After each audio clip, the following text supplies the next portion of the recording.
The story begins in the prison of the Silver Dragon Dungeon, guarded by two formidable dragon sentinels. A silver dragon queen named Roswace arrived, ordering the guards to leave as she wished to speak with the prisoner alone. Chained in the prison was the great dragon-slaying hero. With a sly smile, she asked him how it felt to be a prisoner of the Dragon Clan. His reply was simple. He wanted to die. Amused by his desire for a swift death, she approached him, touching his chin. It wasn't easy for he was both handsome and defiant. Slowly, she traced her sharp nail across his face, making a small cut, savoring the thought of adding more to mar his perfect features. He turned his head away, refusing to let her humiliate him any further. She could kill him or tear him apart if she wished. He only hoped she'd be quicker about it. Despite his great power, he had been betrayed by a villain, leaving him in this wretched state. The Dragon Queen licked the blood from his wound and suggested he join the Silver Dragon Clan. He mocked her, questioning if she was worthy of such an ally. Infuriated, she lashed out, whipping him with her tail.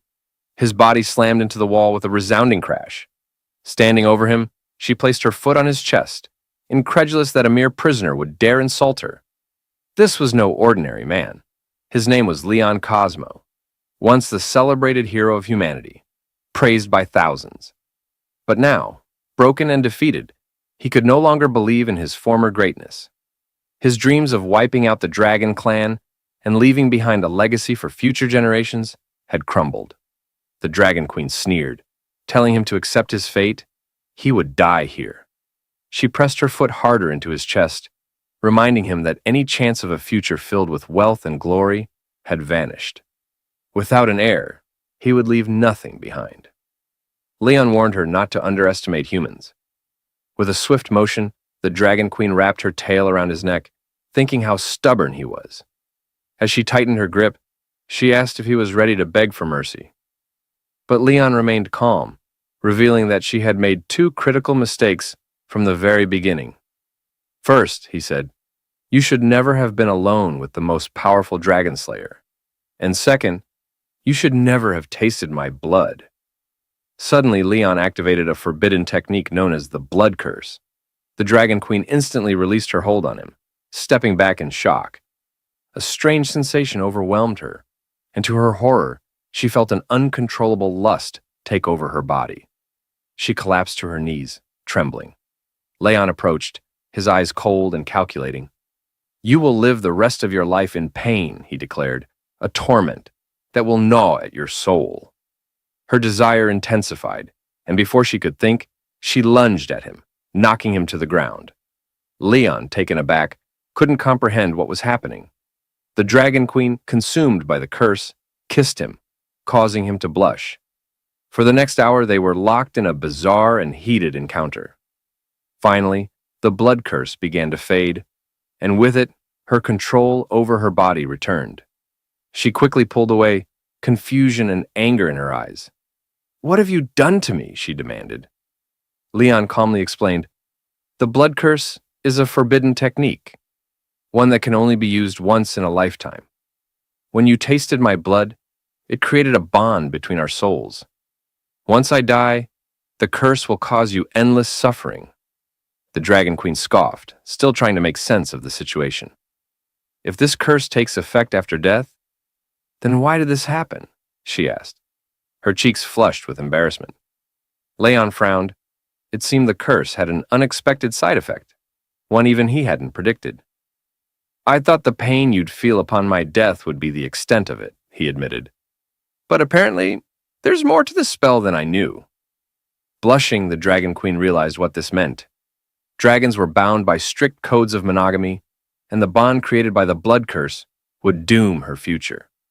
After Leon's death, she would be unable to take another mate, bear offspring, or explain to the Dragon Clan what had happened. Leon was surprised by the unintended consequences of the spell. The irony wasn't lost on him. She had mocked him for not having a successor, but now, neither would she.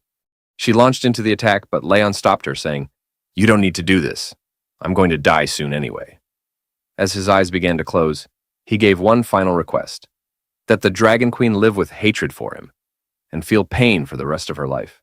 This was his curse as a human, his parting revenge. The Dragon Queen hesitated, holding back from delivering the final blow. Moments later, Leon breathed his last. She couldn't believe it. This mere human had taken his revenge in such a despicable way. But she wasn't about to let him have the last word so easily. Using her power, she marked Leon's chest with the emblem of the silver dragon. Leon Cosmo had once been a legend, a hero revered by all. At the age of 5, he had killed a vicious dog with his bare hands, an act witnessed by a master dragon slayer passing by. Seeing potential in the boy, the slayer took him in as an apprentice. By the age of 10, Leon entered the prestigious Imperial Dragon Slayer Academy, and 4 years later, he graduated as the youngest and most highly evaluated student in its history. At just 15, Leon marched onto the battlefield, slaying dragons and reclaiming territory for the Empire. His name spread across the land as the strongest dragon slayer, the Empire's beacon of hope to end the war. That was until he was captured and enslaved by the Dragon Clan. 2 years had passed since that fateful day. Leon awoke with a scream, his hand instinctively flying to his chest. Gradually, his breathing slowed as he calmed down. Looking around, he found himself in an unfamiliar room. Confused, he wondered where he was, when suddenly the door opened. A small girl entered, and Leon was struck by her innocence and beauty.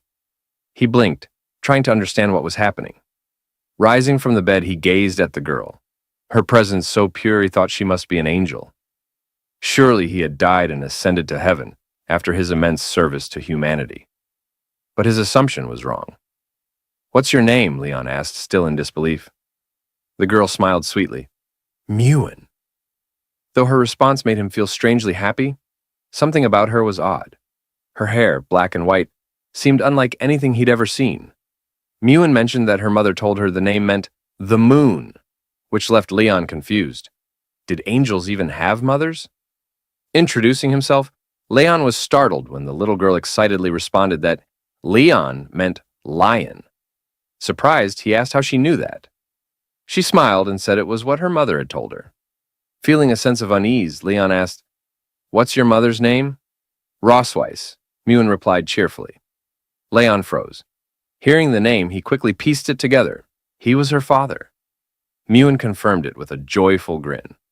Panic surged through him. How could this be possible? How could he have a child with Rosweiss? Just then, Mewen turned toward the door, where her mother stood, sending a chill down Leon's spine. "Mama! Daddy's awake!" Mewen called out, running toward her. Rosweiss's lips curled into a smile, but it wasn't the one her daughter imagined. Mewen assumed her mother was happy, since she visited him every day. But as Rosweiss stroked her daughter's head, she wore a wicked grin. "Go outside and play, dear," Rosweiss said sweetly. "Your father and I need to talk." Once Mewen left the room, Leon stared at Rosweiss in disbelief. "Is Mewen really our daughter?" "Yes," she confirmed, closing the door behind her with her tail. "She's our biological child." Leon's mind raced. "Why did you have the child?" he demanded. "Why did you save me?" Rosweiss revealed that Leon had been asleep for 2 years. She hadn't forgotten what he'd done to her, and she wasn't going to let it go. Leon's anger flared. He hadn't meant for any of that to happen. "We're different," he growled. "We can't coexist. I would have never touched you if things had been different." Seeing the torment in his eyes, Rosweiss's expression darkened. "Oh? It was torture for you, was it?" She wrapped her tail around his leg, yanking him onto the bed. Climbing on top of him, she tore his shirt open and, with a cold gleam in her eyes, activated a spell. She was going to carve her own dragon mark into him, binding him to her forever.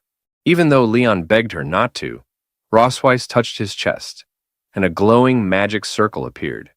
This mark was to become his eternal shame.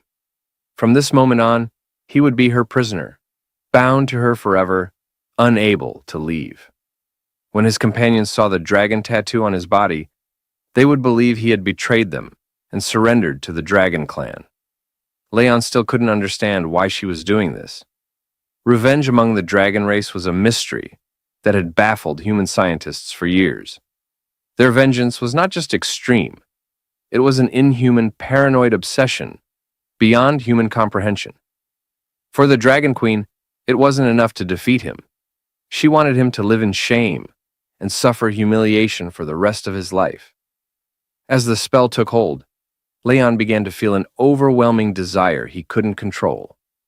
For the Silver Dragon Queen, it was a great honor to break Leon, the greatest dragon slayer in human history, and make him her slave, her closest companion. Now that he was fully under the spell, she climbed on top of him, deciding it was time to make him hers in every way. At the Silver Dragon Castle, even the maids noticed the queen was in an unusually good mood. Word spread quickly. The Dragon Queen's husband had finally awakened. Leon, overhearing this from a hidden corner, was shocked. She had publicly declared him her husband. No one knew just how terrifying she truly was. She had spent the entire day and night with him, and poor Leon's body was nearly broken. His waist felt as if it had been shattered. Furious, Leon swore he would not stay here to be her plaything. Stealthily, he slipped out of his room and made his way to the side door of the castle. But 4 dragon guards stood watch. Escape seemed impossible. The castle was eerily quiet, with far fewer guards than there had been 2 years ago. Something was strange about all of this. While Leon was figuring out how to avoid the guards, he stumbled upon a hidden hole in the grass. Silently, he approached it and saw a faint light coming from the other side. Unsure if it was a trap, he decided not to dwell on it. He had to escape no matter what. Even if it was a trap, he would force his way through. Without hesitation, Leon began crawling through the narrow tunnel. He muttered a sarcastic farewell to the perverted Dragon Queen, and as for little Mewen, though she was adorable, she would have to stay behind for now. Meanwhile, on the balcony, Mewen ran to her mother, excitedly announcing, "Father is digging a hole for the dog." The Dragon Queen, lounging in a bikini and sipping wine, chuckled at Leon's audacity. Mewen eagerly asked, "When are you going to fish him back?" Rossweiss scolded her gently, saying that fish was too rude. "Say catch him back instead," she corrected with a smirk. Mewen, a bit confused, nodded and agreed. As night fell, Leon finally managed to escape the castle and darted into the nearby forest. He knew if he could climb the mountains ahead, he'd be able to see the border of human territory. After running for hours, Leon felt confident that the Dragon Queen wouldn't be able to catch up to him. But to his dismay, the sky suddenly darkened, and the Dragon Queen, now in her true dragon form, appeared above him, praising him for being such a fast runner. Seeing her, Leon cursed his luck and bolted, but Rossweiss quickly landed in front of him, blocking his path. To his surprise, she wasn't angry. In fact, she seemed quite pleased. "Impressive, Leon," she said with a wicked smile. "I was the one who distracted the guards for you, and I left that little hole for you to find." Although Leon knew it was a trap, he had no other choice. He hadn't expected her to catch up with him so quickly. Returning to human territory now, marked with the Dragon Queen's seal on his chest, no one would recognize him as a dragon slayer. But Leon didn't care anymore. He was determined to start over as an ordinary man, believing it was far better than being tortured by her. Seeing his defiance, the Dragon Queen spread her wings, furious that he didn't appreciate her kindness. She grabbed him with her claw, and together they soared toward human territory.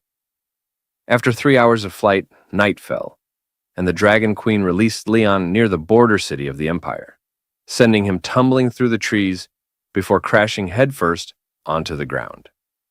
Dazed, Leon's headache vanished when he realized he was close to a human village. The Dragon Queen, now in her human form, confirmed they were indeed within the human empire's borders. For most, the sight of a familiar city brought hope, just one step away from returning to the human world. But for Leon, that hope felt unreachable. Suddenly, the mark on his chest began to glow. The Dragon Queen had neglected to mention an important detail. When one of the 2 bearers of the dragon mark desired intimacy, the mark would compel the other. As she touched his chest, Leon felt an overwhelming heat and desire surging through him, impossible to resist. She had brought him here to demonstrate his shame, forcing him to confront it in front of his homeland. But Leon wasn't about to give up. Grabbing her arm, he decided to bide his time, patiently waiting for the right opportunity to strike back. He swore to repay her double for every humiliation she had inflicted on him. The Dragon Queen, surprised but amused, smiled and agreed to his challenge, saying she would wait for him, dead or alive. As the moon rose, the two of them moved to a tree near the border city of the Empire, their twisted fate bound by the mark and their rivalry. They had been clapping for several hours, leaving the Dragon Queen more than satisfied. Meanwhile, poor Leon was exhausted and quietly crying, drained of both energy and pride. As she touched his chest, she casually decided that from now on, she would bring him back every month to his hometown for more sessions. She was lost in her own thoughts, fantasizing about how to further wear down poor Leon. Satisfied for the moment, the Dragon Queen declared it was time to leave. After all, their daughter was waiting at home. But Leon, his spirit still somewhat intact, stopped her. He refused to be dragged back as her prey. As a dragon slayer, he would walk on his own, with what little dignity he had left. She raised an eyebrow, explaining that it would take 3 hours to fly back to the Silver Dragon Castle at her speed, while it would take a human like Leon 10 days, maybe even half a month to walk. Despite this, Leon stubbornly insisted on going on foot, asking her not to underestimate human endurance. Amused, the Dragon Queen smiled, intrigued to see how long he could hold out. After a while, Leon's steps became slower, his exhaustion clear. She silently followed him, waiting for him to admit he was too tired so she could scoop him up and fly. But Leon, though on the verge of collapsing, refused to admit defeat. Mocking him, she teased, "The only tough thing about you is your mouth." Just then, they spotted several knights from the Dragon Slayer army patrolling nearby. Leon's heart leaped with hope. These men could help him escape her grasp. But the Dragon Queen quickly sensed his thoughts, her aura turning deadly. She warned him with her eyes. If he called for help, she wouldn't hesitate to kill him. One of the knights approached, noticing their presence. "Are you lost?" he asked politely. Leon quickly lied, saying they were simply out for a walk. Deep down, he couldn't bear to involve innocents in his twisted situation. The knight, dismounting from his horse, introduced himself as the captain of the 47th Squadron of the Imperial Dragon Slayers. He pointed out that this jungle wasn't the safest place for a casual stroll due to the dangerous wildlife and species that roamed it. He kindly offered to escort them. Leon panicked, his hands shaking as he quickly thanked the captain for his kindness, insisting that they had learned some self-defense techniques and could handle themselves. In truth, he didn't want the captain to come any closer. The captain seemed to recognize Leon's face, which put the Dragon Queen on high alert. Her eyes narrowed and she subtly began to channel her power, preparing to eliminate the captain if necessary. Realizing the situation was spiraling out of control, Leon acted fast. He grabbed the Dragon Queen's hand and pulled her close to his chest, telling the captain with a nervous smile that he had been mistaken for someone else. He joked that he had such a common face. Even his wife, the Dragon Queen herself, sometimes mistook him for someone else. Leaning in, Leon whispered desperately in her ear, begging her to play along. He promised that if she helped him get rid of the knights, he would obediently return with her. Amused, the Dragon Queen decided to humor him. Both began to put on a convincing display of affection, with Leon holding her close in a mock display of love. The captain, clearly uncomfortable with the sudden outpouring of affection, smiled awkwardly and excused himself, no longer interested in disturbing their romantic moment. As soon as the knights were out of sight, Leon released the Dragon Queen, who was visibly irritated. Realizing his mistake, he quickly stepped back. "You were smart not to ask for help," she remarked coldly, "but let's get one thing straight. Just because we have a child together, that doesn't make me your wife." Leon, still catching his breath, responded, "I never intended to be your husband." The Dragon Queen smirked, satisfied with his answer. She turned to leave, reminding him they had a long journey ahead. But before they could set off, Leon suddenly felt a sharp pain in his hand, and moments later, he collapsed unconscious. Seeing this, the Dragon Queen sighed, amused by how fragile humans could be. Without hesitation, she transformed into her dragon form, gently picked Leon up in her mouth and tossed him onto her back. Taking his collapse as a silent plea for mercy, she spread her wings and flew toward the Silver Dragon Castle, pleased with how things had turned out. The next day at Silver Dragon Castle, Leon woke up to find little Mewen sitting beside his bed. Confused, he wondered how he had ended up back at the castle. Mewen cheerfully explained that her mom had brought him back. It didn't take long for Leon to realize that he had finally been captured like prey. Glancing at his hand, he noticed it was bandaged, with a neat little bow tied around it. Mewen proudly took his hand, explaining that she had done the bandaging herself, clearly hoping for praise.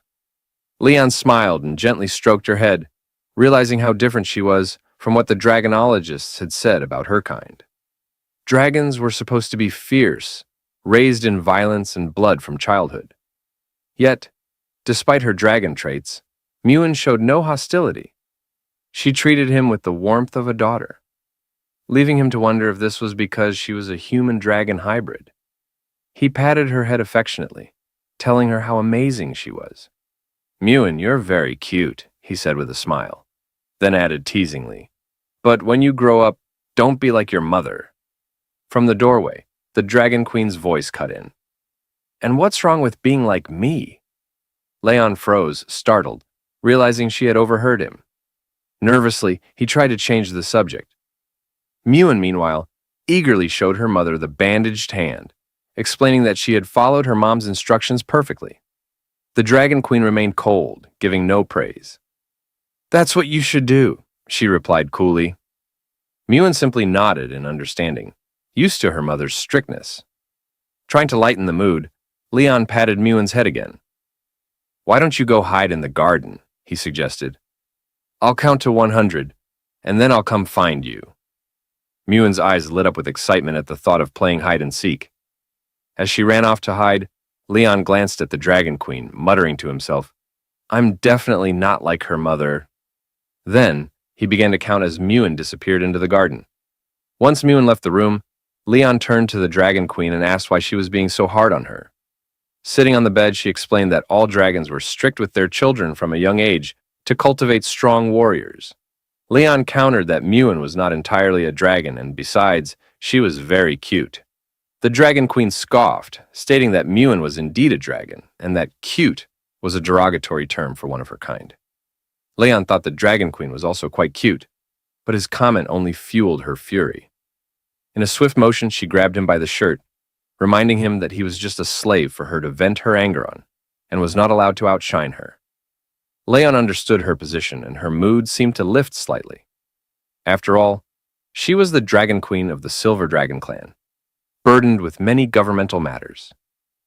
As a result, she entrusted him with the responsibility of taking care of Mewen. Leaning in close, she whispered in his ear that Mewen liked him. Feeling overwhelmed, Leon made his way to the fountain, wishing he could escape the responsibility of caring for children, especially as a dragon slayer. Suddenly, he spotted Mewen hiding behind a pillar, clearly underestimating his ability to find her. Pointing at her, he declared, "I found you!" But she remained still, prompting him to question whether she was upset. Apologizing for making her wait, he was taken aback when she suddenly took off running. Leon chased after her, asking, "Why are you running?" Mewen turned a corner, causing Leon to lose sight of her. For him, predicting the mood of a child was quite difficult. He no longer doubted why the Dragon Queen had entrusted him with the task of caring for the little one. Just as he was starting to worry, Mewen appeared behind him and wrapped him in a hug, leaving him surprised. Confused, he recalled that she had just run past him, but Mewen insisted otherwise, explaining that since her dad hadn't found her, she had gone out to look for him. Though still bewildered, Leon decided he must have seen things wrong. Mewen took him by the hand, urging him to follow her as she had something special to show him.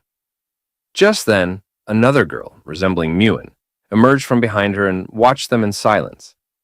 That day, once the fountains were turned on, little Mewen began to shake her head excitedly.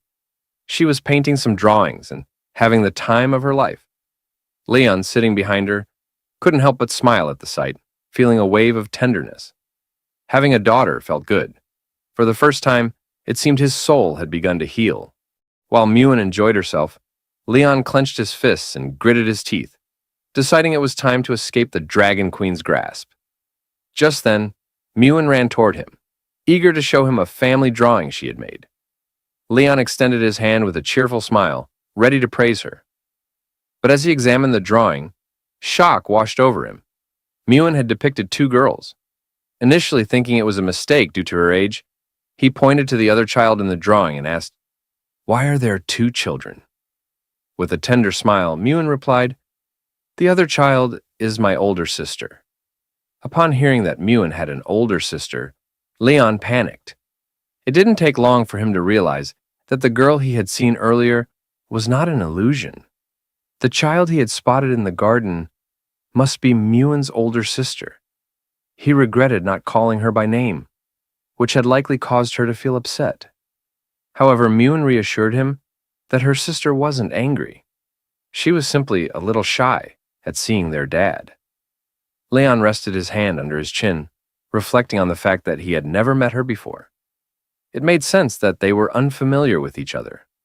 Today was a splendid day, and Leon couldn't shake the feeling that it was all the Dragon Queen's fault for hiding this information from him. He resolved to find her and demand some clarity. Meanwhile, in the Silver Dragon Castle, the Dragon Queen had gone to the library. As she read through some letters, a little messenger dragon arrived with a new message. Just then, the sound of footsteps approaching the library caught her attention. She and the little dragon watched the door intently, and moments later, Leon burst in, clearly furious. He called for her attention as she tucked the letter back into its envelope. With a calm demeanor, she asked him what he wanted. Leon stepped up to the table and explained that he had been playing with Muin and discovered that she had an older sister. He pressed her about when she planned to inform him of this other daughter. The Dragon Queen smiled, somewhat puzzled by his confusion at the revelation. Leon slammed his hand on the table with determination, thanking the Dragon Queen for her hard work. He hadn't expected her to have two children, and it was clear she had put in a tremendous effort. He resolved that when he returned to the Empire one day, he would add her name to his family tree. The Dragon Queen remained calm, a smile gracing her lips as she asked him if he understood why she hadn't mentioned her older daughter before. Leon speculated that she might be jealous of his closeness with Muin, fearing that Noah would come to see him. The Dragon Queen was somewhat taken aback by his eagerness to meet Noah. Unlike her, a cold and stern mother, Leon wanted to nurture a good relationship with his daughter. With a soft smile, the Dragon Queen decided to grant Leon's wish, but warned him to consider his choice carefully. As the hours passed and darkness began to settle, Leon headed to the kitchen, a smile stretching across his face as he started cutting some carrots. Today, he was determined to show the Dragon Queen how things should be done.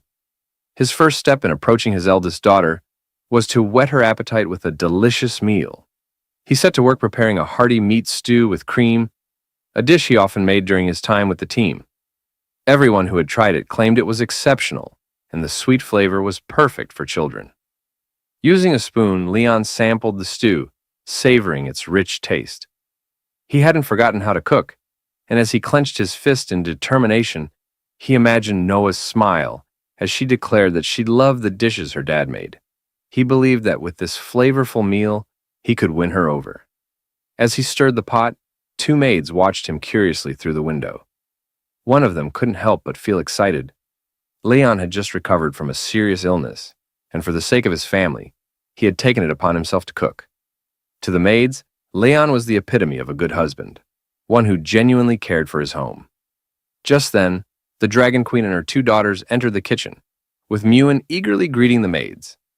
The Dragon Queen, wanting to create a more relaxed atmosphere for dinner, ordered the maids to take a break. They bowed their heads respectfully and replied, "Understood." As Leon prepared the food and set it on the table, he carried the steaming stew just as the Dragon Queen entered the dining area. Little Muin rushed toward him, drawn by the delicious aroma wafting through the air.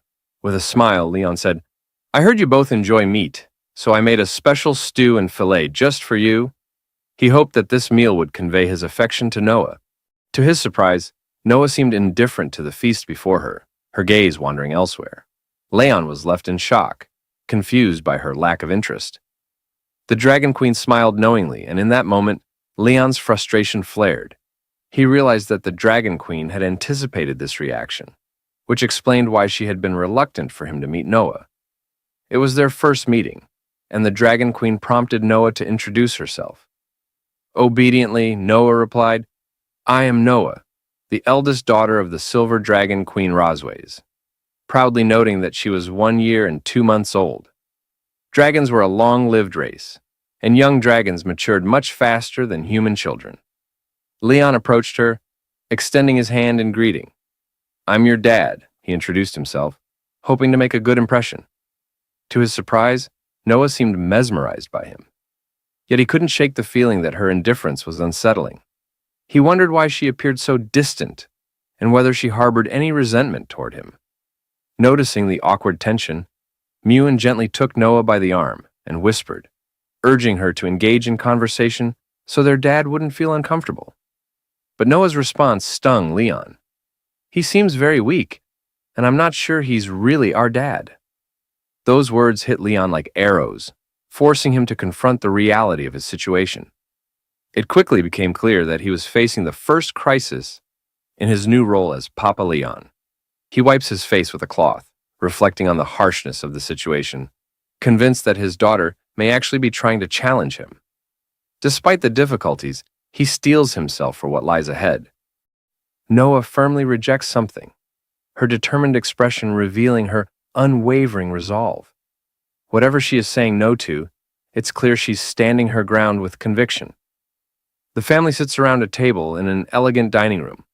The atmosphere is tense as they exchange subtle glances, with Miwan quietly seeking help. The twins sit side by side, their similarities apparent, yet their contrasting personalities show even in this quiet moment. Noah eats attentively while Miwan engages in conversation. Leon looks warmly at Noah, asking if she's enjoying the meal, his tone filled with care and curiosity. Suddenly, the peaceful atmosphere is shattered as Noah cries out, and Leon, sitting at the table, reels in shock from the unexpected outburst.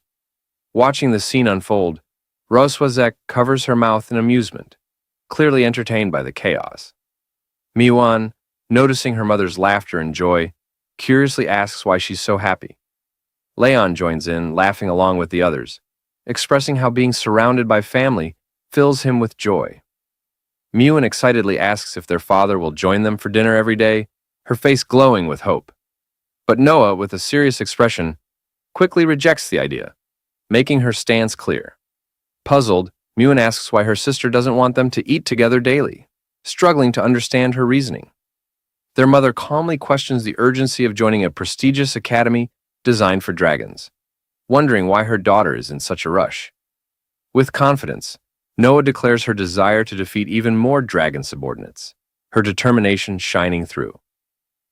Meanwhile, Leon, wiping his face in disbelief, begins to realize she might even be planning to surpass him someday. Gently, he warns her about the dangers of battling fierce dragons, worried for her safety given her young age. Annoyed, Noah crosses her arms and insists she's not a child, much to her father's exasperation. Rosways agrees with her daughter's eagerness to start learning early, believing it will better prepare her to face dragon subordinates in the future. Turning to Leon, she asks if he has a specific reason for wanting to prevent their daughter's education, subtly challenging his concerns. Leon contemplates in frustration, realizing that if he continues to oppose her ambitions, his daughter will only grow more determined to challenge him. Finally, with a resigned sigh, he dismisses his concerns and decides to remain silent for now. Reluctantly, Leon acknowledges that he understands the situation, though he's visibly frustrated. In his mind, he envisions Rosways using the dinner setting as a psychological game, aiming to mentally overwhelm him. With a smirk, Rosways warns Leon to be cautious, as decisions about their daughter's future are made swiftly, leaving him visibly stressed. Noah is informed that the Academy's entrance exam is in a month, and her father will help her prepare during this time, to which she enthusiastically agrees. As the family dinner concludes, they playfully talk about how full they are, teasing each other lightheartedly. Rosways turns, calling out in a serious tone, catching the attention of someone nearby. Leon gestures to the table, pointing out that the dishes haven't been cleared, expecting some action. Rosways calmly replies that such tasks are best left to others, subtly dismissing his concern. Leon suggests that a proper family dinner should end with both husband and wife cleaning up together. He hints at whether Rosways truly wants to uphold a harmonious family image for the children, or if it's merely for show. The child eagerly awaits the elder's approval, her excitement unmistakable, as Rosways reluctantly agrees with a calm expression. The child, brimming with enthusiasm, declares her desire to help, her energy contagious as she eagerly reaches out, determined to be part of the action. Suddenly, Noah finds herself being pulled along in confusion, struggling to keep up with her sister's quick pace as the scene shifts to a quiet kitchen with dishes left in the sink. Rosways confronts Leon, asking pointedly when he plans to lend a hand. Leon crosses his arms and sternly reminds her of something he told her 2 years ago. Rosways, however, firmly asserts her refusal to deal with someone who has undergone rigorous training, her body radiating with power. Leon stands confidently, demanding to know Rosways' intentions with a sharp tone, reflecting on how he used to be easily manipulated. But things have changed. Rosways launches a powerful attack, warning him not to think he can escape so easily. Leon catches her strike with a firm grip, standing his ground and asking with a smirk, "Who said I was trying to escape?" Rosways groans in pain, struggling to maintain her strength, while Leon taunts her for being unable to fight back, mockingly calling her a fallen queen. He smugly explains how the effects of the dragon's mark have weakened her, comparing her to a helpless kitten, as he reveals newfound knowledge from her tribe's ancient texts. Sensing her shock, he taunts her thirst for control. Rosways, stunned, questions whether he has ever truly been conquered. Breathing heavily, her face flushed with emotion, she demands her tail be released, indicating that she's being restrained. Leon, holding her tail, speaks in a calm yet menacing tone, accusing her of disrespecting his dignity since the day he awoke. His smug expression contrasts sharply with her shocked, vulnerable state, as she glares at him angrily. Rosways responds fiercely, refusing to submit and calling him a bastard. Her emotions boiling over, she challenges his dominance. She stares at him, clearly taken aback by his bold actions. Meanwhile, two maids gossip in the hallway, wondering if the queen and her family have finished their private time, their curiosity hinting at something unusual happening inside. Peeking into the kitchen, they're shocked to find it sparkling clean, as if someone had meticulously scrubbed every corner. The maids speculate whether the prince is responsible for the surprising tidiness. One of them, delighted by the spotless state of the kitchen, happily holds up a polished plate. Meanwhile, Leon stands silently, observing the situation with a calm yet focused expression. Holding Rosways tightly, he warns her to stay quiet to avoid discovery by the maids, mocking her fall from grace as she finds herself in a vulnerable position. The door to the room shuts firmly, and Rosways' eyes blaze with anger and determination, betraying her inner struggle against the humiliating circumstances. Leon smirks, tightening his grip on Rosways as he mockingly calls her his wife and suggests they get started. His expression shifts to a cold, determined gaze, showing his complete control over the moment. Rosways' eyes fill with helplessness and exhaustion, but she barely responds, seeming resigned to her fate. 3 days later, the scene shifts to a bright, majestic castle, standing tall under a clear blue sky. Two sisters stand by their father's bedside, worried as he hasn't woken up in 3 days. They wonder if he might be dead, but one of them calmly reassures the other to wait and see. Suddenly, Leon reacts as he's kicked in the face, groaning in pain from the unexpected hit. Noah, her foot still on his face, remarks that their father isn't dead yet. Startled and somewhat hurt, Leon questions if any child would treat their parent this way. As Leon regains awareness, He finds himself in bed with Miwan by his side, who eagerly reacts to his movement as if she's been waiting for this moment. With joy, Miwan announces that he's regained consciousness, while Noah sits nearby observing. Confused, Leon wonders when he even fainted. As he slowly sits up in bed, Rosways calmly offers to help Leon recall the events that led to his unconsciousness. A flashback reveals him being struck hard by Rosways. He remembers how the dragon mark on him became powerless after that night, triggering the painful moment when he was struck. Leon reflects on Rosways' ruthlessness, realizing her power is overwhelming and could have easily ended him if he had been any weaker. Still recovering, Leon sits quietly on the bed, watching Rosways, who has turned her back to him. He notes her beauty, despite her intimidating strength, and realizes she is a dragon over 200 years old. Miwan, noticing her father's stillness, wonders why he isn't moving, speculating that he is simply stunned by their mother's appearance, hinting at the awe she inspires. Rosways is caught off guard as someone abruptly strikes a nearby surface, drawing her attention. Her expression shifts in surprise. Leon reaches down to pick up a flower accessory from the floor and gently places it on Rosways, stating that it suits her. Rosways reacts with surprise at Leon's thoughtful gesture, questioning if he's ever done something like this for other women. Leon chuckles and explains that as a child, he used to comb his master's donkey, claiming he has some skill in it. Miwan looks up at Leon and innocently asks what a donkey is, catching him off guard. Smiling, Leon explains that donkeys are similar to dragons, but much smaller, stubborn, and make humming sounds when unhappy. He then imitates a donkey's behavior, amusing Miwan with his antics. Rosways watches intently, noting the similarity between a donkey's stubbornness and her own personality. Leon suddenly recoils in fear as Rosways strikes him, sending him reeling. He clutches his stomach, wincing in pain, but reassures Miwan that he's fine when she asks if he's okay. Rosways assigns the task of teaching the girls to write, declaring that Leon will handle it. Leon, taken aback, realizes he's been volunteered without any say. Miwan excitedly cheers that their father will teach them, while Noah confidently claims she already knows how. The two girls race off to the study room, eagerly discussing which colorful pens they want to use. Meanwhile, Rosways informs Leon that her sister's coming to visit and that she doesn't want him appearing in front of her. Leon looks surprised, puzzled as to why he's being told to avoid the meeting, and voices his frustration about not being allowed to meet her family. Rosways reminds him that he is now part of the Silver Dragon clan and was in a coma for 2 years due to a mysterious illness. She explains that he has only recently woken up, emphasizing the complexity of his new situation. Rosways warns him that if he is ever forced to meet her sister, he must stick to the false identity she has crafted for him.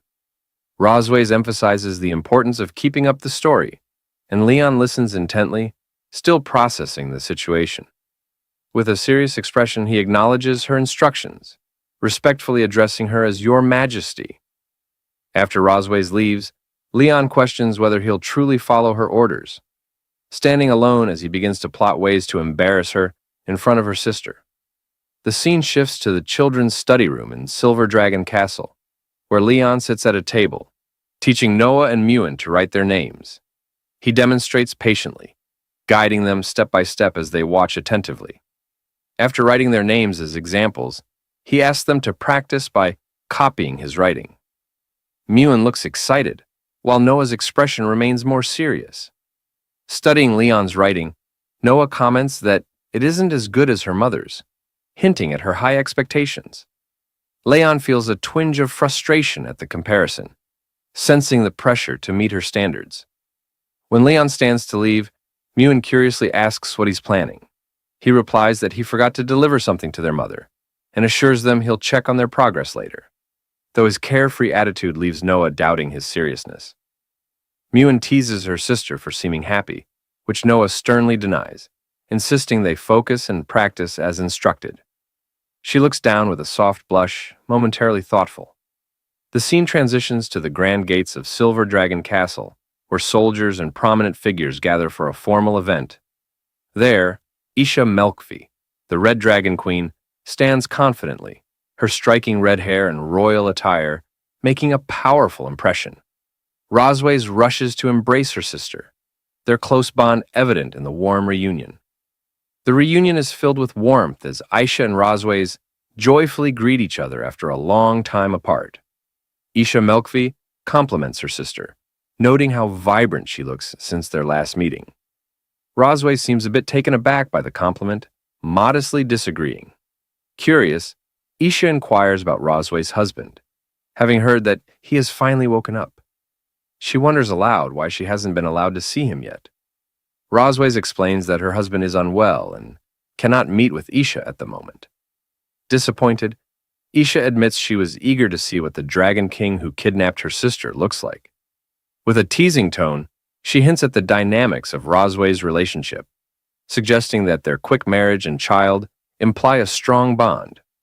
Rosways becomes defensive, firmly rejecting the notion that marriage and children necessarily signify a good relationship. She firmly denies any attraction to her husband, both in the past and for the future. Aisha smirks, commenting on her sister's toughness, recognizing that her strong personality remains unchanged. Rosways cheerfully suggests they take a walk in the garden to chat, showcasing their strong bond. Aisha agrees, allowing her sister to lead the way. The sisters stroll together, smiling and enjoying each other's company. Meanwhile, Leon observes the two sisters from a distance using a telescope, recognizing Rosway's sister. He watches intently, gathering information as he studies them from afar. Determined to test the range of the dragon pattern, he seeks to discover how far its power can extend. As Aisha and Rosways wander through a beautiful garden filled with blooming roses, they discuss the recent instability within the Dragon Clan. They note that the Red Flame Dragon King has been particularly active lately, raising concerns among them. Rosways is taken aback when she hears the name Constantine mentioned in connection with the recent turmoil. She questions her sister, recalling that Constantine has been missing for years. Isha speculates that he may be attempting to expand his territory, using the current chaos to his advantage. Suddenly, Rosways reacts in shock, her body glowing with energy as something unexpected occurs. Her eyes widen as she senses something unusual happening around her. Noticing the change in her sister's demeanor, Aisha asks what is wrong. Rosways quickly brushes it off with a smile, assuring her sister that nothing is amiss and encouraging her to continue speaking. However, Rosways can't help but think about the Dragon Slayer, reminiscing about past incidents. In her thoughts, she mutters a frustrated remark about Leon, referring to him as a damn Dragon Slayer. Clearly irritated by his actions, Isha grows serious and advises that they strengthen the border defenses. She mentions sending someone named Shin Long to keep in touch in case there are any new developments. Rosways senses something and becomes alert as she thinks to herself. At that moment, Aisha notices her change in demeanor and asks, "What's wrong?" Rosways tries to dismiss her concern, replying, "Nothing, sister. Please continue." However, in her mind, she curses someone, muttering, "Damn Dragon Slayer." Isha continues talking, stating that they need to strengthen the border defenses and that she will send someone to contact her if there are any developments. Amused by the idea of the dragon pattern, Isha mentions how young people are casually playing around with it. Meanwhile, Leon reclines comfortably in a chair, contemplating how long Rosways can endure the effects of the dragon pattern. Suddenly, the door bursts open, and Rosways storms into the room, clearly upset. She grabs Leon by his collar, accusing him of deliberately activating the dragon pattern to embarrass her in front of her sister. Seeing Rosways's anger, Leon quickly decides to play innocent and fool her. He looks affectionately at her, making a pitiful face as he gazes into her eyes. "Is it wrong for me to want you?" he asks. Roswys is taken aback and lets go of his collar, her face turning red as a tomato at his unexpected words. To hide her reaction, she covers her face with her hand. Leon smiles to himself, thinking with surprise that his act seems to be working. He wonders if, at the very least, she's disgusted with him now. Blushing, Roswys turns away and calls him shameless, reminding him that he's just a defeated prisoner who shouldn't be speaking such nonsense. She tells him to put away his dirty thoughts. Leon remains silent, smiling calmly, while Rossweiss glances at him with a flushed face, thinking, I came here to confront him, so why did his words throw me off? She leaves with an angry blush, warning him that he got lucky this time. But if he tries something like this again, she won't let it slide. Leon, with a teasing look, thinks to himself how terrified he is, amused that a single word could leave her so flustered. He reflects that the dragon pattern really is powerful. As he ponders, his face warms, and he realizes his heart beats faster whenever he thinks of her. Composing himself, he mutters, Cosmode, wake up. Stop thinking about nonsense. He reminds himself that the kids are still waiting for him to return. But it's clear that he and Rossweiss are beginning to feel something for each other, marking a new turn in the story. In the study room, Noah practices writing diligently, while Muen, slacking off, wonders aloud why Dad hasn't come back yet. The romance between Leon and Rossweiss begins to reach a new stage, adding twists and surprises to the plot. Later that night at Silver Dragon Castle, Aisha waves goodbye to Rossweiss, saying she'll head out tonight. Rossweiss, waving back, reminds her sister to be careful on the road. Aisha transforms into her red dragon form, playfully asking Rossweiss to let her meet her husband next time. Rossweiss agrees, promising they'll have more time to talk. As Aisha, accompanied by her knights, flies back to her own castle, Rossweiss watches her sister's departure with a pensive look. I thought there'd be some trouble in this chapter, she thinks. But it seems Aisha's departure wasn't quite what I expected. Who knows what the future holds for this family's mischief? With a serious expression, Rossweiss grits her teeth, staring ahead with determination. Damn, Dragon Slayer, she thinks. He still hasn't learned his lesson. She decides tonight will be different. Meanwhile, Leon, on the other side of the castle, sneezes repeatedly, wondering if someone's talking about him. He settles down to read the story of the young dragon as a bedtime story for Noah and Muen. As he reads, the girls drift off to sleep, looking absolutely adorable. Smiling, he quietly closes the book, gently tucking them in and whispering, Don't catch a cold. Leon slowly exits the room, taking care not to disturb his sleeping daughters. Just as he shuts the door, Rossweiss suddenly slams her hand against it with a loud thud, startling him. Her serious expression catches him off guard as she asks, Where are you planning to go? With an awkward look, Leon glances at her. Is your sister gone? He asks. With a sly smile, Rossweiss replies, We still have things to settle tonight. She grabs his collar, dragging him forward with determination. Leon protests, but she pulls him along, ignoring his resistance. In the Silver Dragon Queen's bedroom, Leon places a tub of hot water down with a loud clatter in front of her. The hot water's ready, he says, looking at her with a hint of exasperation. What do you need it for? Rossweiss stretches her legs out in front of Leon, looking at him with an air of superiority. I'm exhausted from walking all day, she says. Wash my feet. Leon stares at her, stunned. His expression shifts to serious disbelief as he takes in her request. Rossweiss, with a commanding look, adds, Enough with the nonsense, just do it. This is your punishment for today. Sighing in frustration, Leon removes her heels, thinking to himself, I'm a dragon slayer, and now I'm reduced to being a foot-washing servant for a dragon. As he looks down at her feet, he can't help but wonder just how many dragon slayers have fallen under them. Rossweiss notices him staring and frowns. What is he thinking, she wonders. A blush creeps onto her face as she begins to suspect he might have a strange fascination. Before she can say anything, Leon grins mischievously and plunges her feet into the hot water. Get down here, he says half playfully. The water is scalding, and Rossweiss immediately recoils, her expression shocked. She kicks him under the chin, shouting, It's too hot, you fool! Her kick sends him flying back, and Leon hits the ground, coughing up blood. With a cold, piercing look, Rossweiss steps onto his chest, pinning him down.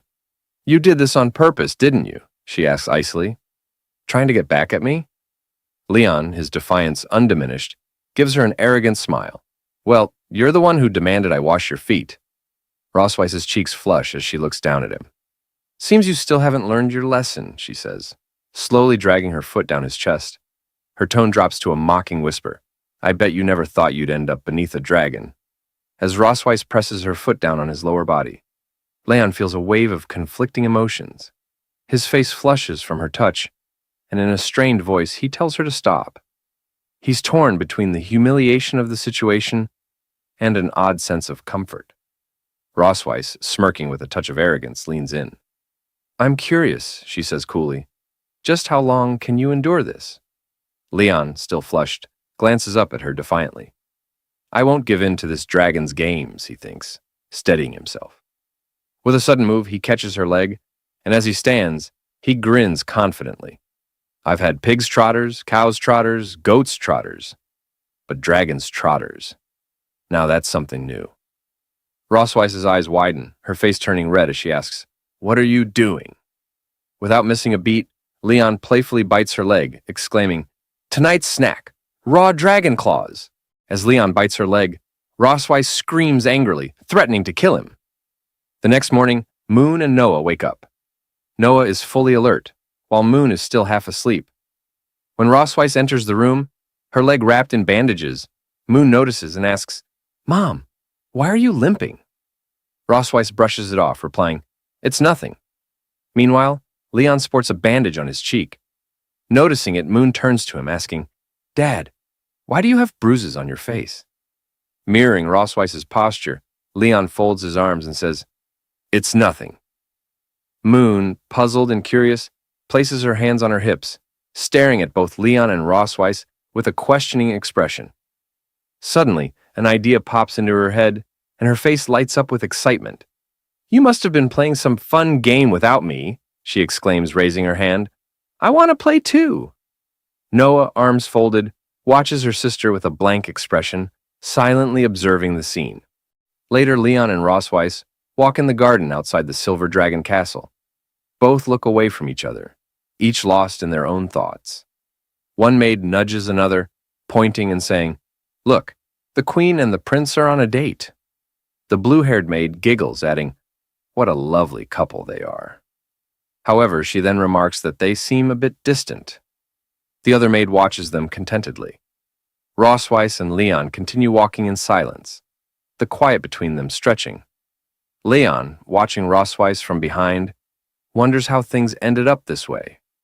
He thinks back, recalling how she had earlier suggested they take a walk together. Shocked, he'd asked why he should walk with her. Rosweiss had replied that it was his duty to keep up the appearance of family harmony for the sake of outsiders. In the garden, Leon glances at Rosweiss, sensing something unusual about her today. She's not typically this proactive, and he wonders what she might be planning. Meanwhile, Moon and Noah, hiding behind a nearby tree, observe their mom and dad. Moon mutters to herself that Dad is so clueless. He can't even hold hands. Suddenly, an idea pops into her mind. With determination and bright eyes, she clenches her tiny fists and declares that she's going to help them. Noah, taken aback, tries to stop her. Wait, Moon, she says, but Moon doesn't listen. She jumps up and runs toward them. Noah calls out again, telling her to leave them alone, but Moon, already in motion, ignores her words. As she nears, Moon calls out to her parents. Hearing her voice, Leon and Rosweiss turn, surprised to see her racing toward them.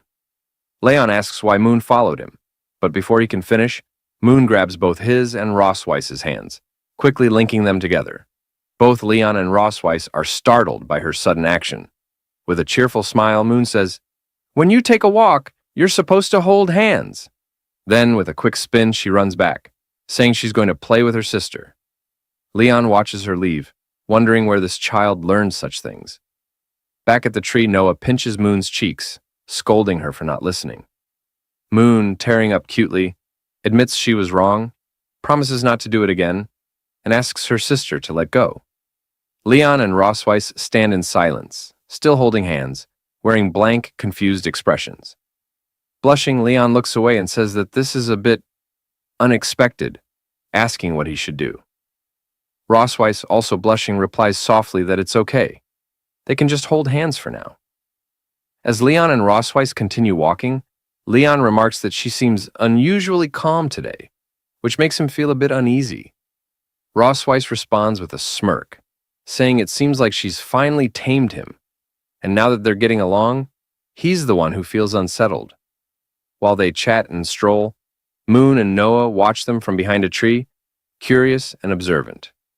Leon glances at Rossweiss and reflects on how she has always presented herself as a dignified queen before others. Yet, he didn't expect her to be so flustered by something as simple as holding hands. He wonders if her strictness as a mother might stem from not knowing how to connect with her children. Leon then brings up the way Moon and Noah address her, noting that they always call her mother in front of others. He gently suggests that the usual way of addressing parents is mom and dad. He points out that while Moon calls him dad, she calls Rossweiss mother and wonders if it makes her seem more distant to them. Rossweiss looks away and after a pause, asks if there's really that much of a difference between mother and mom. Leon, looking at Rossweiss with a bright smile, suggests that there is a difference and encourages her to have the kids call her mom instead. He bets they'll feel closer to her that way. Rossweiss's face flushes red, caught off guard by Leon's cheerfulness. After composing herself, she nods and says she'll try it next time. Leon, surprised by her sudden enthusiasm, asks why she's speeding up.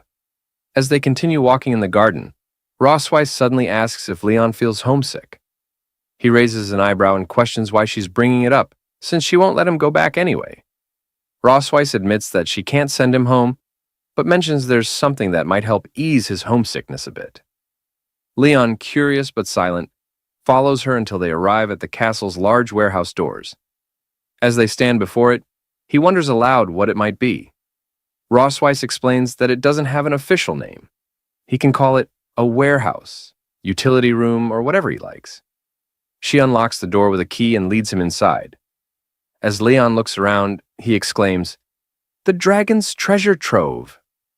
Picking up a bracelet, he comments that if it were in the Empire, it could easily be worth hundreds of thousands of gold coins. Rossweiss tells him that the bracelet was a gift from her grandmother when she was a child, and that, besides the spoils of war, the room holds items with personal significance for her. Leon glances at her thoughtfully, remarking that he hasn't heard her speak much about her family, aside from her sister. Rossweiss explains that she never met her parents and was raised, along with her sister, by their grandmother. Leon, surprised, shares that his own story is similar. He grew up in an orphanage, not knowing his parents, until he was later adopted by his master and his wife. Leon looks at Rossweiss and asks why she brought him here. Opening a treasure chest, she replies that she has something that might temporarily help him forget his troubles. Leon, still confused, remains silent. When Rossweiss opens the chest, Leon's eyes widen with surprise, and he exclaims, "It's the black gold armor!" Rossweiss smirks and asks if he hasn't always wanted to reclaim this armor. Leon, in disbelief, asks if he's dreaming, and if she's truly going to give it back to him. With a cunning smile and a dark glint in her eyes, Rossweiss confirms it. As Leon reaches out and touches the chest plate of the black armor, a blue light begins to glow. Shocked, he realizes it's enchanted with a dragon mark. Internally, he thinks, "Black gold armor, my faithful friend, how did you fall into her hands?" Rossweiss, still smirking, tells Leon he has finally fallen into her trap. Now furious, Leon clenches his teeth and glares at her. It seems we're about to witness yet another heated encounter between Leon and Rossweiss. Now, Leon seems shocked and confused as he asks Rossweiss what she's planning to do. We can see an activating spell beneath his feet, a dragon pattern sign, indicating that if he touches it, the armor will be automatically activated. Rossweiss, with a confident tone, tells him that she has attached a dragon pattern to the surface of his armor to enhance its properties. After hearing this, Leon feels uneasy and collapses, clutching his chest as if in pain, while cursing Rossweiss in his mind, calling her a despicable dragon woman. He blames himself, thinking he was careless for letting his guard down. While Leon trembles, Rossweiss laughs wickedly, telling him that the enhanced dragon pattern has doubled its effect. She touches his chain, addressing him as her "dear dragon slayer," and tauntingly asks if he can endure it. clearly mocking him. Leon, rendered helpless by the effect, softly calls her name Rossweiss, before suddenly collapsing. As he lies there, unable to move, he realizes with growing frustration that he's been completely tricked by Rossweiss. Desperately, he thinks, "Damn it, my body won't move," while an undeniable urge surges through him, stronger than ever. Seeing him in this vulnerable state, Rossweiss takes advantage of the situation, approaching him with both kindness and devilish intent. With a sly smile, she tells him, "Did you really think I wouldn't hold a grudge after what you did?" She goes on to say that she has been waiting for her chance to take revenge, and the past few days have only fueled her determination. Now, with his guard down, she has seized the perfect opportunity to fool him. She adds that she didn't expect it would be so easy to trick him, and Leon, still unable to resist, silently curses her. Rossweiss, unable to hold back any longer, seduces him while teasingly asking if her performance has been convincing.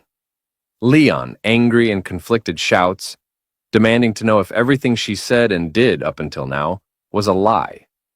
Rossweiss simply smiles, correcting him. His doubts are unfounded. She admits that she hasn't lied, that her feelings were real, and she too has begun to fall for him. Smiling warmly, she finally confesses her affection, removing her clothes and all that covers her body. Laughing, she declares that she actually likes being conquered by him, and with a sense of finality, she officially addresses Leon as her husband. Leon lay there helpless, almost like a bedridden patient, feeling as though this might be the end. But this intensified moment soon transformed into a joyful one, as the two began to admit their true feelings, finally acknowledging that they truly loved each other. After a while, Leon, our lucky protagonist, happily sighed, relieved that it was over. Dramatically, he looked up, while Rossweiss watched him with a content expression. Seeing her look, Leon grew annoyed and demanded, in his usual blunt manner, to know why she was staring at him like that. In response, Rossweiss leaned in, grabbed his mouth, and whispered in his ear, "Compared to 2 years ago, the scars on your face have faded a little, but you look more worn by the vicissitudes of life, a little more like a mature man." Unmoved by her words, Leon snapped back, saying she was just trying to trick him again and that he wouldn't fall for it this time. Rossweiss simply smiled at him and remarked, "You've gotten smarter, Leon." Leon, instantly suspicious, looked at her with a questioning expression as she hesitated, stopping mid-sentence with a "but." Rossweiss, blushing, then laughed and said that his health wasn't as good as it used to be. Hearing this, Leon's eyes widened in shock, feeling as though his whole world had shattered with just that one sentence. His face went pale, imagining that she was implying he was no longer as fit as he once was. His mind raced, and as his thoughts spiraled, his jaw dropped wider and wider at the implication that he wasn't as good as before. Finally, he let out a loud scream, overwhelmed by his own fears and wild imagination. The next day at Silver Dragon Castle, Leon appeared with dark circles and bags under his eyes. As he opened the door, he announced his arrival, saying, "I'm here." Entering the room, he found Rossweiss and Noah waiting inside. Rossweiss folded her arms and greeted him with a "Good morning," smirking and mockingly remarking, "It seems you didn't sleep well last night." Gritting his teeth in frustration, Leon replied that it was all because of what she had said. Laughing, Rossweiss teasingly claimed, "I don't remember saying anything at all." From the sidelines, Noah watches the exchange between Leon and Rossweiss, thinking, "It's starting again."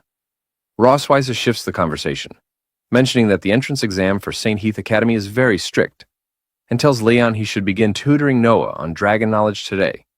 As she moves closer, leaning in and whispering in his ear, she taunts him, saying that for now, he can only demonstrate his value in other areas. Hearing this, Leon, fueled by anger, snaps back that he just wasn't in the best shape yesterday. With a determined expression, he points a finger at Rossweiss and loudly declares that he'll make sure Noah passes the test. However, he adds that, in return, he wants something of equal value from her. Rossweiss smirks, saying she's willing to agree to his request, but warns that his demand can't be too excessive. Leon firmly replies that a promise is a promise. Laughing, Rossweiss walks away, telling him he should study hard. With a mocking tone, she calls him dear and warns him not to get too tired. Fueled by anger, Leon shouts after her, "That female dragon. She's done!" Rosweiss waves dismissively as she walks away. Noah, observing the interaction, asks Leon why he quarrels with her mom. Folding his arms, Leon denies it, saying it's just their daily communication. Then, surprised, he asks Noah what she just called her mother. Noah replies, "Mom." Taken aback, Leon steps closer and asks if she was told to change to that name. He then inquires whether she prefers the old name or the current one. Noah, looking away with a slight blush, replies that she prefers the current one. Leon smiles brightly at her, saying he knew they'd love it. Surprised by her father's cheerful demeanor, Noah remains silent, simply looking at him. As she turns to leave, she asks when they can start studying. Leon, caught off guard, calls out to her, telling her to wait for him. Now, in the heart of Silver Dragon Castle, the night stretched out in eerie silence, but in the children's study room, a lone light flickered. Leon sat hunched over his desk, eyes locked on a stack of ancient Dragon Clan tomes, his mind deep in thought. The rest of the castle had long succumbed to sleep, including his children. Yet in the midst of this quiet, Rosweiss swept into the room. She raised an eyebrow as she spotted Leon, still engrossed in his books. "Oh, you're still awake this late?" she asked, her voice carrying that familiar blend of surprise and pride. Leon didn't even look up, instead tapping his temple with his pen, as if working through some complex puzzle. "Noah's quick to grasp concepts," he muttered, half to himself and half to Ross. "Typical teaching methods won't cut it for her. I need to design an entire curriculum. Key concepts, test questions. Looks like I'll be pulling an all-nighter." Ross's lips curled with pride as she stole a glance at their daughter, sleeping peacefully nearby. "Of course," she said, lifting her head and naturally her chest in an almost regal motion. "After all, Noah is like me." Leon smirked, finally looking up from his books to meet her gaze. "Is she, though?" he challenged, a glint of mischief in his eye. He stood up, stretching his tall frame with a flourish, folding his arms with dramatic flair. "I was the top dragon-slaying genius every year, you know," he declared, sounding almost as proud as Ross. "Top of my class in exams, undefeated in field training, awarded every scholarship they had. The school pretty much ran out of ways to praise me," Leon boasted, tossing her a smirk over his shoulder, as if daring her to top that.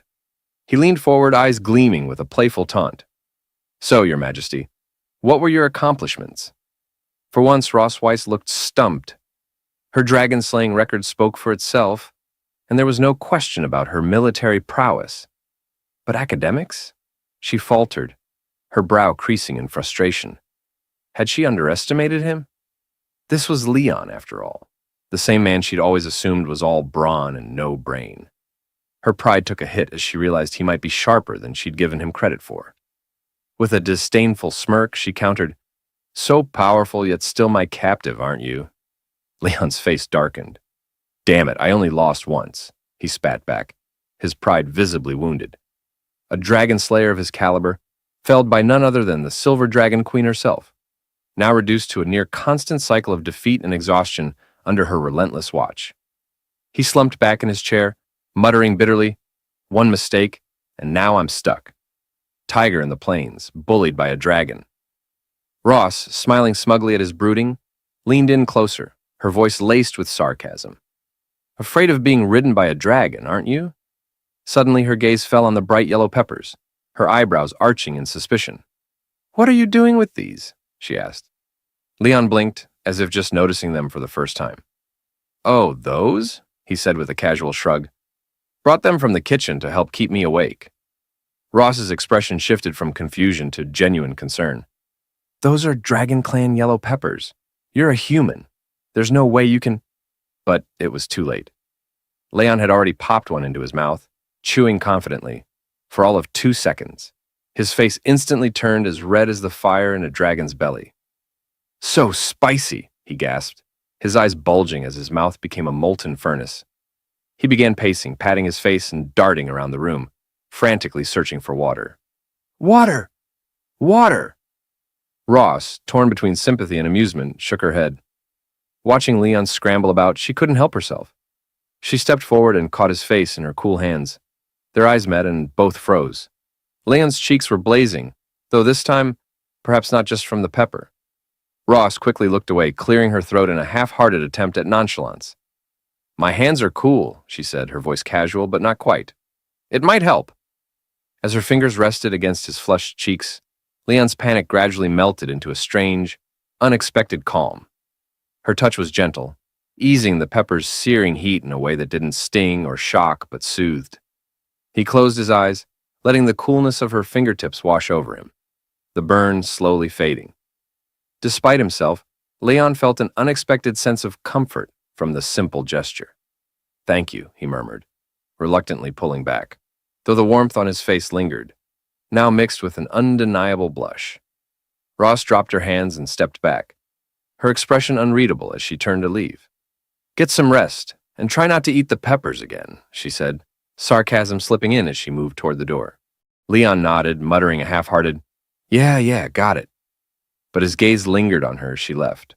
When she was gone, he groaned, fanning his cheeks, as if the memory of her touch might be hotter than the pepper itself. Yet reality soon crashed in as he recalled her usual treatment. His arms crossed defensively. Squeezes you dry, then blames your lack of endurance when you can barely stand.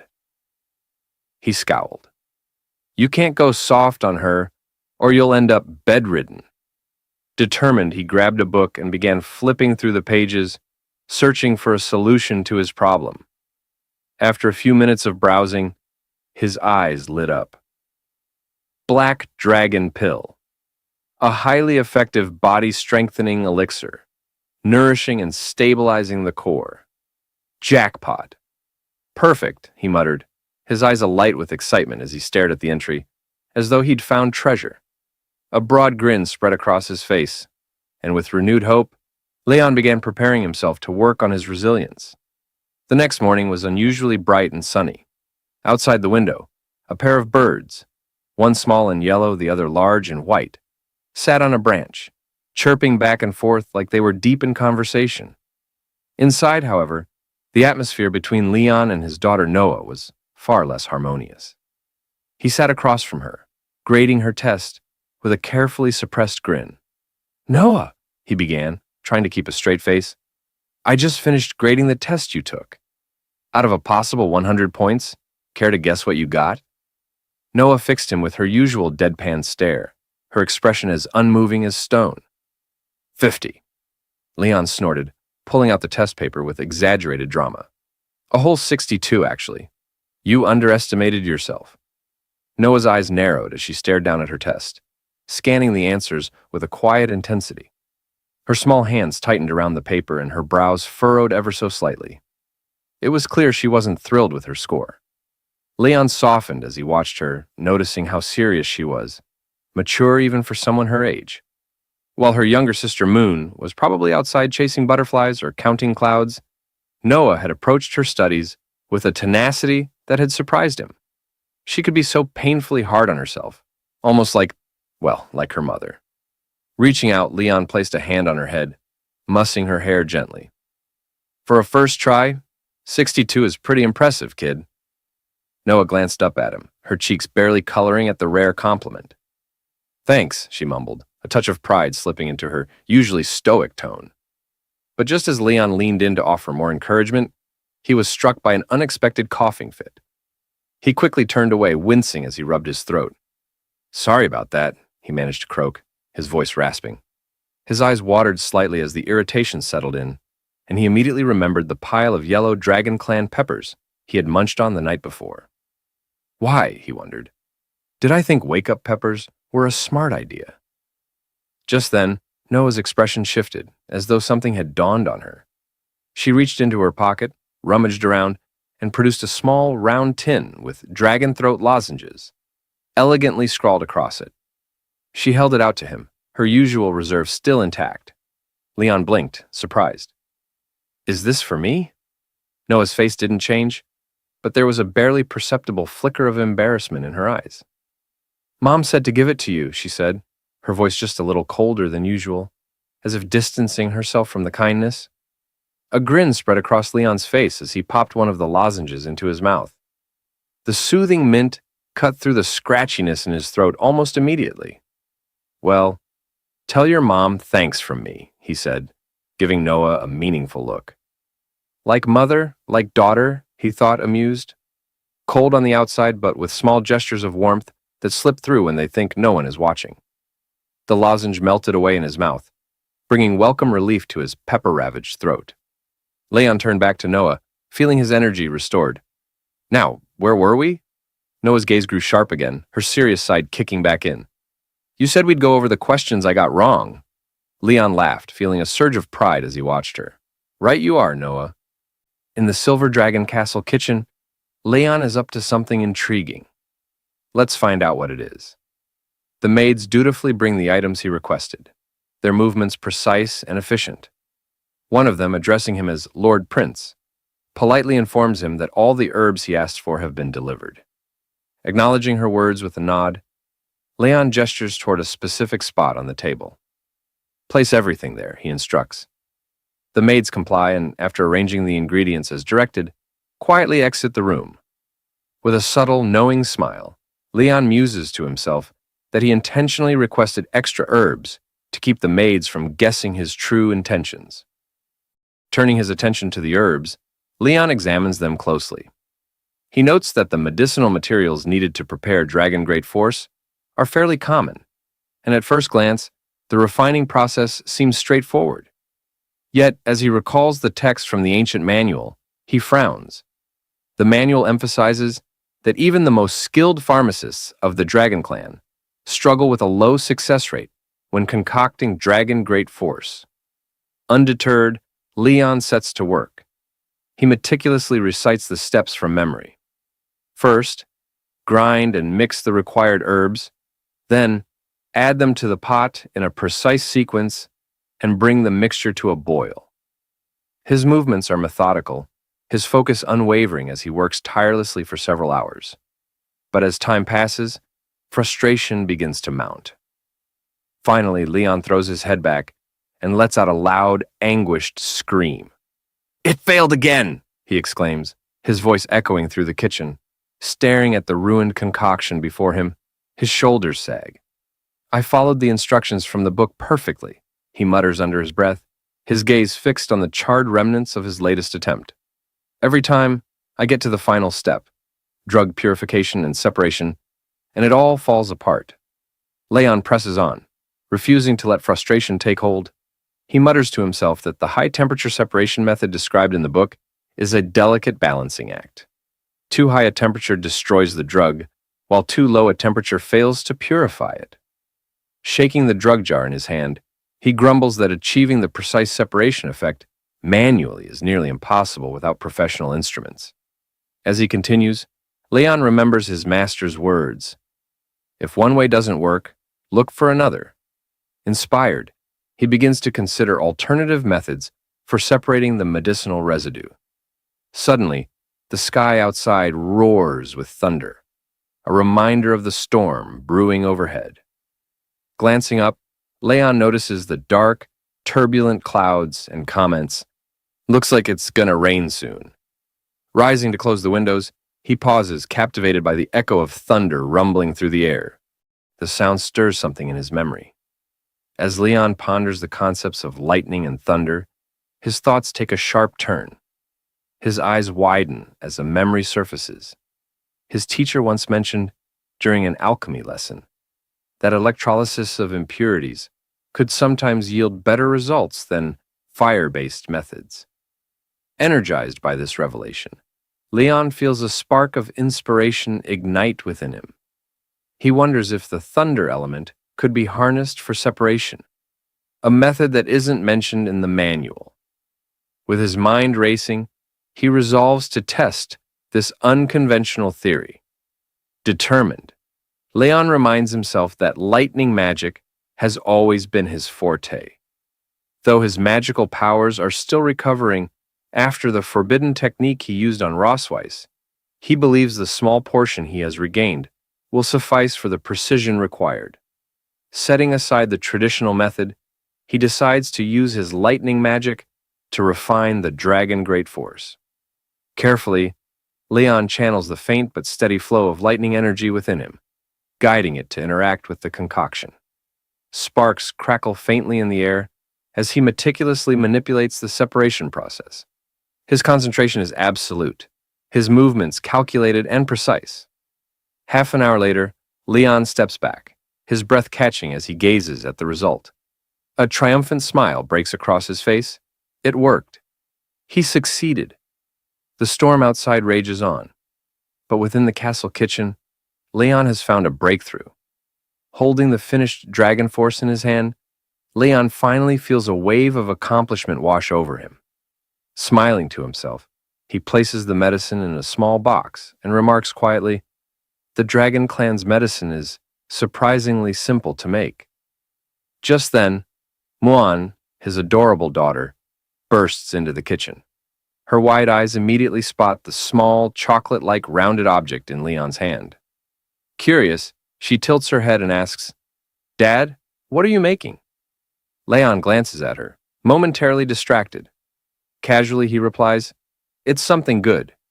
But as her sweet voice registers more clearly, Leon pauses, staring at Muan in silence as his thoughts race. Muan, undeterred, looks up at him with bright enthusiasm, clearly expecting more of an explanation.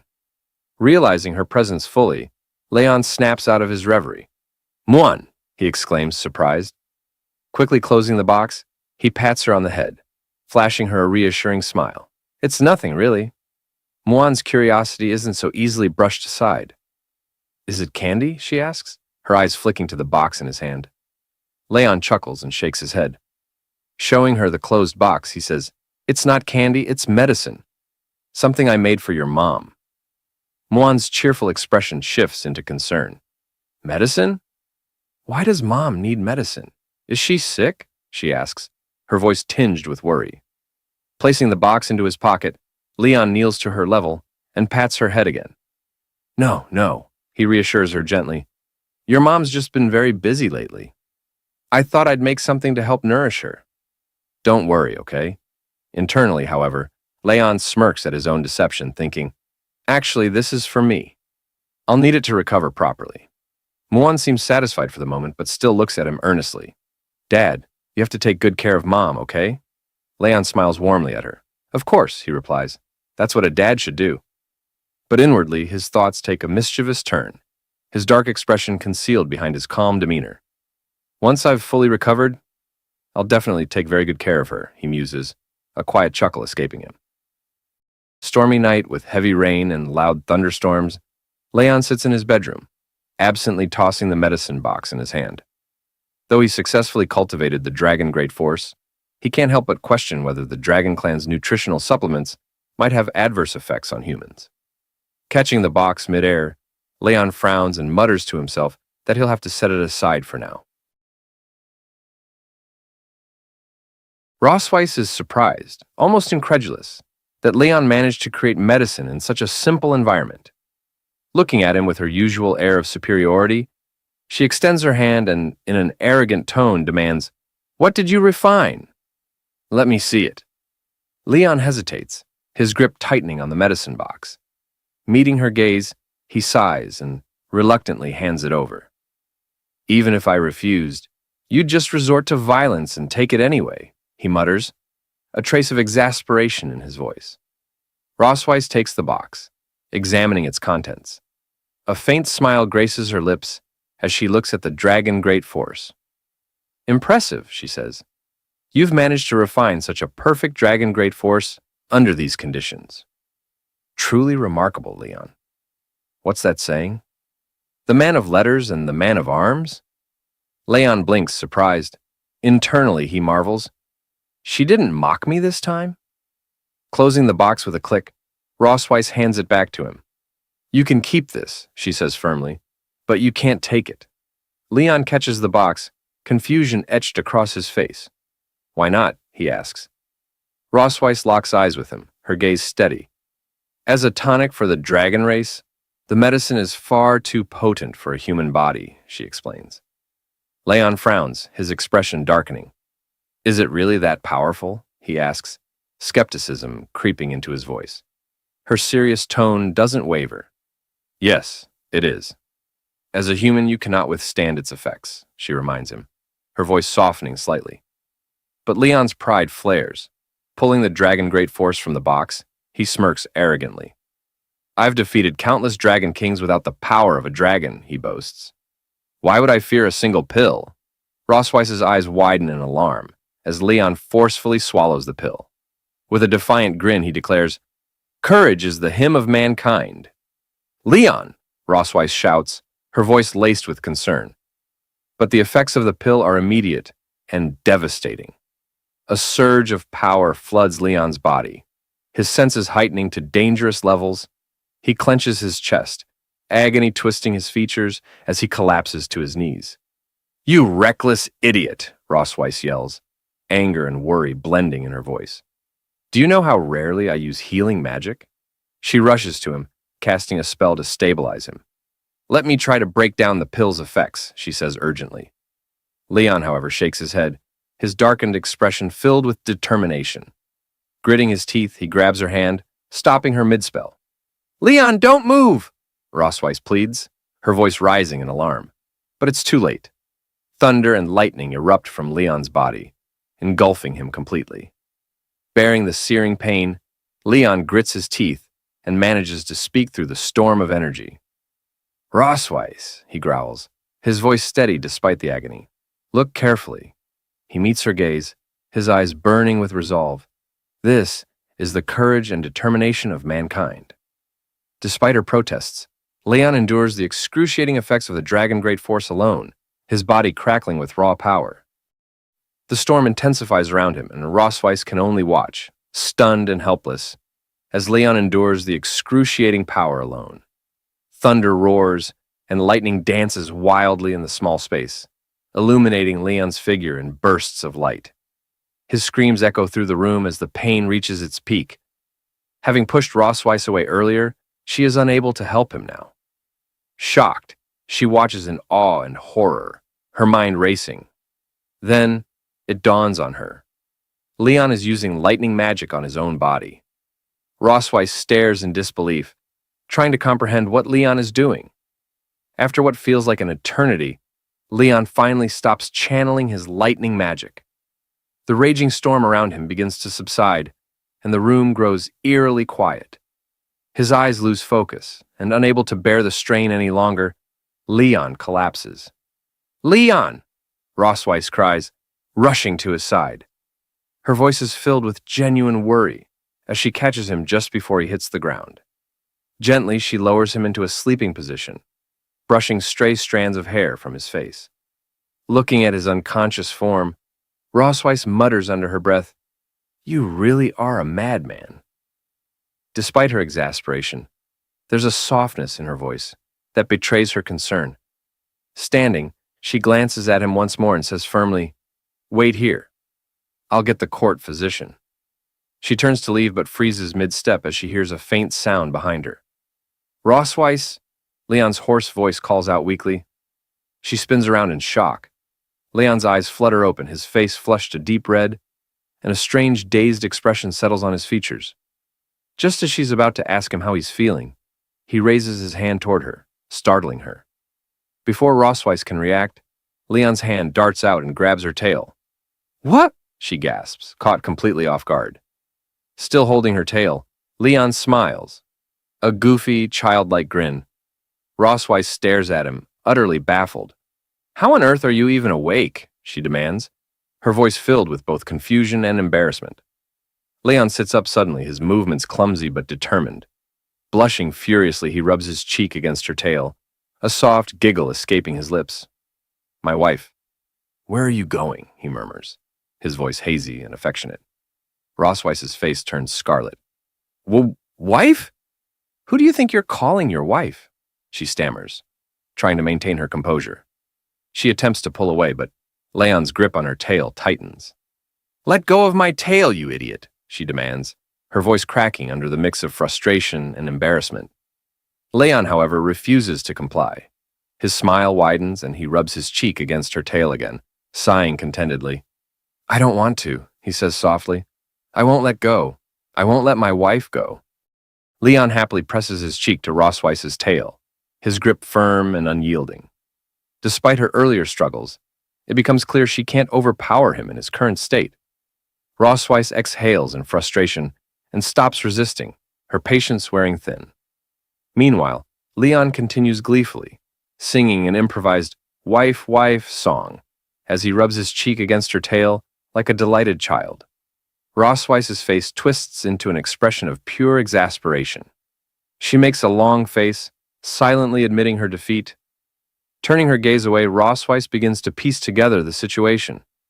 The dragon's great force is meant to enhance physical strength and endurance, she thinks. It shouldn't cause unconsciousness, or whatever this ridiculous behavior is. Her mind drifts to Leon's earlier use of lightning magic. She wonders if his manipulation of the lightning element might have interfered with or intensified the effects of the medicine. When she glances back at him, her cheeks flush as she takes in the sight of Leon, humming happily with his face buried in her tail. Idiot, she mutters under her breath, her voice tinged with embarrassment. Still, she reassures herself that despite his bizarre behavior, he doesn't seem to be in any immediate danger.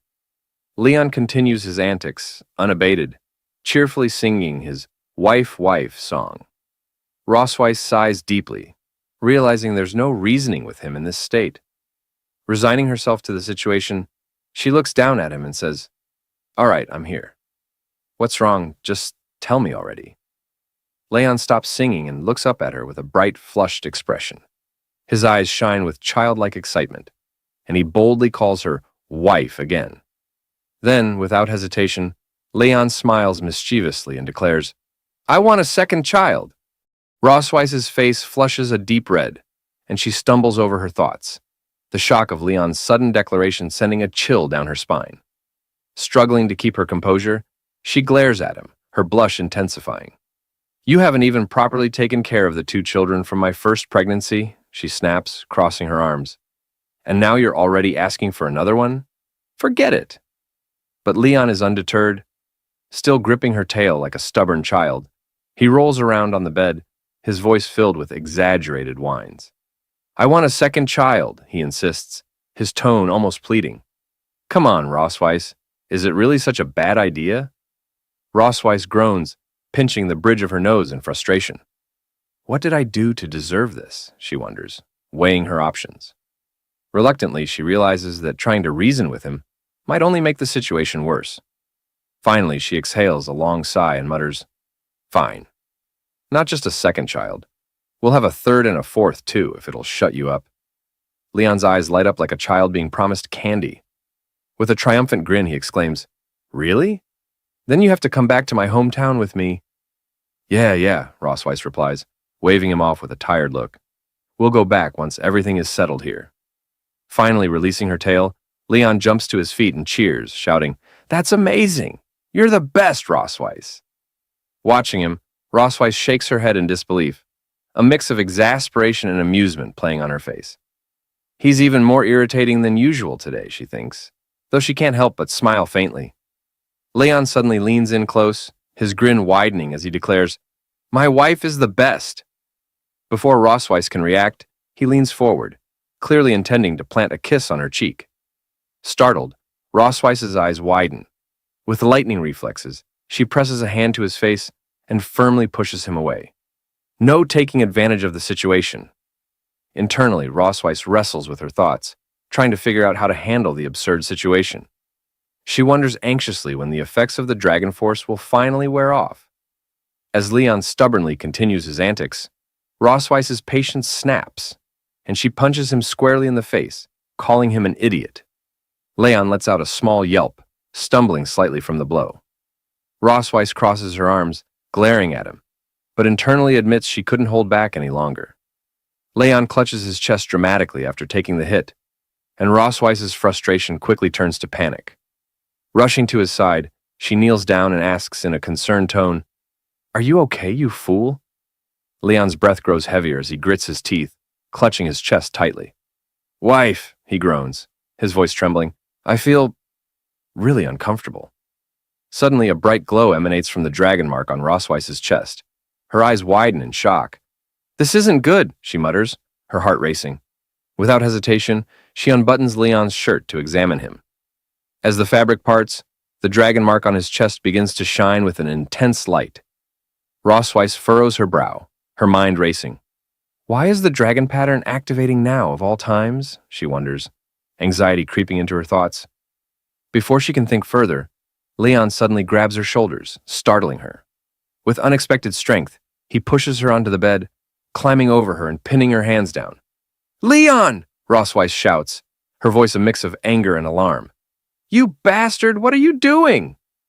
Leon's breath is labored, his face flushed as if burning with fever. He looks into her eyes, his expression desperate. "Wife," he whispers hoarsely, I feel so hot all over. My chest, it itches." Rosweiss's face flushes crimson at their proximity, her heart pounding as she glares at him. Gritting her teeth, she thinks furiously, the dragon pattern, combined with the lightning element, has heightened his instincts. It's fueling his desire to reproduce. Before she can say or do anything, Leon's gaze shifts. His eyes lock onto her tail, and with a sudden movement, he grabs it. Rosweiss freezes in shock as Leon brings the tail closer, sniffing it with a dazed expression. "Leon!" she snaps, her voice trembling between anger and embarrassment. "Let go of my tail right now!" But Leon only holds on tighter, his face dreamy as he mutters, "It smells so nice, wife. So soft." Rosweiss's eyes widen, her internal composure fraying. If this keeps up, I might actually lose control, she thinks nervously. Determined to put an end to his antics, she pushes against his face, attempting to stop him from sniffing her tail any further. "Leon, stop it!" she commands firmly, her tone sharper now. "My tail drags on the ground all day long. Aren't you disgusted by that?" But Leon's stubborn nature proves relentless. He resists her efforts, his hands clinging tightly to her. As Rosweiss continues to scold him, Leon suddenly places a finger gently on her lips, silencing her mid-sentence. Caught off guard, Rosweiss freezes, her breath hitching. She stares at him in surprise, unsure of what to say or do next. Leon gazes deeply into her eyes, his expression uncharacteristically intense. "Malif," he says softly, using her first name, something he rarely does. "You're so beautiful tonight." The unexpected compliment catches Rosweiss completely off guard. A wave of heat rushes to her face, her cheeks turning crimson.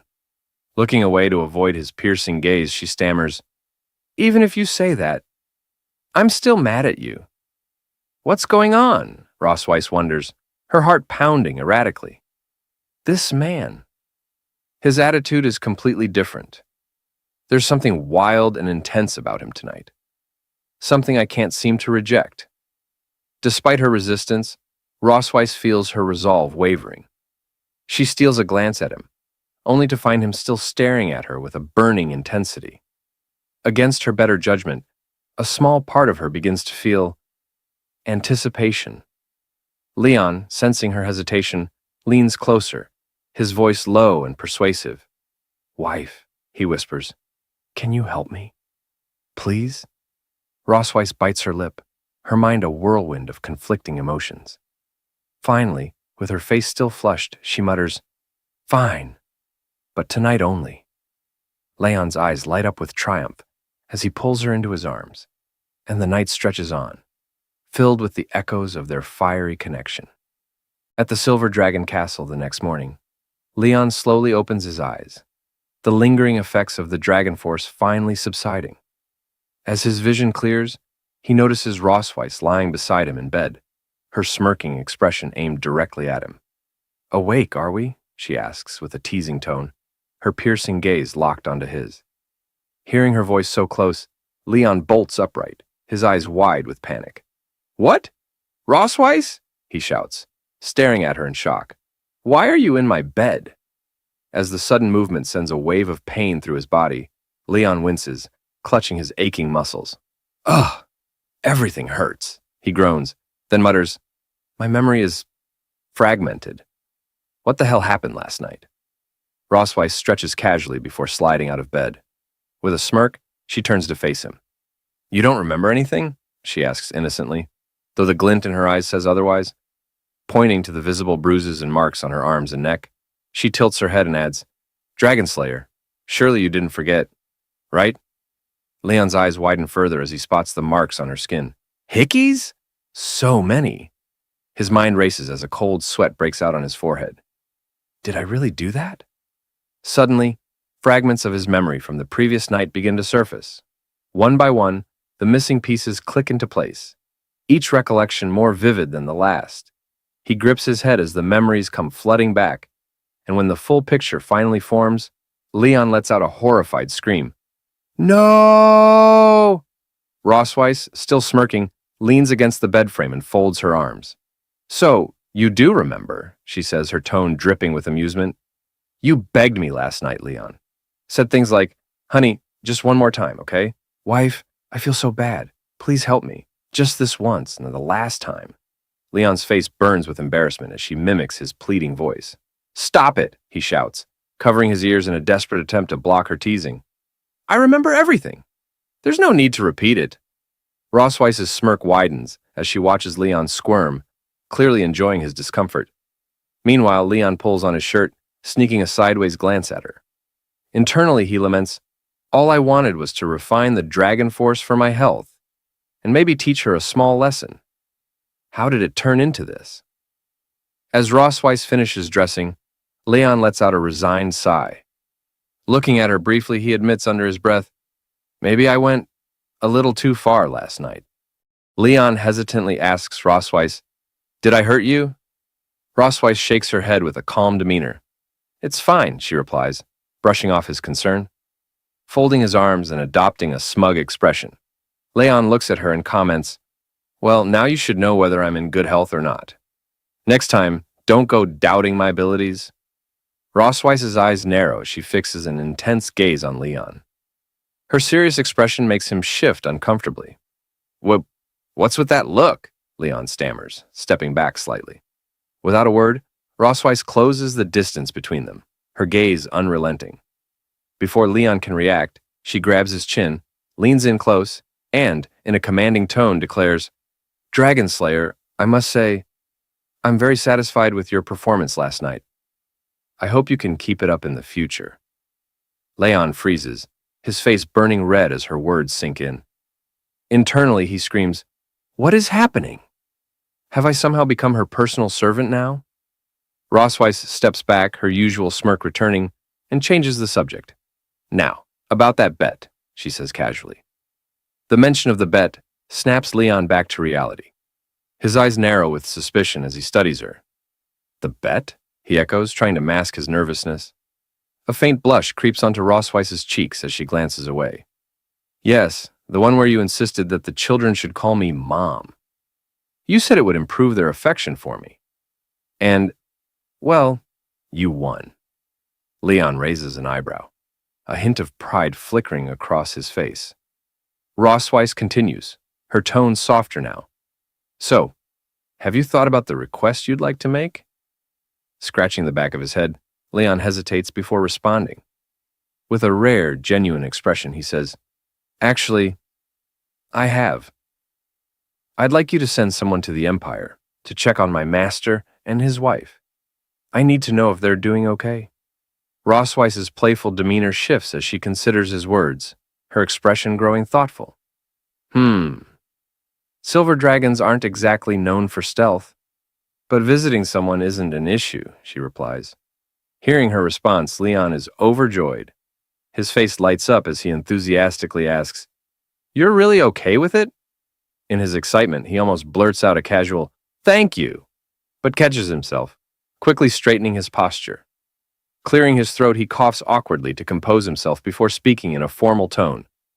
"Thank you for your help," he says sincerely. Later, in the garden of the Silver Dragon Castle, Leon sits on a bench, his face pale and weary. Little Muan, noticing his restless expression, approaches him with a curious look. "Dad, are you sick?" she asks innocently. Startled by her sudden question, Leon jumps up nervously. Waving his hands in denial, he says, "What? No, of course not. Why would you say that?" Muan giggles, her laughter light and sweet. "Mom told me," she replies confidently. She said you took medicine yesterday, and she said men can never admit when they're sick. Hearing her words, Leon's expression darkens. Gritting his teeth, he fumes internally. That meddling female dragon. How could she say that to a child? Do I even have any dignity left? Muan tilts her head, looking at him with genuine concern. But you still don't look well, Dad. Is it because the medicine didn't work? Or maybe you didn't take enough of it? Leon sighs, crouching to her level and placing his hands on her small shoulders. Muan, he says gently but firmly, it's rude to ask too many questions. As Leon tries to steer the conversation away, Muan suddenly gasps. Dad, your mouth is bleeding. Clinging to him with wide, teary eyes, she pleads, Dad, I can't live without you. Please don't die. Leon, his heart melting at her words, gives her a warm smile. Patting her head gently, he reassures her. Daddy's really fine, Muan. I promise he's doing just fine. At least that's what he tells himself. As Leon gazes at Muan's bright, innocent face, he can't help but think to himself, as expected, she really is Rossweiss's daughter. There's something about her expressions, her sharp wit, and her cheeky persistence that always remind him of her mother. But in this situation, Leon decides he has to stay one step ahead. No mercy. He kneels down and asks, How about Daddy makes you a new toy today? The word toy immediately lights up Muan's eyes. She jumps up and down with excitement, clapping her hands. Yes, I love toys the most, Daddy. Seeing her joy, Leon can't help but smile. All right then, he says. I'll make you something special.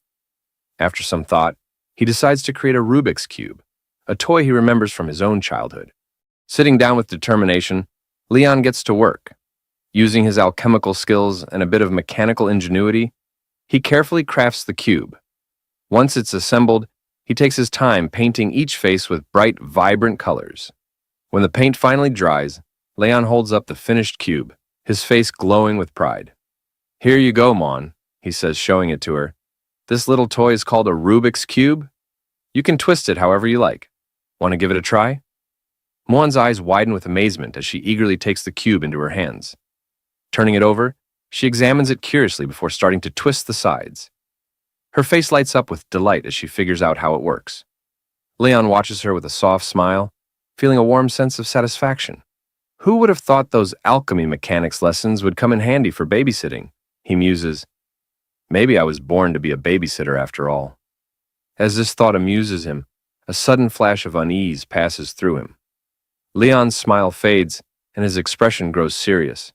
He quickly turns, scanning his surroundings with sharp eyes. Noticing his sudden shift, Muan tilts her head curiously. Daddy, what's wrong? She asks, still holding the Rubik's Cube. Leon hesitates for a moment, his eyes lingering on the distance. Then, shaking off the tension, he replies with a calm smile, It's nothing, sweetheart. Just thought I saw something. Leon returns to his thoughts, his brow furrowing in contemplation. Just moments ago, he felt something, a faint but unmistakable sensation of the dragon's gaze. His instincts tell him it's coming from the direction where Noah does her physical training. He wonders if Noah, as stubborn as she is, will ever choose to join them. Deciding to extend a gesture of connection, Leon resolves to make a Rubik's Cube for Noah as well. That night, as Muan sleeps peacefully in her room, the Silver Dragon Castle is enveloped in silence. Meanwhile, Noah quietly opens the door to her own room, stepping inside with her usual composure. Her sharp eyes immediately catch sight of the Rubik's Cube and the note resting on top of it, left behind by Leon. Curious, Noah picks up the note and reads it. In Leon's familiar handwriting, it says, This is a toy for you, Noah. Your task is to figure out how to solve it. Think of it as a little challenge. Scoffing, Noah takes the Rubik's Cube into her hands and mutters, What an idiot. I don't have time for children's toys. Yet, despite her words, she can't resist the urge to twist the sides of the cube experimentally, her fingers moving deftly. As she continues to toy with it, a faint blush creeps onto her cheeks. Holding the cube tightly, she whispers softly, Thank you, Dad. To Noah, the Rubik's Cube isn't just a toy. It's a rare token of her father's affection. something she instinctively treasures. Quietly, she slides it into a small wooden box she keeps hidden beneath her bed, a personal collection she refers to as her treasure box. Unbeknownst to Noah, her younger sister Muan has been watching her secretly from the doorway. With her usual curiosity, Muan thinks to herself, "Sister's been acting a little strange lately, always hiding things in that box under her bed. What could it be?" When Noah steps out of the room later, Muan seizes her chance. "Detective Muan is on the case," she whispers with a mischievous giggle. Crawling under Noah's bed, she carefully retrieves the hidden wooden box. Excitedly, Muan opens the box and examines its contents. Fragments of their father's black and gold armor, the Rubik's Cube, and a nameplate with the engraving Noah K. Melkfei written in Leon's hand. Muan's eyes widen in surprise. "They're all connected to Dad," she says aloud, her face lighting up with understanding. "So, that's why Noah's been so secretive." Just as she pieces it together, a shadow falls over her. Slowly, Muan turns to see Noah standing in the doorway, her expression dark and her eyes burning with fury. "Oh no," Muan whispers, her smile faltering. Noah strides into the room with an ominous calm, her voice low and cold. "What do you think you're doing, Detective Muan?" Completely unfazed by her sister's glare, Muan proudly grins and says, "I understand, sister. You really love Dad, don't you?" Noah's face flushes red, her embarrassment quickly turning into cold resolve. Without a word, she ties Muan up, silences her with a piece of cloth over her mouth, and retrieves her precious treasure box. Leaning down to Muan, who struggles fruitlessly, Noah smirks and says, "No peeking, got it?" Meanwhile, at St. Heath Academy, an elite institution among the Dragon Clan, the standards for student admission are famously rigorous. The Academy evaluates not only individual potential, but also the family's harmony and adherence to dragon ideals. It firmly believes that whether a young dragon hatches from an egg or is born live, only a loving and harmonious family can nurture a dragon to embody the proper virtues. As such, St. Heath Academy only accepts students from such families. To uphold the image of a perfect dragon family, the Silver Dragon Queen Rosweiss devises a plan, a family outing to Sky City, complete with a wholesome family photo. Sky City, a bustling hub in the dragon realm, is alive with parent dragons frolicking with their children. Amid the lively atmosphere, Rosweiss arrives in her magnificent dragon form, her scales gleaming like polished silver as she soars gracefully through the skies. The family follows, awestruck by her commanding presence. Finally, Muan, ever the playful one, slides gleefully down her mother's back. Leon, standing below with his arms extended, calls out, "Slow down, Muan! I'll catch you!" With perfect timing, he grabs her mid-slide, holding her securely in his arms. "Gotcha," he says with a warm smile, lifting Muan effortlessly. As the scene unfolds, Noah watches silently with her signature cool demeanor, arms crossed, observing the family interaction without a word. Rosweiss, having landed gracefully, shifts back into her human form. Muan, full of curiosity, looks up at her father and asks, "Daddy, why didn't you turn into a dragon just now? I really want to see you as a dragon." Leon freezes at the unexpected question. His smile stiffens as he awkwardly laughs, scratching the back of his head. Internally, he's panicking. "Dear daughter, Daddy is great at slaying dragons, but turning into one? You'd better forget about it." Before he can come up with a plausible excuse, Noah fixes her sharp gaze on him and coldly asks, "So, is it that you can't transform? Or you won't?" Leon feels the weight of her words and falters, completely caught off guard. He looks back and forth between Noah and Rosweiss, hoping for a lifeline. The pressure mounts as both daughters await his answer. Sensing his discomfort, Rosweiss steps in with a composed smile and says, "Your father's body hasn't fully recovered yet, so he can't transform into a dragon for the time being. Rosweiss promises the children that Leon will show them when he recovers." Muan, her face full of concern, looks up at her father and says earnestly, "Daddy, you have to get better soon." Leon smiles at her reassuringly, patting her head. I'll do my best, Muan, he says. But inwardly, he thinks to himself, it's impossible. Absolutely impossible. Rosweiss quickly changes the subject, clapping her hands to gather their attention. All right, everyone, let's head into town. We have things to do today. Muan bursts with excitement, dashing ahead down the bustling street. Noah, look! There are so many dragons here, she exclaims, her voice filled with wonder. Noah, ever composed, follows at a steady pace and warns her younger sister, Slow down, Muan. Don't run off too fast. As the two girls move ahead, they catch the attention of the dragon citizens. Many pause to admire the siblings, their gazes filled with curiosity and adoration. Meanwhile, Rosweiss and Leon walk behind them.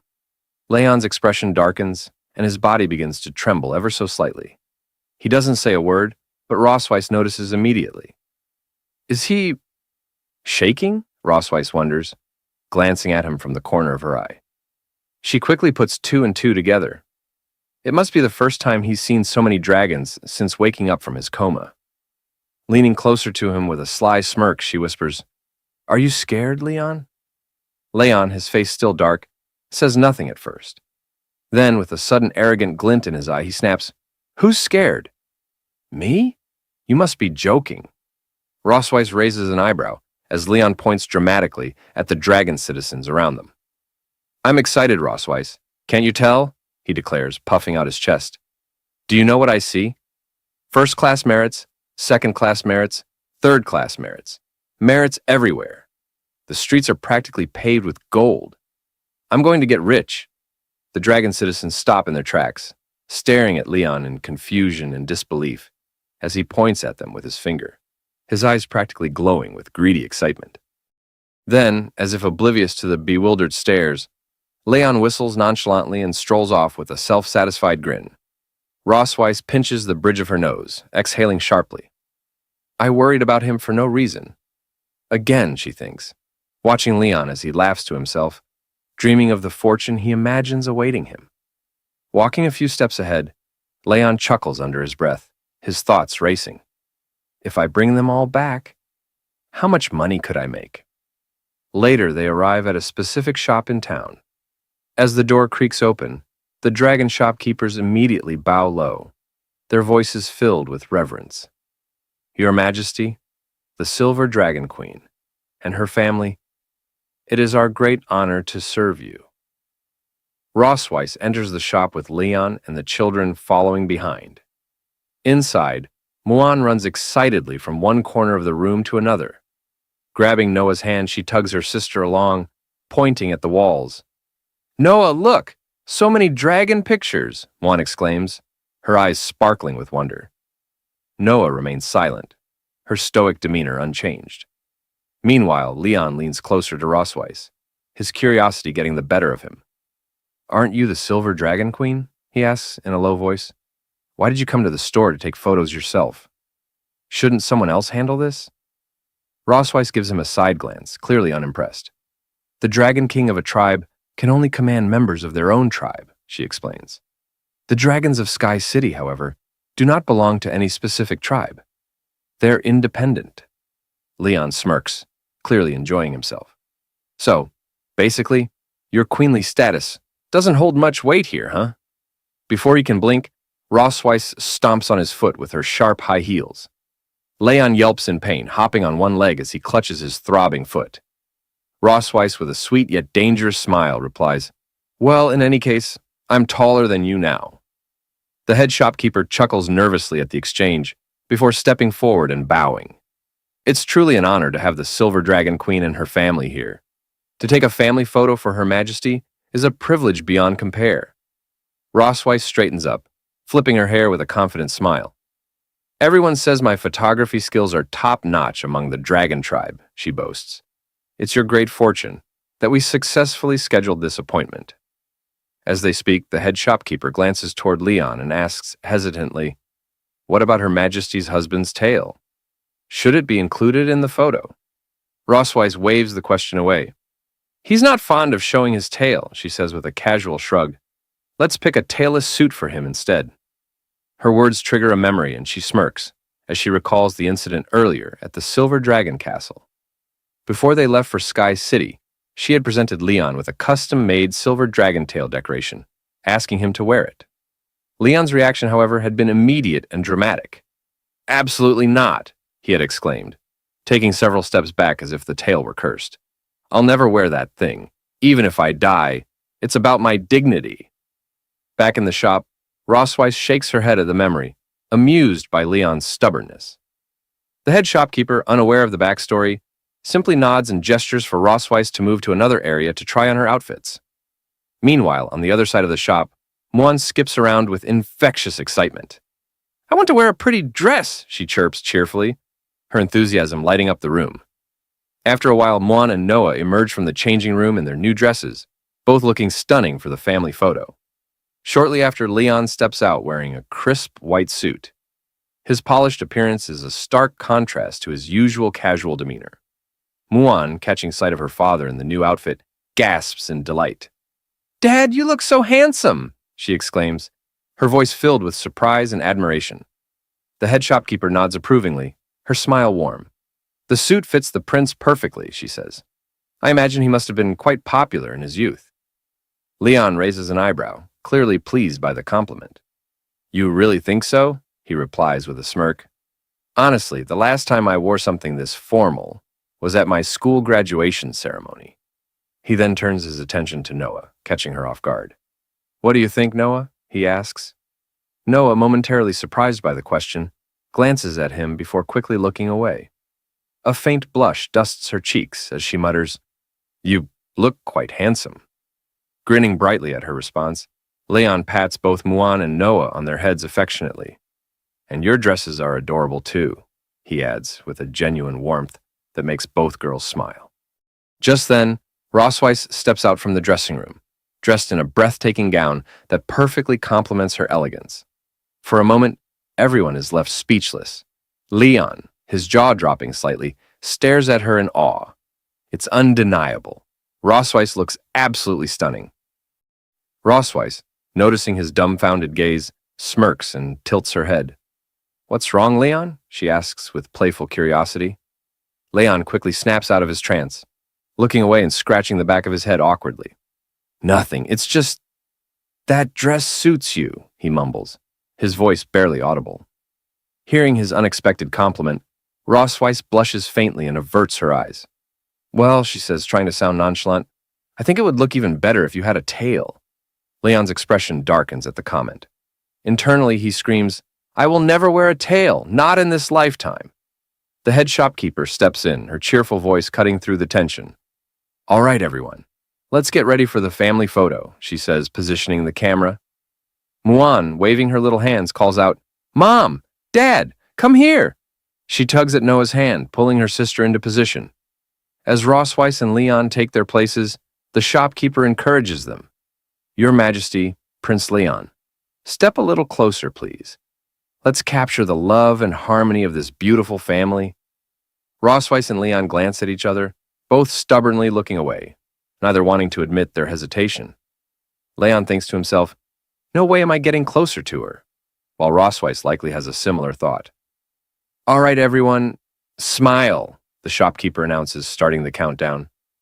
Muan beams with uncontainable enthusiasm, her cheerful energy lighting up the scene. Meanwhile, Noah maintains her cool, aloof demeanor, and Leon and Rossweiss look as though they're barely tolerating the moment. With a click, the family photo is taken. Predictably, Muan's bright smile steals the show, while everyone else looks composed, if not slightly cold. Afterward, another photo is arranged with just Muan and Noah, the sisters hugging each other in a rare moment of affection. For the final shot, the shopkeeper suggests something unique. Rossweiss and Leon creating a love-shaped symbol. Rossweiss coils her tail into half a heart, and Leon reluctantly completes the other half with his hand. The resulting photo is equal parts adorable and awkward, with Rossweiss's playful smirk contrasting Leon's begrudging expression. In the end, even Leon has to admit the photos turned out well, though he silently vows never to speak of the heart symbol again. In another photo, Rossweiss and Leon face each other, their gazes locked in a fiery stare. Though their flushed faces betray a hint of embarrassment, the rivalry in their eyes is unmistakable. The head shopkeeper, observing this dynamic, chuckles and comments. "You two really look like a couple." This photo is definitely one for the books, a special edition, if you will. Speaking of special editions, let's revisit Leon's graduation ceremony. On the day of Leon's graduation, a crowd of his female juniors surrounds him, each vying for his attention. One girl shyly asks, "Senior Leon, can we take a photo together?" Another pipes up, "Will you have dinner with us later?" A third girl, handing him a carefully wrapped gift, pleads, "Please accept this, Senior Leon." Leon, caught in the middle of the overwhelming attention, looks flustered and unsure of how to extricate himself. His face twists into a mix of hesitation and mild panic as he struggles to reject their advances without seeming rude. Finally, composing himself, Leon adopts a stern expression and declares, "I'm sorry, but I can't. I have to head back and nail hooves for my master's donkey. Maybe next time." His abrupt excuse leaves the girls stunned, their hopeful expressions quickly turning to disappointment. One by one, they retreat, their hearts visibly breaking as they walk away. Leon sighs in relief, waving them off with a quick, "Goodbye!" His tone is cheerful, but the girls' crushed spirits linger in the air. From a distance, Leon's master watches the entire scene unfold. With a long, exasperated sigh, he mutters to himself, "Did this guy get kicked in the head by a donkey? What is wrong with him?" Now in the Sky City, after taking their photos at the shop, the head shopkeeper informs them it will take about 6 hours for the photos to be developed. During this time, she suggests Her Majesty take a leisurely stroll around the city. As they leave, Muen waves her hand cheerfully to the shopkeeper, while Noah and Leon exchange a glance, silent but telling, as if suspecting something unusual. Without warning, Muen grabs Noah's hand and dashes through the bustling streets, her excitement bubbling over as she urges him to look over there. Leon and Rossweiss follow at a steadier pace, their children's energy impossible to match. As they walk, Leon glances at Rossweiss, a faint smile playing on his lips. "I never thought I'd get the chance to go shopping with you. This feels different," he remarks. Rossweiss responds with her usual calm demeanor, reminding him, "This is just to maintain our family image." Then, softening a little, she adds, "Besides, Noah has been preparing for her entrance exam so seriously. She's worked hard for nearly a month. It's good for her to relax once in a while." As the parents continue their conversation, Muen and Noah stop abruptly at a lively stall featuring a balloon shooting game. Their attention is immediately captured by a cute teddy bear among the prizes. Muen's eyes sparkle like stars, and Noah looks equally enchanted by the fluffy bear. When Leon and Rossweiss catch up, they pause, surprised to find the kids utterly absorbed in the game. Noah steps forward first, picking up the toy gun with an air of determination. She takes aim carefully at a balloon, but the result is less than ideal. She either misses entirely or hits a balloon that stubbornly refuses to pop. Her failure leads to a tense silence, and Noah's face twists into the most adorable pout of frustration. Muen's excitement dims as well, her expression mirroring Noah's disappointment. The shopkeeper, noticing their dejected faces, offers an encouraging smile. "If you try a few more times, I'm sure you'll hit it." At that moment, Leon steps forward, shaking his head with a chuckle. "So, they've got this kind of game here too, huh?" Muen beams at him, calling out enthusiastically, "Dad!" While Noah, still pouting, mutters that she just can't seem to win. Leon laughs awkwardly, his instincts telling him these games are rigged to make winning difficult. Seeing her father as the last hope, Noah shoves the toy gun into his hands with an almost commanding pout. Leon takes it, examining the toy intently, as memories surface of similar games he'd seen in human markets. Rossweiss observes Leon closely and comments, "The bullets of this toy gun are made of magical energy. It requires precise control to handle the magic properly. No wonder it's a bit difficult for Noah." The shopkeeper, sensing an opportunity, turns to Leon and Rossweiss with a sly smile. "Would you two like to give it a try? If you manage to hit all the balloons within 10 shots, you can win the pair of teddy bears your daughters seem to have their eyes on." Internally, the shopkeeper chuckles, Proud of his ploy, he had intentionally let the kids try first to lure their parents into spending more money. Leon glances down at Noah and Muen, his voice gentle as he asks, "Do you two want the teddy bears?" Noah crosses her arms and turns away, huffing indignantly. "I'm not interested," she declares, though her tone betrays her. Beside her, Muen's shoulders droop, her voice soft and wistful. Muen doesn't want them either. The girls' attempts to hide their true feelings don't fool Leon. He sighs inwardly, knowing full well they both want the bears, but are too stubborn to admit it. Turning to Rossweiss with a mischievous grin, Leon points a finger at her and confidently announces to the shopkeeper, "Give me 10 shots!" She'll pay for it. Rossweiss, caught off guard, gasps in surprise. "What? Me?" The shopkeeper, laughing at the unexpected dynamic, rubs his hands together. "That's the spirit." Leon picks up the gun, his expression shifting to one of focus as he aims at the balloons. Memories of his training days at the Dragon Slayer Academy flash through his mind. "It's been a while since I've held a gun," he thinks to himself, the weight of nostalgia settling briefly on him. Meanwhile, Rossweiss begrudgingly hands over the gold to the shopkeeper, who accepts it with a quick and cheerful, "Thanks." Leon lines up his first shot and fires. Miss He fires again. Another miss. Shot after shot. The results are the same. He fails to hit a single balloon. The shopkeeper smirks, satisfaction blooming in his chest. He had tampered with the gun's settings, making it nearly impossible for anyone, regardless of their skill, to succeed. Leon, however, isn't ready to give up. He taps the gun lightly, his brow furrowed in thought. "What's going on?" he murmurs, scanning the weapon for flaws. Sliding his left hand casually into his pocket, he takes a deep breath and aims again. This time, his movements are smooth and calculated. One by one, the balloons burst with each shot. The shopkeeper's smirk vanishes, his jaw drops, and his eyes widen in disbelief as Leon flawlessly hits all 10 targets.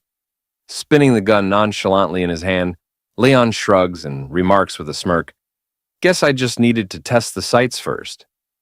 Didn't expect to hit them all after that. The shopkeeper stands frozen, his mind racing as he silently wonders how anyone could pull off such a feat. Rossweiss, with a soft smile, compliments Leon, saying, "Not bad." Muen, her cheeks slightly flushed with admiration, clutches her teddy bear and exclaims cheerfully, "Dad is amazing." Noah, also blushing faintly in surprise, chimes in, "Dad is so sharp." Pretending to be impressed, the shopkeeper reluctantly hands over the pair of teddy bears, his smile forced as he exclaims, "That's awesome!" While handing over the prizes, he mutters internally, "Just take them and leave already." Leon accepts the teddy bears with a warm smile and thanks the shopkeeper graciously. Then, turning to his daughters, he kneels and hands one bear to Muen and the other to Noah, saying with a gentle tone, "These are for you." Muen, overjoyed, hugs her teddy bear tightly and beams up at him. "Thank you, Dad," she says, her voice brimming with happiness.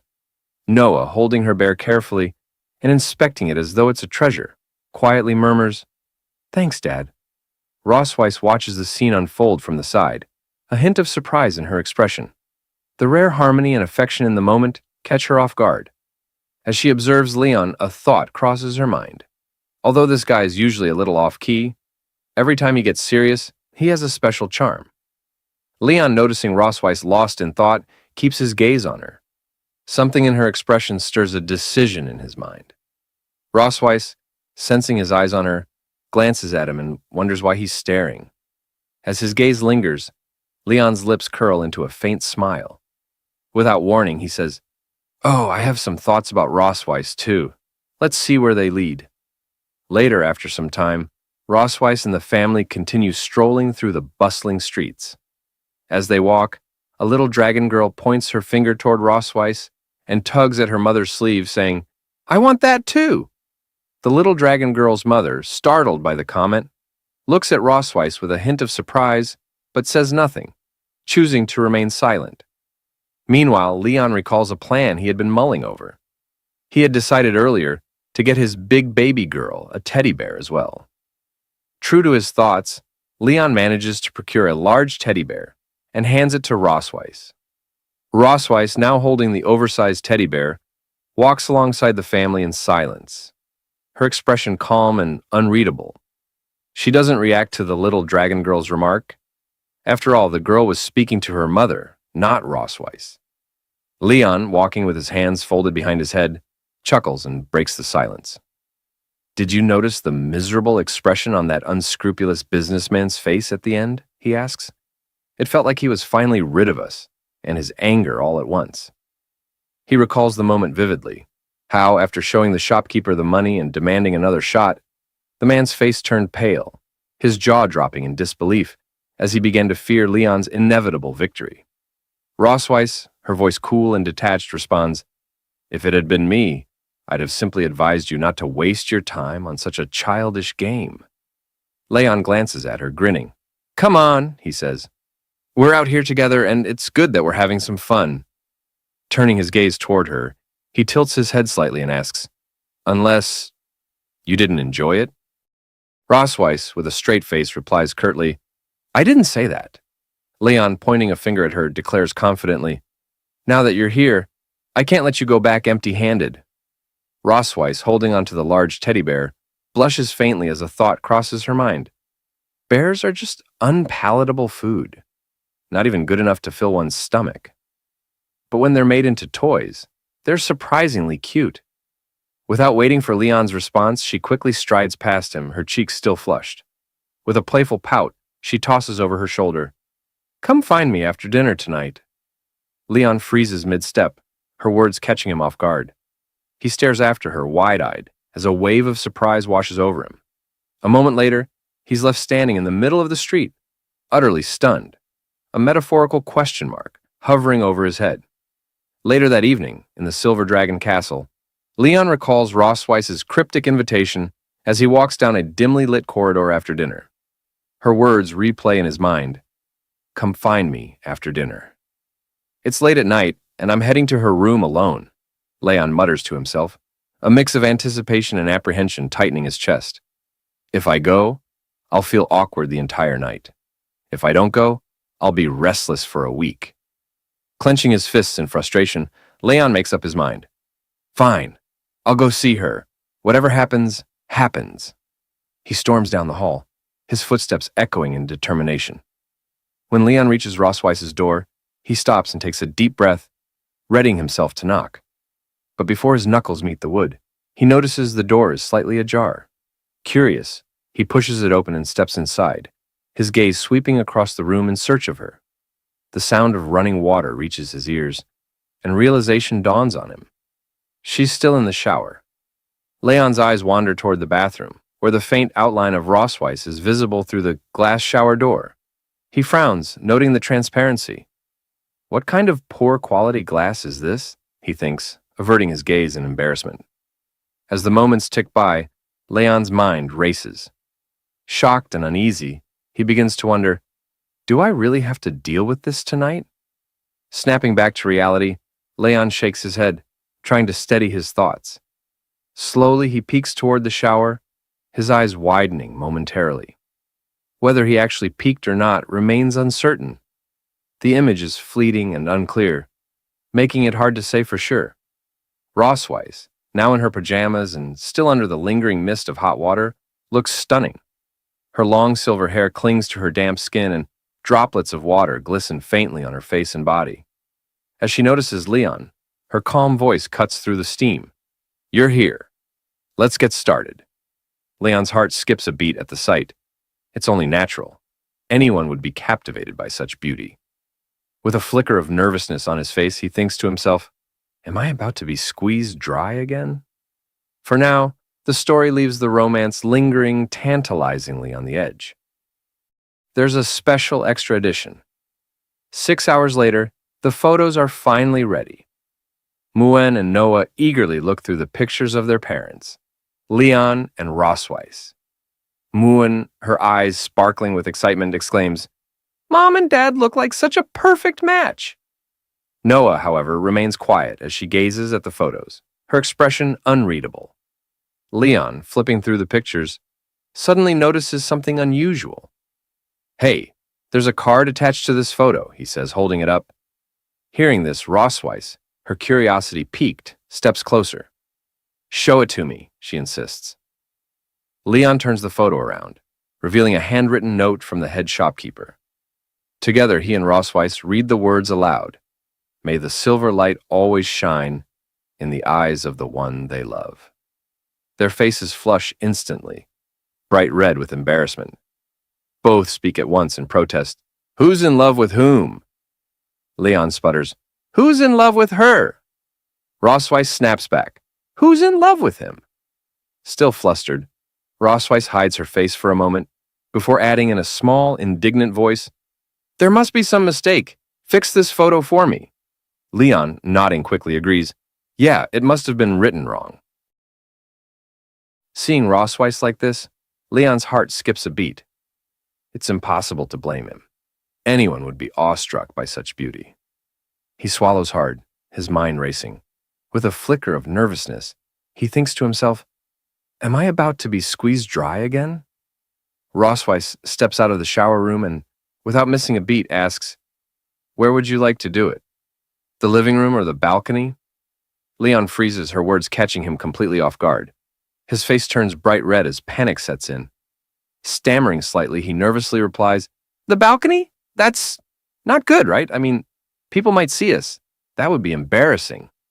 Rosweiss, casually glancing into the mirror and adjusting her damp hair, responds with an air of indifference. The living room is fine then, it makes no difference to me. Leon exhales deeply, feeling trapped by the situation. Finally, with a dramatic sigh, he clenches his fists and yells, Fine. Come on, do it. He lies back on the sofa, his teeth gritted and eyes tightly shut, bracing himself for whatever's about to happen. Rosweiss, noticing his odd behavior, raises an eyebrow. What are you doing? She asks, her voice laced with amusement. Leon cracks one eye open, his face flushed. Aren't you going to, do it? He blurts out. Rosweiss, now sitting on the opposite sofa with her legs elegantly crossed, lets a sly smile creep onto her face. Mr. Casanova seems quite eager, she teases. Then, with a calm but playful tone, she adds, But tonight isn't suitable. Let's do it another day. Her words hit Leon like a bolt of lightning. He sits up abruptly, his face a vivid shade of crimson. What? He exclaims, utterly mortified. Rosweiss smirks, clearly enjoying his reaction, as Leon buries his face in his hands, silently vowing to get even for her teasing one day. Rosweiss places a paper on the table that she had been holding earlier. Leon, quickly sitting up on the sofa and coughing awkwardly, asks, What's this? Rosweiss adjusts her posture and explains, These are test questions from St. Heath Academy, used to evaluate viviparous families in the past. The questions focus on the partner's living habits, personalities, and shared experiences. She sets down more papers and continues, We need to get these answers right in advance. If we can't respond properly later, it could affect Noah's admission evaluation. Leon picks up the paper, skimming through the questions. With a skeptical look, he comments, These are like questions from one of those cheesy couples' tacit understanding games. Rosweiss raises an eyebrow. Cheesy or not, they're important. Leon shrugs and continues, They're asking about stuff like your partner's favorite color, a phrase they often say, where you went on your first date, or which book they like to read. Really? Looking up from the paper, he calls out, All right then, Rosweiss. What's your favorite color? Black, she replies with a calm expression, then asks, What about you? Silver, Leon answers without hesitation. Their eyes lock for a moment, an unspoken realization hanging between them. The intensity of their gaze grows, and suddenly both of them become self-conscious. Their faces flush red as they quickly turn away, awkwardly brushing off the moment. It's just a coincidence, Rosweiss mutters, glancing to the side. Yeah, just a coincidence, Leon agrees, scratching the back of his head and looking in the opposite direction. Snapping back to the task at hand, Rosweiss clears her throat. In any case, we need to test how well we know each other. Fine by me, Leon replies, grabbing a pen. The two begin filling in the answers, their focus shifting entirely to the task. A short while later, Leon leans back and declares, I'm done. Rosweiss finishes moments after and nods. Let's check the scores. They swap papers to review each other's answers. When the tally's complete, Rossweiss scores 45 points, while Leon scores 58. Leon smirks, leaning back smugly. Looks like I scored higher than you. Seems like I know the queen better than she knows me. Rossweiss narrows her eyes at him, hiding her slight embarrassment. Don't get too full of yourself. Next time, I'll do better. Leon chuckles, savoring his small victory, as Rossweiss silently vows to outscore him in their next test. Hearing Leon's words, Rossweiss becomes visibly irritated, her cheeks puffing out as she makes a cute, pouting face. Glancing at her score, she feels a mix of frustration and surprise. I didn't expect him to notice even my small habits, she thinks. The way I sit or how I position my tail to feel most comfortable. He must be more observant than I thought. One question catches her attention. Has your partner ever been particularly disappointed with you about something? Leon had marked yes.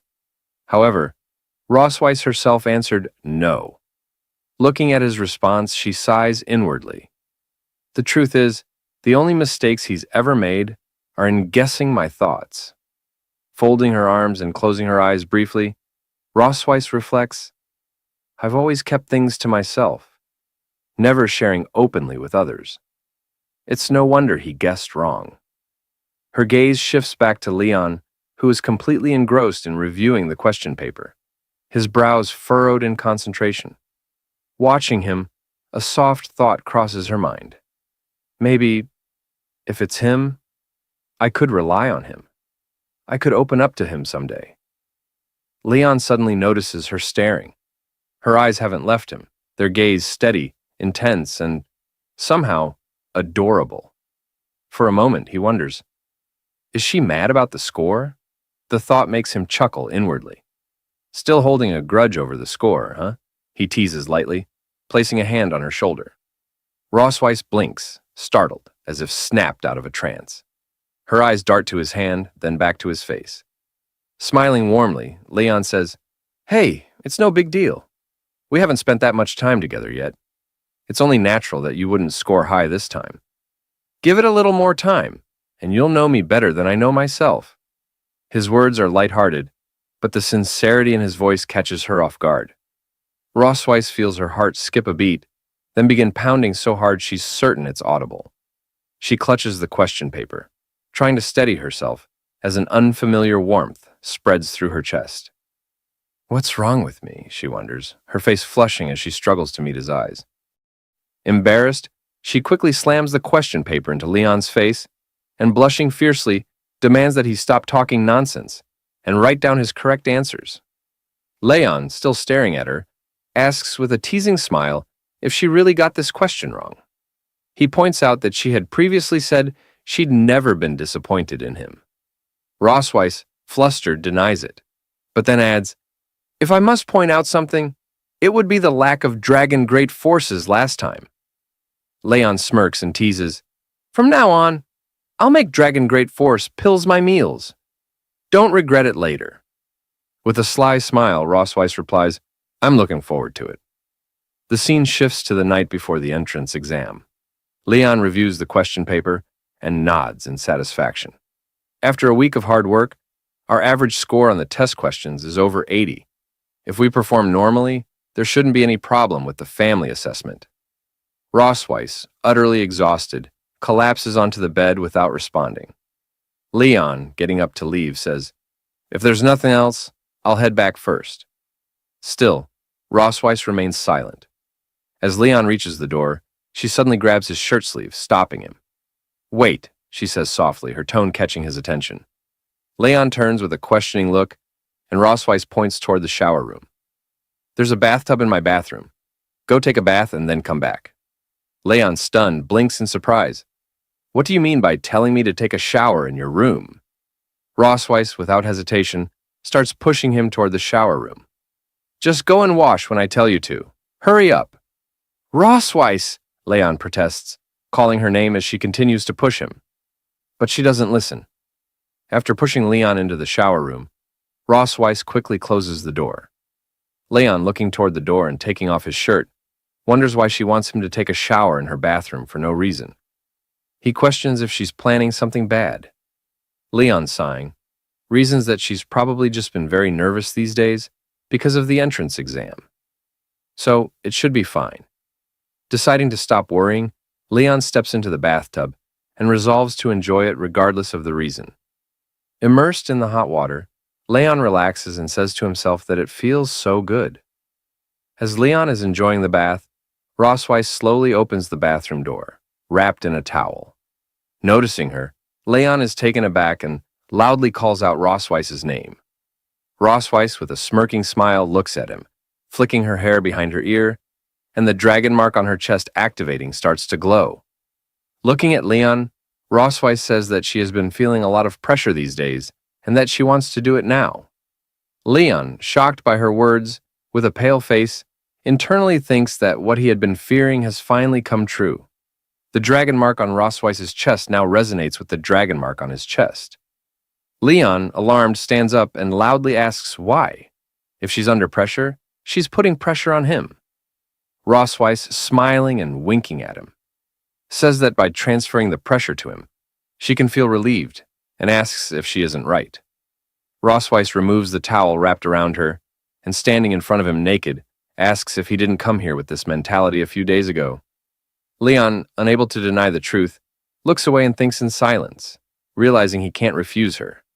Rossweiss then steps into the bathtub nakedly with Leon, leaning on his chest and looking into his eyes. She tells Leon that he can't run away and urges him to just surrender. Leon doesn't resist and complies with her. The dragon marks on their chests begin glowing brightly, the intensity increasing. We all know what's about to unfold. On the day of the admission test at St. Heath Academy, Leon and Rossweiss arrive with Noah. Leon looks around in awe, remarking that this is St. Heath Academy. He turns to Rossweiss, who remains silent, her face serious. Concerned, Leon leans closer and asks her what's wrong, mentioning that he'd just done the decompression last night, but the effect wore off quickly. Rossweiss's face flushes with embarrassment, and she hits his back, muttering for him to go to hell under her breath. Leon laughs and tells her to let's go. Together, they enter the academy. During registration, they submit Noah's details. The receptionist reads aloud, Noah K. Melkve, Silver Dragon Clan. Age, 1 year and 3 months. Seeing the receptionist's skeptical expression, Leon asks if there's a problem. The receptionist replies there's no issue, just a little surprise. She explains that while the academy's minimum age for young dragons to enroll is 1 year, most of the young dragons are around 4 to 6 years old. Then, with a slight smirk, she asks if Noah is the princess, suggesting she might be a bit too young. Rossweiss, her face serious, responds that Noah is very smart and that her age is no issue. They respect her decision. The receptionist nods and tells them to proceed. She informs them that a special staff member will escort Noah to the written test, while the accompanying parents will need to go to the 4th floor for a home assessment. On the 4th floor in the meeting room, Leon and Rossweiss sit with the academy staff. Rossweiss, holding Leon's hand and leaning close with a smile, whispers and asks, based on his experience, if he thinks the 3 people there are easy to deal with. Leon, looking at them with a straight, uninterested face, whispers back that they look easy to kill. He reflects that the person he was before being captured by her would have easily taken their heads in 50 rounds. Leon, his face twisted in anger and radiating killing intent, grits his teeth and tightens his fist, whispering to Rossweiss that if they dare prevent Noah from attending the academy, he will meet them with a sword. The 3 academy staff, sensing the intensity of his killing intent, think to themselves that he must be an imposing parent. One of them, an older man, introduces himself as Walter Wilson, the vice principal of St. Heath Academy, and explains that he will be responsible for their assessment today. With a calm demeanor, the vice principal reassures them not to be nervous, urging them to simply relax and answer their questions. Rossweiss, forcing a polite smile, nods in agreement. Leon, also wearing a strained smile, silently notes that this old man doesn't seem as simple as he appears. wondering if something strange might be about to unfold. The vice principal then asks if they remember when their wedding anniversary is. Rosweiss and Leon exchange a glance, realizing that this question was anticipated. Back in the Silver Dragon Castle bedroom, Rosweiss had once told Leon that if anyone ever asked about their wedding anniversary, they needed to have a prepared response. After all, they hadn't officially married yet, and she had become pregnant before they could tie the knot. Leon, recalling her suggestion, thinks for a moment and says that if he had to choose a day that left a deep impression on him, it would be that day. Rosweiss, understanding his train of thought, completes his statement by saying it was the year 1733 of the creation calendar. Back in the interview, both Rosweiss and Leon confidently state that it was May 25th. Leon, however, silently reflects that this was the day he and Rosweiss had bonded in the dungeon. The vice principal, glancing at the submitted papers with a hint of suspicion, remarks that their child is already over 1 year old, despite being married for less than 2 years. He notes that this progress seems much faster than that of ordinary families. Leon, laughing awkwardly, explains that they fell in love at first sight, had a wonderful relationship, and quickly got married and pregnant. Shifting his focus, the vice principal asks if, in the 2 years of marriage, they've discovered any shortcomings or bad habits in their partner. Leon answers yes, while Rosweiss responds no. Internally, both of them think that their answers should be a mix of truth and fiction, just enough to seem believable. When asked to elaborate, Leon begins to act, putting on a sad face. With an Oscar-worthy performance, he claims that sometimes he feels like he doesn't exist. Then, blushing and dramatically placing his hand on his chest, he says his wife is so capable, managing family affairs and housework with exceptional order, making him feel insignificant. As Leon delivers his glowing monologue, Rosweiss stares at him with a long, unimpressed expression, clearly not entertained by his performance. Blushing now, Leon looks at Rosweiss and gently takes her hands. Rosweiss, playing along with his act and blushing as well, looks into his eyes. With a soft voice, Leon tells her that she easily accumulates stress, so he wants to take this opportunity to tell her something important. He says he wants to do more for their family and asks her to rely on him.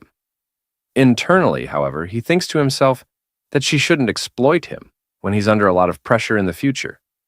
An older woman suddenly interjects, commenting on how considerate and good a husband he is. She then turns to Rosweiss and asks what she thinks is the most attractive thing about her husband. Surprised, Rosweiss looks at the older woman for a moment before responding. With a flushed face, Rosweiss says that her husband is handsome, has a great figure, is focused, serious, smart, responsible, likes children, and never loses his temper. She adds that he's not greasy, which makes him even more attractive. Rosweiss further explains that although her health hasn't been as good as it was before marriage, it's not a major issue because her husband is skilled at making medicine. She mentions that he uses all sorts of remedies to treat her. Leon, hearing her words, forces a smile but laughs awkwardly. Internally, he wonders if she's praising him or subtly insulting him. Suddenly, Rosweiss, still holding Leon's hands, looks into his eyes with a concerned expression. Leon, caught off guard, awkwardly glances back at her, unsure of how to respond. Rosweiss then says that she would also like to take this opportunity to tell her husband not to push himself too much. As she speaks, she tightens her grip on Leon's hand, applying enough pressure that he screams internally in pain. The three old geezers, completely fooled by their act, internally think what a loving couple they make. Later, the three assessors ask Rosweiss and Leon a series of questions, and the couple answers each one with poise and grace, leaving a strong impression. As the interview nears its conclusion, the old man asks if they have any questions for the other party. He explains that this is an additional question, and the person being asked must answer truthfully. Rosweiss, shaking her head with a light smile, says she has no questions for her husband, because she already knows everything about him. The old man then turns to Leon and asks if he has a question for Rosweiss. Leon, appearing deep in thought, pauses for a moment. Rossweiss, looking at him with a smirking smile, thinks to herself that the more one speaks, the more mistakes they make. It's better to wrap up the assessment quickly. Leon, suddenly looking at Rossweiss, asks if she likes the teddy bear he gave her. Rossweiss, hearing his words, is taken aback, her face flushing red. Internally, she thinks it's surprising that he would ask such a question, one completely unrelated to identity, position, or grudges. She finds that his thoughts always manage to surprise her. Flicking her hair behind her ear, still blushing slightly, she says that she likes it very much. Leon, hearing her response, smiles with satisfaction, saying that he understands and is fine with her answer. The vice principal, shaking hands with Leon, announces that the interview is now over. He informs them that the results of the assessment will be sent to Silver Dragon Castle via dragon letter in a few days, and thanks them once again for their cooperation. With the interview and Noah's test completed, they return to Silver Dragon Castle. A few days later, a little red dragon arrives with news from the academy. Muen, seeing the dragon enthusiastically calling out to Noah, exclaims that the dragon letter has arrived. Leon picks up the letter from the dragon and opens it, saying, "Let's have a look." As he opens the letter, it reads, "Dear Noah K. Melkfei, congratulations on passing the Academy's assessment. Please come to the Academy in 3 days to register and attend the entrance ceremony." The four of them, reading the letter, express their surprise and joy at Noah's acceptance. Muen, hugging Noah and rubbing her cheek against hers, says, "You're amazing, sis, and your parents are amazing too." Noah, looking at the admission letter, smiles for the first time in the entire manner. Rossweiss, glancing at Leon, thanks him. Leon, feeling proud, asks, "Why is she thanking me?" It's mainly up to Noah herself. She's truly worthy of being my daughter. Rossweiss, winking as she leaves, says she'll make a big meal to celebrate today, and Leon can come help so people won't say he doesn't exist in this family. Leon, smirking, agrees, saying, "I find you very petty, always holding a grudge." Now, St. Heath Academy's entrance ceremony was in full swing. The vice principal stood on the stage, congratulating everyone for passing the assessments and welcoming them to this prestigious event. He spoke at length about the significance of the ceremony, emphasizing the importance of the families who had qualified to enroll their children in the academy. He highlighted that many new students had shown exceptional academic performance and stated that such excellence could only be cultivated by harmonious families. Taking this opportunity, he invited some of these families to share their experiences with everyone. The vice principal then welcomed one of the top-ranked students in this freshman class, Noah K. Melkfei, and her family to the stage. Upon hearing this, Muan realized that her parents and sister were being called to the stage. The silver dragon maid Anna affirmed this observation with a quiet nod. Leon, Rossweiss, and Noah ascended the stage together, accompanied by applause from the audience and welcoming gestures from the staff. Leon, wearing an awkward smile, couldn't help but think, how did it come to this? The answer lay an hour earlier, just before the ceremony. The principal had informed them that Noah had achieved the highest score in the entrance exam, and their family had secured first place in the family assessment. The vice principal had then requested them to represent the freshmen and deliver a speech during the ceremony. Now, standing on the stage with a forced smile, Leon felt there was no way out. The speech had come as a surprise, leaving him no choice but to face the situation head-on. Noah stepped forward to the microphone. The vice principal praised her as the youngest candidate to achieve the highest score and asked her to share her experiences with the audience. All eyes turned toward her in anticipation. Noah stood confidently on the stage, addressing the audience with a composed demeanor. She began by expressing her admiration for her mother, describing her as a powerful dragon who had always been her role model. When Noah proposed the idea of attending school, her mother not only gave her affirmation but also provided unwavering support. As she spoke, Rossweiss glanced at her with a light smile playing on her lips, clearly proud of her words. Noah continued, shifting her attention to her sister, Muan. She shared how her sister had always been there for her, a constant source of encouragement and love. Muan, listening from the audience, looked at Noah with enthusiastic and hopeful eyes. deeply touched by her sister's gratitude. After a brief pause, Noah let out a small sigh. On stage, Leon's thoughts wandered as he wondered whether she would mention him. Then, Noah continued, her voice softening as she approached the topic closest to her heart. She declared that the person she wanted to thank the most was her father. She explained how he had reviewed material with her every day, and often stayed up late into the night preparing resources for her studies. It was his dedication and effort that enabled her to stand where she was today. Hearing these heartfelt words, Leon was overwhelmed with emotion. Tears of joy welled up in his eyes as he softly called out Noah's name. Touched beyond words, Noah concluded her speech with a polite thanks to the audience before stepping back from the microphone. The vice principal, visibly moved by her words, remarked that Leon must truly be an exceptional father for his daughter to hold him in such high regard. Seizing the moment, he suggested that Leon give Noah a kiss to show his fatherly love. The suggestion left Leon momentarily stunned. His thoughts raced as he looked at the vice principal, wondering what could possibly have prompted such an idea. A sense of dread crept in as he considered the potential chaos that could unfold if he followed through. His gaze shifted to Noah, recalling how just a month ago she hadn't even allowed him to touch her without complaint. The idea of her permitting a public kiss seemed far-fetched. Leaning slightly toward her, he whispered that they could settle for a simple hug instead. Noah, however, looked away, a faint blush creeping onto her cheeks. Her voice was barely audible but firm as she told him to hurry up, finish the kiss, and put an end to the socially excruciating ordeal.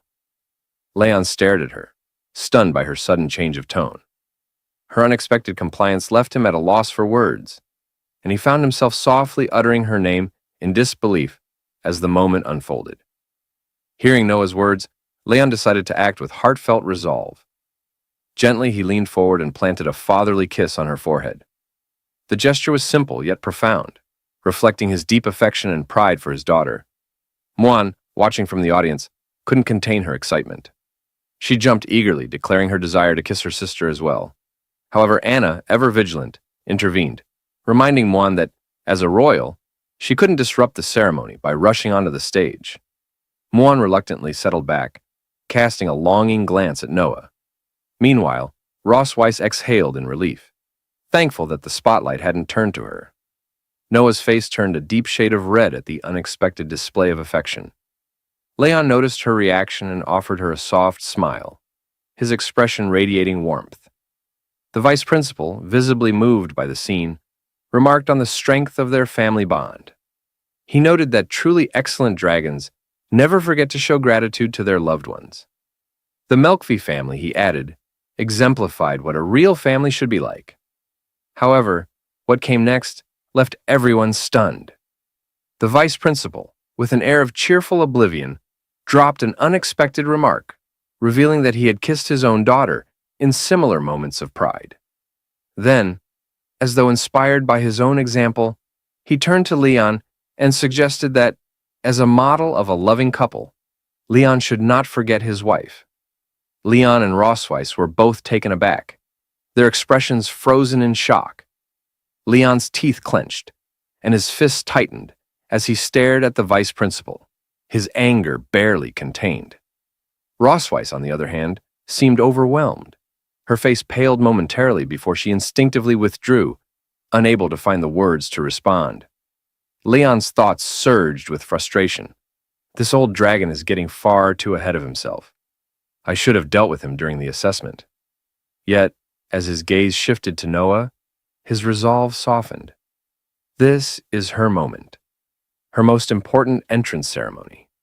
No matter how infuriating the situation, I won't let it overshadow her achievement. Steeling himself, Leon addressed Rossweiss with an air of mock enthusiasm. My dear wife, he said, his voice deliberately loud enough for all to hear, come now, aren't we the happiest and most harmonious family? Surely we must show everyone that we are. Rossweiss, caught off guard by his sudden declaration, flushed deeply. Her usual composure faltered as she glanced at him, her embarrassment unmistakable. The audience watched with amusement, the tension on stage blending into an unexpected display of familial affection. Rossweiss, her face flushed crimson, whispered softly, asking if Leon truly intended to kiss her in front of hundreds of dragons. Leon, maintaining his calm demeanor, assured her that there was no way he would go that far, not with Noah and Muan watching. He urged her to cooperate with him in this delicate moment. With a deep blush coloring her face, Rossweiss muttered that the whole situation was unbearably embarrassing.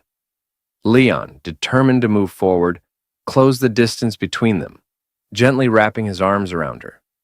His movements were slow and deliberate as he leaned in, his thoughts wandering. Though they had shared a bed and held hands many times before, they had never kissed, except for that one brief moment 2 years ago. Rossweiss, her heart racing, could only wonder why Leon appeared so calm, as though the weight of the moment didn't affect him at all. She told herself not to mind it and, accepting her fate, closed her eyes, bracing for the kiss she expected on her lips. But as she waited, Leon's lips never found hers. Instead, he kissed her gently on the cheek. Rossweiss's eyes opened in confusion, her expression a mixture of surprise and curiosity. She touched her cheek, still warm from the kiss, unable to hide the blush spreading across her face. Leon, with a respectful bow to the audience, declared that this was all he could do for them. A voice from the crowd asked why he hadn't kissed her on the lips, and others quickly chimed in, chanting for one more kiss. As the whispers filled the air, Leon leaned toward Rossweiss, his smirk evident as he whispered to her. His voice was low but teasing, stating that the kiss had been a good way to relieve some stress. Rossweiss, her anger rising, gritted her teeth and clenched her fists. She glared at him, her mind seething with frustration. How dare he use me to relieve his stress? She almost wished they weren't in front of so many people, where she could have pinned him to the ground and exacted her revenge in private. But for now, she had to swallow her pride. The audience was watching, and the day wasn't over yet. There would be other opportunities and perhaps some form of payback when they returned to the Silver Dragon Castle. She just had to wait and see if she could hold her composure long enough. The vice principal, grateful for the laughter and joy the Melkvi family had brought to the ceremony, thanked them warmly. He then invited Leon's family to step down from the stage to take a rest. Rossweiss, Leon, and Noah descended the steps together, their presence still lingering in the air as the vice principal continued with the remaining parts of the ceremony. The entrance ceremony proceeded, and eventually it came to an end. As they exited the academy grounds, Rossweiss turned to Noah, her voice soft but firm. She told her that they were ready to leave and would pick her up the following weekend. She reminded her daughter to take care of herself. Noah nodded in response, assuring her mother that she would. Muan, hugging Noah tightly, whispered that she wanted to be with her sister. Noah, smiling gently, told her that she would miss her too. Leon, ever the practical one, added his own reminders. He told Noah to eat on time, not to be picky with her food, to study hard, and if anything confused her, she could always ask him when she came home during the holidays. Most importantly, he emphasized, if she felt unwell, she should go to the academy doctor and not be stubborn about it. Noah, half annoyed, half amused, assured him that she already knew all of that and wasn't a child anymore. Leon grinned and pointed his thumb toward Rossweiss, teasing, "Those are actually your mother's words when she was drunk. She was too embarrassed to say them herself, so I'm just doing it for her." Rossweiss, folding her arms and wearing a straight face, denied it, calling Leon's statement nonsense. Leon, not missing a beat, turned serious. He warned Noah that if she met classmates with bad personalities, she should stay away from them. But if anyone dared to bully her, she had his full support to fight back. Noah raised an eyebrow and asked if he had ever done that when he was in school. With a playful wink, Leon nodded. He shared that every time he got into a fight at school, his teacher, who, by the way, was her grandfather, would bring him home and give him a good beating. Leon reassured Noah that there was no need to worry. He would never punish her for something so small. Muan, clinging to her father's legs, listened intently to the exchange between them. Noah smiled, agreeing with Leon's words. "I'll remember, Dad." Now, within the study room of the Silver Dragon Castle, Rossweiss sat in quiet contemplation, her attention focused on an ancient tome. The book detailed a forbidden magic known as the Blood Curse, a spell that could only be cast once in a lifetime. It demanded blood as its medium and exacted the caster's life as payment for its devastating power. As Rosweiss read, a smirk played on her lips. The concept intrigued her, and she mused that, with refinement, it might become a fascinating tool for her own purposes. The silence of the room was disrupted by the subtle movement of a shadow slipping inside. Without looking up, Rosweiss acknowledged the presence and inquired about the person's return. The figure was Shirley, her trusted maid, and a member of the Silver Dragon clan. Shirley confirmed her arrival and approached with a report. Rosweiss inquired about the progress of the investigation, and Shirley regretfully admitted that there had been no success. Tiger Lawrence and his wife had vanished without a trace within the Empire. Their disappearance was marked by a meticulous erasure of information, leaving her subordinates unable to uncover any leads. This revelation drew Rosweiss's attention. She questioned what Shirley meant by missing, and Shirley elaborated that all traces of the couple had been wiped clean, suggesting the work of someone highly skilled. Reflecting on Leon's earlier description of his master as a simple old farmer, Rosweiss recognized the inconsistency. She concluded that there was far more to this man than met the eye. Before dismissing her maid, she instructed Shirley to prioritize her safety while continuing the investigation and to notify her immediately of any developments. Shirley acknowledged the command with unwavering loyalty.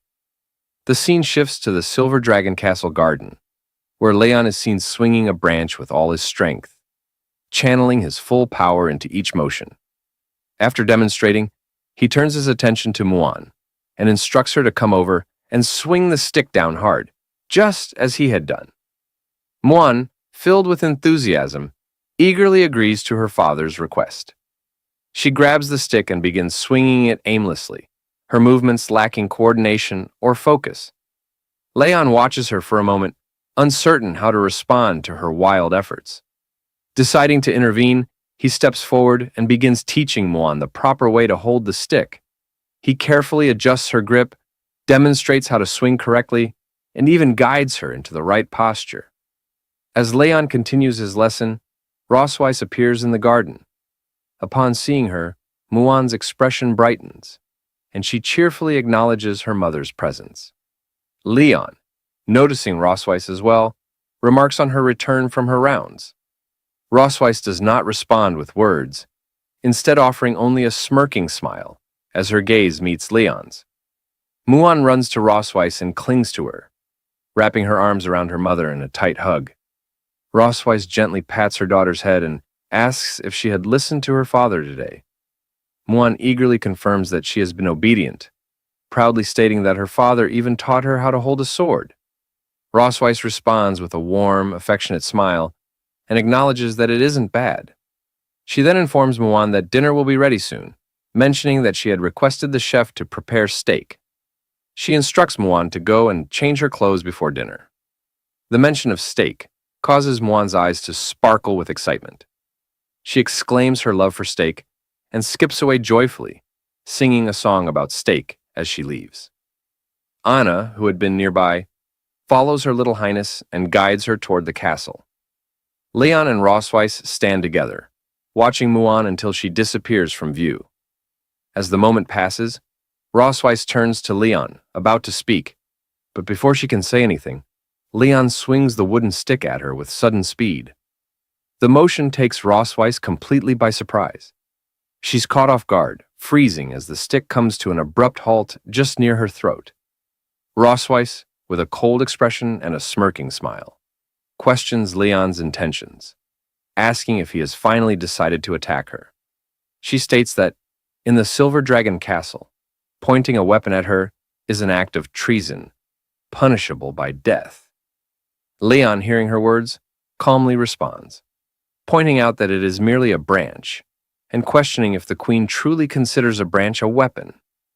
Rosweiss, unfazed, reminds him of his past as the strongest dragon slayer, emphasizing that even a branch in his hands could be used as a lethal weapon. She ends her statement by asking if she is wrong in her assumption. To her pointed remarks, Leon doesn't respond directly. Instead, he sighs and withdraws the branch. Leaning closer to Rosweiss, he remarks that if she wanted to praise someone, She should do so properly and questions why she chooses to be so sarcastic. Rossweiss, folding her arms, retorts that she hasn't praised him at all. Leon walks toward a nearby bench, placing his hands behind his head as he moves. He mentions that he wanted to scare her, but admits it would be pointless if she wasn't afraid.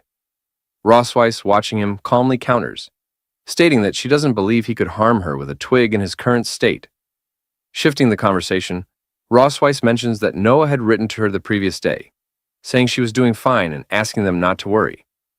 As Rossweiss and Leon sit on the bench, Leon looks at her in surprise and asks if that was all Noah had written. Rossweiss denies this, explaining that it was rare for Noah to take the initiative to write back, but she had done so to reassure them of her safety. Leon agrees, commenting that in this regard, Noah is very similar to Rossweiss. Looking at the sky, Leon reflects on Noah's nature. He mentions that she always maintains a stern demeanor, making it difficult to discern her thoughts. However, he adds that if one finds the right approach, it is still very pleasant to get along with her. Rossweiss, also gazing at the sky, remarks that Noah actually admires Leon. She explains that Noah has a typical dragon mentality. She admires strength and is drawn to the powerful.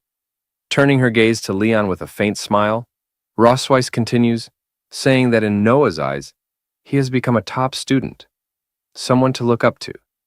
She even mentioned that she plans to win many first places at the academy because she never wants to lose to him. Leon, slightly embarrassed, responds with an awkward smile, commenting that he thought Noah considered him just a weak nerd. Rossweiss, removing her heels, shifts the conversation and brings up the time when Leon first woke up. She recalls how Noah avoided him and asks if she was right about that.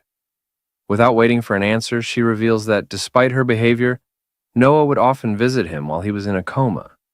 Occasionally, when caught, she would make an excuse to come and see Muan. Leon, smiling faintly, remarks that Noah's tough side is very much like Rossweiss. Rossweiss, now looking upward, recalls their childhood.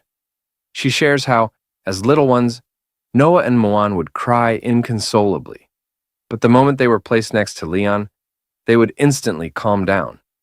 She reflects that perhaps, even before anyone realized it, the bond of blood had already tied them together. Leon lowers his gaze, looking at his hands with a tinge of sadness in his expression. Quietly, he murmurs about the strangeness of blood relationships. His thoughts drift to his past. He remembers his childhood as an orphan, a time when he never experienced the love of parents. Family affection was an unknown concept to him. It wasn't until he was 5 years old that his master and his wife adopted him. Though they weren't connected by blood, they treated him as their own son, introducing him to the concept of home for the first time. Yet, even amidst this warmth, he occasionally felt a sense of loss, a quiet void lingering in his heart. Leon, sitting in silence, reflects on his past with a sad expression, longing for a time when his master and his wife had been his real parents. His mother, sensing his sorrow, gently patted his head and reassured him, telling him that one day he would become a father to someone else. Leon, uncertain and with a hint of doubt, asked if he would truly become a father.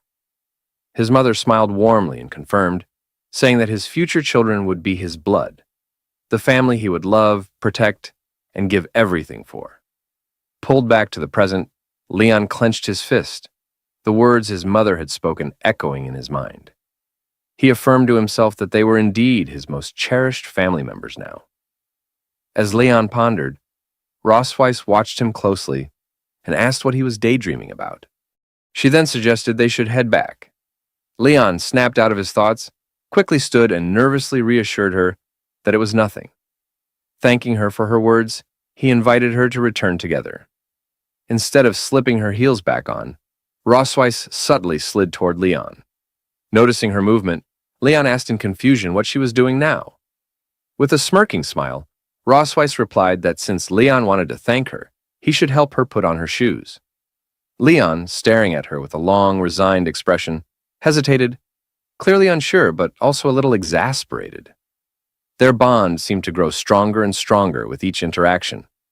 Rossweiss, still smirking, repeated that if Leon truly wanted to thank her, he should help her put on her shoes. Leon, shocked and taken aback, repeated her request in disbelief, asking if she seriously expected him to help her put on her shoes. He declared there was no way he would do such a thing. Pointing his finger at her angrily, he reminded her that washing her feet last time had been humiliating enough, and now she wanted him to do even more. He questioned whether he had any dignity left. In response, Rossweiss kicked him in the face with her foot, silencing his complaints. She coldly reminded him that she still hadn't settled the score with him for kissing her at the entrance ceremony, and now he couldn't even help her put on her shoes. She stared at him with an arrogant expression, commanding him to stop talking nonsense and finish the task so they could leave. Leon, grumbling under his breath, finally agreed. He crouched down and placed her shoes on her feet. As he did so, Rossweiss smirked, commenting that despite his earlier reluctance, his movements were surprisingly quick. Leon retorted that it was true. Putting shoes on her was far easier than putting shoes on a donkey. The moment the words left his mouth, Rossweiss's expression darkened. She gritted her teeth in anger and glared at him. Without hesitation, she attempted to kick his head again. This time, however, Leon anticipated her move. Smiling, he bent backward, swiftly dodging her kick as her leg flew past his face. He immediately stood up and darted off, mocking her as he ran. He shouted back that as long as he ran fast enough, she wouldn't be able to catch him. Rossweiss stood there, clenching her fists and glaring at his retreating figure. Her thoughts simmered with fury as she resolved that no matter how fast he ran, it wouldn't save him from what awaited him that night. We don't exactly know how things unfolded that night, but we can imagine what might have happened. A few days later, Leon, Rossweiss, and Muan waited outside. Rossweiss and Leon noticed something and turned their gaze to the sky. Muan, filled with excitement, pointed upward and signaled for them to come closer. A massive dragon flew over them with great speed. Its immense size caught Leon's attention, and he observed it in surprise, noting that it was several times larger than Rossweiss's transformed form. The dragon approaching them was the Leviathan, a giant dragon renowned for its size and endurance. Rossweiss, watching the Leviathan, remarked that despite its massive size, it was not particularly powerful. Its exceptional endurance and stable emotions made it an ideal transporter for the dragon clan. Leon then asked what she meant by emotionally stable. Rossweiss explained that a Leviathan, due to its calm temperament, would never lose its temper, even once, throughout its thousands of years of life. For this reason, the Academy often employed them to transport baby dragons. As they continued observing, the Leviathan released Noah onto the ground. She landed gracefully and turned to Rossweiss to announce her return. Rossweiss welcomed Noah warmly, her gaze softening at the sight of her daughter. Muan quickly rushed to Noah and hugged her tightly, expressing how much she had missed her. Noah, with a slight blush on her face, looked at Leon and tried to speak to him, but her words faltered, breaking mid-sentence. Leon noticed her hesitation and thought to himself that she still wasn't accustomed to calling him Dad. Leon and Rossweiss, holding their daughter's hands, walked inside together. On the way, Leon expressed his happiness at Noah's return, mentioning that he and her mother had prepared many of her favorite dishes to celebrate her homecoming. After heading inside the Silver Dragon Castle, Noah presented her test papers to Leon and Rossweiss. She began listing her achievements one by one. For basics of alchemy machinery, she had secured first place with full marks. For Introduction to Magic, Young Dragon Edition, she achieved first place with full marks. Again, for Introduction to Magic, Young Dragon Edition, she achieved first place with full marks. For History of the Dragon Clan, Young Dragon Volume, she maintained her streak, earning first place with full marks. As she detailed her results, Rossweiss smiled proudly while looking over the papers, her admiration evident. Beside her, Muan observed with bright, curious eyes, captivated by her sister's accomplishments. However, when Noah hesitated slightly, her voice grew softer as she mentioned the last subject. For all-round physical fitness, she had only scored 95 points and didn't get first place. She apologized for the shortcoming, looking slightly dejected.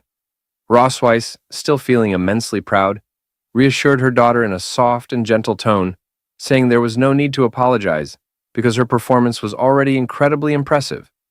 Muan, agreeing with her mother, wholeheartedly held Noah's hand and expressed her support.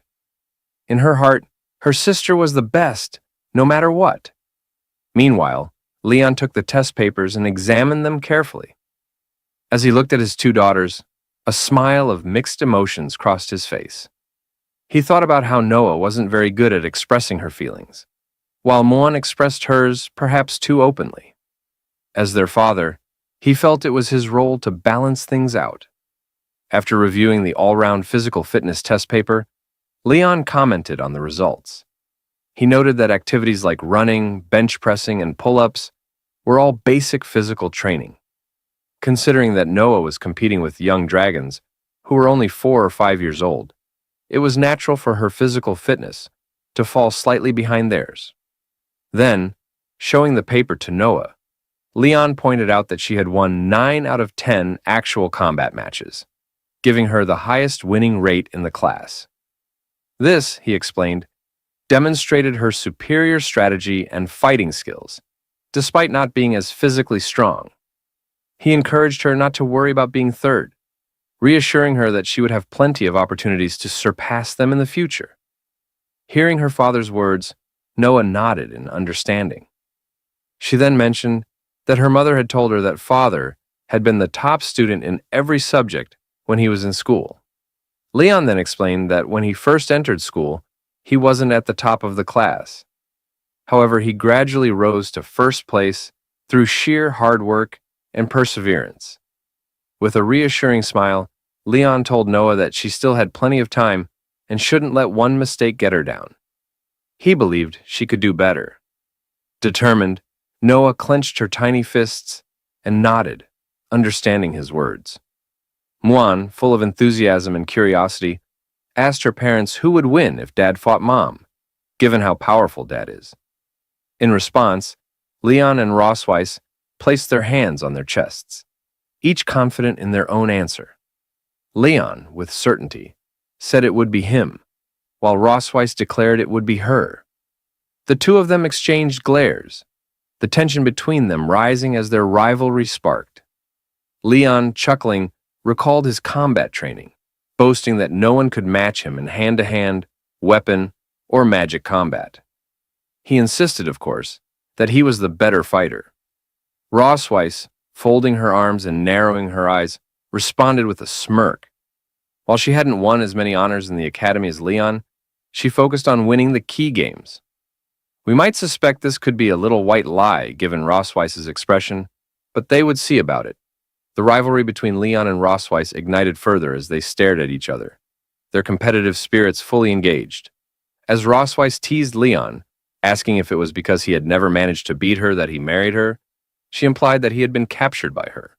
Their conversation is filled with hidden meanings, especially since the children are present and listening. They have to hide the past. Leon, with a smirk, responds that it was actually because she failed to beat him, referencing their time in the dungeon. Leon says that because of that, they have 2 lovely daughters, Muan and Noah. Suddenly, Leon and Rosweiss dash out of the room. Rosweiss, not missing a beat, suggests they go outside and have a fight. Leon, eager to demonstrate his strength, agrees, saying he's been wanting to show it for a long time. Muan and Noah awkwardly watch them before running after their parents. Noah grabs Muan's hand and runs to catch up with them. Muan, unsure, asks if they're really going to fight. Noah responds, saying they should follow and see. Outside the Silver Dragon Castle, Leon and Rosweiss begin warming up, preparing for their match. Meanwhile, Muan and Noah sit on a bench to observe. Muan says that she's also very curious about who is stronger, Dad or Mom, asking if her guess is right. Noah, recalling what their teacher had said, answers that watching masters compete more often can help improve their own fighting skills. With a mocking tone, Rossweiss looks at Leon and suggests that his body probably hasn't fully recovered enough to fight her yet. She asks if she's right. Leon, still warming up with a smirk, responds confidently, asking what would happen if he wasn't fully recovered. He adds that there aren't many chances to fight the Silver Dragon Queen, so he must seize this opportunity. Rossweiss, with a light smile, suggests making the fight more interesting by placing a bet. Leon, curious, asks what the bet would be. Rossweiss, smirking, explains that if he wins, she won't touch him for a month. However, if she wins, he'll have to fulfill one of her requests. Leon, hearing her proposal, becomes serious and wonders what kind of demands she might make. But as long as he wins, it's worth the risk. With teary eyes, Leon happily thinks that taking a month off sounds easy. He never would have dared to think about this under normal circumstances. With determination, Leon agrees to the bet, pointing his finger at Rossweiss. Rossweiss, still smiling confidently, says, "Let's get started." Leon, too, smiles confidently, a light grin forming as he looks at Rossweiss. The fight between them begins with intensity. Both Leon and Rossweiss use their strengths, fighting evenly against each other. At the most thrilling stage of the duel, Leon discovered a flaw Rossweiss' defense. He seized the opportunity and prepared to use his final move against her. Could he defeat her in this fight? After the warm-up, Leon and Rossweiss locked eyes, their gazes firm and resolute. They studied each other carefully, unwilling to miss even the slightest movement. Both awaited the signal to begin the duel. A gentle breeze swept across the training ground, lifting the sand into the air as if transforming it into a battlefield. Meanwhile, Noah and Muan sat on a bench nearby, eating popcorn as they eagerly watched their parents' impending duel. Muan happily swung her legs, savoring the sweet taste of the popcorn. Inwardly, she praised how delicious it was. Just as she was enjoying her treat, her swinging leg accidentally knocked over a bottle of pineapple juice sitting next to her. She let out a surprised exclamation, reaching out in an attempt to catch it. But it was already too late. The pineapple juice toppled and spilled onto the ground. Leon and Rossweiss, already on edge, turned their wary gazes toward the fallen bottle, mistaking it for the signal to start the fight. The instant the paper cup of juice hit the ground, Leon and Rossweiss rushed toward each other like lightning. Muan stared at the spilled drink with deep regret. "Ah, my pineapple juice," she murmured. Noah, however, kept his eyes on the duel, calmly remarking, "The fight has started." Leon was the first to launch an attack. His expression was serious, showing how much he respected the duel. With a powerful stomp, he propelled himself into the air. Clenching his right fist, he gathered energy before swinging a charged punch toward Rossweiss. Rossweiss quickly noticed Leon's move. She crossed her arms in front of her chest to defend herself, planting her feet firmly to stabilize her stance. Leon's punch, charged with immense energy, slammed into her crossed arms. Though Rossweiss successfully blocked the blow, the impact cracked the ground beneath her feet, revealing the sheer power of Leon's attack. Rossweiss seized the moment when Leon left an opening. With precision, she extended her tail from below, aiming to sweep it toward his chin. Leon, sensing the danger from below, braced himself, gritted his teeth, and leaned back with all his strength, narrowly dodging Rossweiss's attack. When she saw that her strike had missed, she immediately swung her tail again, launching another attack at him. Leon leaned back further, supporting himself on the ground with both hands. With a swift motion, he performed a backflip, once again evading her attack. As Rossweiss's assault ended and before she could react, Leon shifted his position. He transitioned from supporting himself with both hands to balancing on one hand and quickly changed his direction. In one fluid motion, he extended his left foot, channeling magic into it, and kicked Rossweiss with all his might. Rossweiss reacted quickly, raising her arms to block his attack. However, this strike was much more forceful than Leon's initial assault. Although she managed to block it, the sheer force of the kick sent her flying backward. Her feet left deep marks in the sand as she skidded across the ground. She extended one leg behind her and gently placed a hand on the ground. barely managing to stabilize her balance. Rossweiss furrowed her brow, her gaze fixed cautiously on Leon. As she replayed the strength and precision of his recent attack in her mind, she realized she was at a disadvantage in terms of physical combat. I don't have an edge over him in physical skills, she thought. I need to create some distance. Rossweiss decided to shift her approach. She resolved to use her dragon flame to gain the space she needed to turn the fight in her favor. Rossweiss brought her left hand closer to her right, channeling powerful purple magic. The energy swirled around her hands, lifting the surrounding sand and radiating immense power. Leon chuckled softly as he observed her preparation. It seems the queen doesn't want to fight me up close anymore, he remarked. Rossweiss ignored his comment, her focus unwavering. As long as I can beat you, nothing else matters. She divided the gathered dragon flame into several smaller portions, then waved her hands outward, sending all the flames hurtling toward Leon. Leon noticed the approaching flames and quickly sprinted to his right, doing his best to avoid it. But when Rossweiss's dragon flame struck the ground, it erupted with a deafening roar, creating several deep craters in the training field. The force of the impact lifted sand into the air, scattering it violently. Rossweiss kept a sharp eye on the direction Leon was moving, quickly waving several dragon flames toward him to block his path. Meanwhile, Noah and Mwan sat nearby, watching intently. They could tell that the current situation seemed unfavorable for their father. Mwan stopped eating her popcorn, worry evident on her face as she stared at Leon. Is Dad going to lose? He's been running away this whole time, she asked, her voice filled with concern. Noah picked up a piece of popcorn, her expression calm. Using what she had learned in school, she began to analyze the combat methods their parents were using. Not necessarily, she replied. Dad is using simple physical techniques to attack and evade Mom's attacks, while Mom is relying on dragon flames to keep her distance and create sudden opportunities. This shows that, in close combat, Mom doesn't seem confident in defeating him. She popped the popcorn into her mouth, finishing her analysis while chewing. Hearing Noah's explanation, Mwan's worry shifted to admiration. A bright smile spread across her face as she leaned closer to Noah, looking at her with sparkling eyes. Noah, you know so much! Noah's cheeks turned slightly red at the praise, and she looked away shyly. These are just things the teacher taught us in class, she mumbled. Back in the training ground, Rossweiss continued to pursue Leon. She extended her right hand, sending more dragon flames flying toward him with practiced precision. It seemed she had already realized that Leon couldn't fully unleash his strength while dodging her magical attacks. A sly smile played on her lips. Leon, aren't you supposed to be so fast? Show me, Rossweiss taunted, her tone light yet challenging.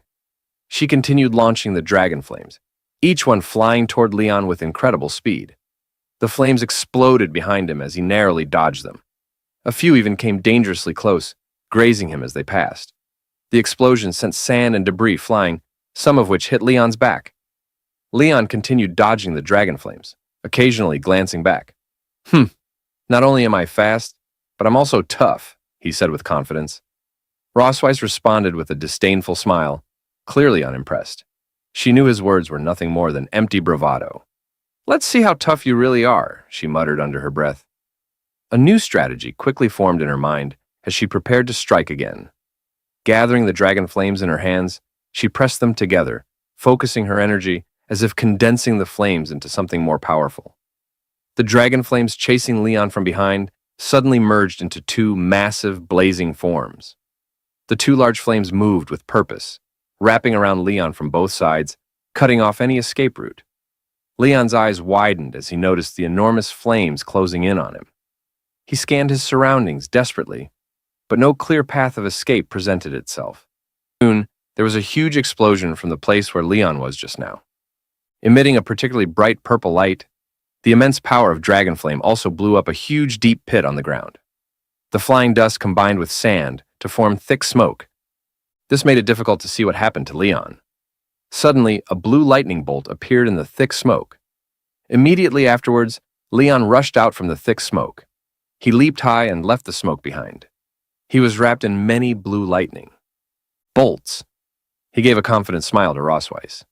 Isn't it too slow? Rossweiss. the strong wind brought by Leon when he rushed out scattered Rossweiss's hair. She noticed the electric current on Leon's body and couldn't help but be surprised by him. She knew Leon was using magic to force himself to get stronger again. This guy strengthened his body with thunder magic. And then Leon stomped heavily on the ground with his right foot, adjusted his direction, and prepared to attack in the direction of her. No one can. Take away my 1-month holiday. His right foot stomped hard on the ground, and he flew in the direction of Rossweiss with a serious expression. There was even more lightning on his body than just a moment ago. It was obvious that Leon had strengthened his body with thunder magic again. For the sake of this hard 1-month's holiday, Leon decided that he was going to go out on a limb. Leon threw a few quick punches at Rossweiss. His punches were so fast, almost like lightning, and it's almost impossible to see his fist and the direction of his fist. Rossweiss gritted her teeth, carefully observing while quickly blocking Leon's fist with both hands. However, due to Leon's speed being too fast, she was now slightly feeling the strain. She frowned tightly, stopping Leon's attack, while feeling a little worried about Leon's current use of magic to strengthen his body. After all, Leon's body hadn't fully recovered yet, even though his current body cannot withstand the strengthening of thunder magic. He still behaves so recklessly. I need to end the fight quickly. She began to think about ways to quickly end this duel. She's exposed, Leon thought with a soft smile. He saw the strained expression on Rossweiss's face and knew that she was now somewhat unable to carry his attack. He noticed that her mind was somewhat elsewhere. He had a chance to give her the final blow. He stopped his attack and extended his left foot, sweeping towards Rossweiss's feet. At this moment, Rossweiss realized that Leon had attacked her in a different way. She didn't expect him to attack from under her feet. She wanted to dodge, but it was already too late. She tripped over Leon's foot and lost her balance a bit.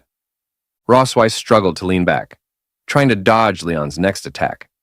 She wanted to find an opportunity to attack, but the current situation made it impossible for her to fight back. Leon gathered all the thunder magic onto his right fist and extended it towards Rossweiss. He looked at her firmly with a confident smile on his face, as if expressing to her that the victory was determined. I won. Rossweiss was originally going to lean back and then find a chance to stand firm, blocking Leon's punch towards her. However, due to Leon's sudden attack on her, she was unable to maintain balance. Her hand reached into the air, and she was about to fall to the ground. As Leon was about to deliver the final blow, he noticed that she was unable to defend herself and risked getting hurt, so he immediately stopped attacking. Leon restrained his thunder magic and reached out to grab her. He pulled hard and pulled her back in his direction. As she was about to fall, after pulling Rossweiss up, they changed their standing direction. Leon placed his hand on her waist and supported her to prevent her from losing balance again. He held her firmly in his arms. Rossweiss's twin peaks touched Leon's chest. She felt the warmth coming from him, which made her feel a little tempted. This scene seems like a plot from a romance novel. Leon and Rossweiss's faces were both flushed. They all looked at each other affectionately. Leon slowly approached Rossweiss. Rossweiss said softly, "Leon." Just as Leon was immersed in what seemed like a romantic atmosphere, Rossweiss quietly extended the dragon. Flame gathered in her hand to Leon's chest. It was then that Leon sensed something was wrong. He lowered his head and saw that his chest had been burned by dragon flame. "Ah, it's burning." Leon looked nervously at the burning dragon flame in his chest and shouted loudly. He immediately let go of Rossweiss and tried to extinguish it with his hands. But the dragon flame seemed to be getting stronger and stronger. Leon was somewhat at a loss about this. Suddenly, Leon discovered a problem. Although it was burned, he didn't seem to feel his chest hot. Huh? This fire doesn't feel that hot? He lowered his head and saw that Rossweiss's dragon flame had slowly begun to disappear. The fabric on the chest was only partially burned, leaving some burnt marks. Rossweiss looked at him seriously. She was dissatisfied with his attitude. "Just now. The fight is not over yet. How can you distract yourself?" Hearing the loud explosion of dragon flame landing on the ground, Noah and Muin put down their snacks and walked over. Due to the smoke just now surrounding Leon and Rossweiss, Mom, who won in the end? Although Leon doesn't want to admit it, the fact is right in front of him. He had no reason to defend himself, so he had to admit defeat. He pouted and said finally, I am careless. I lost this time. Rossweiss closed her eyes and softly praised him. I have to admit that you are indeed very strong. You don't have enchanted armor or handy weapons. You can fight me like this just by relying on your physical skills. Before you, no one had ever been able to. Do it. Leon clenched his fists and said to her with some reluctance, isn't that right? If I fight with all my might, I can definitely beat you. Since Rossweiss has won against Leon, must meet her demands. Rossweiss gave him a sly smile. Now that you've admitted defeat, don't forget our bet. Rossweiss's words were like a sharp arrow, piercing straight into Leon's body. He seemed to have been attacked by tens of thousands of points. Just now, all he was thinking about was pulling up the tsune to fall Rossweiss, completely ignoring the bet. I forgot about the bet. As soon as Leon thought of being manipulated by Rossweiss, he felt that his body was about to be at risk again. He lay on the ground, feeling like his soul was about to leave him. Noah and Muin crouched beside them, curiously looking at their father on the ground. Muin raised a question to Rossweiss. Mom, did Dad die? Rossweiss stood beside them, smiling at them, and replied, Don't worry. He just used his strength too much and fainted due to exhaustion. He will recover soon. Since Leon lost to her in the duel, he had to agree to her demands. So, that night in the children's room of the Silver Dragon Temple, Leon sat with his daughters, his voice soft but firm. He told Noah that after he left, she would need to take good care of Muan. Since Muan was still young and far less aware than her older sister, it was up to Noah to watch over her. Then, turning to Muan, he gently reminded her to listen to her sister and not make things difficult for her. Both girls listened quietly to their father's instructions, their expressions calm and attentive. Leon sighed deeply, his heart heavy, his eyes glistening with unshed tears. What troubled him most about this departure wasn't the journey ahead. It was leaving behind his daughters, both barely over a year old. He couldn't fathom how their mother could bear to pull him away from them. Noah pouted, crossing her arms. You're just going to Mom's house for one night. Why are you acting like it's the end of the world? Leon gave a slight shudder, his voice dropping as he replied, In a way, being at your mother's mercy for an entire night is far more terrifying than anything else. At that, Muan piped up, her eyes wide with excitement. I know what Mommy wants to do, she exclaimed. She wants to eat Daddy. She beamed, proud of her knowledge. I read in a book that when a lady mantis marries a boy mantis, she eats him after. Leon chuckled, though his smile was tight. Well, that's not exactly what's happening, he said, ruffling her hair. But Daddy might still be getting consumed in some way. He squinted at Muan, pretending to be suspicious. Why do you look so happy about that? At that moment, Rossweiss, who had been standing just outside the door, swept into the room with a sharp glare aimed at Leon. Stop filling their heads with nonsense, she snapped, as if I'm some kind of monster. She pulled the blanket up over the girls, her tone softening. You two should go to bed early and not worry about anything. I just need to talk to your father about some important matters. Leon flinched slightly at her words. Important matters? He muttered under his breath. What kind of important matters could she mean? Rossweiss, catching his tone, raised an eyebrow. Probably the mysteries of the universe, she said dryly. Leon grumbled, The origins of life? Rossweiss rolled her eyes.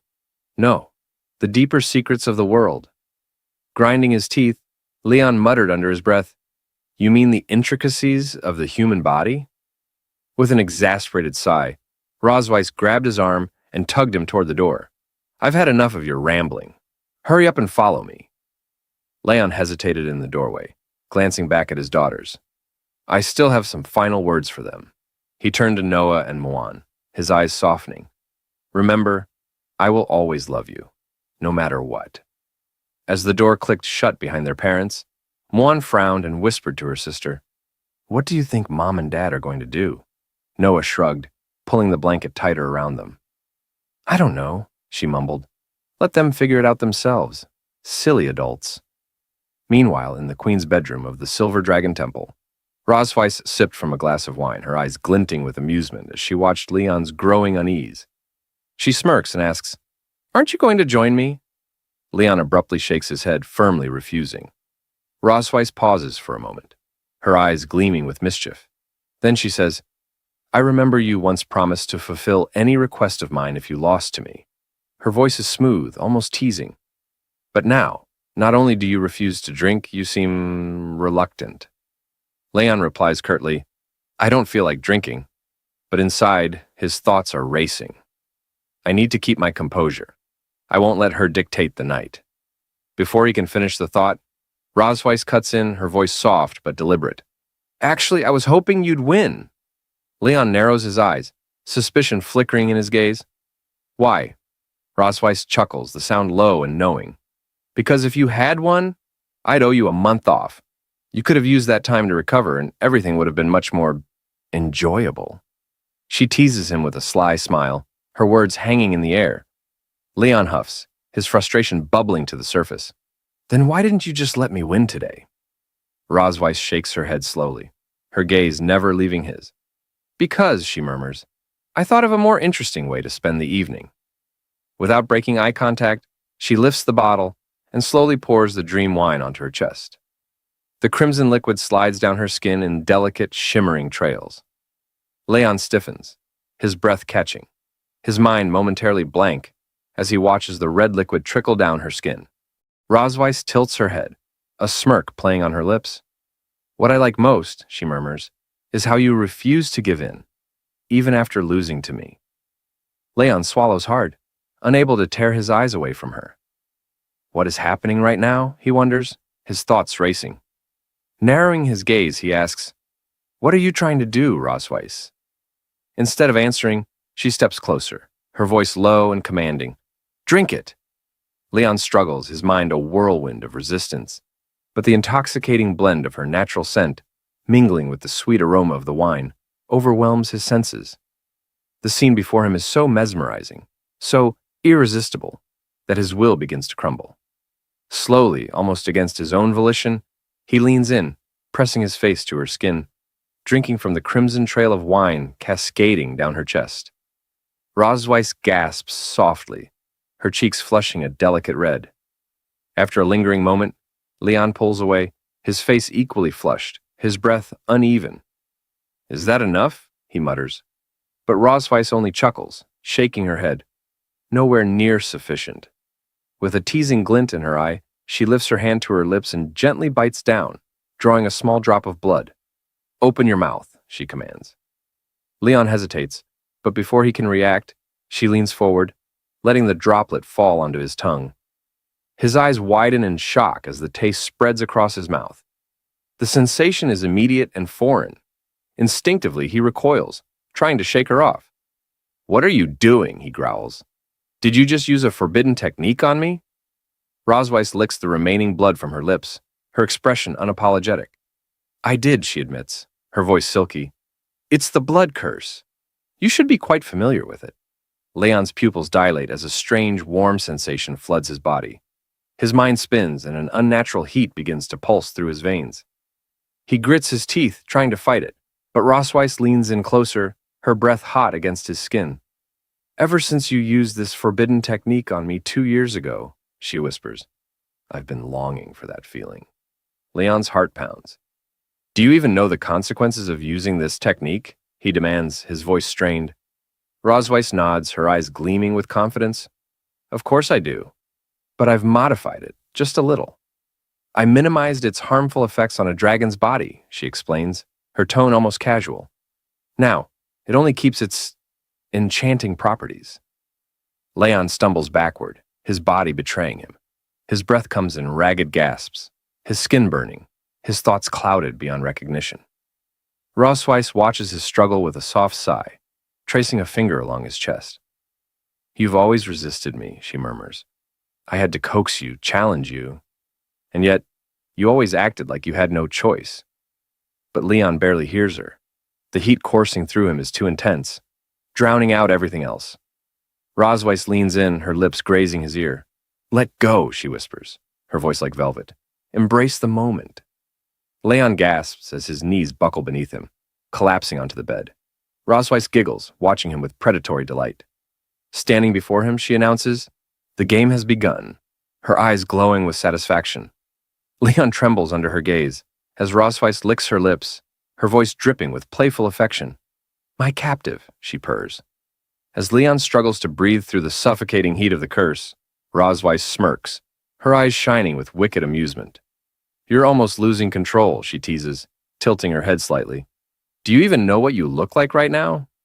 Leon furrows his brow in pain, shaking his head in denial. But Rosweiss only chuckles, her amusement evident.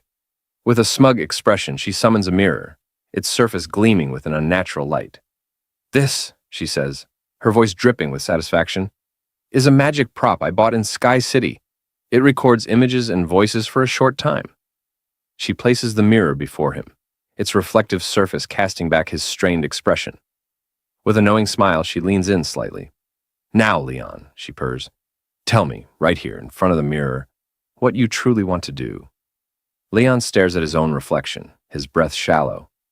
Suddenly, his eyes widen in shock, as his own voice, unbidden and betraying him, escapes his lips. "I want to kiss you." His heart pounds violently in his chest. "That's not true," he screams inwardly, his mind recoiling from the words. His face flushes hot with embarrassment, but Rosweiss, catching the flicker of panic in his eyes, only presses further. With a mischievous grin, she steps closer, her tone playful and taunting. "Say it again," she urges, her eyes gleaming, but louder this time. This time, Leon doesn't hesitate. The words tumble from his mouth, louder, more desperate. "I want to kiss Rosweiss." The moment the confession leaves his lips, Leon's breath hitches. His fists clench at his sides, his knuckles white. "I didn't mean that," he insists to himself, his mind a storm of denial and confusion. "I didn't mean to say that."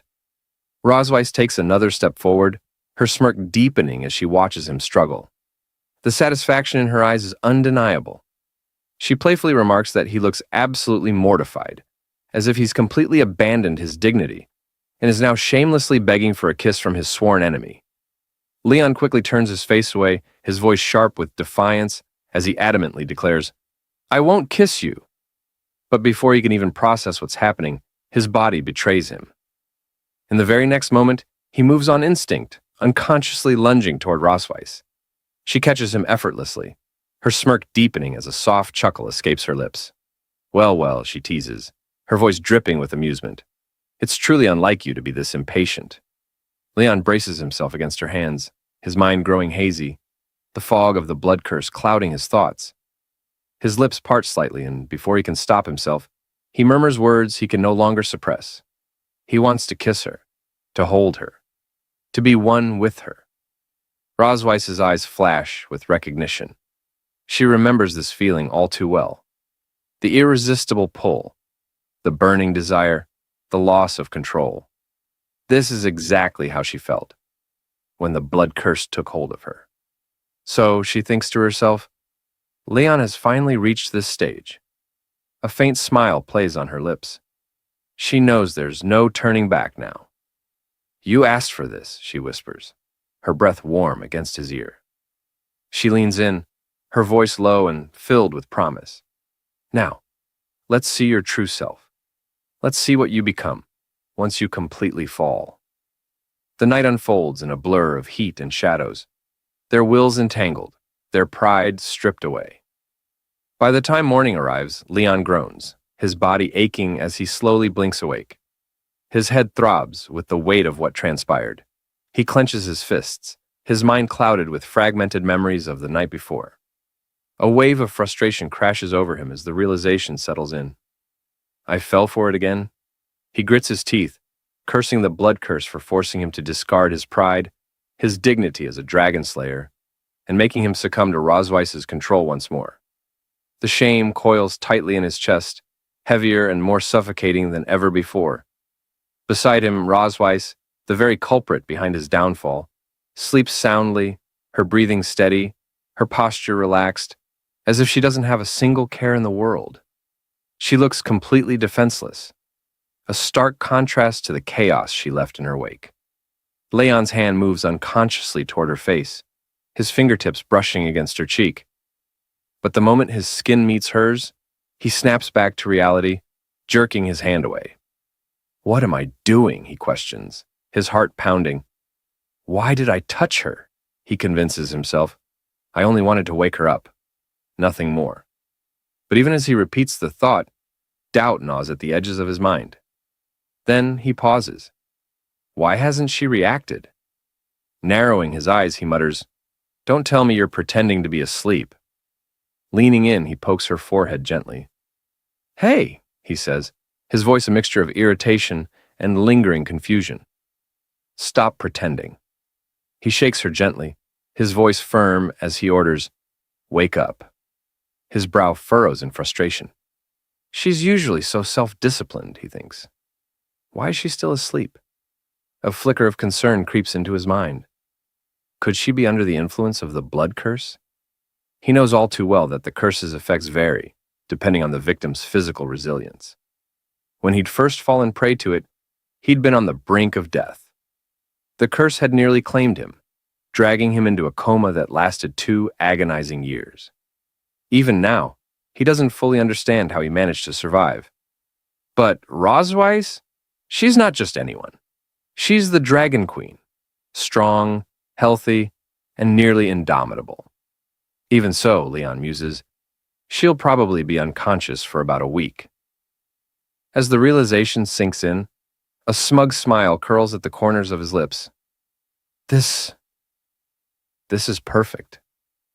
A week might not be enough time for an ordinary human to escape her reach, but Leon isn't ordinary. Not when he's equipped with the black gold armor. Leon quickly gets dressed, gathers his belongings, and decides that with the help of stamina recovery potions and pills, running at full speed should be enough to get him back to the human realm. He grins, confident in his plan. By the time Rosweiss wakes up and realizes he is missing, it will already be too late. He laughs loudly, but as the thought settles in, reality hits him. It has been 2 years since he left the Empire. He has no idea what the situation is like over there now. Setting the potion back down, Leon frowns, realizing there are still too many unanswered questions about his capture back then. Returning rashly would be too risky. He decides it's better to be cautious. Besides, he has already asked Rosweiss to investigate the Master's current situation. Maybe I should wait for her news. More importantly, he has to think about his daughters.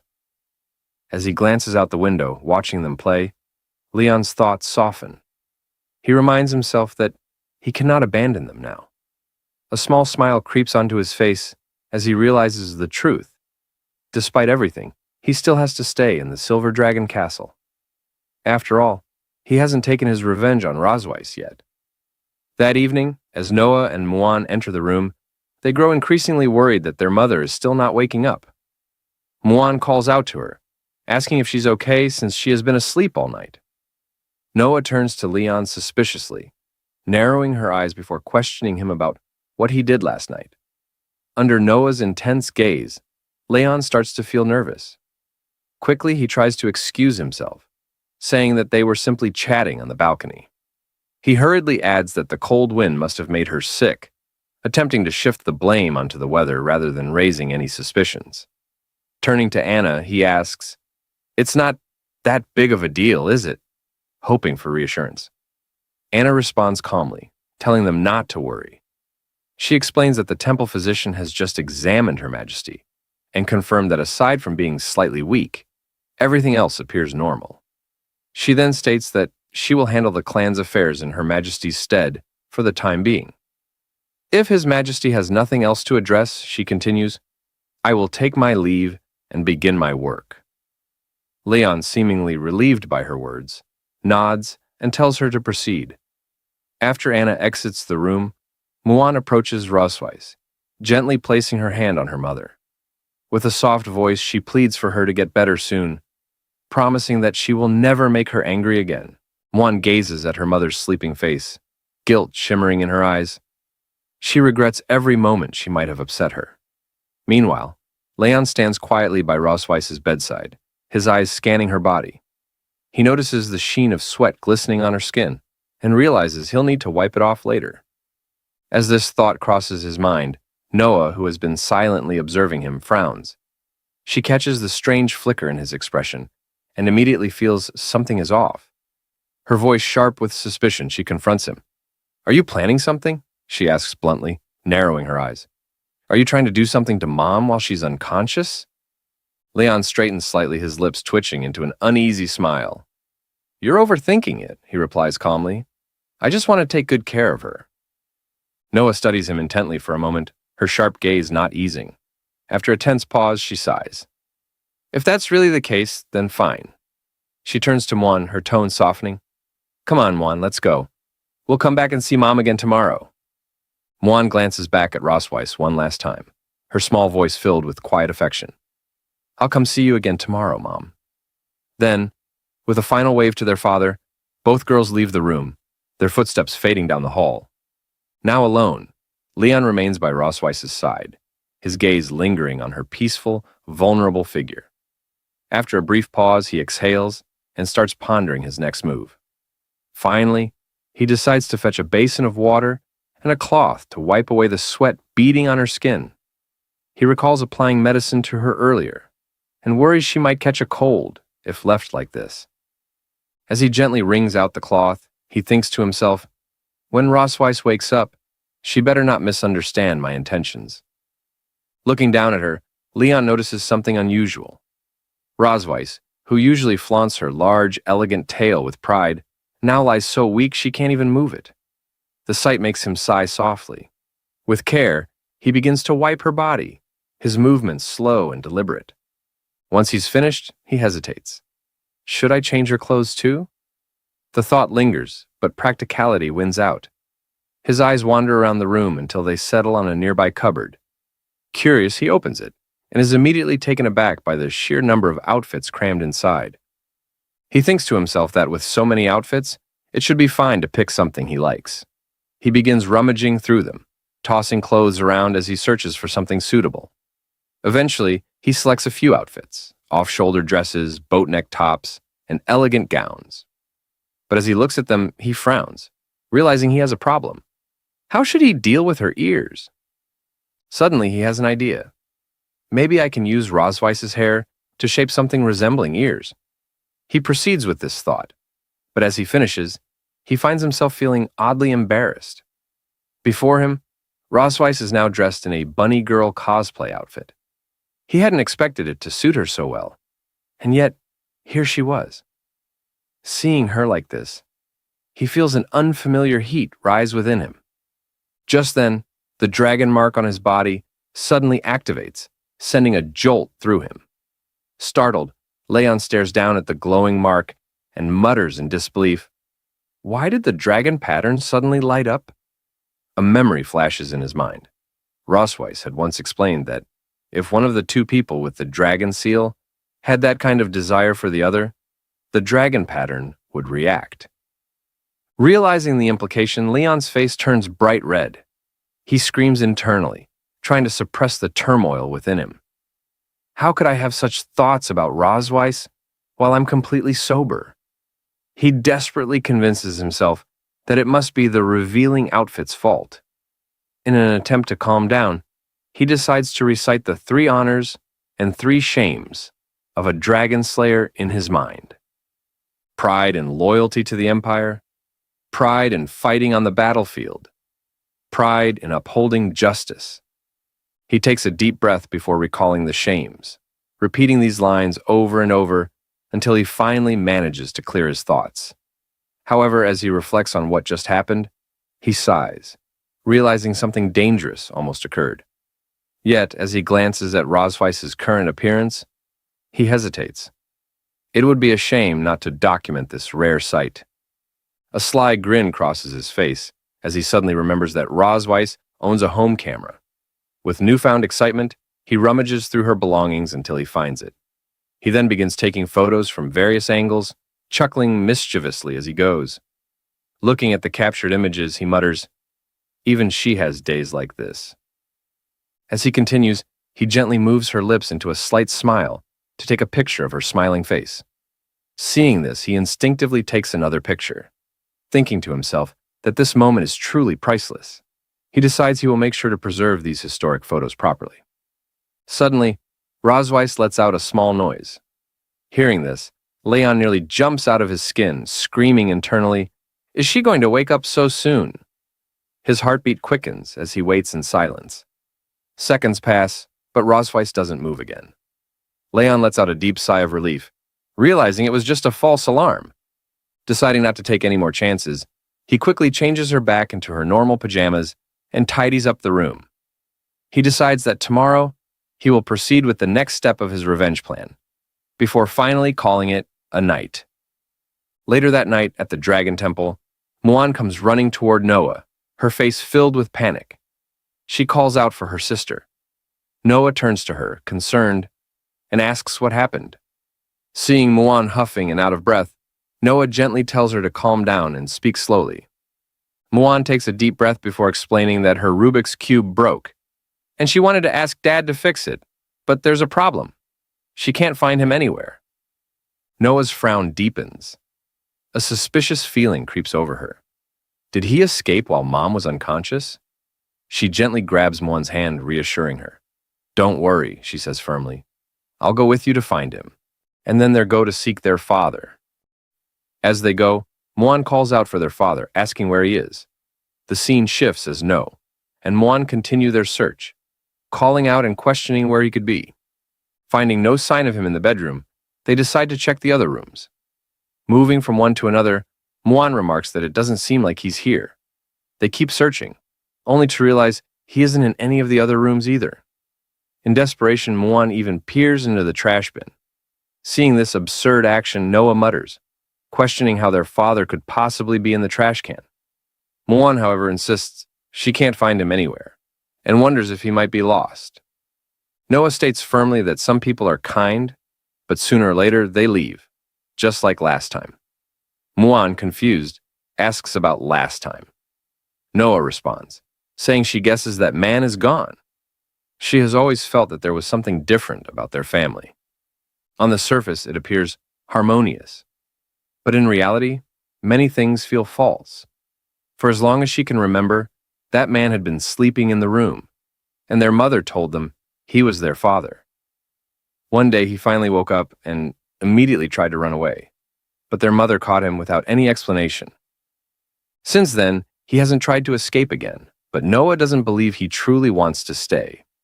Later, he began deliberately approaching them, trying to please them, teaching her things, acting like a good father.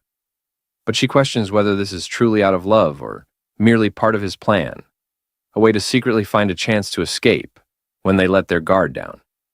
She shares that if love carries hidden motives, she would rather not have such impure love at all than become a tool for someone else's escape. She is convinced he doesn't belong here, and that sooner or later he will abandon them. Muan, with tears in her eyes, cries out that their mother won't wake up and their father is gone. Desperately, she asks Noah what they are going to do now. Noah reassures her sister that she will protect her, and they embrace each other.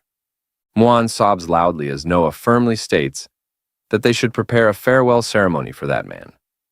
The scene shifts to the back hill of the Silver Dragon Temple, near the Plum Blossom Forest. Leon strolls along the path, admiring the scenery and commenting that the servant wasn't lying. This place is indeed beautiful. He recalls how a maid had asked if he wanted to know where Her Majesty the Queen liked to go. Leon confirmed that he wanted to take a walk, and the maid offered to send someone to accompany him.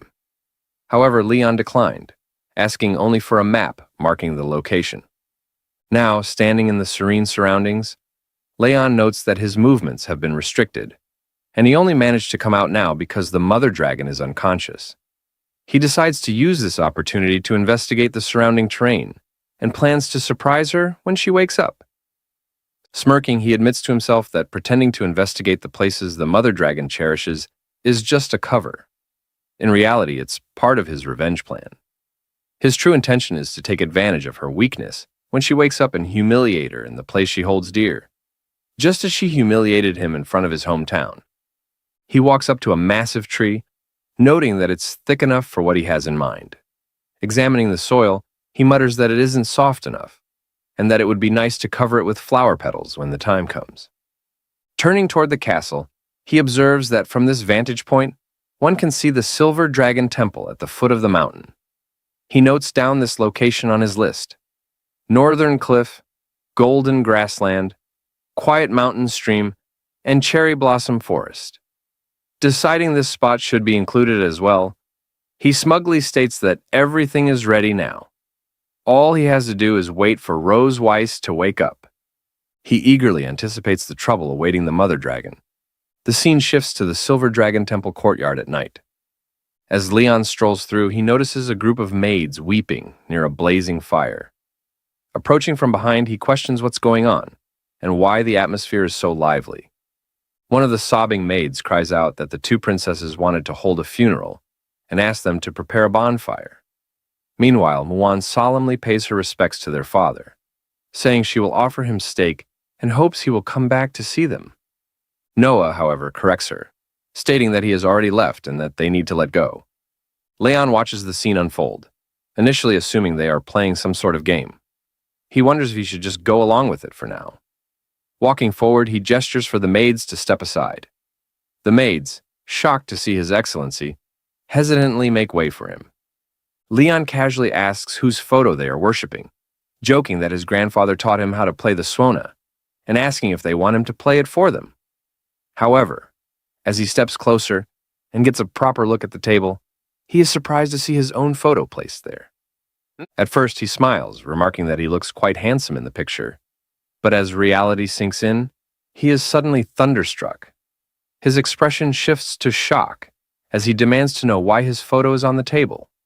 Seeing their father in front of them, Noah and Muan are quite surprised, pointing out that their dad has appeared. Leon, quiet with a gloomy face, tells his dear daughter that he was only out for a day, questioning whether it is too hasty to hold a funeral for him now. Muan gets teary. Without a moment's hesitation, she jumps toward Leon, crying out that their dad is back. She sobs, saying that she thought he didn't want her anymore. Leon gently pats her head, reassuring her, asking what nonsense she's talking about. He states, how could their dad not want them? Noah pouts and says that she and Muan searched for him at the temple several times but couldn't find him. She thought that he had left them. Leon laughs it off, questioning why he would ever leave. He explains that he just went for a walk in the back mountain today, making Noah realize that she had misunderstood the situation. Leon picks up Muan and turns to the maids, telling them that everything is fine now and asking everyone to go home. Muan excitedly asks if she can eat his tribute meal now that he is back. Leon chuckles and assures her that, of course, she can. Muan dashes toward the tribute, exclaiming how great it is, making Leon think to himself that she is definitely not like him because she is so greedy. Meanwhile, Noah calls out to Leon, reminding him that next time he goes out alone, he should at least inform them. She then pouts in embarrassment, admitting that Muan was very worried about him. Leon laughs it off and apologizes for making them worry. He realizes that Noah clearly cares for him, but is too embarrassed to say it outright. Noah then lowers her head and admits that this entire situation is her fault for not trusting him. She bows and sincerely apologizes. Leon, quite surprised, thinks inwardly whether his entire farewell ceremony was due to her misunderstanding. He notes that no one would have known if she hadn't said anything. He realizes that special children will always take their share of responsibility for mistakes, even when they aren't entirely at fault. However, he acknowledges that this misunderstanding ultimately stems from his failure to provide Noah with a sense of security. He understands that Noah longs for affection and love, but won't take the initiative to seek it. Even if he promises her something now, she probably won't believe him easily. As her father, the best he can do is prove his love and presence through consistent actions. Leon sits down beside Noah, gently patting her head, telling her it's okay. He warmly states that they should go have dinner together. He adds that she has school tomorrow after all. Internally, he promises himself that he will always be with her, ensuring she never has to feel abandoned again. The scene shifts to the queen's bedroom the next day. Muan is sitting beside Rosweiss as she slowly wakes up. Muan immediately calls out to her mother, exclaiming that she is awake. Her eyes well up with tears as she exclaims that she was sleeping all the time and that she was so worried about her. Rosweiss, still feeling weak, reaches out and gently wipes Muan's tears. She says that she is sorry for making her worry. She notices that her body lacks strength and her magic power isn't responding. Rosweiss thinks to herself that, ordinarily, with her Dragon King's body, she should have been able to withstand the side effects of the blood curse backlash. However, she suspects that her current condition is a result of using her power to save that man before.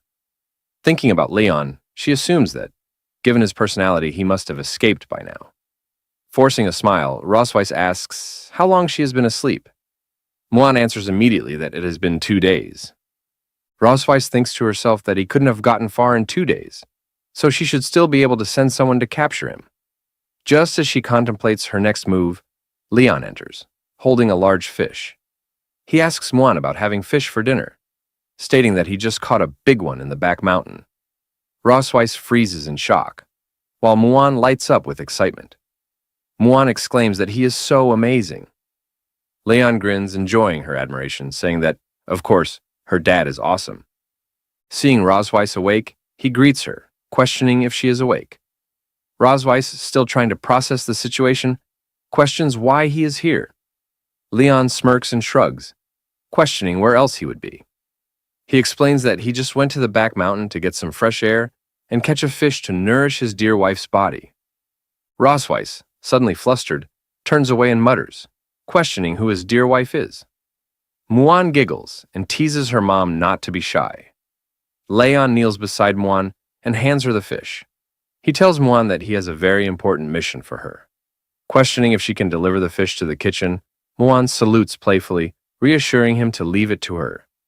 With that, she grabs the fish and dashes out of the room. As she leaves, Leon calls after her, telling her that her mom and dad have some things to talk about, so they can eat dinner first. Muan waves without looking back. Once they are alone, Rosweiss narrows her eyes at Leon. She tells Leon that she thought he would abandon his daughter and run away while she was unconscious. Leon chuckles, saying that there are still many things between them that they haven't settled yet. So why would he run away? Rosweiss, quite puzzled, questions what's going on between them. Leon's smile turns mischievous, questioning if she remembers what she did to him when he woke up more than a month ago. Rosweiss, caught off guard, blinks in confusion, asking what she did before. Suddenly, realization dawns on her, and she gasps in shock, asking if he is thinking about that. Leon's smirk widens into an evil grin. He reveals it's exactly that. As Rosweiss furiously warned Leon not to assume he could do anything to her just because she was weak, she advised him not to act rashly. However, instead of being intimidated, Leon smirked at her, amusement dancing in his eyes. Smiling, he questioned whether he had truly been the weak one back then. He continued, pointing out that when he had first woken up, he hadn't even taken a sip of water before she had cast the dragon pattern on him and pushed him down. With a hint of sarcasm, he asked whether she had ever given him a chance to refuse. Rosweiss's expression darkened as she warned him to understand what would happen once she fully recovered. There was a clear threat in her tone, making it evident that he would regret his actions if he did not stop now. She did not hold back, ensuring he understood the consequences. Yet, instead of backing down, Leon only taunted her further. Dismissing her warning, he mockingly addressed her as his dear wife. Without hesitation, he picked her up, holding her firmly in his grasp. Then, with unwavering confidence, he declared that this was the best decision he had ever made in his life. He added that this time, the tables had turned. She was now the prisoner of war. His words struck a nerve, but Rosweiss was in no position to argue against him. Later, in the cherry blossom forest in the back hills, Rosweiss continued to struggle against him, trying to push him away. She demanded that he release her, frustration growing with each passing second. However, Leon remained composed, merely warning her not to move. He cautioned that if she struggled too much, she would fall. Grinding her teeth in frustration, Rosweiss couldn't help but think about her situation. If only she had regained her strength, she would have beaten him long ago. Upon reaching the cherry blossom tree, Rosweiss turned to Leon with a sharp glare and demanded to know why he had brought her there. Without hesitation, Leon explained that while she had been unconscious, he had taken the time to carefully investigate the places she frequently visited. He stated that this was her first stop for the night. Rosweiss let out a frustrated groan, clearly displeased with his response. She demanded to know what he meant by first stop, asking if he intended to take her elsewhere as well. Without directly answering, Leon pointed to a specific location in the distance. He explained that it was her temple, and that, from this vantage point, she had a complete view of it. His voice carried a deeper meaning, making it clear that this moment was about more than just sightseeing. Rosweiss narrowed her eyes, immediately suspecting his true intentions. Without hesitation, she asked if he wanted revenge for his hometown. Activating his dragon pattern, Leon met her gaze and affirmed her suspicion. He stated that treating others in their own way was not a privilege exclusive to her dragon clan. Rosweiss suddenly felt a strange sensation as her dragon mark resonated. Her body weakened and she realized her energy was draining rapidly. The feeling was unsettling, and she struggled to maintain her composure. Meanwhile, Leon continued speaking, stating that, although he was human, he possessed a strong sense of revenge and ritual. He urged her to look ahead carefully, to take in the sight of her palace. He reminded her that all her pride and dignity originated from that place. Yet now, she found herself in a position where she could do nothing but allow him to manipulate her. Without warning, Leon pushed Rosweiss down, causing her to lose her balance. He then asked how it felt to be humiliated by a defeated dragon slayer. His voice was laced with mockery as he leaned closer, licking her back in a taunting manner.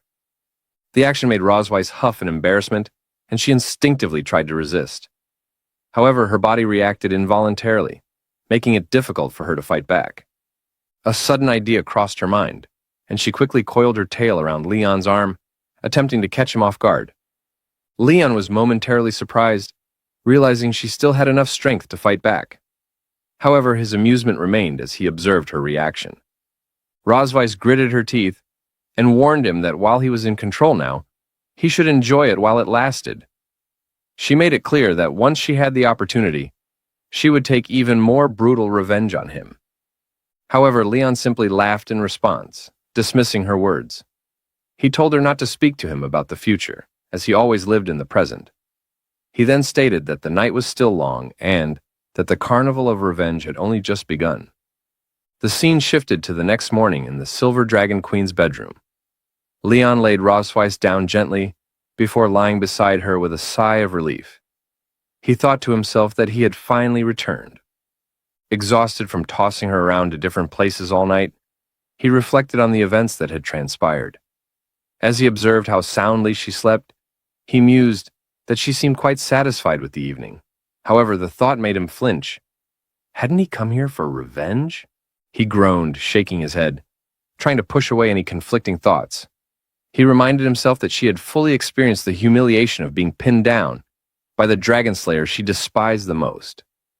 With that in mind, he reassured himself that his revenge had been successfully carried out.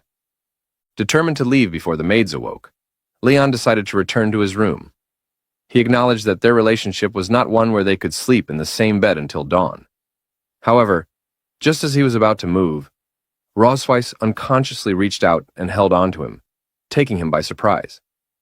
Trying to clear his thoughts, Leon reasoned that when people slept, they instinctively sought warmth.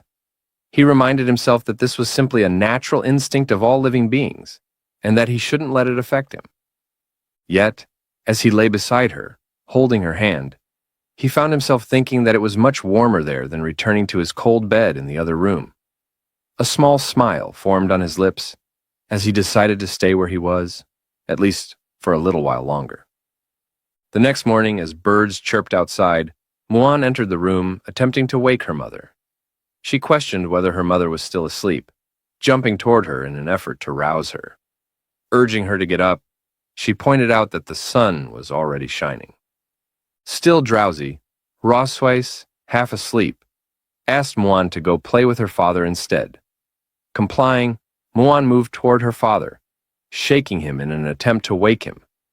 She stated that the sun was shining on his back. Leon, still immersed in sleep, responded drowsily, commenting on the warmth and requesting to rest a little longer. Observing them, Muan frowned, voicing her frustration. She pointed out that the two of them were hugging so tightly that she had no idea whom she could play with. As she pondered, she realized it was the first time she had seen her parents being so affectionate.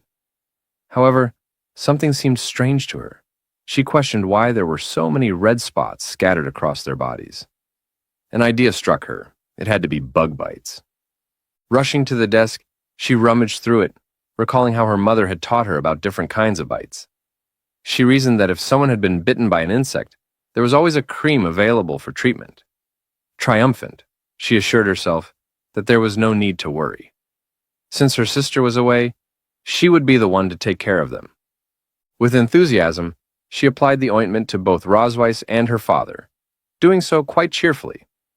After some time, Rosweiss finally called out to wake her husband. As Leon stirred, he immediately sensed something odd. Feeling a strange sensation on his face, he noticed that his entire body was covered in unusual markings. Dazed, he turned to look at Rosweiss's face, and upon seeing her condition, he burst into laughter.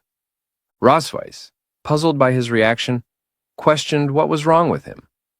At that moment, Muan excitedly admitted that she was responsible. She explained that, after seeing the numerous red marks on both of them, she had assumed they had been bitten by bugs, prompting her to apply medicine. Both Rosweiss and her husband were left speechless, feeling a mix of embarrassment and disbelief. He reflected on the situation, concluding that some things were indeed better left unknown. However, Muan remained cheerful, proudly claiming that she had done an excellent job. Her father, playing along, praised her efforts, agreeing that she had done well.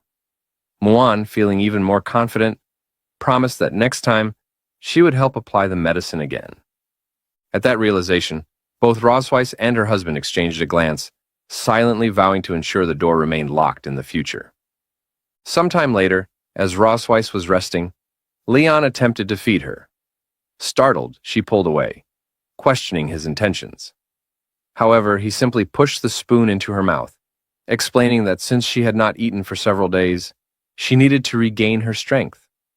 Reminding her that dragons could go without food or water during their dormant state, he insisted that she must be hungry. Rosweiss, reluctant, argued that she was fully capable of eating on her own. However, after tasting the food, she hesitantly admitted that it wasn't bad. Observing her reaction, Leon smiled and took a bite himself. He proudly stated that it was fried rice made with love. Rosweiss, confused, pointed out that the meal had been made for her, questioning why he was eating it as well. In response, he reached for the bowl, claiming that he was merely assisting her, since he doubted she could finish it all. His words, however, sparked irritation in Rosweiss, who immediately challenged his assumption. With determination, she declared that she would finish the entire portion, and that he would not get another bite. After consuming the entire bowl, Leon found himself reflecting on recent events. He had been taking care of her, helping her bathe, cooking for her, and even feeding her. Though she recognized his efforts, she couldn't help but feel conflicted. Sarcastically, she questioned whether he had done all of it just to torment her. In response, he feigned innocence, asking how any of his actions could be considered torture. Instead, he insisted that it was all loving care from a devoted husband. His words, however, only fueled her frustration. As he exited the room laughing, he called out, reminding her to see him in the morning. Rosweiss, clenching her fists, cursed under her breath. She muttered that he truly lived up to his reputation as a damned dragon slayer, always finding ways to irritate her. In frustration, she slammed her fist down beside the bed with all her strength. However, as her hand collided with the surface, An unexpected force surged through her body. Startled, she noticed something strange. As she examined her surroundings, realization dawned upon her. Her strength had returned. Meanwhile, in the kitchen, her husband hummed to himself, feeling content. He delighted in the fact that Mother Dragon had yet to recover fully. With a mischievous grin, he mused that he still wanted to play around with her for a few more days. However, at that moment, he remained blissfully unaware of the seriousness of the situation that was about to unfold. In the castle, as Anna entered Ross Weiss's room, she called out to Her Majesty, informing her that the liquid medicine prescribed by the doctor would help her regain her strength. As she placed it down, Ross Weiss responded that her body had already recovered, making the medicine unnecessary. Anna attempted to convince Ross Weiss otherwise, but her attention was drawn to the broken wall. Noticing her gaze, Ross Weiss explained that she had failed to control her strength earlier and planned to have someone repair it the next day. Anna acknowledged this with a nod and turned to leave, but before she could step out, Ross Weiss called out to her again. With a slightly embarrassed expression, she hesitated before asking Anna not to inform Leon that she was still recovering. Hiding her face behind a book, Ross Weiss admitted that she wanted him to take care of her a little while longer. Anna, surprised by the request, giggled before assuring Ross Weiss that she understood. Meanwhile, Ross Weiss smirked smugly, remarking that Leon's peaceful days would soon be over. 2 days later, in the garden, Muan eagerly called out to her father, expressing her desire to learn the sparkly technique that made his body shine. Leon, slightly puzzled, asked if she was referring to the sparkly effect, wondering if she meant magic. Muan, her eyes gleaming with excitement, confirmed, explaining that it was the same ability he and her mother had demonstrated at the training grounds. Curious about her sudden interest, Leon asked why she wanted to learn magic. Muan explained that her sister had been learning many things at school, and she didn't want to be left behind. Leon, understanding her determination, asked if there was something specific she wanted to learn. Muan nodded firmly. He then remarked that having 2 children at home naturally created a sense of competition, which could be beneficial. He noted that Muan admired her sister a lot and naturally didn't want to feel distant from her. With a warm smile, Leon reassured Muan that he would definitely teach her magic and that they would start with basic training. Overjoyed, Muan eagerly thanked her father. Later, as Muan diligently practiced her magic, Leon observed her progress and realized that, in just a few hours, she had successfully guided magical energy through her body. He speculated that she might soon reach magic enlightenment and begin working with original magical power. Watching her closely, he wondered if she might be a genius. Suddenly, Muan's stomach growled, interrupting their session. With an innocent expression, she admitted that she was starving and had no strength left. Leon sighed quietly, realizing that they couldn't rush the training. He patted Muan's head, declaring that the session was over for the day, and that they should return home to eat. Muan, delighted by his words, cheered and declared that her father was the best. That night, as Anna entered the room, she presented an item to Her Majesty, stating that it was what she had requested. Rosways accepted it and instructed Anna to set it aside. Just then, Leon entered enthusiastically, greeting his wife with excitement. Rosways thanked Anna for her hard work and told her she could leave. Leon recalled that, according to Anna's earlier statement, Rosways would need 5 days to fully recover. With a mischievous glint in his eyes, he thought to himself that he still had time to torture her. Smirking playfully, he wiggled his fingers and teasingly offered Rosways a massage if she felt any discomfort. Rosways, wearing a taunting expression, questioned why he didn't simply prove the might of the Empire's strongest dragon slayer that very night. She mockingly pointed out that only 2 days had passed, yet he already seemed exhausted, wondering if that was all he could manage. Annoyed by her remarks, Leon demanded clarification on what she had just said. Without hesitation, he grabbed Rosways, commenting on how exhausted she looked and stating that he had intended to let her rest for the night. However, seeing her arrogance, he decided otherwise. Holding on to her, He remarked that if her words were so bold, then her body must be just as tough. As he removed his upper garments, he warned her that she would regret her taunts. However, to his surprise, Rosway smirked confidently and stated that she had never once regretted anything. In an instant, she wrapped her tail around Leon's body, catching him off guard. Leon let out a startled cry as he was suddenly slammed onto the bed, left completely vulnerable. As Rosways climbed on top of him, he was stunned by her overwhelming strength. Bewildered, he asked if she had already recovered. With an amused tone, Rosways silenced him, playfully calling him her dear dragon slayer. She then retrieved the item Anna had brought, a pair of handcuffs and a whip. Realizing the situation fully, Leon's expression grew visibly nervous. He hesitated before questioning when she had prepared such things. But before he could react, his wrists were bound and a blindfold was placed over his eyes. Muttering to himself, he wondered if he had just walked straight into a trap. With a mischievous smile, Rosways warned him not to even think about struggling. Still in disbelief, Leon demanded to know what exactly she was planning. Still in disbelief, Leon asked if she intended to torture him to extract a confession. As he called out to Rosways, addressing her as Mother Dragon, he boldly warned her that he had undergone professional anti-interrogation training and would never yield to her. Rosways scoffed at his claim, questioning whether that was truly the case. In response, she activated an orb, revealing an event from Leon's past, one where he had desperately called out for Rosways, pleading with her and expressing his desire to kiss her. Upon seeing this, Leon could hardly believe his own eyes. He simply stared at the screen, questioning what he was witnessing as the voices played out. Unfazed, Rosways asked him to consider who the person was that had begged her so desperately. Overwhelmed with embarrassment, Leon struggled to process the situation. The strange noises coming from the recording were unmistakably his own, calling out for Rosways. Flustered, he attempted to refute it, insisting that the voice couldn't possibly belong to a human and that it merely sounded similar. However, Rosways dismissed his claim and brought the orb closer, forcing him to see the truth more clearly. Leon had no choice but to listen as his own embarrassing words played back. Pleas for Rosways, expressing his desire to kiss her and embrace her as one. Stunned, he was left speechless.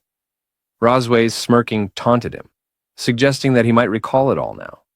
Faced with undeniable evidence, he apologized, but Rosways was far from ready to let it go. She took out the whip and ordered him to repeat what he had just said, several times. Then, with a dangerous glint in her eyes, she warned him that if he couldn't remember it clearly, she would gladly replay it for him again. Without hesitation, she whipped him, repeatedly and furiously, throughout the entire night. The relentless punishment left Leon writhing in pain, unable to move properly. As he lay there enduring the agony, he turned his face just in time to see a dragon entering the room, reporting to Rosways about a letter. Still struggling from the ordeal, Leon questioned whether the letter was from the academy. He noted that it had arrived so late at night, making him wonder what could have happened. Rosways explained that the academy had summoned them for the next day, mentioning that Noah had gotten into a fight with someone. This revelation startled Leon, who sat up in shock and demanded to know what she meant. The scene then shifted to the following day in the office of Vice Principal Wilson, where Noah was brought in alongside 3 visibly injured students. The vice principal addressed Leon and Rosways, stating that the reason for summoning them was to resolve a conflict that had arisen between Noah and some of her classmates.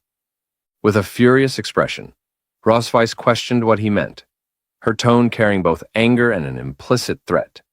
She then turned her gaze toward the 3 injured students and accused them of teaming up to bully her daughter.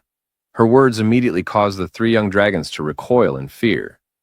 Meanwhile, Leon took a quick glance at Noah, checking for any signs of injury. However, Noah reassured him that she was fine. It was then that Principal Wilson revealed the truth. Noah had actually been the one to beat up the 3 students. This revelation left Rosways momentarily surprised, while the injured students cried out in frustration. Leon turned to Noah, staring at her, before ultimately praising her, acknowledging that she was indeed his daughter. Principal Wilson, however, remained focused on the broader issue. While the fight itself had been a minor incident between young dragons, it also reflected an underlying conflict between cocoon-born and viviparous-born dragons. He knew the two distinct methods of dragon reproduction. Cocoon-born dragons directly inherited their mother's strength, giving them natural advantages in physical fitness and talent, while viviparous-born dragons required time to grow and learn before mastering their strength. As a result, within the same age group, cocoon-born dragonlets generally possessed superior physical strength compared to their viviparous counterparts.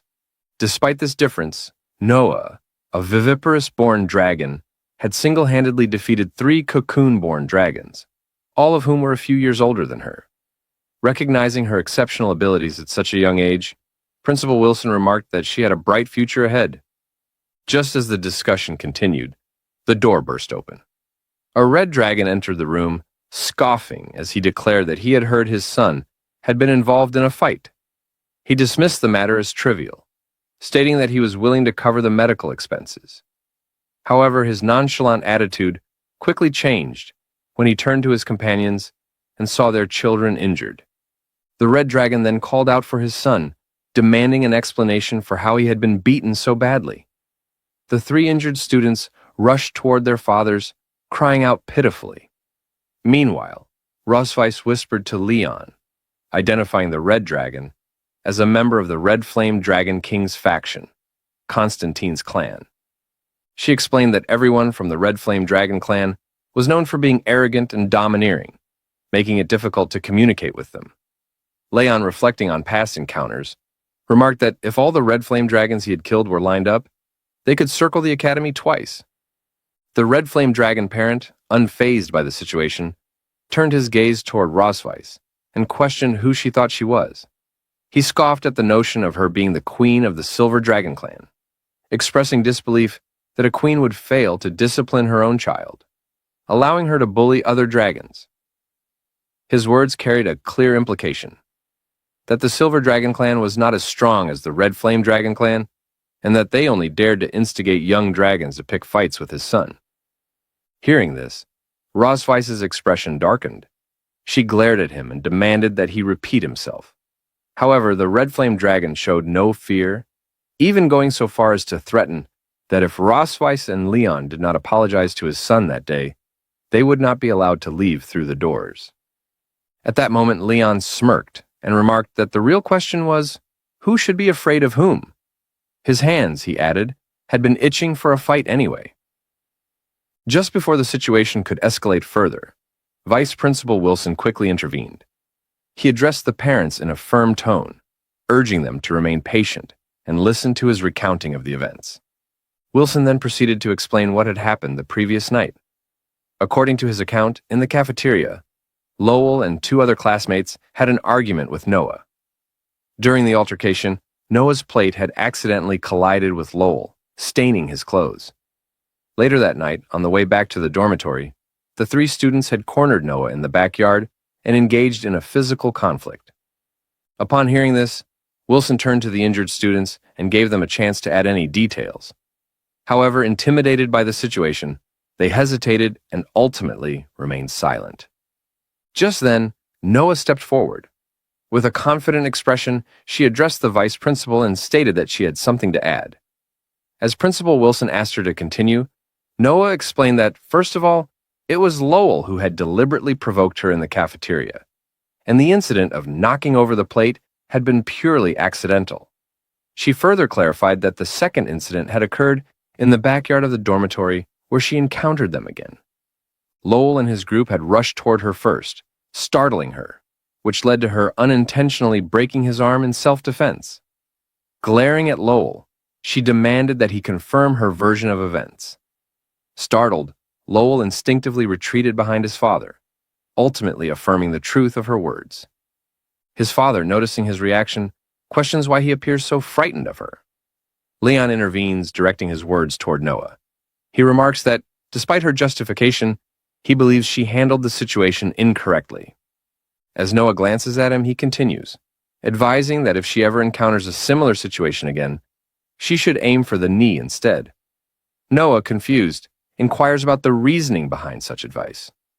With a full flex, Leon explains that on the battlefield, if a member of the Red Flame Dragon clan were injured in the knee, they would be easily subdued.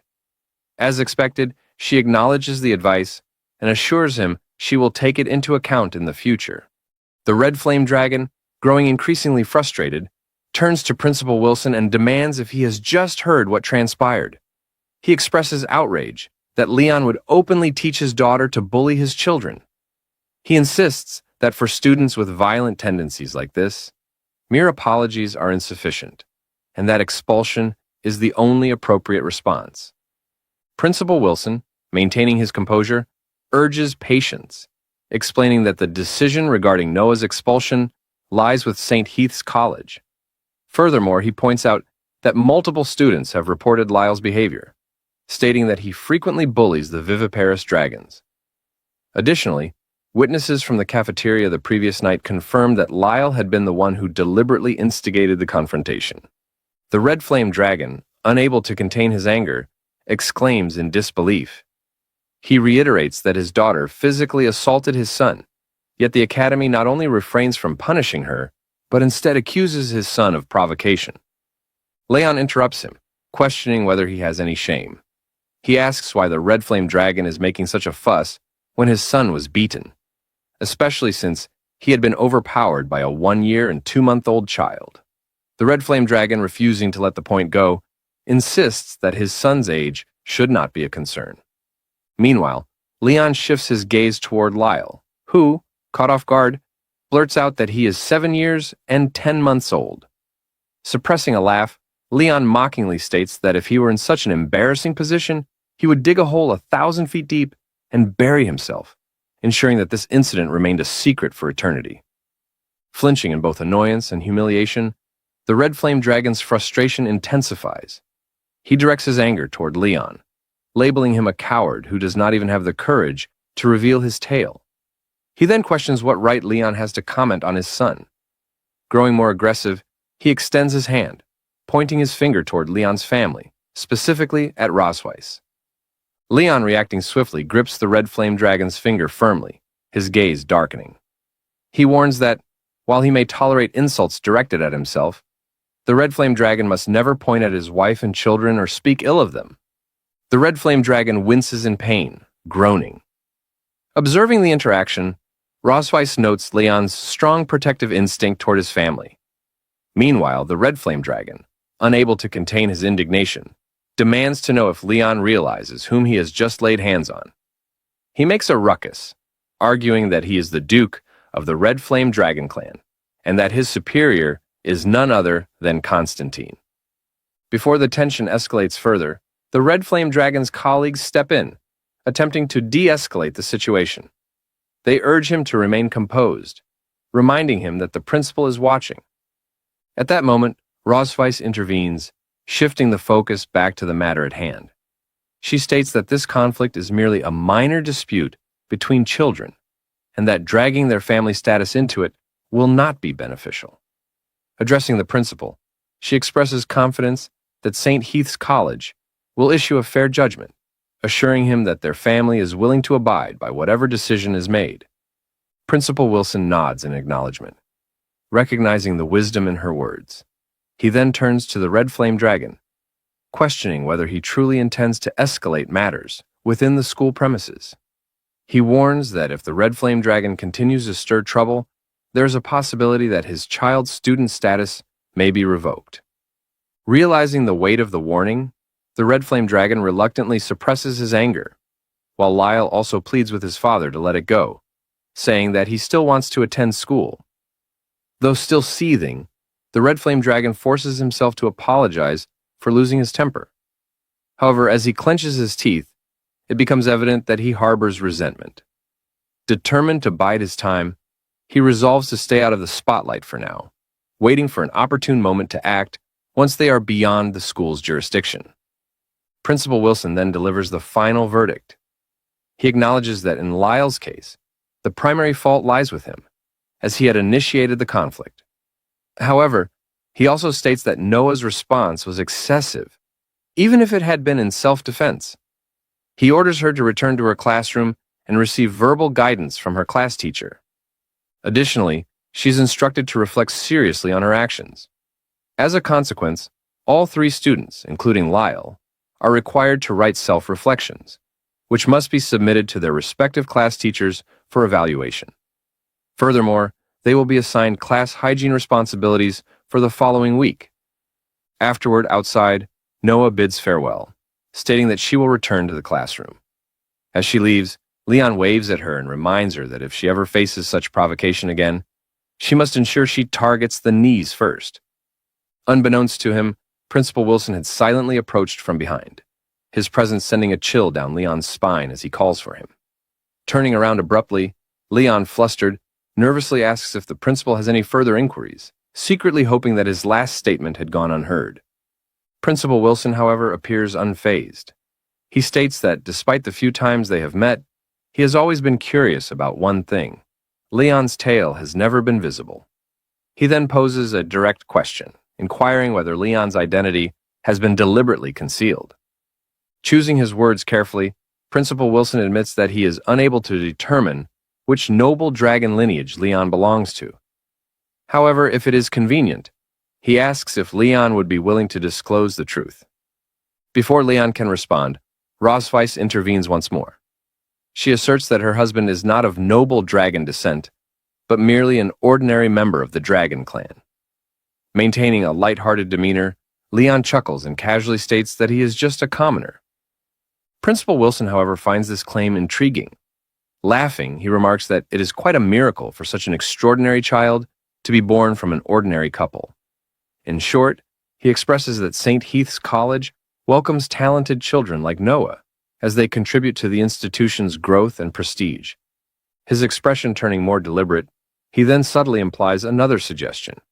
Leon and Rosweiss, understanding his underlying message, exchange glances. It becomes clear that he is encouraging them to have more children, emphasizing that the more they produce, the better. Finally, Principal Wilson expresses confidence that upon graduation, Noah will undoubtedly lead the Dragon Clan to great victories against the Dragon Slaves. Leon, amused, dismisses the remark internally, offering his thanks in silence. Meanwhile, the Red Flame Dragon, having observed the entire exchange, scoffs. Turning to his colleague, he mutters that it is time for them to leave. Now at the college gate, as Rosweiss and Leon walked down the stairs while talking, Lord Duke Lear suddenly appeared, interrupting them by calling out for the Silver Dragon Queen to wait. Rosweiss questioned whether he had something else to say, pointing out that the college had already given its verdict on the matter and asking if he had not just agreed to it. In response, Lord Duke Lear urged her not to be so tense, explaining that his earlier words were merely a formality to save face for the college. Turning his attention to Leon, he declared that since they were now outside the academy, the matter had to be settled according to the customs of their dragon clan. Without hesitation, he provoked Leon, announcing that he was challenging her husband to a duel immediately. Upon hearing this, Rosweiss considered the implications, realizing that if they refused, the Silver Dragons would undoubtedly be slandered as weak and afraid of fighting. Smirking, Lord Duke Lear questioned whether Leon would back down. Leaning toward Leon, Rosweiss whispered, asking if he wanted to accept the challenge and whether he was feeling well. Grinning with excitement, Leon replied that since Lord Duke Lear had approached him for a fight, he had no choice but to accept.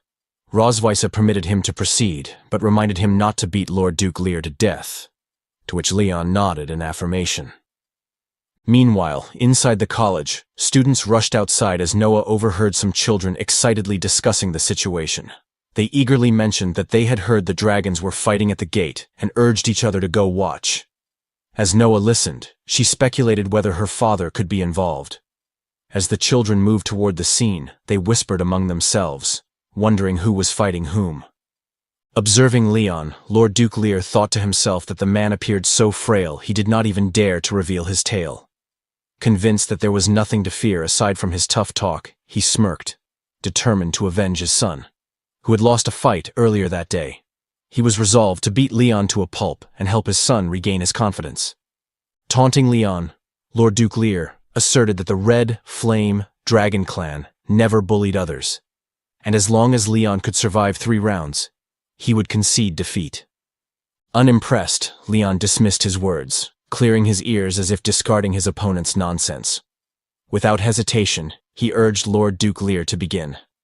Agitated by Leon's dismissive attitude, Lord Duke Lear accused him of underestimating the Red Dragon clan before furiously dashing toward him, launching a blazing fist in his direction.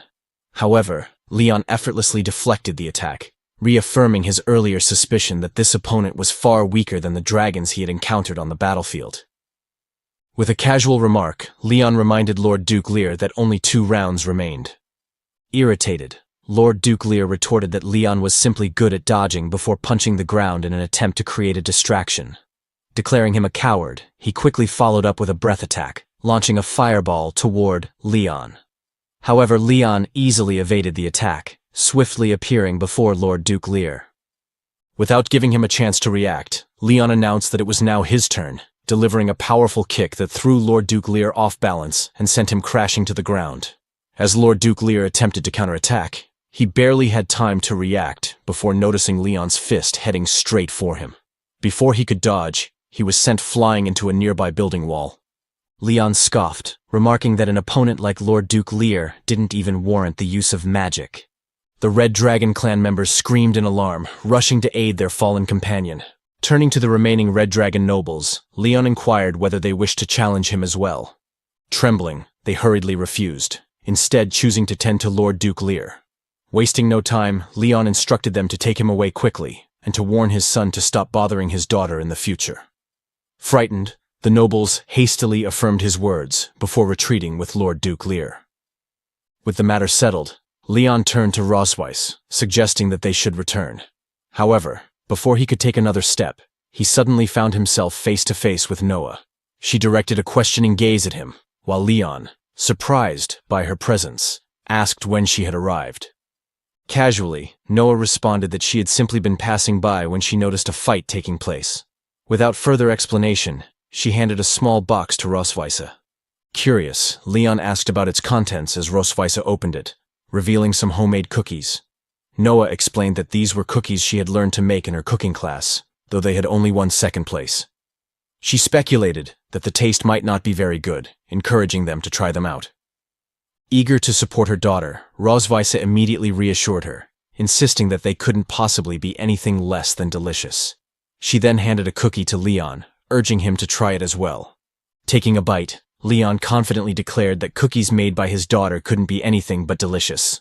Encouraging her, he assured Noah that she would surely win 1st place next time. Hearing this, Noah suddenly remarked that Leon had looked very handsome just moments ago. Her words caught Leon off guard, making his heart skip a beat. He was deeply touched, realizing that Noah had directly praised him, something that delighted him immensely. At that moment, he felt their bond grow even closer. Shaking off his emotions, he laughed, playfully boasting about how awesome her father was. Placing a hand on her head, he told her that if she ever wanted to learn any fighting techniques, she only needed to ask him. However, as he continued patting Noah's head, he suddenly noticed Rosweiss glaring at him with piercing intensity. Now, after that, inside the castle, Leon had been quietly reading a book when a sudden knock at the door startled him. He flinched slightly and looked up just in time to see Rosweiss entering the room with a first aid box in hand. Curious, Leon asked why she had come. Rosweiss didn't respond and simply sat beside him. Leon grew uneasy, wondering why she had chosen to sit so close, and whether she had something new planned. Without any warning, Rosweiss asked for his hand. Leon looked confused and asked what she meant. Rosweiss questioned whether his hand wasn't injured. Reluctantly, Leon raised his hand and pointed out a slight wound, saying she must be referring to that one. He brushed it off, saying it was a minor injury and would heal in 2 days. Rosweiss didn't seem convinced. She told him to stop downplaying it and asked him to give her his hand, honestly. She gently took his hand in hers, and Leon let out a small groan from the pain.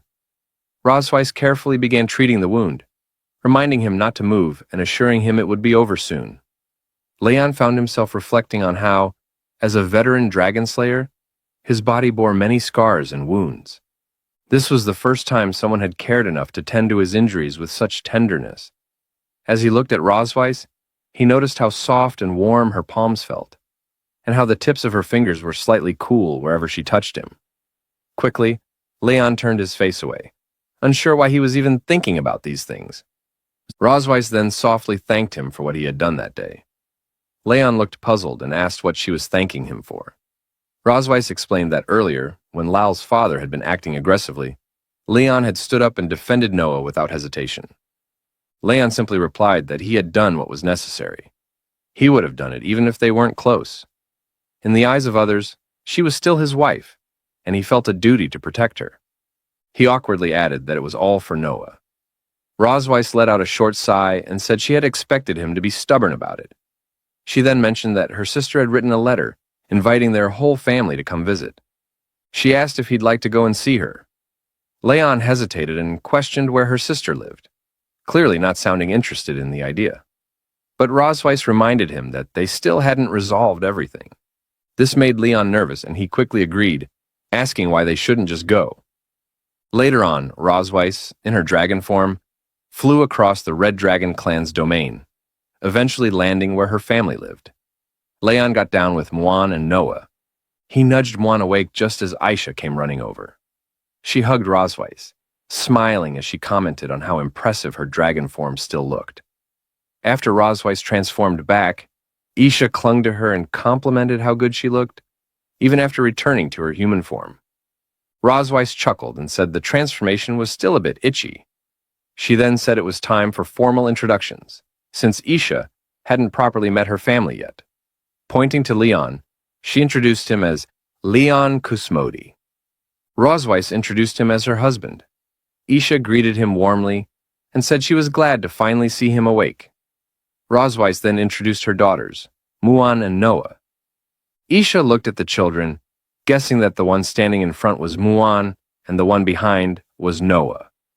Muan confirmed her guess, saying her aunt had gotten it right.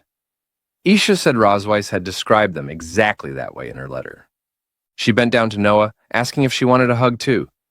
After a short moment of hesitation, Noah nodded.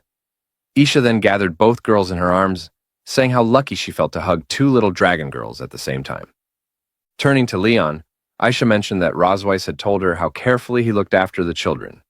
She thanked him for all the effort, calling him brother-in-law. Leon smiled and said it was nothing. He enjoyed being with the children, and they were close to him. Rosweiss playfully added that he was definitely closer to her. Leon looked at her and jokingly called her honey, saying she shouldn't tease like that. He pretended to act shocked, asking how she could even say something like that. They started exchanging playful remarks, and Leon threatened to kiss her if she didn't stop teasing him. Rosweiss asked if he was being serious. Isha laughed and commented that the two of them seemed to have a great relationship. Both Rosweiss and Leon turned their faces away, clearly a bit embarrassed, but not denying it.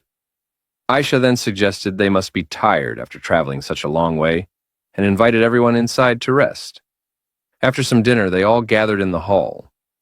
Isha brought out an old photo album and asked if anyone wanted to see pictures of their mother from her childhood. Muan jumped up excitedly and claimed the seat beside her aunt. Seeing this, Rosweiss flinched. She quickly got up and ran to Aisha, questioning why she still kept those old photos. Rosweiss tried to grab the album away, insisting it should be handed over. Isha teased that Rosweiss must be shy about them. She made eye contact with Leon and, with a smirk, tossed the album to him. Leon caught it easily as Rosweiss stood there, embarrassed. He grinned, thinking there was nothing more amusing than seeing someone's childhood photos. He told himself he had to take a look at her past, even if just for fun. As he opened the album, a bright smile spread across his face. As he looked at the first picture, choking him out. As Leon remarked to Rosweiss that he hadn't expected her to have this side to her, Rosweiss, startled by the comment, glanced over at him, unsure of what he meant. Muan, however, seemed quite excited, insisting that they should watch whatever it was he was talking about. Without much of a warning, Leon revealed a photo of Rosweiss in her school uniform. He pointed out how lovely she looked while reading. Isha, ever the helpful sister, explained that the photo had been taken during a speech Rosweiss had given back then, as the outstanding student representative at her school. Leon chuckled at the image, shaking his head in disbelief, and jokingly asked how someone who had once looked so sweet and warm had turned into someone so cold. Rosweiss pressed her foot down on his in a not-so-subtle attempt to make him cry out, which he barely managed to suppress. Leaning in closer, Ross Weiss whispered that he shouldn't act so surprised. He might be the next one she chose to tease, scaring off Leon. Meanwhile, Aisha told them that there were still many more childhood photos of Ross Weiss left to go through. She then called out to Noah and Muan, inviting them to look at the photos of their mother when she was just a child. As the two kids turned the page together, Noah pointed out how Ross Weiss had looked so soft and fair when she was younger. Muan eagerly chimed in, saying she wanted to touch her mother, captivated by how small and adorable she looked in the pictures. Muan suddenly declared that the mother in that photo was beautiful, causing Leon to lean in quickly, asking to let him see the photo too. Isha smiled as she explained that it had been taken on the day Roz Weiss had inherited the title of the Silver Dragon Queen. Leon chuckled and teased Roz Weiss, saying she looked quite handsome in the image, while Noah pointed to the final page of the album, noting that they had reached the end. But Muan, still interested, expressed disappointment that there were no more photos left and said she wished there were more to see. Before anyone could close the album, Roz Weiss reached for it, saying that since they had finished looking, it would be best to put it away and keep it stored safely. However, Isha stopped her and pulled out one last item, a crystal-like object. Holding it up, she asked Ross Weiss if she remembered what it was. Ross Weiss's expression shifted immediately to one of worry, her voice rising as she called out to her sister, asking her not to show it. Leon, however, had already straightened up with interest. He recognized the object right away, calling it a photo stone. Isha nodded and said it could reveal a moving image, which caught the kids' attention. Muan and Noah immediately perked up, their eyes gleaming with curiosity. They both excitedly insisted that they wanted to see the video. Roz Weiss, clearly panicked, turned to Aisha with pleading eyes. She begged her sister not to show it, calling in the favor of being her biological sibling. But Leon wasn't backing down either. He joined the plea, calling upon his status as her brother-in-law and insisting they deserved to see it, while he inwardly thought that Ross Weiss must be hiding something shameful inside that video. Aisha, amused by both their reactions, decided to settle the situation with a compromise. Since it was Leon's first visit to their home, she reasoned that they should listen to him this time. Next time, they would listen to Ross Weiss. That verdict delighted Leon, who chuckled at Ross Weiss's growing frustration. She gritted her teeth and swore to herself that this would be the last time she ever brought him here. As Aisha activated the photo stone, a bright image began to play. Ross Weiss's eyes widened in horror. She scrambled to cover Leon's eyes, insisting he wasn't allowed to look. Leon, taken aback, asked what it was all about. The video played out with a younger version of Isha, asking Roz Weiss what criteria she would use to choose a spouse in the future. Clearly flustered by being on camera, Roz Weiss told her sister to stop filming because it felt too strange. But Isha kept insisting, telling her not to be shy. Eventually, Roz Weiss gave in. She explained that first and foremost, her future husband must have better grades than her. Ideally, he would have won many first-place awards. He must be responsible and, importantly, not hate children. Muan looked up and pointed out that it sounded just like their father, to which Noah nodded in agreement. The video continued. Roz Weiss elaborated further. Her ideal partner must be strong, but should never bully the weak. He needed to have a solid moral compass and resist being influenced by his peers or society's expectations. Leon couldn't help but chime in, claiming that he fit that description perfectly. Roz Weiss turned to him with a glare, asking if he had no shame. The younger Roz Weiss went on to say that all those traits were difficult to find, especially the last one. She mentioned how many people changed after gaining power or success and lost themselves in the process. Roz Weiss, thoughtful for a moment, said that even if such a person didn't exist, she didn't want to force herself into marriage. If she were ever to marry, she would only marry someone like that. Leon seemed a little taken aback. Watching the younger Roz Weiss speak so earnestly, he realized he matched the image she had once painted in her mind. Roz Weiss, now fully red in the face, insisted that it had just been something she said as a child. Leon chuckled, saying he understood and that she didn't need to be embarrassed. Aisha, still curious, asked who had pursued whom first. Without missing a beat, both Roz Weiss and Leon pointed fingers at each other and said, "She did," and "he did," in perfect unison. Roz Weiss, with a glare, asked him to say it again. Leon admitted he hadn't realized what he had at first, ignored her, and then came crawling back when he wised up. Roz Weiss smiled and agreed. That was basically how it went. Aisha laughed and commented that she was happy the two of them had such a strong relationship. Then, she mischievously pulled out another item and asked if they wanted to read some of the love letters Roz Weiss had received back in the day. Leon, Moon, and Noah all answered enthusiastically in the affirmative. Rosweiss, however, let out a dramatic cry, questioning why those were even kept, and insisted that she would burn them the moment she got the chance. Later, as Leon and Rosweiss entered the guest room, Leon remarked that there didn't seem to be any other option. They would have to share the room. He stated that he didn't want to do that. As they stepped in, their eyes widened in disbelief. The room had been prepared with incredible attention to romantic detail. A luxurious water tub filled with rose petals sat on one side, and the bed was decorated with roses shaped into a heart. The atmosphere screamed romance. Both of them stared, speechless. As Rosweiss was quite surprised upon seeing the room, she asked Aisha what was going on, while Leon slapped himself in disbelief. Aisha winked at Rosweiss, saying she had specifically prepared a guest room for them, and mentioned they would stay there for the next 2 days. Rosweiss, clearly embarrassed, asked if there were any other rooms, but Aisha hushed her, asking why couples acted so shy. Leon, watching everything unfold, thought he was terrified, since the dragoness's sister clearly could not be underestimated. Her intent seemed to be to lock up the 2 extinct species, let them go into heat, breed offspring, and complete the task of revitalizing the species. As Leon turned his face, wishing to escape from the fear bubbling inside him, Isha grabbed his shoulder with a firm grip, her sharp glare landing directly on him, and asked where he was planning to go. He tried to laugh it off, mentioning how his daughters might be missing him, so he would go check on them for a moment, but Aisha casually waved it off, assuring him there was no reason to worry about the children. She had made preparations in advance, giving them another room where they should be having a great time by now. Just before leaving, she threw another wink toward Rosweiss, reminding her that they both should stay here and enjoy a proper rest. Once she left, both Rosweiss and Leon let out a deep sigh of relief, their shoulders loosening a little. Rosweiss commented that it looked like they had no choice but to sleep in that room for the night. Leon replied with a groan, saying he hadn't expected her sister to be so devious. Rosweiss admitted her sister had always been like that, and if he stayed around longer, he would understand it for himself. When Rosweiss curiously opened the wardrobe, her eyes widened in shock as she saw erotic outfits decorated with shiny details. She quickly shut the wardrobe, her face flushing, and stammered that the room only contained a bed and a bathtub, so Leon would have to sleep in the bathtub. Leon stood still, expression blank, and asked why he should sleep in the bathtub. He added that he had already checked and noticed the outlet had been deliberately blocked. He figured her sister was absolutely determined that they both sleep in the same bed. The tub had been filled with steaming hot water, seemingly to stop anyone from attempting to rest inside it.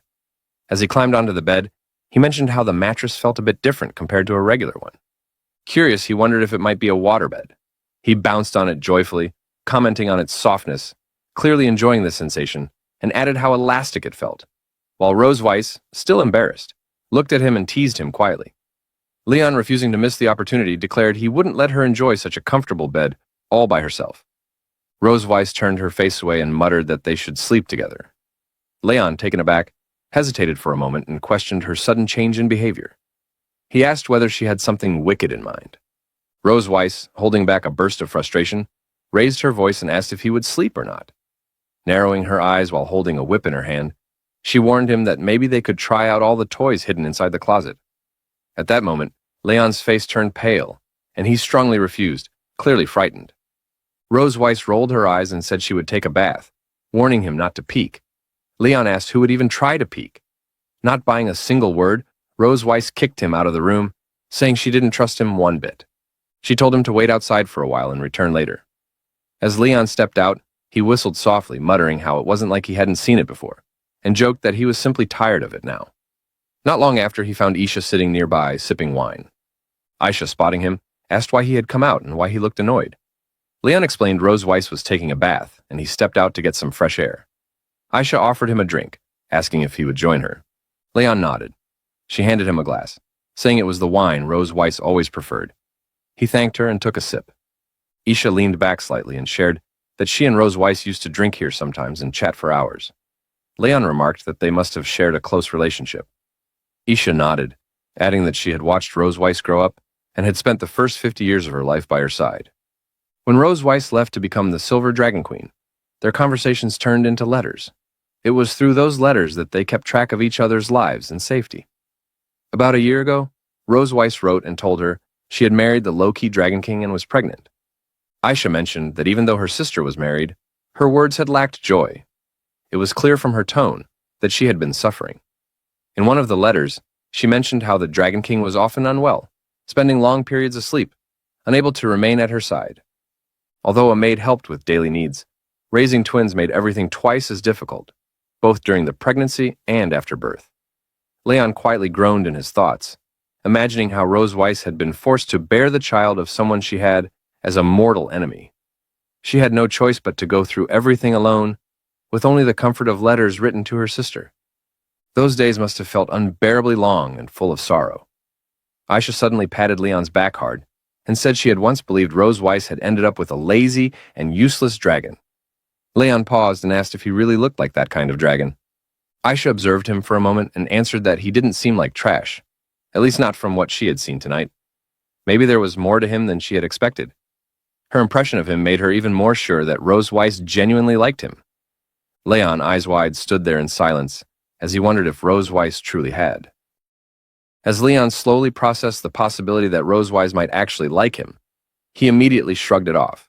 He convinced himself it was impossible. How could that vicious mother dragon have feelings for him? As Isha questioned him, asking what he meant and whether he was truly sorry, Leon silently thought to himself that she didn't know her sister at all. He sighed, thinking that, despite how things really were, they still had to keep pretending to be in love in front of her. Playing along, he declared to Aisha once more that she was right. They were in love. Aisha gently patted his shoulder, saying she had known from the beginning that they would eventually get along. She added that Rose Weiss wasn't very good at expressing her feelings, not even to her. Leon was the first dragon Rose Weiss had ever treated like this. Then, with a more serious tone, Aisha warned him. She said that since he was a responsible man, she wouldn't need to tell him what to do in the future. He should already know. That warning made Leon nervous. He grew tense, thinking that if he said he didn't know, she would probably kill him on the spot. Trying to mask his fear, he forced a confident smile and assured her that she could leave Rose Weiss to him. He added that he had failed to take care of her when she had her first child, but if there ever was a second one, he would protect her, his wife, and their children to the death. Isha narrowed her eyes and sized him up, then let out a sigh and said he had better be serious about it. She gave him a push, telling him to stop showing off, to go back quickly, and not to keep Rose Weiss waiting. As Leon turned to leave, he received a call from Isha. He answered, asking if there was anything else. On the other end, with a mischievous smirk in her voice, she told him not to feel restrained tonight, mentioning that the soundproofing in the room was actually very good. Leon froze at her words. His mind blanked for a moment as he processed what she meant. When it finally hit him, his face turned red with embarrassment, and he shouted a quick thank you before rushing off. As Leon sneaked into the room and found Rose Weiss asleep, he walked closer, believing she had already fallen into a deep sleep. A small smile appeared on his face as he thought, at least tonight, he wouldn't have to deal with her suffering. Even though they were supposed to be enemies, he had to admit, she looked genuinely beautiful when she was sleeping. But then something strange caught his attention. He frowned, wondering what he was sensing. His eyes widened when he saw a soft glow coming from her chest. His heart started pounding. Could it be that the dragon pattern had activated? But then he shook his head, realizing that the dragon pattern on his own body wasn't resonating. Something didn't add up. Confused, he leaned in closer to take a better look. Suddenly, Rose Weiss greeted him casually. Leon jumped in shock, then quickly got angry, yelling at her. He demanded to know why she had hidden a light bulb under the quilt, and scared him half to death. Amused, Rose Weiss replied that she had found the item among some small toys on the hanger, and thought it was interesting, so she brought it in to amuse him. She smirked, teasing that, judging from his over-the-top reaction, he didn't seem to think it was a pity. Leon grumbled and brushed it off. He got into bed and pulled the blanket over himself, saying he was going to sleep and didn't want to talk to her. Rose Weiss chuckled and told him not to regret it later, especially if he ended up attacking her in the middle of the night.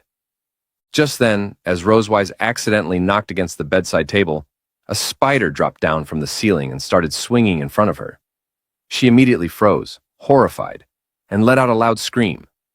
Startled by the sound, Leon sat up and asked what had happened. But before he could finish speaking, Rose Weiss dashed toward him, hugging him tightly and crouching down in fear. She trembled, muttering that there was a spider. Leon thought back to earlier that day, when he had flipped through her old photo album and remembered a childhood picture of Rosewise crying because of a spider. He wondered if this fear was a leftover trauma from her past.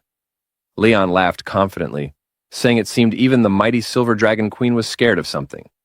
He let out a sigh and walked over to where the spider was, saying there really was nothing he could do with her like this.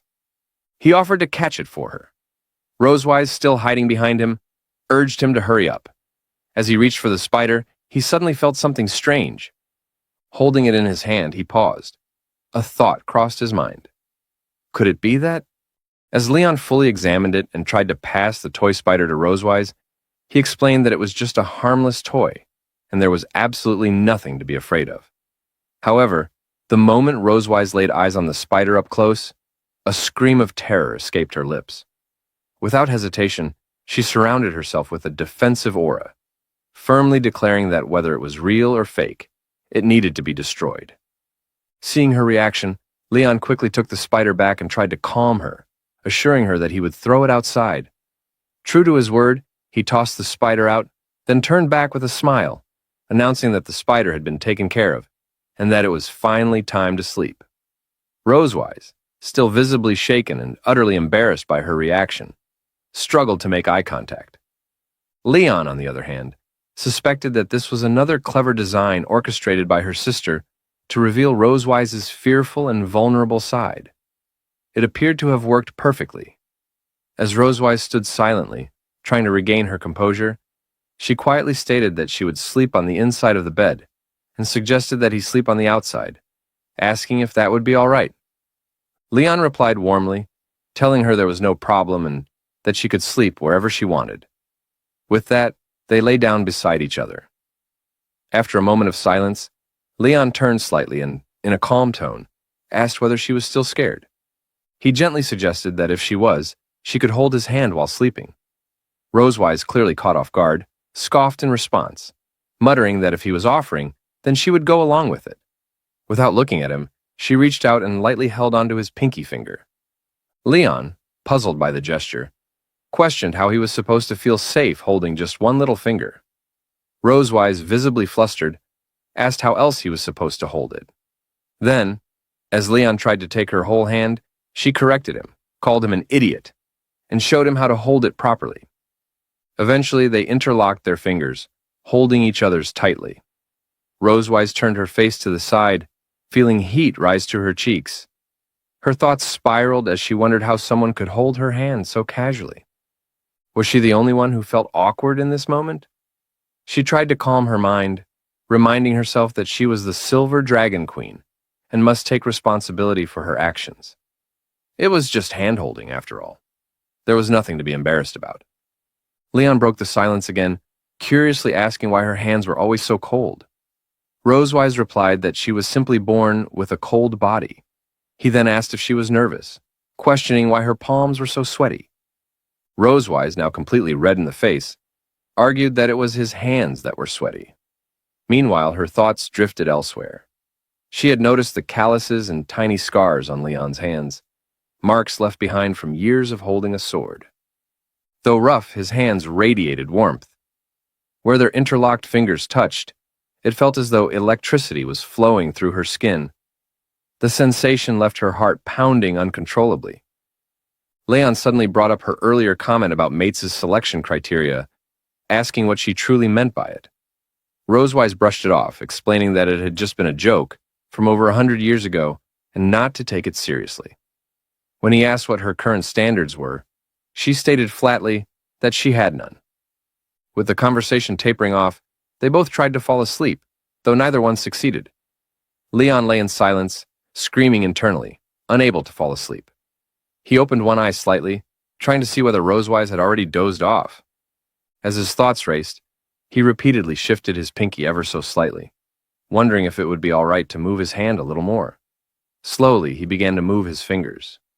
Rosewise, still wide awake, felt the movement and thought to herself that this guy was absolutely doing it on purpose. She peeked toward him, silently questioning how a captive dared to touch his master like that. Determined not to lose, she decided she would touch back. And she did, rather firmly. Leon, surprised, asked what was going on and why her hand kept touching him. Their bodies ended up pushing closer beside each other, his hand brushing along her thighs and shoulders. In that brief contact, Leon felt the softness of her skin. It was warm and delicate. A strange sensation swept over him. There was something almost wild about the feeling. A hunger, foreign yet familiar, began to grow inside him. Both of them swallowed hard as they realized how close they had gotten. Their hearts raced, and when they met each other's eyes, they understood. There was a shared desire. Neither one spoke it, but both of them felt it. A silent nod was exchanged.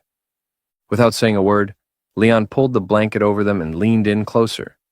Carefully, he positioned himself above her, their breaths mingling as the space between them disappeared. He whispered softly that just for tonight, they would do it. They would. Rose Weiss called out for Leon with an alluring smile, dressed in her whale-mannered clothes. Leon became utterly mesmerized by her beauty, believing they all understood what would follow next. But oddly, the dragon mark showed no reaction, and they moved closer to each other. The dragon mark, a type of magic designed to identify mutual appreciation and pure desire between two people, remained inactive. He moved close enough to kiss her, leaning in with hesitation. But just then, his hand hit a pillow. A spider showed up beside them, causing Rose Weiss to scream in pain. Leon quickly threw it out and assured her not to be scared, warning her not to release the dragon flame in panic. From the roof, Aisha chimed in, asking if it was time they discovered the surprise she had prepared. Leon pulled Rose Weiss into his arms gently, telling her not to be afraid, promising everything was under control. He checked both inside and outside the room, confirming there were no other hidden tricks. The two spiders that appeared had also bled out. Wrapping his arms around Rose Weiss again, he held her sweetly. Rose Weiss mentioned his heart was racing, to which Leon admitted he was afraid of spiders too. Rose Weiss muttered she wouldn't do something like this again and requested he never bring it up after tonight. Leon gave her his word. The next morning, Rose Weiss stirred awake and wondered when she had fallen asleep. Turning toward the space beside her, she checked if he had woken up already. She figured it was probably better this way. After everything from last night, she wasn't sure how to face him. It marked the first time she broke her own rules. Exposing vulnerability in front of a human and falling asleep in his arms, as she blushed while getting dressed, she silently vowed never to tell anyone about it. The mere thought embarrassed her. Just then, Isha's voice came from outside the door. She asked if Rose Weiss was awake, questioning how her night had gone and if she had been excited. Rose Weiss shot back a warning glare, telling her not to pull a stunt like that again. Aisha raised an eyebrow, teasing her by asking whether she had used the toys she had prepared. Rose Weiss instantly denied it, brushing the thought away. Aisha sighed and said it was a pity. Then, she added she would pack some toys for her to take home. She should practice with them. She added a question. When were they planning to have another child? She was really looking forward to her inheriting the Red Dragon Castle. Rose Weiss grabbed Isha's arm, half embarrassed and half irritated. She told her not to worry about that and suggested they head to the dining hall at Red Dragon Castle for breakfast instead. Meanwhile, Leon sat at the table with Muan. Muan announced that their mother and aunt had arrived. It was time to eat. Around the breakfast table, the air between Leon and Rose Weiss grew awkward and heavy. Leon, seated across from her, kept recalling last night. He found it deeply embarrassing. He had almost kissed her and even fell asleep while holding her, all due to the moment's atmosphere. Despite everything, he couldn't stop feeling unworthy, trapped in chaos and doubt. A part of him, the pure side, reminded him he was falling into the arms of an enemy. It felt like betrayal. But the devilish voice in his mind countered, arguing they were already husband and wife. They had already crossed a line. So what did it matter anymore? In the middle of this internal struggle, the regular Leon thought the bread tasted bland, and maybe some peanut butter would help. As he reached across the table for it, his hand brushed against Rose Weiss's, triggering a sudden memory.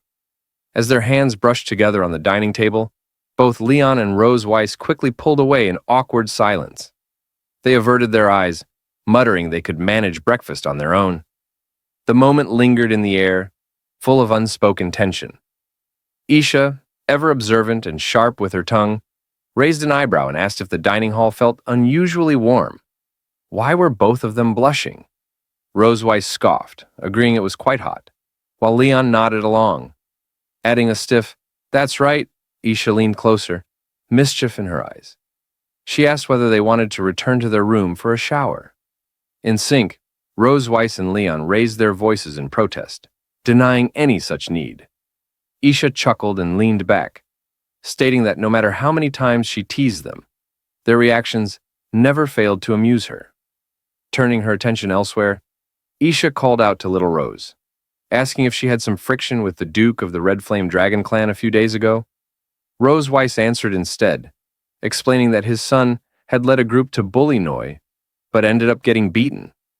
When the Duke tried to stir up more trouble, Leon stepped in and knocked him down. Leon let out a hearty laugh, remembering how that person had collapsed from just a single punch. Aisha smiled and patted Noi's head, stating how amazing their little Noi had become. However, Isha's tone grew serious as she mentioned the Duke's return. After his humiliation, he had stormed back to find their leader, Constantine, and stirred up a fuss over the matter. Rose Weiss muttered what a pathetic man he was, while Leon reflected silently. He recalled how, in Dragon Clan history, that same Duke had once been recognized as a heroic figure who helped expand their territory. Isha pointed out his recent activity, always seeking chances to extend his domain. She warned they might use this incident as an excuse to cause more trouble. Rose Weiss shrugged off the threat with confidence. If that Duke dared to attack her Silver Dragon Castle over a petty grudge, she wouldn't mind letting the Red Flame Dragon clan try a little harder. Soon, the scene shifted to the front gate of Red Dragon Castle. Aisha embraced Rose Weiss warmly, bidding her farewell and wishing her a safe journey. Rose Weiss assured her they would come back to visit soon. Aisha handed Rose Weiss a parting gift, urging her to open it once she reached home. Rose Weiss expressed her gratitude as Isha hugged her nieces fondly and gave the children a kiss on the forehead. She told them to eat more meat, grow up fast, and come play with her again. Muan nodded, promising she would eat well. Isha then turned to Leon, offering her hand. She reminded him of the promise he made. Leon shook her hand and gave his word he wouldn't forget. With that, Rose Weiss transformed into her dragon form, wings spreading as they prepared for departure. They bid farewell, rising into the sky. Aisha stood at the entrance, waving until they vanished from sight. As she returned inside, she thought to herself how interesting the young dragons were. She wondered playfully when they might have another baby.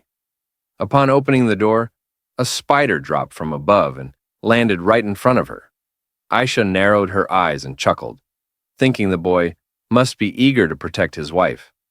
Somewhere in the sky, Leon sneezed. He guessed Aisha had found the surprise he left behind. Rose Weiss and her sister truly felt different from the usual dragon kids he had encountered. Spending time with them revealed they were not just powerful, but also deeply caring. They loved their family in a warm, genuine way. Isha had trusted him enough to leave her precious sister in his care. Rose Weiss turned toward him mid-slide and narrowed her eyes. She asked what promise he had made to her sister, just before leaving. Leon gave a sly grin and said that if she really wanted to know, then too bad. He refused to tell her. Rose Weiss scowled, puffing her cheeks in irritation. After returning to the castle, Rose Weiss watched their children as they settled down for a nap. She stepped outside quietly, only to find Leon already waiting for her. He called her name with a grin, claiming it was time she gave him a live performance of what he had seen in yesterday's video. Apparently, Leon had prepared a revenge plan. His goal was to mentally torment her, using her dark past so she wouldn't be able to sleep peacefully. He began mimicking her exaggeratedly, singing, pretending to bathe, twirling an imaginary tail, and blowing bubbles. Rose Weiss's expression twisted into pure rage. Back at Red Dragon Castle, Aisha had shared videos of Rose Weiss's childhood with the children. In one of them, Rose Weiss had been singing in the bath, humming cheerfully that she loved taking a bath to make herself feel good. Leon laughed so hard he had to hold his stomach, claiming her singing had the charm of a lullaby. Rose Weiss's eyes flared with fury. She vowed to destroy the video, swearing it must be wiped from existence. But Aisha had already taken precautions. She restrained Rose Weiss and insisted that Anna wouldn't be allowed. She claimed it had become a cherished family heirloom. No matter how much Rose Weiss protested, the video remained untouched. In the end, it survived the chaos and stayed preserved. To keep Rose Weiss from having a peaceful night's rest, Leon decided to tease her about her childhood. He mimicked the way Rose Weiss used to take showers as a kid, even singing the same silly song she used to hum back then. Watching her grow increasingly speechless with rage amused him greatly. With a smirk, he leaned in, one hand pressed against the wall, and began to mock her. "You're really stupid." At that moment, Rose Weiss lowered her head in silence, her hands curling into tight fists at her sides. Leon's joke had clearly enraged her, but she didn't explode in fury or lash out with insults. Instead, she held the storm inside, forcing herself to stay composed. The anger burned hot in her chest, but she swallowed it down slowly, choosing control over chaos. After a few tense seconds, she lifted her head, her gaze narrowing into a cold, sharp squint.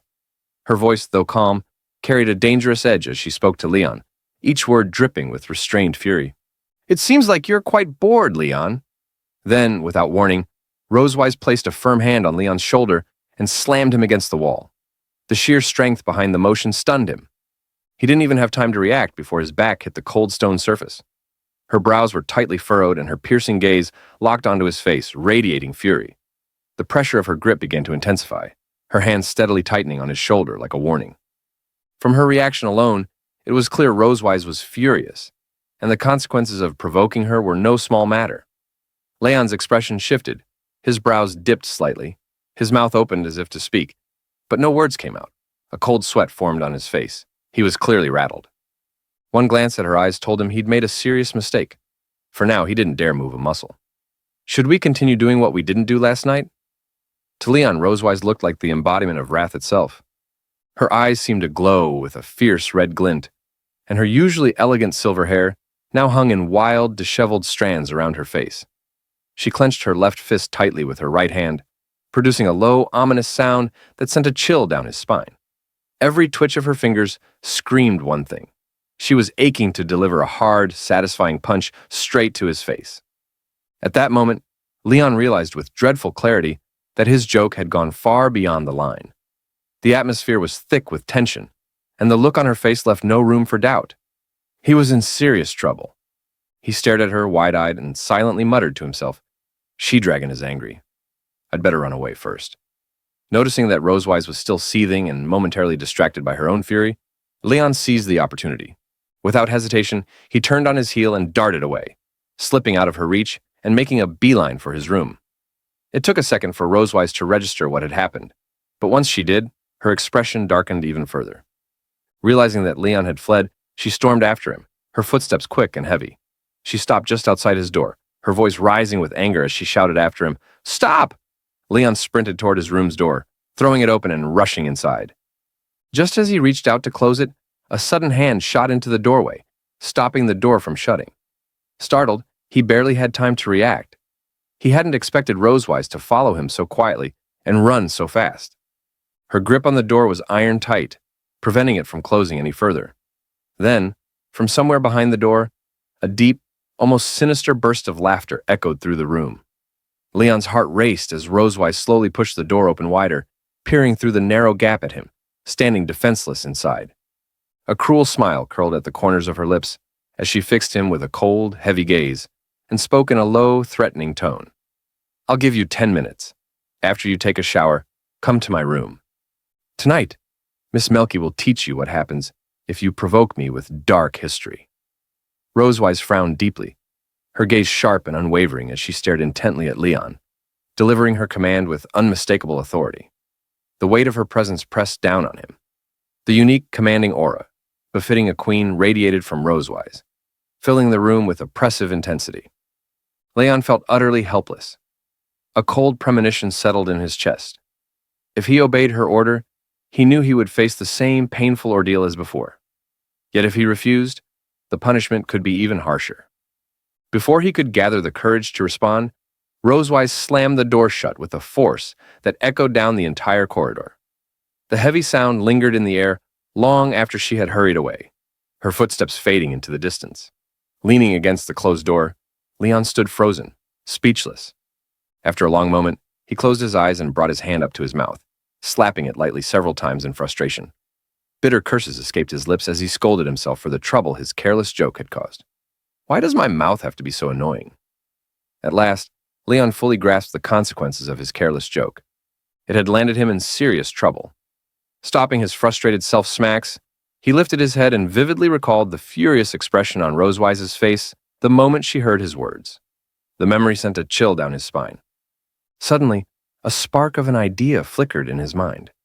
It seemed he had thought of something that might just help him turn the situation around. I didn't expect her to react so strongly, but this precisely shows that dark history is very effective for her. Leon crossed his arms firmly over his chest, deep in thought as he considered how best to retaliate against Rosewise. A victorious smile slowly spread across his face, as if he had just uncovered a clever and effective strategy to strike at her. His plan was to dredge up embarrassing moments from Rosewise's childhood, those private, vulnerable memories that would shame and humiliate her. He knew such a blow would shake her emotionally, and he could already picture the look on her face when her defenses cracked. Though he understood that her emotional breakdown would come at a price, enduring harsh physical punishment himself, he saw it as a sacrifice necessary for the greater cause of dragon slaying. In his mind's eye, Leon imagined a dramatic scene, standing atop a cliff, waves crashing fiercely against jagged rocks below. Draped in a flowing blue cape, he struck a bold, fearless pose, his hand raised defiantly against the storm. This was his resolve. He was willing to do whatever it took to seek revenge. His expression softened with sadness as he clenched the fabric of his shirt tightly in both hands. He recalled how every time he launched a plan against Rosewise, she retaliated fiercely, spending the entire night venting her wrath on him. It left him feeling drained, as if his very body were being emptied of strength. Yet, despite the toll, he pushed those worries aside. For the sake of his plan, he could no longer afford to care. Muttering quietly to himself, he accepted the pain as a necessary cost. It's okay if my body breaks down. As long as it can make the Silver Dragon Queen uncomfortable, I am duty-bound. At that moment, Rosewise was showering in her room. Behind the translucent curtain, her slender legs were faintly visible, gently tapping the tiled floor in a relaxed rhythm. The warm water cascaded slowly over her thighs, sending a comforting mist through the bathroom. Her head and body were lathered with fragrant shower gel, bubbles dancing and swirling across her skin like tiny clouds. After covering herself in soft foam, she switched the shower head to rinse away the suds. She tilted her head back, welcoming the soothing warmth as it streamed over her hair and shoulders. A soft smile curved her lips as she raised her hands to wash her hair, humming a gentle tune that floated lightly through the steamy air. The anger that had once burned in her eyes seemed to have melted away, replaced by a quiet calm, and even a subtle anticipation for Leon's arrival. Throughout the castle, most rooms had already fallen into darkness for the night. Only Leon's and Rosewise's chambers remained lit, glowing softly in the silence. Yet Leon, still proud and confident in his clever revenge plan, had no idea what awaited him next. Long after finishing his shower, he stepped into Rosewise's room, confidence still high. But as the minutes ticked by, 10, then more, he saw no sign of her being emotionally shaken or embarrassed by his prank. Instead, the sharp crack of a whip sliced through the air, echoing ominously throughout the room. The harsh sound was unmistakable. Rosewise was punishing him again. Leon's heart sank. He couldn't endure this kind of treatment any longer. He couldn't help but shout loudly. Leon screamed, Don't be too harsh, Rosewise." At this moment, Leon had already put on his pajamas and was lying on Rosewise's bed. He wore a very uncomfortable expression. He furrowed his brows, then opened one eye to look up. He felt like his body was being tortured. The person doing the torturing was none other than Rosewise. Rosewise had changed into a tight-fitting outfit that showed off her slim and pretty figure. She wore black suspender socks that added to her bold look. The top two buttons of her shirt were undone, revealing the tight clothing underneath and the shape of her chest, which moved slightly as she did.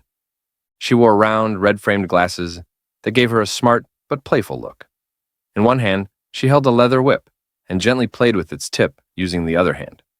She stood by the bed and lowered her head, saying to Leon with a serious expression, "You should call me Miss Melka, you know." Leon not only showed no interest in Rosewise's role-playing, but also felt some disdain for her acting skills. He wasn't sure why she was treating him this way.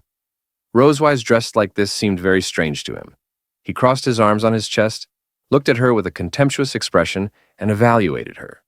"Call you Miss Melka? You're really good at acting." "She, dragon, that's impolite." Before Leon could finish his sentence, Rosewise suddenly snapped at him. His words had clearly upset her.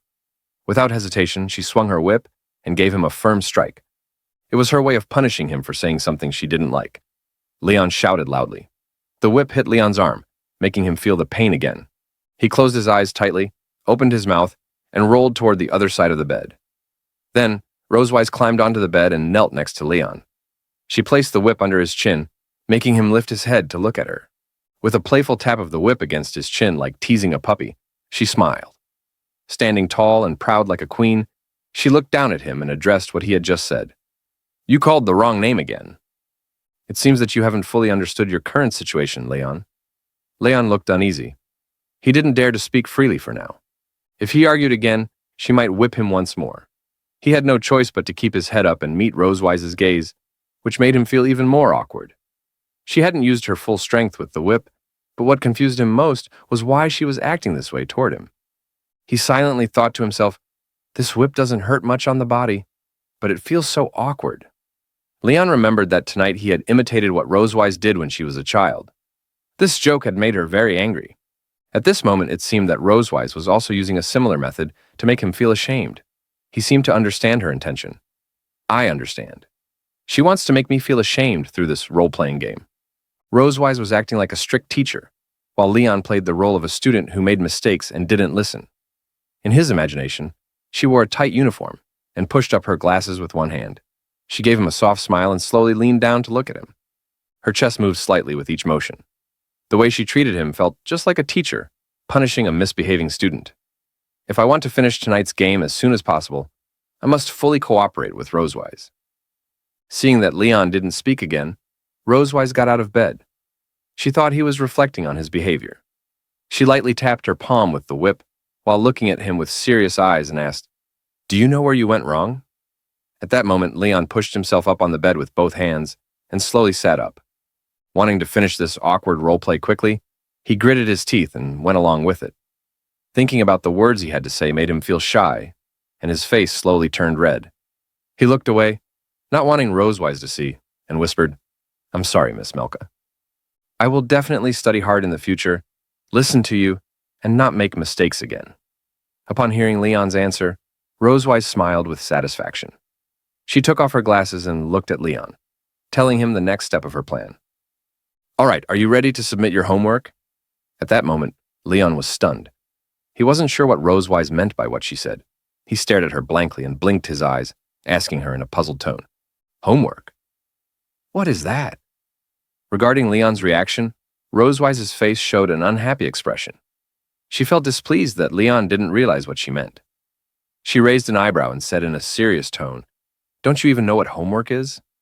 Do you still dare to say that you want to study hard?" Leon really didn't know what Rosewise meant by homework. He felt a bit embarrassed by her unclear demands. He asked her to explain it to him. "Could you please say it again, Miss Melchiv? I will listen carefully." Upon hearing Leon's sincere question, Rosewise did not refuse. She commended his studious attitude. She placed her glasses and whip on the cabinet and said to him, "Okay, after all, I'm also very reasonable." Then Rosewise sat on Leon's waist, her long, shapely thighs brushing slowly and teasingly against him. She looked down at Leon lying beneath her and gently placed her hand on his chest, as if inviting him closer. With a playful smile, she grew more excited, ready for what was coming next. Then she revealed the specific details of the homework to Leon. "Today's homework is to make my dragon mark light up." When Leon heard Rosewise's words, he was surprised. He hadn't expected that the homework she gave him would be something like this. Rosewise leaned down and pressed her body close against Leon's. She gently ran her fingers around his bare chest, teasing him softly. Then, moving closer, She looked at him with a playful but serious expression and warned him, "If you can't do it, you will face even harsher punishment." Leon looked nervously at Rosewise, but he didn't feel scared. He gathered his courage and accepted the challenge of this homework. Who said I couldn't do it? Leon raised his hand and gently touched Rosewise's thin, soft waist. He started in a familiar spot, then slowly moved his hand up along her waist, exploring other parts of her body. As he touched her more and more, Leon felt his own body growing hotter. He breathed in sharply, his face flushing bright red. He knew Rosewise's body very well. After all, during the past few nights when she had let out her emotions, he had slowly become familiar with every part of her. He thought confidently, "We have experienced countless nights." It seemed Leon had touched a very sensitive spot on Rosewise's body. Suddenly, her whole body trembled. She lifted her head and stretched her neck, closing her eyes tightly while blushing deeply. She tried hard to hold back her voice and not cry out. Rosewise felt a warm, pleasant sensation spreading through her. She wanted to push it away, but also wanted it more than anything. The feeling was so strong, she almost felt like fainting. She opened one eye and parted her lips slightly to catch her breath, then praised Leon's skill. "Leon, you've mastered the essentials so quickly." Rosewise couldn't hold back the comfortable feeling any longer. She looked up, her face flushed, and let out a soft, happy sigh. At that moment, she was enjoying Leon's touch like a soothing massage, a big smile spreading across her face. Then she gently took Leon's head and pressed it against her twin peaks, wanting to make the feeling even stronger. Her head started to feel dizzy, but she didn't want him to stop. She was lost in the moment, completely caught up in the pleasure, and couldn't pull away. Rosewise straddled Leon's body and gently twisted her waist. She thoroughly enjoyed his massage, feeling her body gradually relax and soften. A warm blush spread across her cheeks from his touch. Lifting her head, she let out a contented sigh and wrapped her arms tightly around Leon's head, deepening her sense of happiness. Leon gently embraced Rosewise's body and slowly guided her down onto the bed. The frequent contact with her soft form caused his own cheeks to flush even more, leaving him feeling shy and self-conscious. After finishing the massage as requested, he lifted his head and rested his chin on her elastic chest. With his eyebrows lowered, he looked up at her with a pleading expression. I have completed my homework. Is this okay?" Upon hearing Leon's words, Rosewise let out a soft chuckle. She narrowed her eyes and flashed a mischievous smile. Raising a hand to her cheek, she appeared lost in the lingering sensation of his touch. In her heart, she felt that Leon's massage hadn't been enough to satisfy her desires. She said to him, "Just now was only some pre-class exercises. Your real homework hasn't been submitted yet." Rosewise pressed her body firmly against Leon's, reaching out to gently stroke his chest a few times. Her hand then slowly moved downward, exploring other parts of his body with delicate intent. Upon hearing Rosewise's words, Leon was momentarily stunned. He hadn't expected that she was unsatisfied with what had already happened and intended to take things even further. He stared at her blankly and said, Is this okay too?" Rosewise gently rested her hand on Leon's chest, gazing at him with tender eyes. Her twin peaks pressed and brushed against him, silently urging him forward. Leon lifted his head to watch her approach slowly, and as her teasing grew more intense, he felt himself gradually losing control. He silently said in his heart, "Damn it, I knew she wouldn't let me go easily."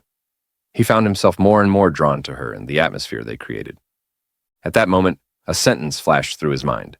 The great dragon-slaying hero Leon is once again defeated by the she-dragon.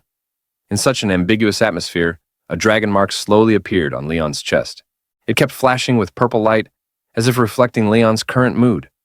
Leon lowered his head to look at the dragon mark and thought to himself, "Is it because of the dragon mark? My mouth is getting drier and drier." At that moment, Leon felt something was wrong with his body. He opened his mouth and began panting. He seemed to want to relieve his dry mouth by breathing fresh air, but it didn't help. The more he breathed, the drier his mouth felt. His body also started to feel restless, moving uncontrollably.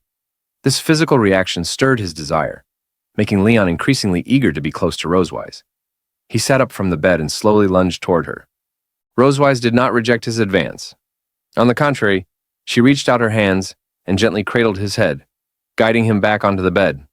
The soft mattress welcomed the two as they sought to entwine with each other. Leon pressed Rosewise beneath him, their bodies flushed together. He propped himself up with one hand to avoid sinking too deeply into her embrace. Rosewise placed one hand on Leon's head, stroking him gently, while her other arm wrapped around his waist, pulling him closer. Leon rested his head on Rosewise's neck and took a deep breath. Her scent sent waves of excitement through his body. He then gently kissed her neck and the surrounding skin. How could Rosewise resist such stimulation? The blush on her face deepened. She lifted her neck and let out a contented sigh. Leon, you're a bad boy, Miss Melchi. Isn't this what you wanted? Leon closed his eyes, reached out, and gently cupped Rosewise's head, deepening the intensity of his kisses.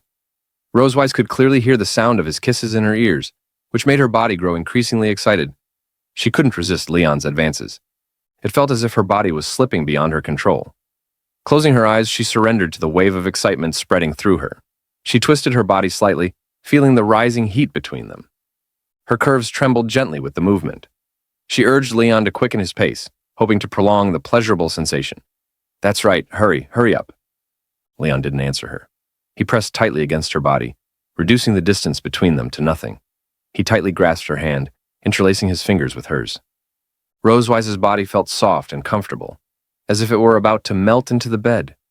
She felt like she had entered heaven. She let out a moan of comfort. Ah! Their bodies overlapped, sharing each other's warmth and breath.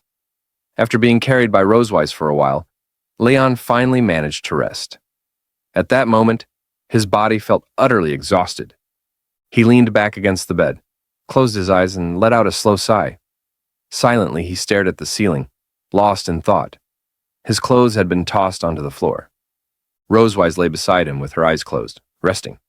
Having removed all her clothes as well, she simply covered herself with a blanket. Seeing that Rosewise was ready to rest, Leon picked up the pajamas that had fallen under the bed and put them on. While dressing, he asked Rosewise in a tired voice, Miss Melchi, my homework has been submitted. Can we finish class now? He had been tormented by Rosewise for some time, and was now both physically and mentally exhausted. He didn't want to continue what had just happened. He planned to leave her room and return to his own to sleep. Just as Leon was putting on his pajamas and preparing to leave, Rosewise reached out and grabbed his sleeve, stopping him. Leon furrowed his brow and looked down at her hand, a growing sense of unease stirring in his heart. Rosewise opened her eyes and stretched comfortably. Unlike Leon, she didn't seem tired at all. She smiled mischievously and revealed her next plan. The homework you submitted was only for one subject. There are still 6 subjects left. She gently twisted her body, revealing her snow-white curves and thighs. The purple blanket faintly outlined her slender figure. She seemed to be tempting Leon to continue the same kind of homework with her. Upon hearing her words, Leon was stunned once again. He hadn't expected her to pile on even more homework for him. He stared blankly at Rosewise lying in bed, unable to find any words to protest. Ah! Leon let out a mournful wail. His cry echoed through the Silver Dragon Castle, piercing the dazzling starry sky. Tonight, his body was no longer his own, but a hollow shell. He could already imagine that tonight would be another sleepless night. As soon as he thought about being repeatedly tortured by Rosewise, like on countless nights before, Leon felt his body and mind quietly begin to shatter. For him, this was destined to be another long and arduous night. With Rosewise by his side, time slowly passed from evening into morning. Leon was quite displeased with Rosewise's extra homework assignment. He spoke to her with noticeable irritation in his voice. Miss Malkivi, you are truly a homework maniac. Rosewise paid no attention to his complaints. If he had been able to do it before, he could manage the extra homework she assigned him that night. She closed her eyes and said to Leon with a smile, No more excuses, Leon.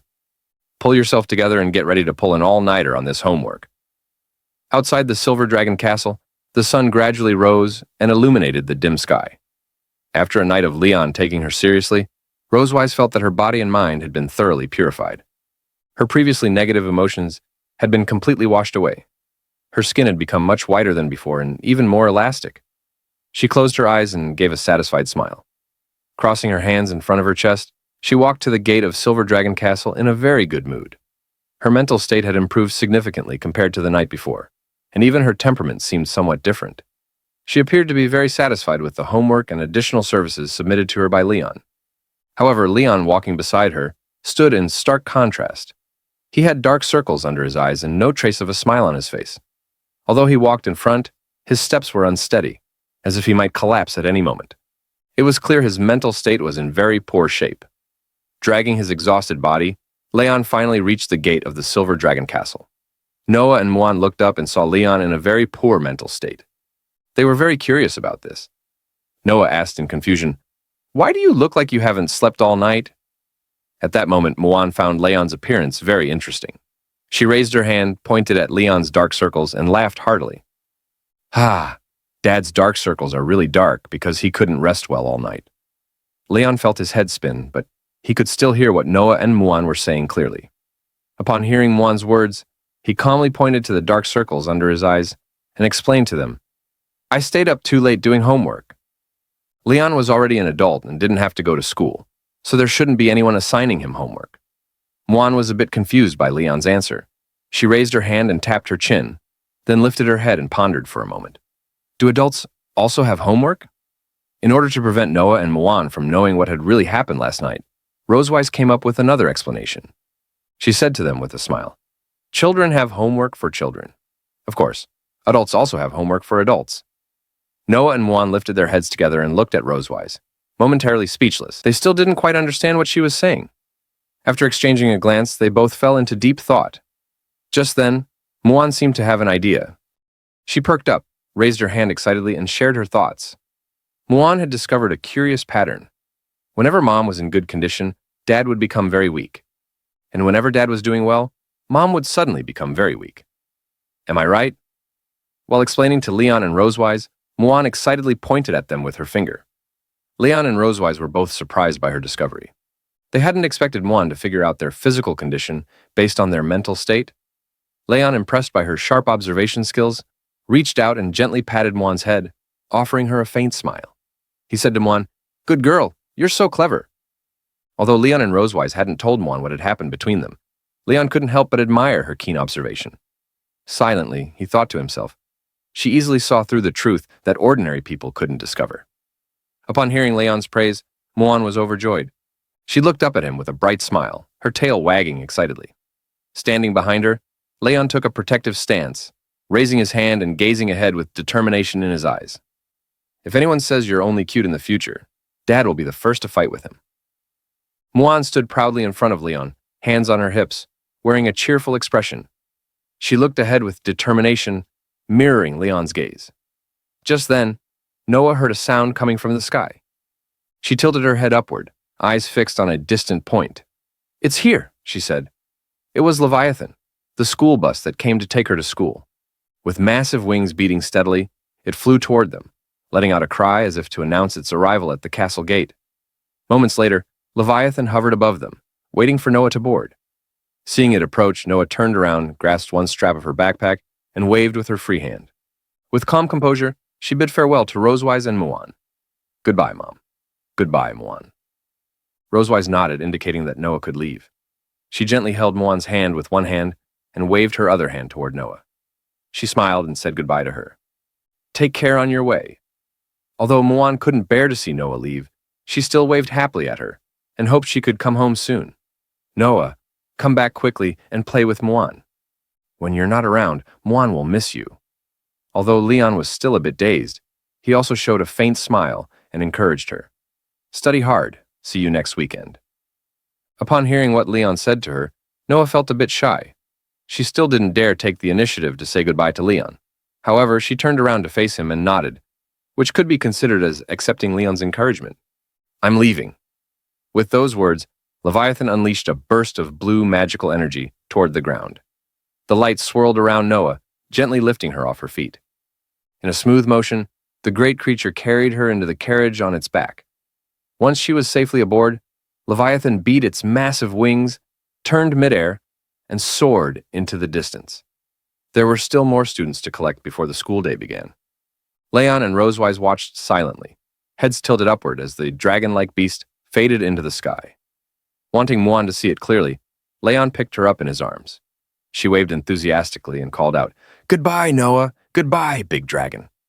After Leviathan vanished, Leon looked down at Muan with a gentle smile and asked, "So, after sending Noah to school, what are we going to do today?" Muan didn't respond right away. She tapped her chin thoughtfully and tilted her head, lost in silent reflection. "Dad always looks weak and Mom seems worried," she thought. Muan had begun to notice how often Leon seemed tired or distant. If things continued this way, she feared his health would suffer. A quiet resolve grew inside her. She glanced up at Leon with determination. Noah is not here. I want to urge Dad to exercise and become stronger. Leon, noticing her intense expression, blinked in confusion. Before he could ask, Muan hopped down from his arms, grabbed his hand, and tugged him forward with excitement. Dad, let's go for a run at the training ground today. Leon was surprised but didn't resist. He wasn't sure what had sparked this idea in her, but he nodded anyway. Okay. From behind, Rosewise watched them go. A slight smile touched her lips as she thought to herself, it seems quite interesting. Leon and Muan arrived, also in sportswear. They began stretching. Leon demonstrated warm-ups while chanting, and Muan observed and copied his movements. Though the exercises were a bit tough due to her height, Muan kept trying to match Leon's rhythm. She asked, Dad, why do we need to do this? Leon smoothly switched to another stretch. He placed his right hand on his left and twisted, explaining the importance of warming up before exercise. He told her stretching relaxes muscles, improves flexibility, and reduces injury risk. Muan followed along, closing her eyes and focusing. She responded, I know. Count me in. Rosewise, adjusting her gloves, approached in sportswear, ready to join the training. She wore a white vest, blue pants, and proper running shoes. Her hair was tied in a high ponytail for ease of movement. Her outfit looked light and mobile. Anna, the headmaid, quietly followed. Muan beamed with joy upon seeing Rosewise. With clenched fists and hopeful eyes, she asked, Yeah, is Mom running with us too? Rosewise approached. She bent slightly, one hand on her waist, and gently patted Muan's head. With a smile, she said, That's right. Give it your best. I won't go easy, she added. Muan cheerfully responded. Muan won't go easy on Mom either. Leon nearby frowned slightly. He doubted whether Rosewise's body could handle it. He warned her, You sit in the office all day. Don't sprain your ankle. But Rosewise just smiled confidently, arms open. She remembered their last training ground duel. She teased, Last time, I still won. Leon crossed his arms in frustration. You barely won. I wasn't serious, he snapped. Rosewise grinned. If you're not satisfied, let's go again. Muan got excited remembering their last match. Yeah, Dad and Mom, fight again. Leon quickly crouched and covered Muan's mouth. No talking about violence and fighting, he said seriously. He clearly didn't want a rematch. Last time his distraction cost him the match, and the memory still bothered him. It was too embarrassing to admit in front of Muan. Muan tilted her head, confused. Why? Can't Dad beat Mom? Leon was stunned. He didn't expect her to question his strength like that. How is she already breaking people mentally at her age? He thought. Refusing to admit defeat, he closed his eyes and muttered, That's because I let her win.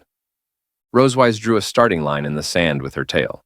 Standing nearby, she had heard everything. She turned to him. Still won't admit it? How about we see who lasts longer, she challenged. Leon stood, clenched his fist, and accepted. Fine, let's settle it. He looked determined. Leon, Rosewise, and Muan walked to the starting line. Leon did final stretches. Rosewise stared ahead confidently. Muan stood strong beside them, fists clenched and gaze steady. I won't lose either, she declared. They bent down and took their starting positions.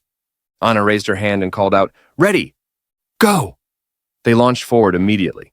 A cloud of dust exploded behind them. Muan sprinted ahead with light, graceful steps. Leon and Rosewise followed close behind. Leon glanced at her long tail. He smirked. Doesn't that tail slow you down?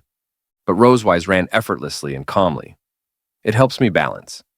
Something you don't have, she replied. Muan had already pulled far ahead. Leon and Rosewise kept a steady pace. Rosewise teased again. You could grow a tail too. Leon understood the jab, focused straight ahead, and began speeding up. I don't need a tail to beat you, he said confidently. After 2 laps, Muan couldn't hold on anymore. Her shaking hair made it clear she was exhausted. She slowed down, walked to the bench, and sat, bracing herself with both hands. Closing her eyes tightly, she panted hard. Her young body clearly wasn't built for long-distance running. Struggling to catch her breath, she said in a broken voice, Muan can't run anymore.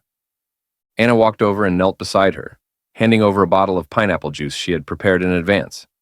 She gently stroked Muan's head and smiled, praising her. Your Highness already did very well. Seeing her favorite drink, Muan lit up. She took the juice and drank it in big gulps. The sweet flavor slowly eased her thirst. On the field, Leon and Rosewise were still running, neither giving in. Sand and dust kicked up behind them as they raced. Rosewise gradually pulled ahead. Anna looked toward the two and encouraged Muan, "Let's cheer for Her Majesty and the King." Watching Rosewise pick up speed, Leon began to feel pressured. Breathing heavily, he focused on her figure ahead. The silver dragons are naturally fast. I don't stand much of a chance in a foot race, but once I'm at the starting line, I can't back down.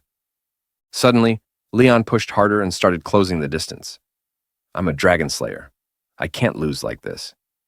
Determined, Leon furrowed his brow and glanced at Rosewise.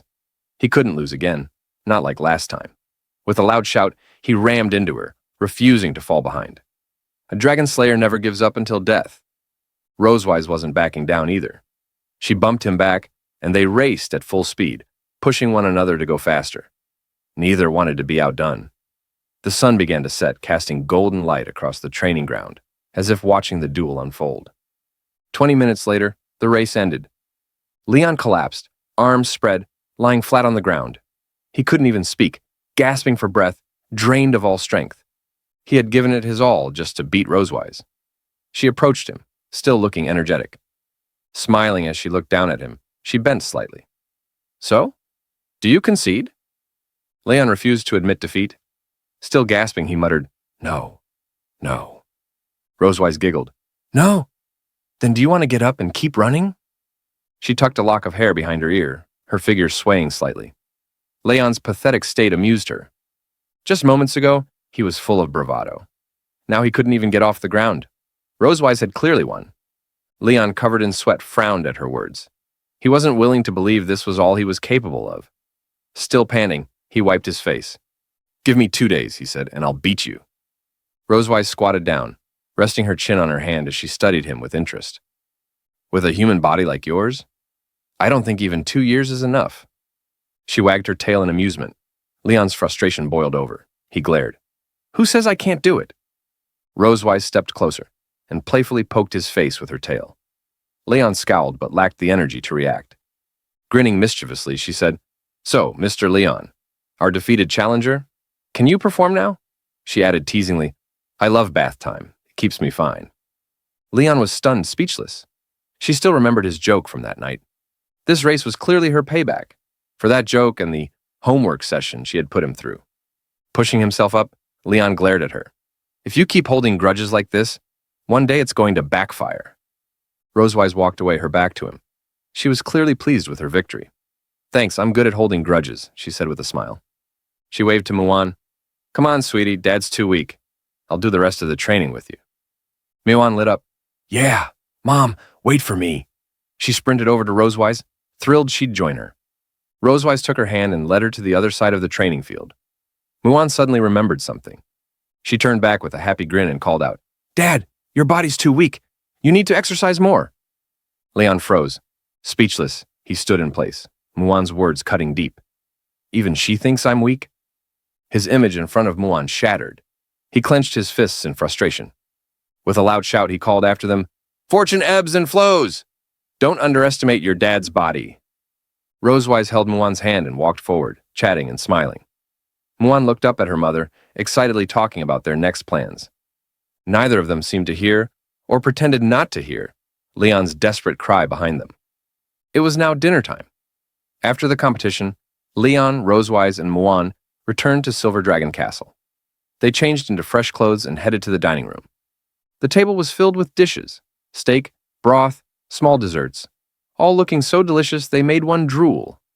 Muan picked up a spoon, scooped up a chunk of meat, and carefully held her other hand beneath it to catch any dripping juice. With a cheerful smile, she offered it to Leon. "Dad, say ah." Leon followed her lead, opened his mouth, and ate the meat. He slumped on the table like a deflated balloon, eyes closed, slowly savoring the flavor. The race had drained all his energy. "Ah, Dad," Muan said. Sitting beside him, Muan panicked when she saw he was chewing the spoon too. She reached out to take it back. Meanwhile, Rosewise calmly ate her food. Seeing Leon so drained, she chuckled. "Those old bones aren't getting any younger. Don't push yourself next time." Muan quickly removed the spoon from Leon's mouth. He looked displeased at Rosewise's comment and responded with a tired voice. He was still sore from how Rosewise had worn him out the night before, which left him too weak to perform today. It's because of last night's homework. If I hadn't stayed up so late, I could have beaten you today. Rosewise let out a soft chuckle, then put down her utensils and crossed her arms. Oh. Then, do you want more homework tonight? She said with a teasing smile. What? Leon suddenly sat up, surprised. He couldn't believe what he'd just heard. His fatigue vanished instantly. He had no desire to be tortured by her again. Thinking fast, he hugged Muan and pressed her face to his. I made plans with Muan tonight. I need to tell her a story, he added quickly. Muan blinked, confused. She didn't remember such a plan and asked innocently, Dad, did we have this appointment? Leon felt cornered. If Rosewise realized he was just avoiding her, she might assign even more homework. Forcing a smile, he awkwardly replied, We didn't earlier, but we do now. Rosewise seemed to pick up on his nervous reaction. She found it amusing, but didn't call him out directly. After finishing her food, she stood and smiled at them. Don't stay up too late. Get some rest, she said kindly. Then she left the dining room. Leon sighed in relief.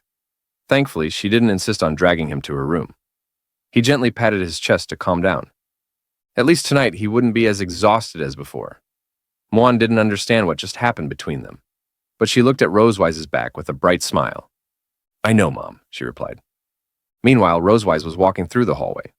Outside, the moonlight shone softly through the windows, casting a gentle glow across the corridor. Her footsteps echoed through the still hallway, bathed in moonlight like a silent guardian. The entire place was calm, no sound but her own. Suddenly, she stopped. She sensed someone behind her but didn't need to turn around to know who it was. You can come out, she said calmly.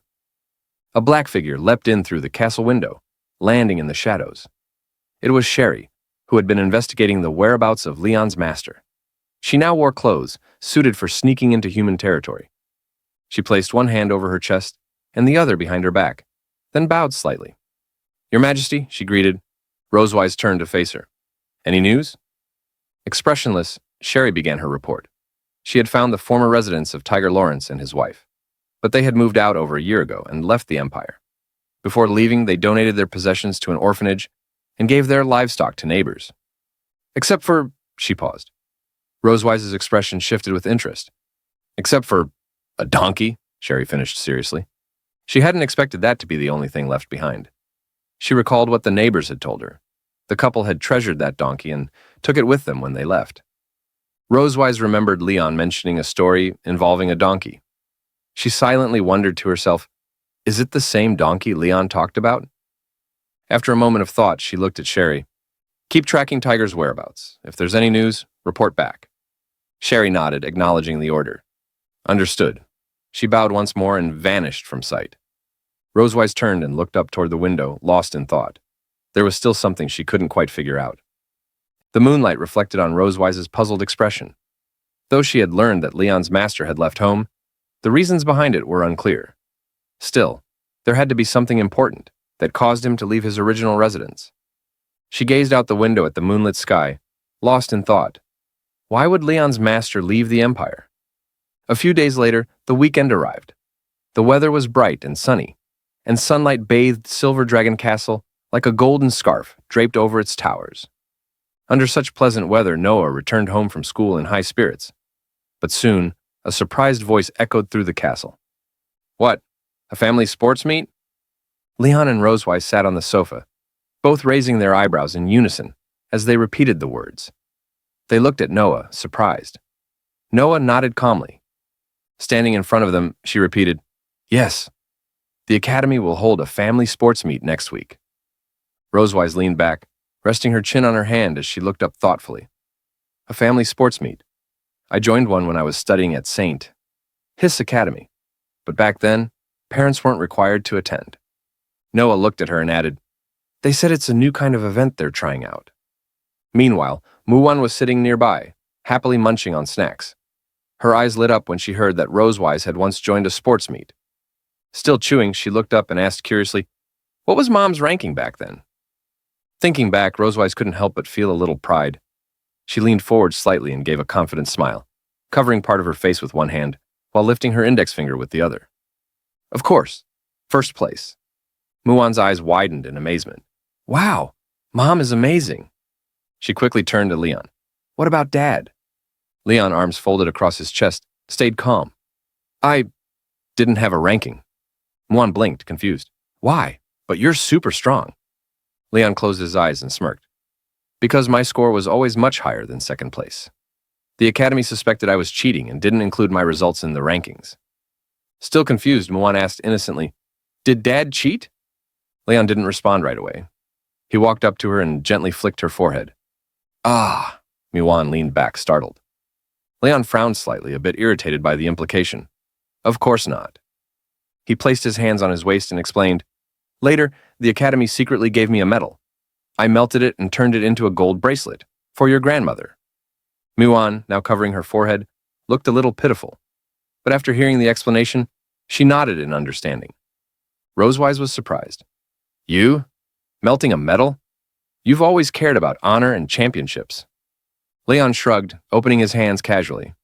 I don't want any glory that can't be publicly acknowledged. He preferred official recognition and achievements, not secret awards. Rosewise turned to Noah. So, are you planning to join the sports meet? Noah paused in thought. Well, it's just for fun. Grades don't count for anything, but I want to take first place. She looked forward, eyes full of determination. She wanted to prove herself, just like her parents once did. Clenching her fists, Noah stood tall. Her drive reminded Leon of something. Her determination to be the best is even stronger than that of most young dragons, he thought. She really inherited that fire from both of us. Leon glanced at Rosewise. Without speaking, they both understood. They nodded to each other and placed a hand on Noah's shoulders. Together they said, Let's participate. Noah's mouth opened in surprise. She hadn't expected them to agree. A small, joyful smile appeared on her face. Muon, watching the scene, was thrilled. Noah, Muon wants to join too. But Noah hesitated. Her expression dimmed slightly. This sports meet only allows 3 people. Muon puffed up her cheeks and looked down, clearly disappointed. But she didn't give up. She still wanted to support her family. Leon walked over and gently placed a hand on her head. Muon can be our biggest cheerleader. With your support, Dad, Mom, and Noah will definitely win. Hearing this, Muon perked up again. She clenched her fists and raised them to her head, saying brightly, Yeah, Muon will cheer super hard for you. Leon, standing behind her, raised his fist too. Together, we'll win this thing, no problem. Muon joined in with excitement. Yeah! Noah, though a bit shy, also raised her fists and whispered, Yeah! Rosewise stood behind them, arms crossed, watching the excitement on all their faces.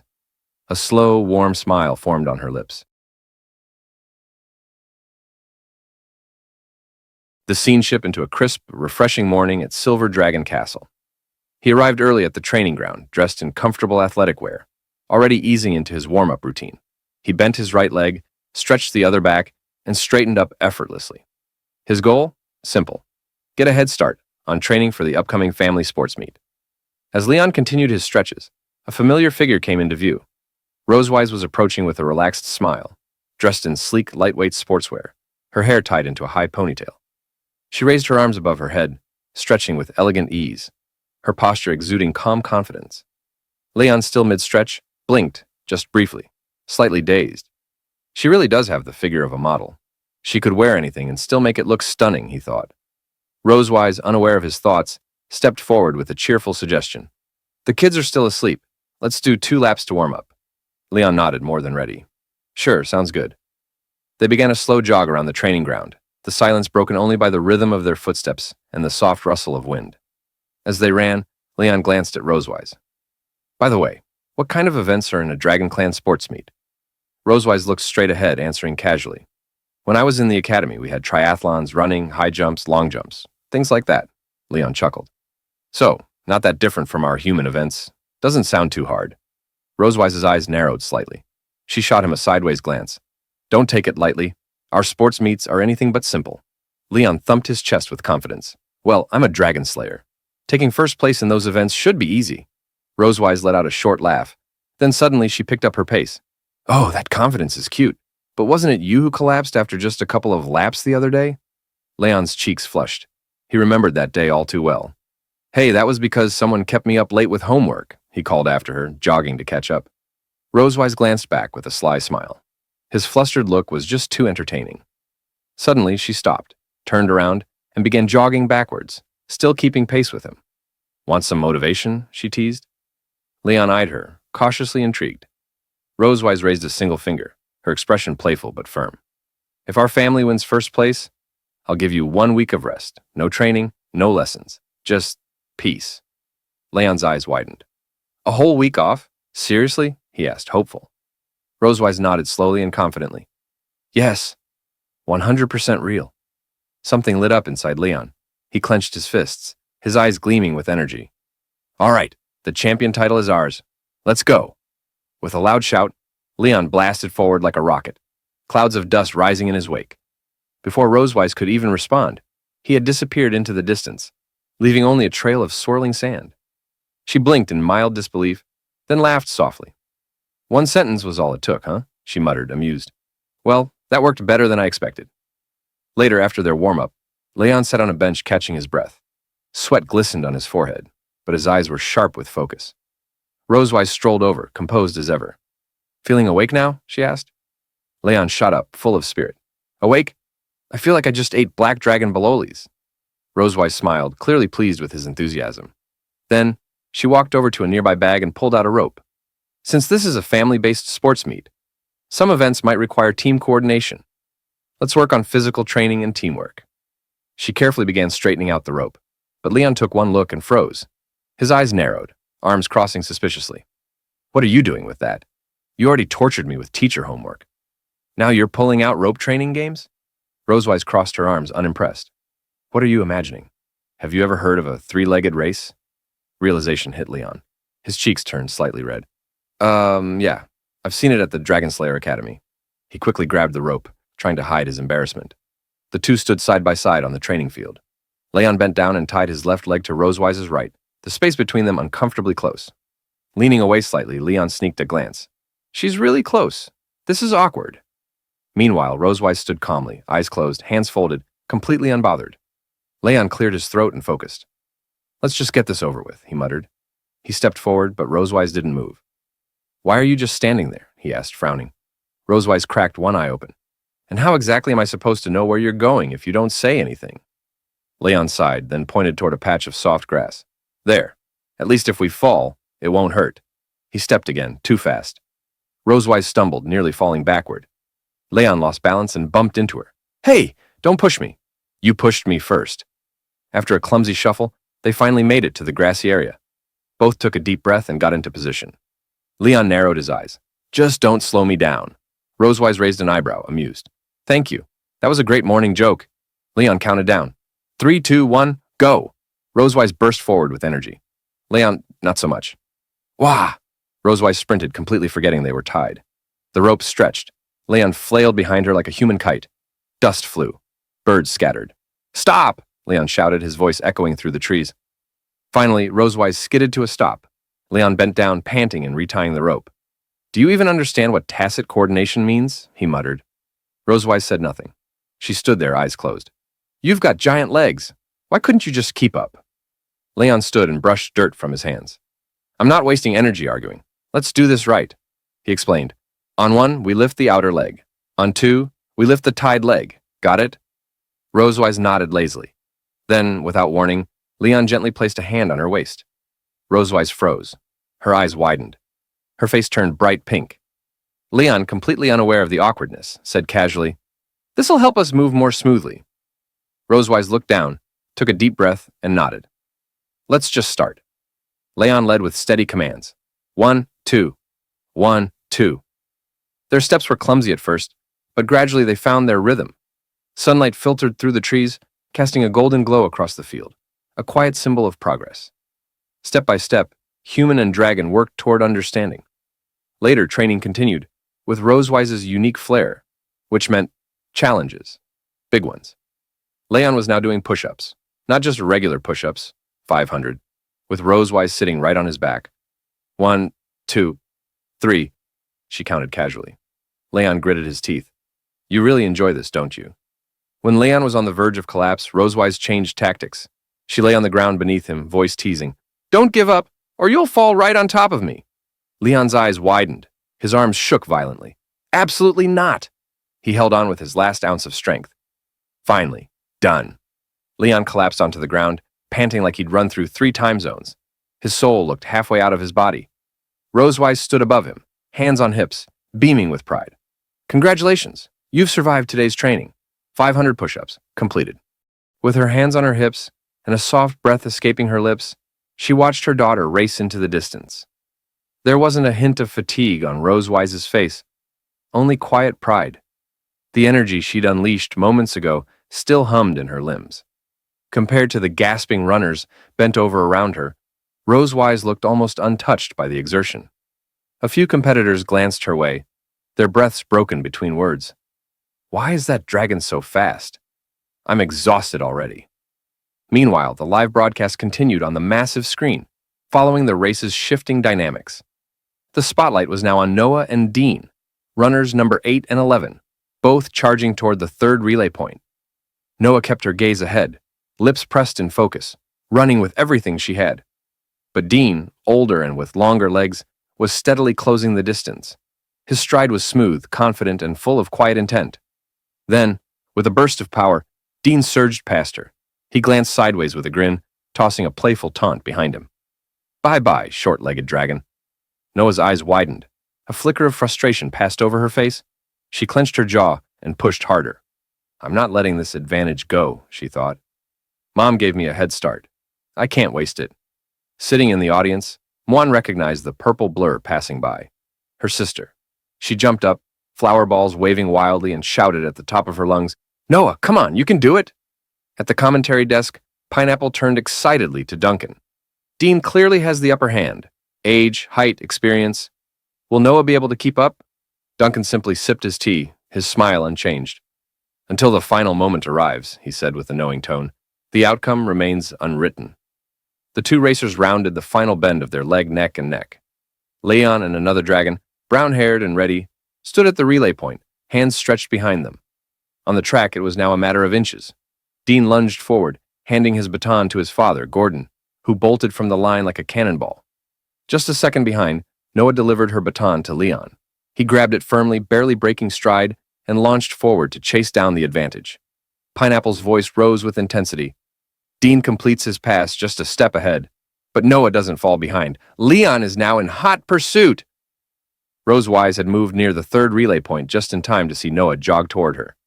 Noah's head was slightly lowered, her expression tight. She walked over with hesitant steps, voice quiet. Mom, I'm sorry I lost the lead.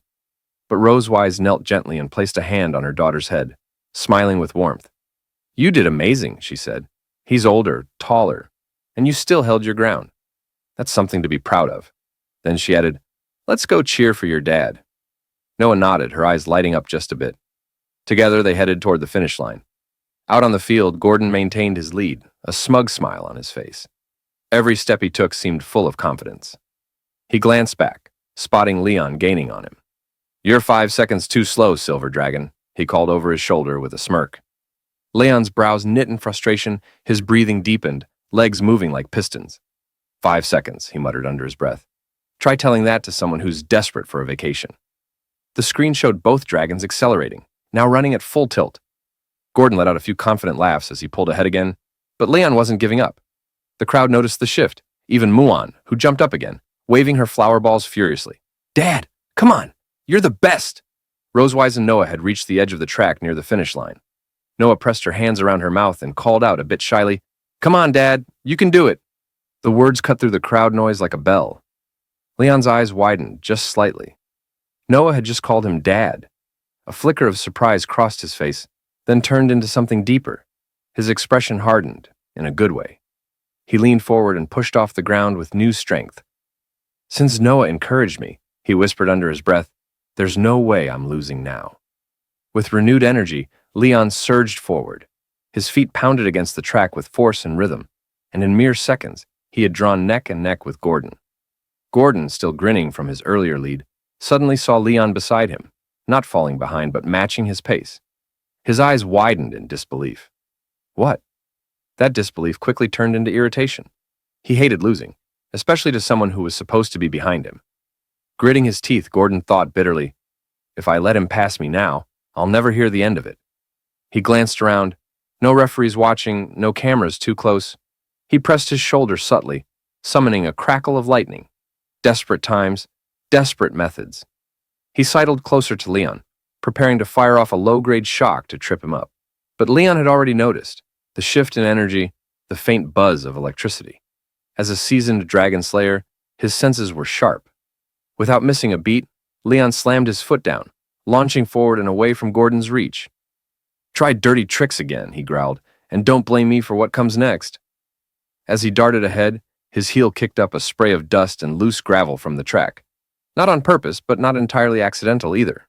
The dust hit Gordon square in the eyes. Oh, that stings. Gordon staggered, blinking rapidly. He hadn't anticipated that. Blinded, he tripped, one foot catching over the other, and went sprawling, face first onto the track. Thud. Gasps erupted from the audience. With no one in his path now, Leon shot forward like an arrow, arms stretched wide as he charged through the red ribbon at the finish line. Pineapple's voice burst through the loudspeakers. Leon crosses the finish line first. The Malibu family wins the championship. The crowd roared, flower balls flew, applause shook the stands. Leon lifted his arms in a triumphant gesture and ran toward Rosewise and Noah, joy lighting up his face. Noah and Rosewise met him halfway, running with wide grins and open arms. Leon scooped Noah up and spun her once. Hey, what did you just shout to me back there? He asked playfully. Noah's cheeks turned pink. She looked away shyly, then murmured, Dad. Leon froze for just a second, then broke into the biggest grin of his life. He pressed his cheek against hers, rubbing affectionately. That felt good, he teased softly. Say it again. Noah huffed and crossed her arms, still hiding her smile. Win the next race too, then I'll think about it. Rosewise chuckled gently, but her expression turned more serious as she approached. Her eyes scanned Leon's form carefully. You're not hurt, are you? Leon met her gaze and nodded. I'm fine.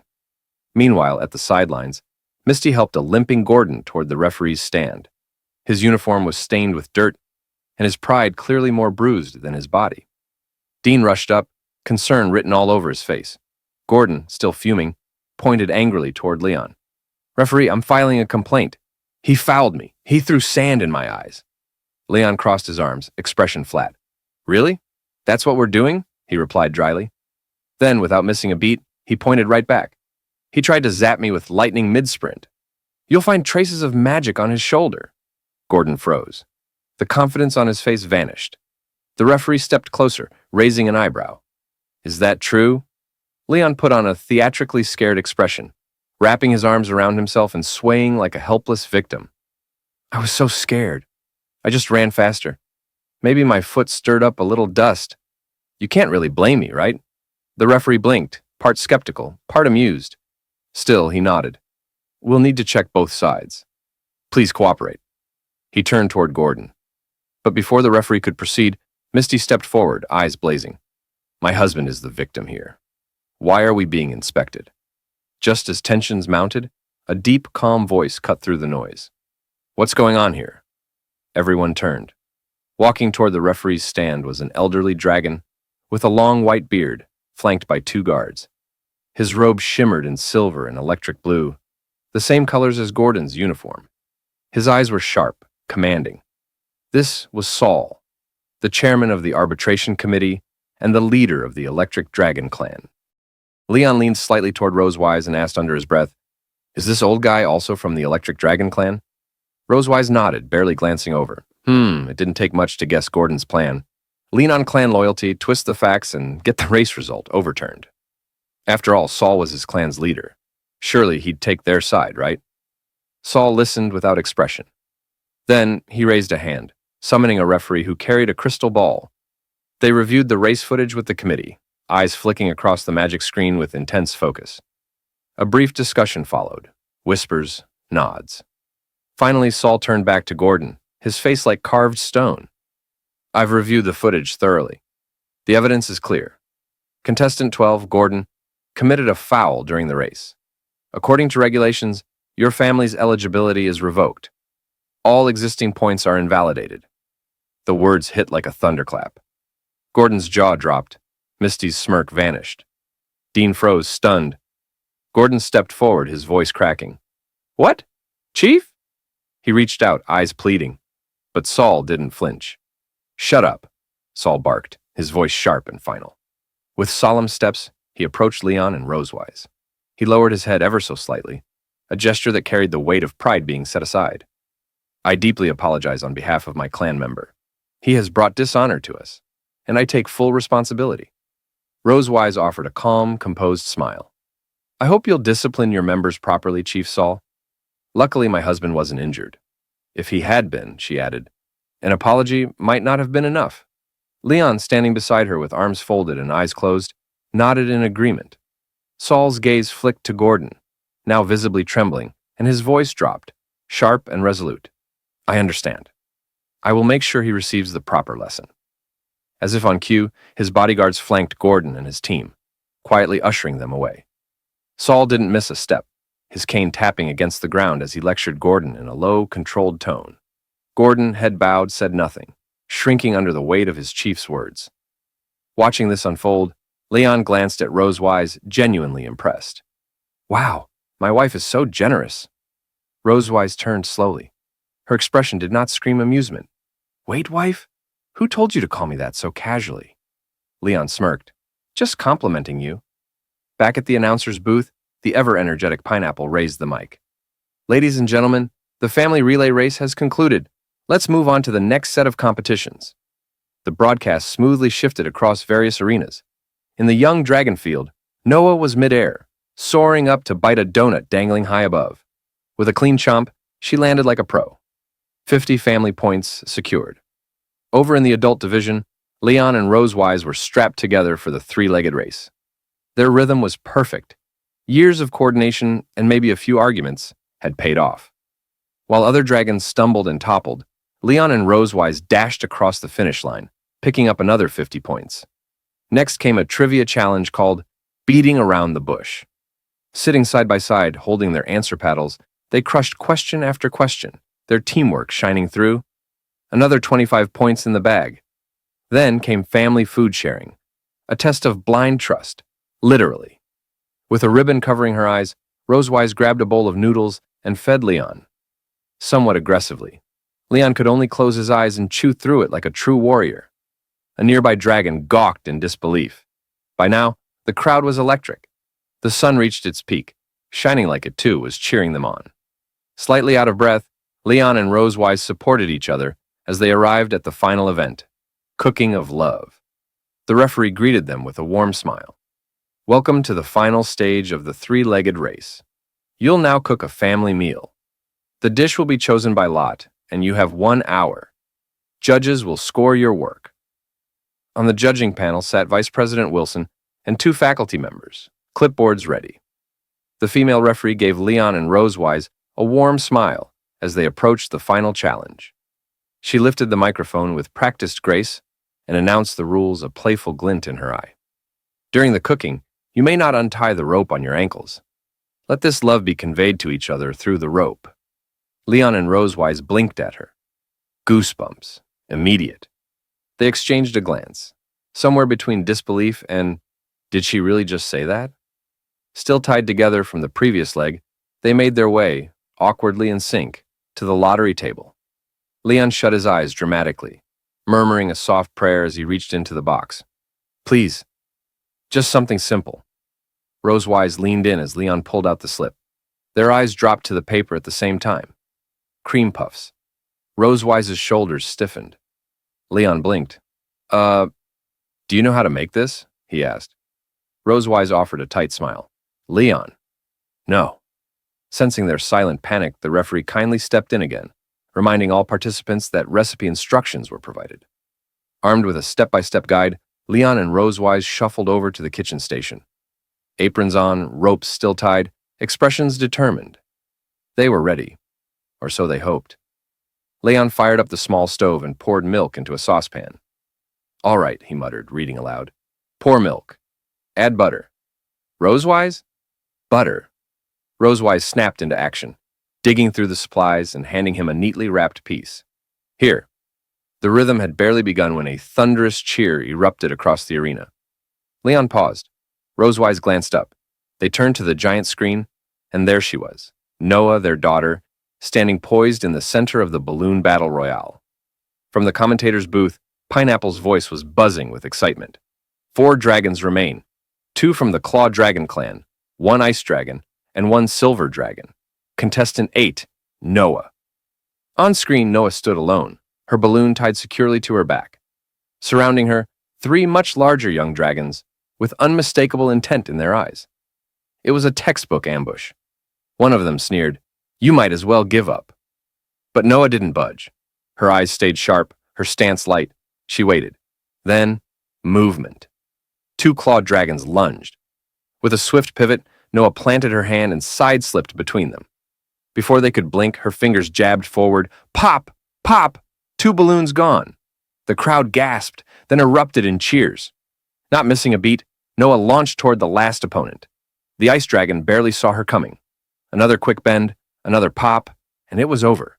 Noah K. Melvick, champion of the Balloon Battle Royale. Even Pineapple could barely contain her excitement. She's the youngest in the Young Dragon division, and she just took down all 3 on her own. In the stands, little Muan jumped up proudly. "That's my sister," she shouted to anyone who'd listen. Back at the cooking station, Leon let out a proud laugh as he stirred the milk. "Knew she could do it. That's my girl." Rosewise smirked and tapped her nose smugly. "Of course, she takes after her mother." Leon turned to her, smiling, but then his gaze paused. "Wait, you've got something. Here." He leaned in and gently wiped a bit of flour off the tip of Rosewise's nose. Her cheeks immediately colored with a soft blush. Where?" she mumbled, suddenly a little shy. What neither of them realized was that their little moment had just been caught and broadcast on the big screen for the entire arena to see. From the commentator's seat, Pineapple nearly squealed with delight. "Oh my goodness, look at that! What a loving couple!" Rosewis and Leon froze, their hands still mid-motion. From the commentator's booth, Pineapple nearly leapt from her seat. "In the heat of the culinary showdown, they still don't forget to take care of each other," she beamed. "Everyone, please give it up for this lovely couple from the Melvick family of the Silver Dragon clan." Down at the judges' panel, Vice Principal Wilson adjusted his glasses. He'd seen countless dishes over the years, but this moment caught his attention. He nodded thoughtfully. "A true family dish," he remarked, "shouldn't just be about flavor or presentation. It should reflect care and shared spirit." Pineapple picked up the mic again, her excitement spilling into her voice. "Let's give a warm round of applause to this exemplary dragon couple." And the crowd delivered. Loud, thunderous clapping echoed throughout the entire stadium. The applause rolled like a wave across the field. On the receiving end, however, Leon and Rosewise stood frozen in place. Leon, waving half-heartedly, leaned sideways to whisper, "Which dragon must I slay to end this sports meet early?" Rosewise replied through gritted teeth, still smiling at the crowd, "Kill all the witnesses. Clean sweep." Minutes later, a tray of perfectly golden cream puffs sat proudly on their table. The shells were crisp, round, and generous. The aroma alone made stomachs grumble. The judges leaned in, visibly intrigued. "Oh," Duncan muttered as he and another judge scooted closer. Leon and Rosewise presented their work confidently. "This is cream puff," Leon said, raising a hand with showmanship. "Please enjoy." Vice Principal Wilson took a puff with a fork, examining it like an ancient artifact. Then he took a bite, a satisfying crunch. His eyes lit up. He nodded with delight. Crispy shell, smooth filling, balanced sweetness. Very impressive. Then, with a curious smile, "You must make these often at home?" Rosewise hesitated. She looked at Leon, then casually nudged his arm. "Your turn." Leon caught the cue, flashed a diplomatic smile, and replied, "Yes, my wife loves cream puffs. We often make them at home together," which was only half true. In Leon's mind, a vivid scene took shape Rosewise in a fitted apron, whisking cream at the kitchen counter, licking a dollop off her finger and teasing, "Oops, got cream here." He blinked hard and shook the image out of his head. "Puffs are pure," he reminded himself. "Only my thoughts are not." Rosewise glanced at him, mildly alarmed by his sudden trance. Wilson chuckled. "Sounds like your home life is very colorful." He leaned in again. "So, any secret ingredient?" Leon and Rosewise responded in perfect sync. They held each other's hands, turned toward the judges, and smiled. "It's love," they said together. We've added a whole lot of love. After a quick round of judging discussion, the scorecards were lifted. All three judges gave top marks, Pineapple announced. It's the highest score of the Cooking of Love round. Leon grinned broadly, hands on his waist, triumphant. That's it. We've secured first place. With all competitions concluded, the final rankings of the St. H family sports meet lit up the big screen. Pineapple's voice rang through the stadium. In third place, the Alex family of the Claw Dragon Clan. They win a T-SAR Noodle Redemption voucher, 10 cases valid for 50 years. The Alex family stepped up proudly, waving bronze medals and holding their oversized noodle certificate like it was treasure. In second place, the Rose family of the Wind Dragon Clan. Their prize, a Class B magic tome. The Rose family held up their glowing purple book, silver medals shining around their necks. And now, our champions. Leon Rosewise and Noah stepped onto the highest podium. Gold medals were placed around their necks by Vice Principal Wilson himself.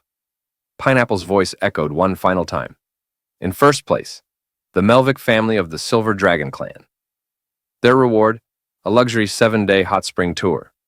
Leon held the certificate in his hand and stared at it in disbelief. 7 days, he murmured. A luxurious 7-day hot spring tour. It should have been good news, except for one detail.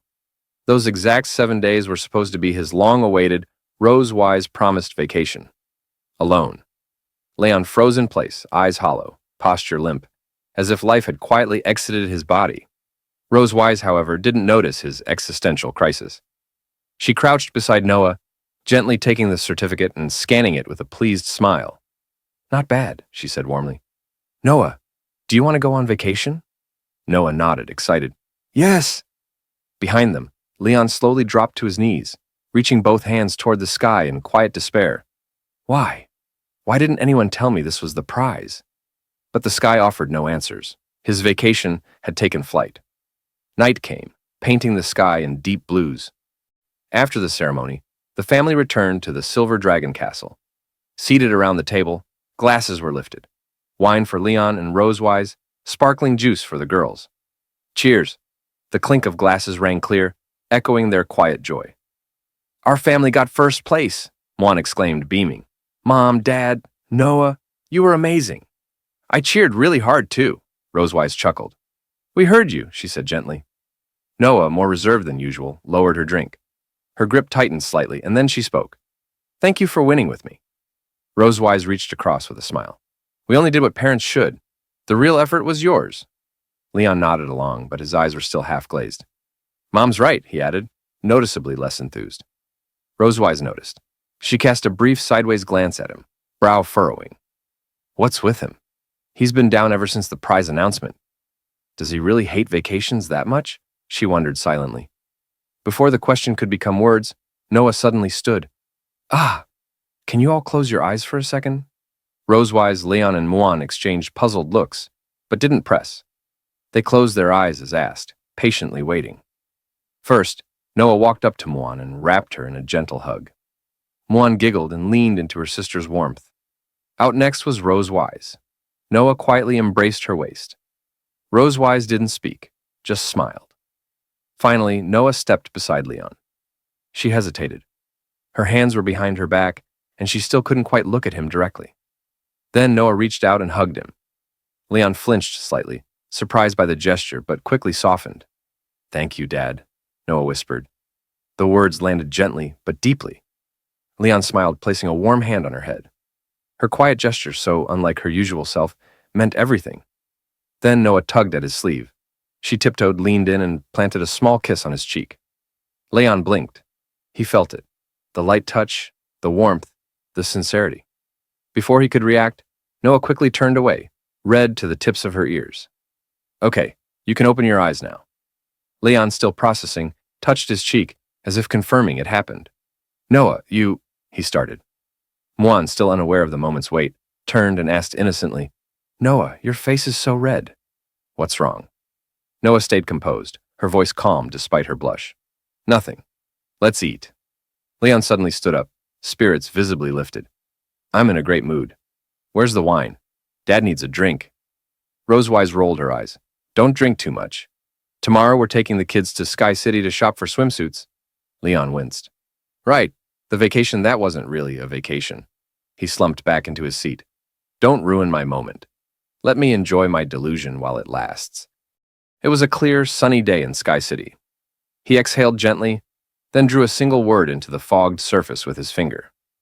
Vacation. Leon rested his head on the table with a sigh, eyes misting. It wasn't that he disliked the trip, but losing his only chance at a real break? That stung. From outside the shop, a mother and her young daughter passed by. The little dragonling pointed at Leon curiously. Mom, what's that dragon doing? Shh, don't stare, sweetie, the mother replied quickly, ushering her child away. It's awkward. Still slumped in his seat, Leon whispered under his breath, as if addressing the lost time itself. If I could add a deadline to this vacation, I wish it could have lasted just 7 days. At that moment, Rosewise stepped out of the fitting room, wearing a new swimsuit, and asked, What do you think of this one? Leon, still looking out the window, didn't turn his head. It's good, he replied flatly. Rosewise crossed her arms. You haven't even looked. Leon finally turned, gave her a tired glance, and managed a thumbs up. You look good in anything. Trust me. Rosewise narrowed her eyes, not fully convinced. She looked down, adjusting the strap slightly. It feels tight.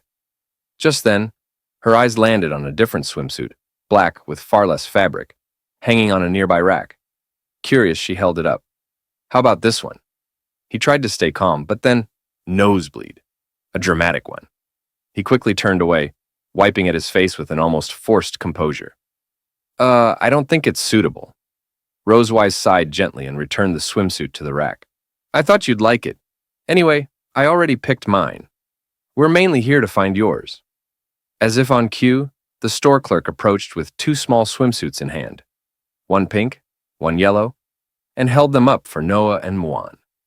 Muan lit up with joy. Noah, though a bit shy, smiled softly. It was clear she liked it, even if she didn't say much. Rosewise stepped out again after changing, spotting Leon still slouched over the table. What's wrong? She asked gently. Leon crossed his arms and turned away. Nothing. Rosewise wasn't fooled. She knew what this was about.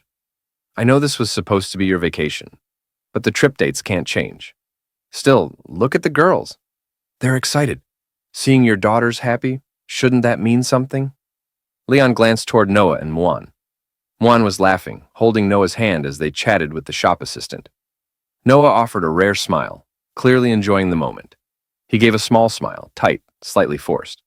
Ha ha ha, I'm very happy. Rosewise paused, then came up with an idea. She moved closer, placed a hand gently on his shoulder, and leaned in with a playful, conspiratorial smile. What if I promise not to touch you for all 7 days?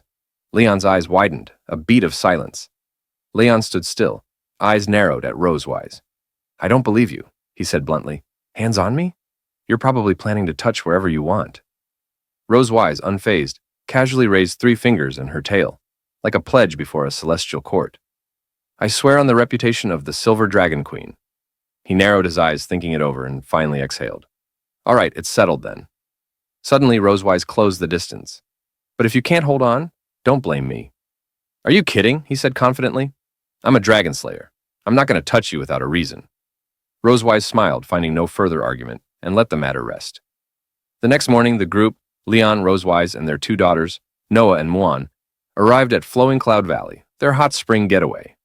At the lobby, a cheerful front desk clerk received their voucher with both hands, eyes scanning it quickly.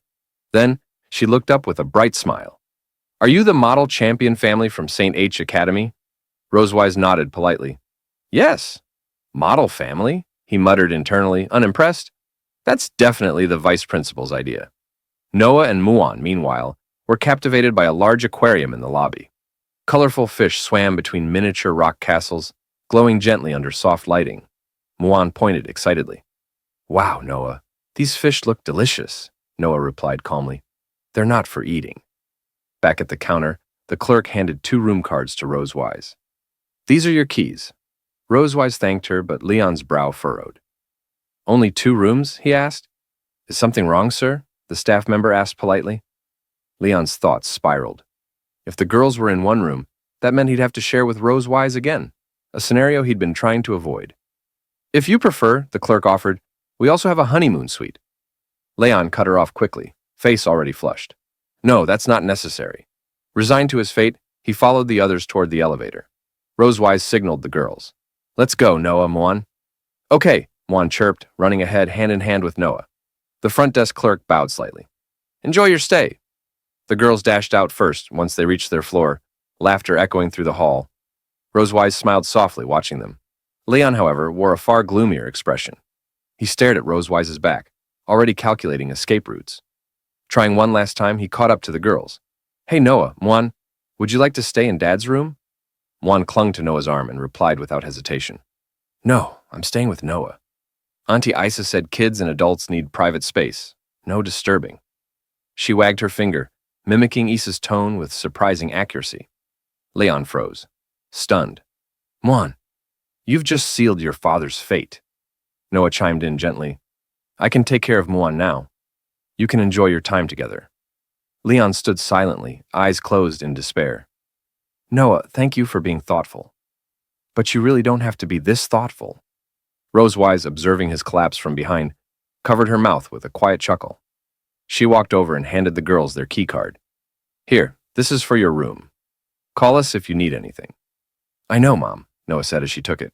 Muan practically bounced on her feet. Come on, Noah. Let's open the door. Leon watched them disappear down the hall, then lifted his hand with melodramatic sorrow. The kids are all grown up now. They don't need me anymore. Rosewise turned back, dangling the room card in front of him with a teasing smile. Well, why are you still standing there? Let's go. In the stands, Muan sat beside Anna, both holding pom-poms, their excitement barely contained. When Muan spotted familiar figures stepping onto the field, she jumped up. Dad! Mom! Noah! Come on! She yelled, shaking her pom-poms with all her strength. Anna joined in, equally animated. Their support added a cheerful rhythm to the growing roar of the audience. To help narrate the event, a dedicated commentary booth had been set up. With a bright smile and her headset in place, the commentator addressed the crowd. Hello, everyone. I'm Pineapple, your favorite commentator. I'll be guiding you through all the excitement today. She continued, Our first event is the family relay race.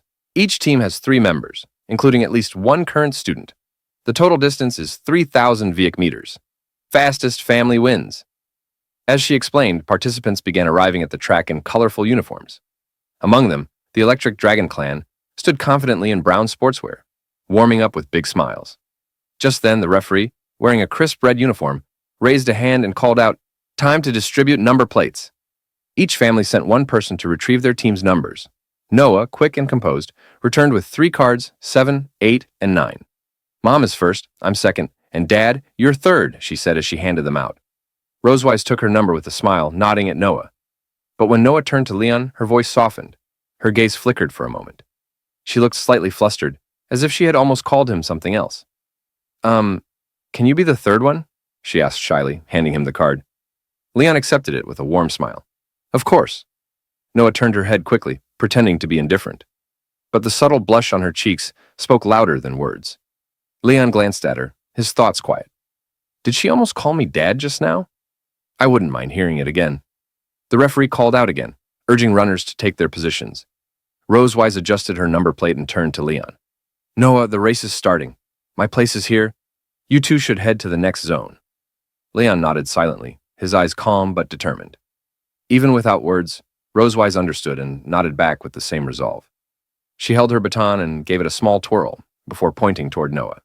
Don't be nervous. I'll make sure you get this baton first. Noah responded with a confident nod. Leon and Noah then walked together to the second relay point.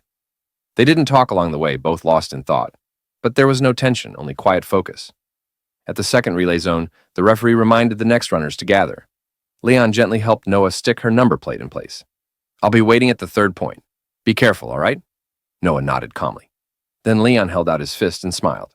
How about a bit of encouragement? Noah looked at him, startled at first, then glanced away shyly. Still, she raised her little fist and bumped it gently against his. Okay, she whispered. Their smiles met briefly, quiet but genuine. The moment was small, yet full of warmth.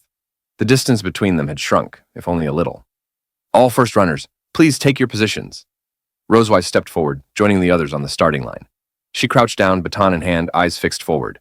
In the stands, Muan stood up again, waving her pom-poms. Mom, you can do it!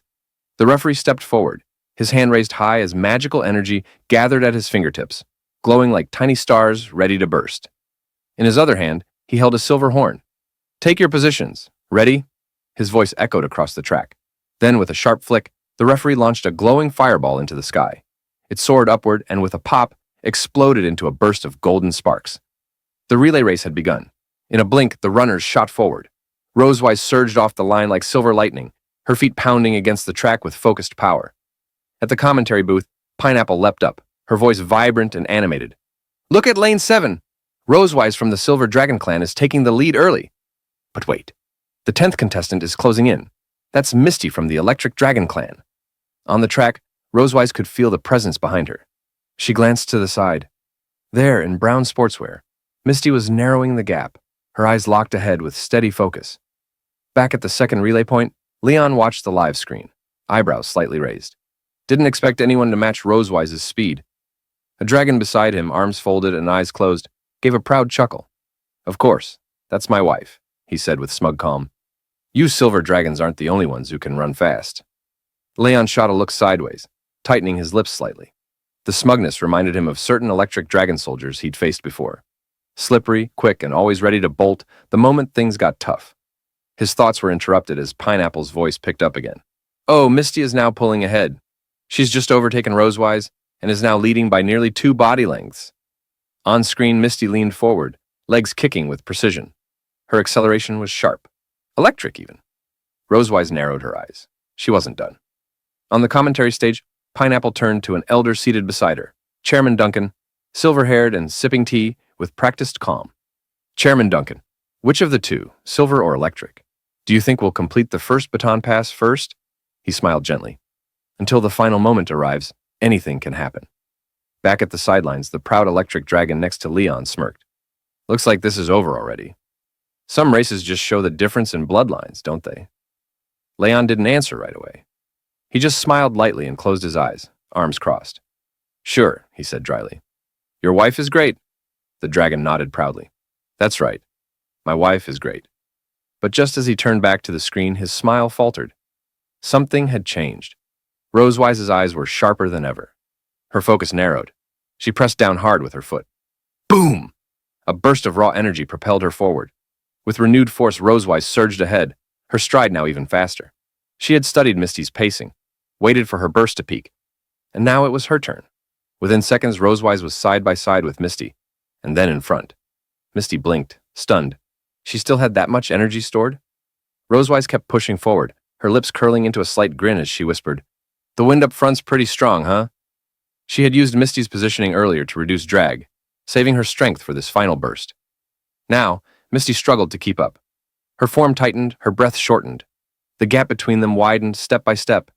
Pineapple leaned into her mic with growing excitement. Rosewise just reclaimed the lead with an explosive final sprint.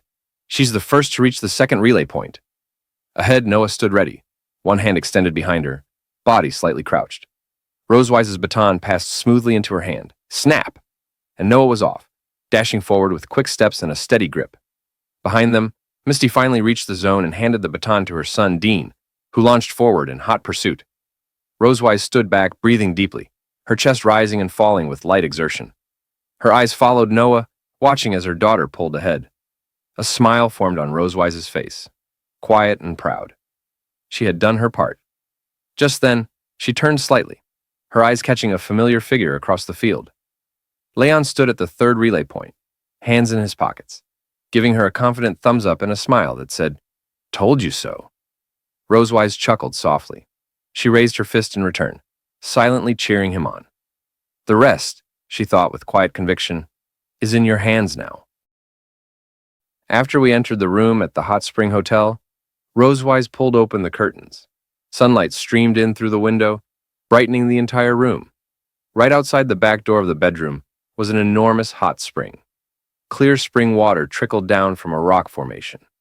The sound of the flowing water created an incredibly soothing atmosphere. The room itself felt spacious, and the decor was elegant and refined. The ceiling featured a dominant brown tone, accented with beautiful decorative patterns.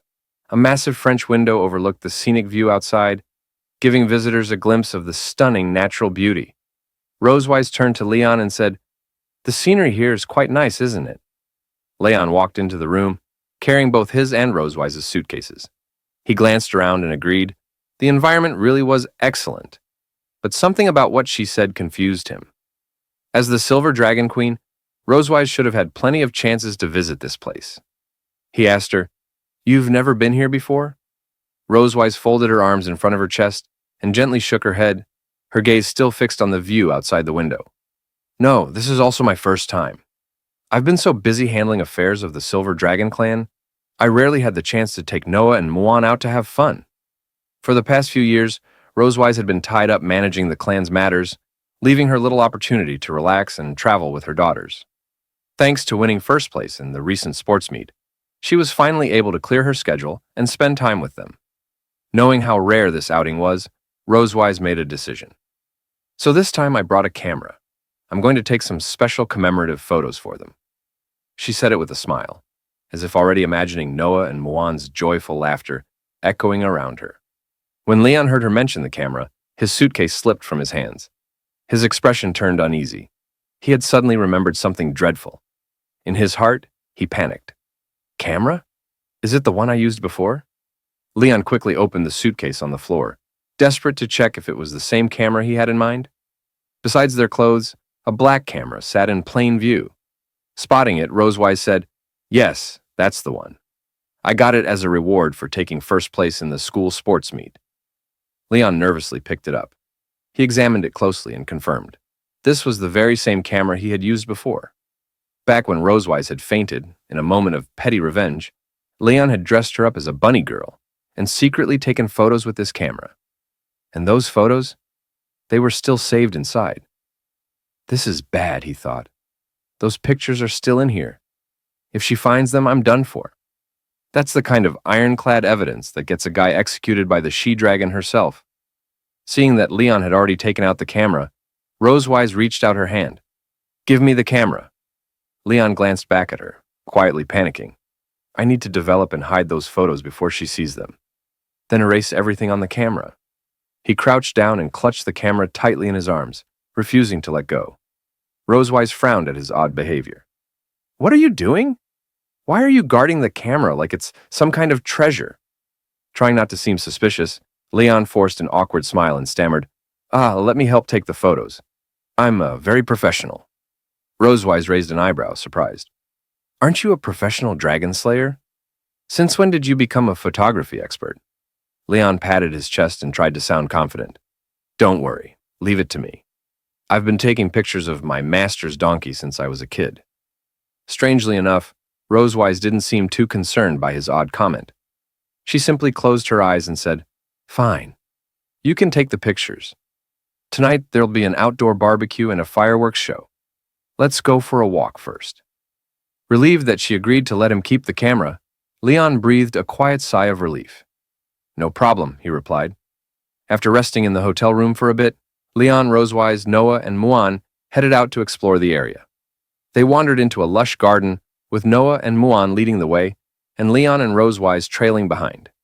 Leon raised his camera and called out to the girls, "Dad's your photographer today."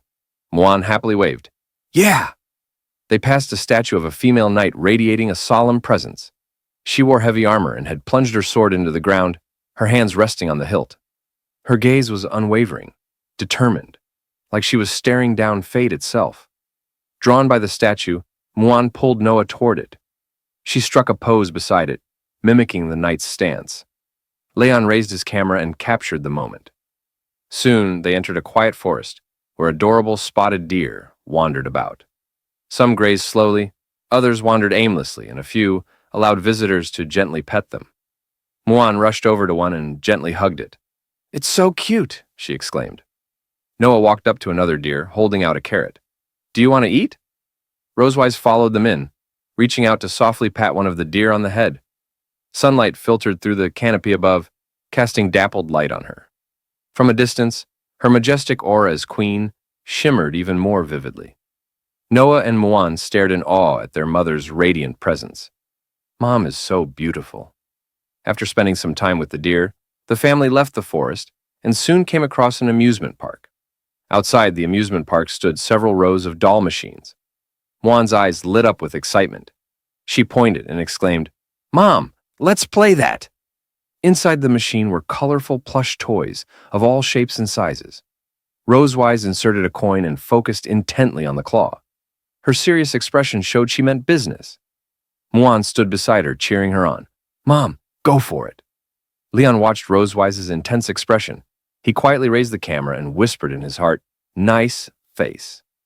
Before long, Rosewise successfully snagged a doll with the machine. She turned to Leon with a joyful smile and exclaimed in triumph. He seized the moment, capturing her rare and radiant smile perfectly through the lens.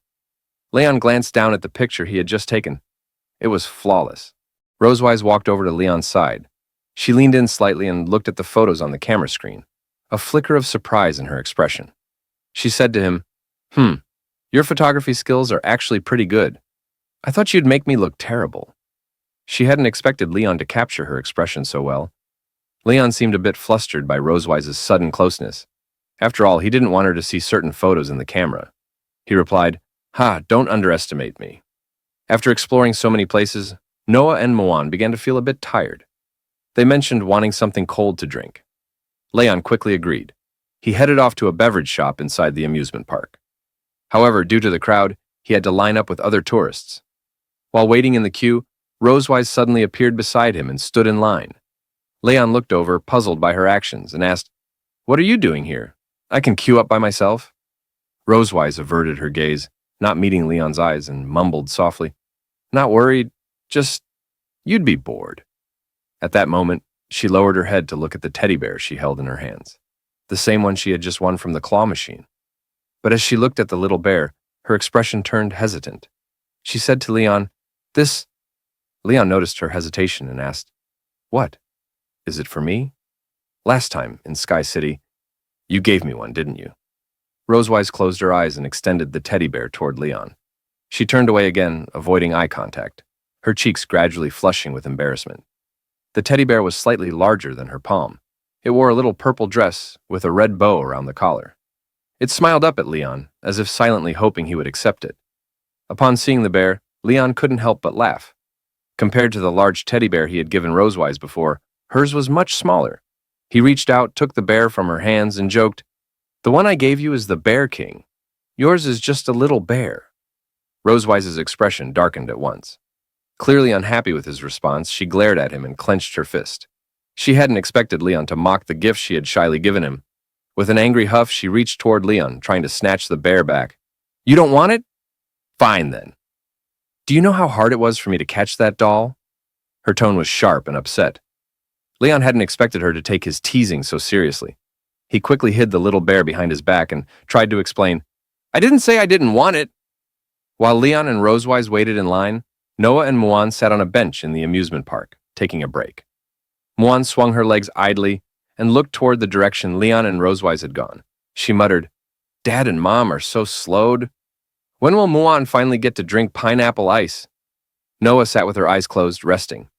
Hearing Muan's complaint, she slowly opened her eyes and looked at her sister. "Actually, sometimes I envy you, Muan." Muan blinked, surprised. She turned toward Noah and asked, "You envy me? Why?" Noah didn't look back. She lowered her gaze to her shoes, her expression filled with quiet longing. Her legs swayed gently as she spoke. "I envy that you can talk to Dad and Mom about anything, without holding back." Muan tilted her head, confused by Noah's words. As daughters of Leon and Rosewise, both of them had always been free to say whatever was on their minds, happy or sad. She replied, "But Noah, you can do that too." Noah gently shook her head. "No, I can't. I've grown up now. I can't just say whatever I want anymore." Her voice carried a seriousness that didn't suit her age. She stared ahead, her tone mature and restrained.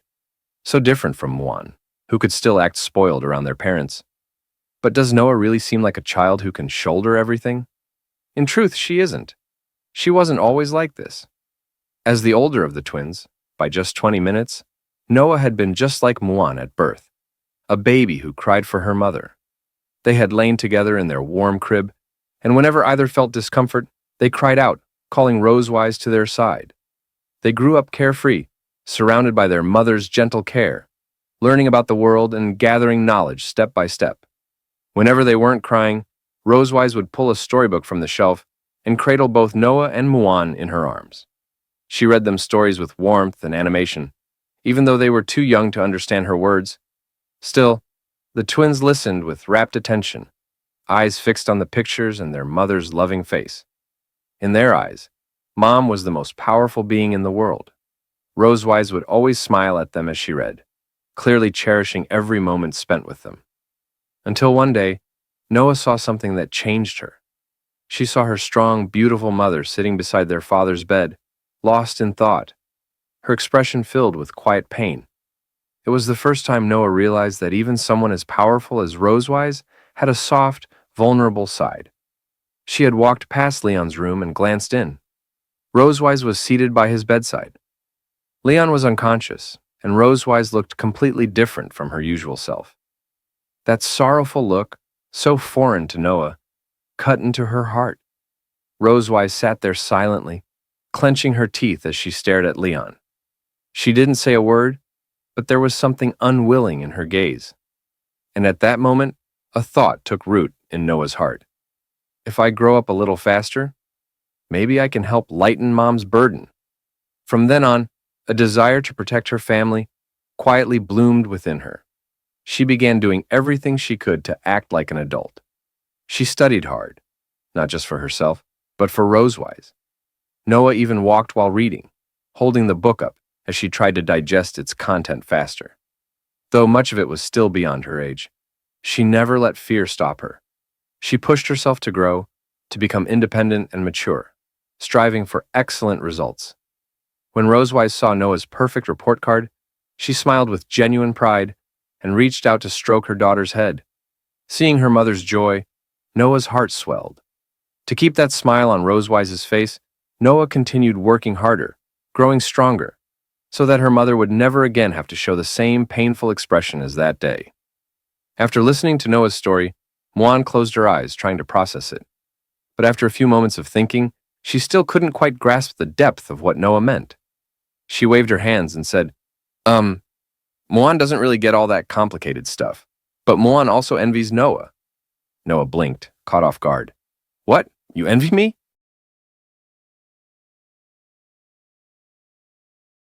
During a chat with her younger sister, the eldest daughter learned how her sister truly felt about her.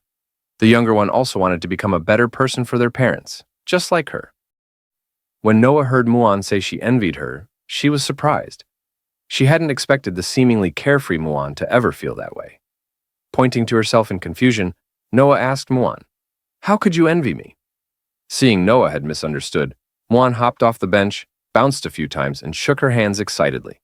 She explained, "Noah's got it wrong. Noah's smart, capable, takes care of me like an adult, and has won so many first places." Muan began praising her.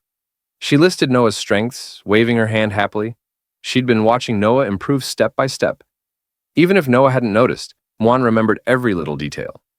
Having such a powerful sister made her proud. Muan wanted to be like Noah someday. She raised a hand full of excitement and told Noah her true feelings. Hearing all this, Noah's eyes widened slightly and she blushed. She hadn't expected Muan to see her that way. She was an excellent person in Muan's eyes. Noah opened her mouth to speak but hesitated, looking off to the side. After a pause, she stammered, You don't even know what I'll be like in the future." Muan tilted her head and asked, "What does Noah want to be?" Noah didn't answer right away, thinking quietly. Then she heard familiar voices, Leon and Rosewise. Leon held a bag of drinks, Rosewise a drink in hand, walking beside him. They came toward Noah and Muan, still chatting. Looking at them, Noah found her answer. "I think I should become the person they expect me to be." Muan grinned. "Ha ha, that's the same as me." Leon walked over, squatted, and handed them drinks. "Sorry for the wait. Here you go," he said. Muan took hers happily. "Thanks, Dad." Noah accepted hers quietly with both hands. "Thank you." Rosewise stood by, sipping her own drink as she watched her daughters enjoy theirs. Evening came. The Muan quietly rose into the dim sky. Right on schedule, the resort began launching fireworks. In an instant, bursts of color lit the sky, like giant flowers blooming, like lanterns brightening everyone's hearts. Noah and Muan leaned on the railing, gazing up. Firework light danced on their faces, reflections glimmering in their eyes. It was as if stars were falling into their eyes. Noah's eyes widened in awe. Muan gasped at the sight. Wow, it's beautiful. Muan spotted a special firework and tugged Noah closer, pointing it out. Noah looked up and softly agreed. Not far away, Leon and Rosewise sat on a stone bench. Leon had placed the camera and a little bear doll, Rosewise's gift, between them. Rosewise smiled, watching their daughters. Seeing them this happy, this trip was worth it, right? She asked. Leon nodded. Yeah, glad we came. As their dad, I want to capture every precious moment. He reached for the camera, but it was gone. Looking up, he spotted it in Rosewise's hands. She'd taken it without him noticing. Surprised, he tried to play it cool. When did the camera get in your hands? Rosewise, still scrolling through photos, replied casually. Just checking what you shot today. Leon tensed. Inside that camera were certain bunny girl photos of Rosewise. He remembered sneaking to the resort's only photo studio earlier, under the excuse of a bathroom break. They didn't even have photo development services. Rosewise paused on a picture of her with a herd of deer. When was this taken? She asked. Leon's heart raced. Those bunny girl shots were still in there. If she kept scrolling, she'd see them. Think, Leon, think. He patted his pockets in panic and felt something. 2 milk candies from earlier that day. Perfect. Pulling them out, he grinned. Want some candy I bought today? Rosewise kept her eyes on the camera, but instinctively opened her mouth. Leon slowly unwrapped a candy, thinking to himself, She wants me to feed her? Seriously. He leaned in, holding the candy to her lips. Still focused on the screen, Rosewise accepted it with a small hum. Then she froze, realizing Leon was way too close. Both pulled back quickly, turning away with flushed faces. Why'd you get so close? Rosewise blurted. Leon stammered. Didn't you ask me to feed you? Rosewise couldn't help but sneak a glance at Leon. While browsing the photos in the camera, she noticed that aside from her and her daughter's pictures, Leon didn't have a single one of himself. She thought to herself, this guy takes photos all day, yet not even one of him exists. Since Leon was always busy photographing her and the girls, he never had time for his own. Rosewise turned, lifted the camera in her hand, and made him a proposal. How about we take a photo together? Worried Leon might take it the wrong way, Rosewise closed her eyes and quickly explained, I just don't want the girls asking why there's no picture of us together. Don't misunderstand. She stepped closer, raising the lens toward them. Hearing her, Leon didn't find it odd. To avoid suspicion from his daughters, he agreed. He raised an eyebrow and teased, All right, your majesty is truly farsighted. What he didn't know was that Rosewise simply wanted a photo with him in it. Rosewise lifted the camera, making a V sign. Just then, she noticed Leon wasn't centered in the frame. Impatiently, she reminded him, Closer. Your face is so big it's out of frame. Seeing her pose, Leon couldn't help but mock her. Oh, please. A dragon over 200 years old, still throwing peace signs? Childish. He still leaned closer, matching her gesture with the same playful V sign. Both looked into the lens and smiled. The shutter clicked, capturing a photo of the two together. Later, after watching the resort fireworks, Leon and Rosewise bought sparklers near the deck and played with Noah and Muan. Lighting one, dazzling sparks filled the night. The faint glow lit the dim observation deck. Rosewise shook her sparkler while laughing with Noah, who held 2 of her own. Noah caught up to Rosewise and lit hers from her mother's. Soon, more sparks glowed across the deck, their happy faces shining. Laughter echoed. Leon and Muan sat on stone benches, the little one clearly worn out. She closed her eyes, resting in Leon's arms. As the mountain air cooled, Leon slipped off his coat and tucked it around her. He held her close, keeping her warm. Looking up, he saw Rosewise and Noah playing joyfully. He whispered, Rare to see those 2 serious ones smile like that. Lowering his gaze to Muan, Leon thought how she'd usually run to join them, but tonight she stayed curled in his arms. Confused, he asked, Muan, why not play with Mom and Noah? She snuggled deeper into him and whispered, Muan's tired. Muan needs to rest. Noah has school. Mom's always busy. They rarely get time like this. So, Muan wants them to enjoy it longer. Nearby, Noah leaned against Rosewise, sparkler in hand, smiling. She chatted about fireworks knowledge. Rosewise nodded, impressed she remembered such details. Hearing Muan, Leon stroked her head gently. You've grown up, Muan, he said with a smile. She shook her head, eyes opening. No, Muan hasn't grown up. Muan doesn't even know what that means. Muan just wants Noah, Dad, and Mom happy. Leon's heart softened. His eyes closed as quiet tears fell. He hadn't expected her love to be so pure. Though Noah and Muan are different, both cared deeply in their own way. He realized she pretended to rest just so Rosewise and Noah could play more. He reached to lift her, saying, Muan, want Dad to take you to play? But he heard only her steady breathing. She'd fallen asleep mid-conversation. Her hand clutched his clothes. Her lips parted slightly, a soft snore escaping. Leon was surprised at how fast she drifted off. You really were tired, huh? By then, Rosewise and Noah had finished the fireworks and walked over, noticing Muan asleep in Leon's arms. Rosewise peeked at her and whispered, Asleep? Leon nodded. Yeah, let's head back. He wrapped her snug in his coat and carefully carried her. Noah said nothing, arms crossed, eyes fixed on Muan with a quiet envy. Rosewise noticed and lowered her gaze to Noah. Though Noah's face was calm, Rosewise sensed her feelings. She bent down slightly and Noah lifted her head, unsure of what was coming. Mom will hold you too, okay? Rosewise offered. Noah froze, eyes widening, cheeks turning faintly red. She hadn't expected Rosewise to read her so easily. With a shy smile, she lowered her head. Okay. On the walk back, Leon noticed Noah nestled against Rosewise's shoulder, hiding her expression. She pressed closer, not wanting anyone to see her face. And so, the first day of Leon's hot spring trip ended in warmth. Or maybe not. Back at the hotel, Rosewise grabbed her camera to review Leon's photos. Meanwhile, Leon stripped down to shorts and called, Let's soak in the hot spring. Behind him, fireworks lit the sky in brilliant colors. Rosewise blinked in surprise. Wait, how did things end up like this? After playing all day, Muan was already exhausted. So Leon suggested they head back to the hotel and rest. After sending them off, Leon closed the door and immediately dove onto the bed. After walking around all day with barely any rest, he finally shouted out loud, Ah, finally the bed! The soft mattress instantly relaxed his body. He rolled around happily, refusing to leave its embrace. He even thought about just falling asleep right then. Rosewise walked up to the bed and teased him with a smile. So, planning to sleep with me tonight?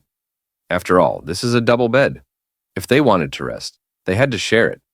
Hearing that, Leon quickly raised his head, looking at her with slight irritation. Of course not. Unsure if Rosewise was actually serious, he hopped off the bed and headed for the hot spring at the back door, pretending he just wanted a soak first. Stammering, he told her, I'm going to soak in the hot spring. You go ahead and sleep first. Seeing Leon purposely give her the bed, Rosewise found it amusing. Folding her arms, she smiled secretly as she watched his back. Around the pool, warm spring water trickled down from cracks in the rocks, feeding the bath. The gentle gurgling sound eased the mood, while steam floated up into the night air, giving the place a mysterious charm. Leon slipped into shorts and got into the spring. The temperature was just right. The moment he sank in, all the day's fatigue melted away. Completely relaxed, he leaned against the rocks, eyes closed, savoring the bliss of the hot spring. Ah, what a fulfilling day. Then he remembered. He still hadn't figured out how to deal with Rosewise about sharing the bed. Looking up at the sky, he pondered. If I want a peaceful vacation, I have to avoid sleeping in the same bed with that she-dragon. What excuse should I use later? Just then, the back door slid open, and Rosewise walked in. Leon froze in surprise. Why wasn't she resting? Instead, she came straight to the hot spring. As she entered, Leon hugged himself nervously, not wanting her to see him like that. What? What are you doing here? He blurted. Rosewise rolled her eyes. She wasn't planning anything strange. Casually, she said, Why so jumpy? I'm not going to do anything to you. Running her hand through her hair, she added, The finale of the fireworks is about to start. I've got nothing else to do. I'm heading downstairs to take pictures. Where's the camera? She wanted to capture the fireworks as souvenirs of their trip. At the word camera, Leon stiffened. Nervously scratching his face, he glanced behind him. To keep her from discovering the secrets inside, he had hidden it under his coat on a chair by the spring. But Rosewise's sharp eyes immediately spotted it. Oh, so you brought it here, she said.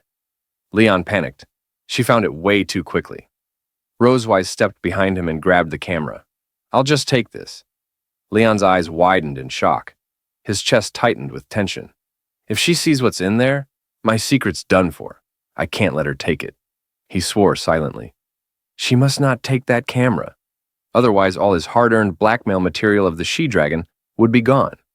Thinking fast, Leon came up with a desperate move. He stood up and shouted, "Wait! Let's soak in the hot spring together!" Just then, the fireworks finale lit up the night sky. Colorful explosions bloomed overhead, painting the darkness like a field of radiant flowers. Rosewise turned her head, surprised at his sudden outburst. The fireworks were too loud. She didn't hear him clearly. She set the camera down and raised a brow. "What?" Embarrassed, Leon coughed and pretended to be serious. "I said, it's rare for us to come here. Let's enjoy the hot spring together." Rosewise blinked, clearly surprised. Then, with a soft chuckle, she smirked playfully. "Well, I did prepare a super charming swimsuit. You'd better not lose your composure." Leon froze, beads of sweat forming. He forced a smile, pretending confidence. After speaking, Rosewise immediately entered the room and closed the back door. She drew the curtains and started changing clothes inside. Seeing that Rosewise wouldn't be coming downstairs to use the camera for now, Leon felt a bit relieved. But at the thought of what might happen next, he couldn't help feeling helpless. After all, whenever he was with Rosewise, something magical always seemed to happen. He turned to face the hot spring pool, spread his hands, and shook his head gently. Closing his eyes, he whispered words of comfort to himself. "It's okay, Leon. It's just soaking in a hot spring. What could happen? As long as I protect those photos, it's fine. Sharing a hot spring with her isn't a big deal." Leon clenched his fist and looked ahead with determination. He couldn't let Rosewise see the photos in the camera and risk irreversible consequences. To protect them, he'd have to rely on his wits. Even if it meant his body would suffer, he was willing. "Before she comes, let me silently recite the 3 honors and 3 shamas of the Dragon Slayer a few times." Leon entered the hot spring pool again, soaking quietly while waiting for Rosewise to arrive. In the water, a big toy duck and a small toy duck floated, swaying gently with the ripples, as if anticipating what was about to happen. The finale of the fireworks still lit up the night. Explosions of color filled the sky, illuminating the hot spring where Leon sat. With his back against the pool wall, eyes closed, he recited the Dragon Slayer's 3 honors and 3 shamas he created himself. Ashamed of fleeing battles, he suddenly heard the sound of the back door opening. Rosewise had arrived. He turned his head, thinking, "Is she coming in?" Rosewise opened the door and walked in. She wore a purple swimsuit trimmed with white lace at the hem. Her figure was wrapped tightly inside. Though conservative, the swimsuit highlighted her slim figure. Her chest and stomach were covered, with only her shoulders exposed. She slowly entered, holding onto the back door for balance. Seeing her in a swimsuit, Leon bowed his head slightly, trying to hide his laugh. But no matter how hard he tried, he couldn't stop himself. Leon burst out laughing, clutching his stomach with one hand while splashing the water with the other. He had expected Rosewise to wear something far more revealing. But the swimsuit she now wore was the charming swimsuit she had described earlier. To him, it had no deterrent effect at all. Between laughs, he teased, "Is this it? Is this your idea of a charming swimsuit? Testing me with this? Even if it lost 2 pounds of fabric, my dragon mark wouldn't shine." Rosewise frowned, slightly angry. She hadn't expected the swimsuit Issa prepared for her to look so normal. She shot Leon a dissatisfied look. "Ha! You're too smug. This was given by my sister," she said. Leon stifled his laughter and replied, "Your sister's fashion taste is really strange." "Ha ha ha." Rosewise walked to the edge of the hot spring. Seeing she was about to step down, Leon quickly moved over. He offered his hand and carefully helped her in, making sure she didn't slip. Rosewise held on to him and cautiously entered the pool, then leaned against the wall and slowly sat down. Seeing she had settled, Leon walked farther away and sat, turning his head aside to avoid eye contact. Neither spoke. They simply soaked quietly in the hot spring. This is more awkward than I imagined, Leon thought. Peeking with one eye, he stole a glance at Rosewise. Truthfully, when he saw her swimsuit wasn't what he had imagined, he felt relieved. Good thing it's conservative enough. If it were that special kind of swimsuit, I wouldn't last long in here. Rosewise, however, noticed that Leon was intentionally keeping his distance. She understood his worries and found his behavior amusing. Smiling, she said, "What? Afraid my dragon mark will shine? Can't even look at me?" Leon felt annoyed, thinking she was provoking him. He turned slightly toward her. Afraid? Me? What am I? But before he finished, he noticed something strange about her swimsuit. He jumped up from the water, pointing. Hey, Rosewise, your swimsuit. She blinked, confused, not understanding what he meant. Looking down, she realized her swimsuit was changing. The purple fabric slowly turned into a black camisole style, parts dissolving in the water. The altered design now revealed parts of her body. Isa, with a mischievous grin, seemed to have expected this. This swimsuit dissolves in water. A special gift from me, she had explained secretly. Rosewise's face flushed red. Embarrassed, she quickly tried to cover herself. She never imagined the ordinary-looking swimsuit would change once it touched water. I should have guessed Isa's gift wouldn't be that simple, she thought. But almost instantly, she calmed down. Now that she wore the charming swimsuit, she had a chance to test Leon. With a sneer, she said, Perfect timing. Surprised. With a sly smile, Rosewise crawled toward Leon. As she moved, her chest subtly trembled, deliberately tempting him. Leon's face burned red and he quickly turned his head skyward, too nervous to look. Maybe you should change into another swimsuit first, he suggested nervously. But Rosewise, expecting this reaction, pressed closer with a mysterious smile. She touched his chest lightly with her fingers, igniting sparks across his skin. The great dragon slayer, who defeated countless dragon kings, afraid of me in this black silk swimsuit? Her body pressed against his, the soft contact making Leon flustered. He looked at her nervously, realizing the situation was turning against him. This isn't good. I'm being led by the nose by Rosewise.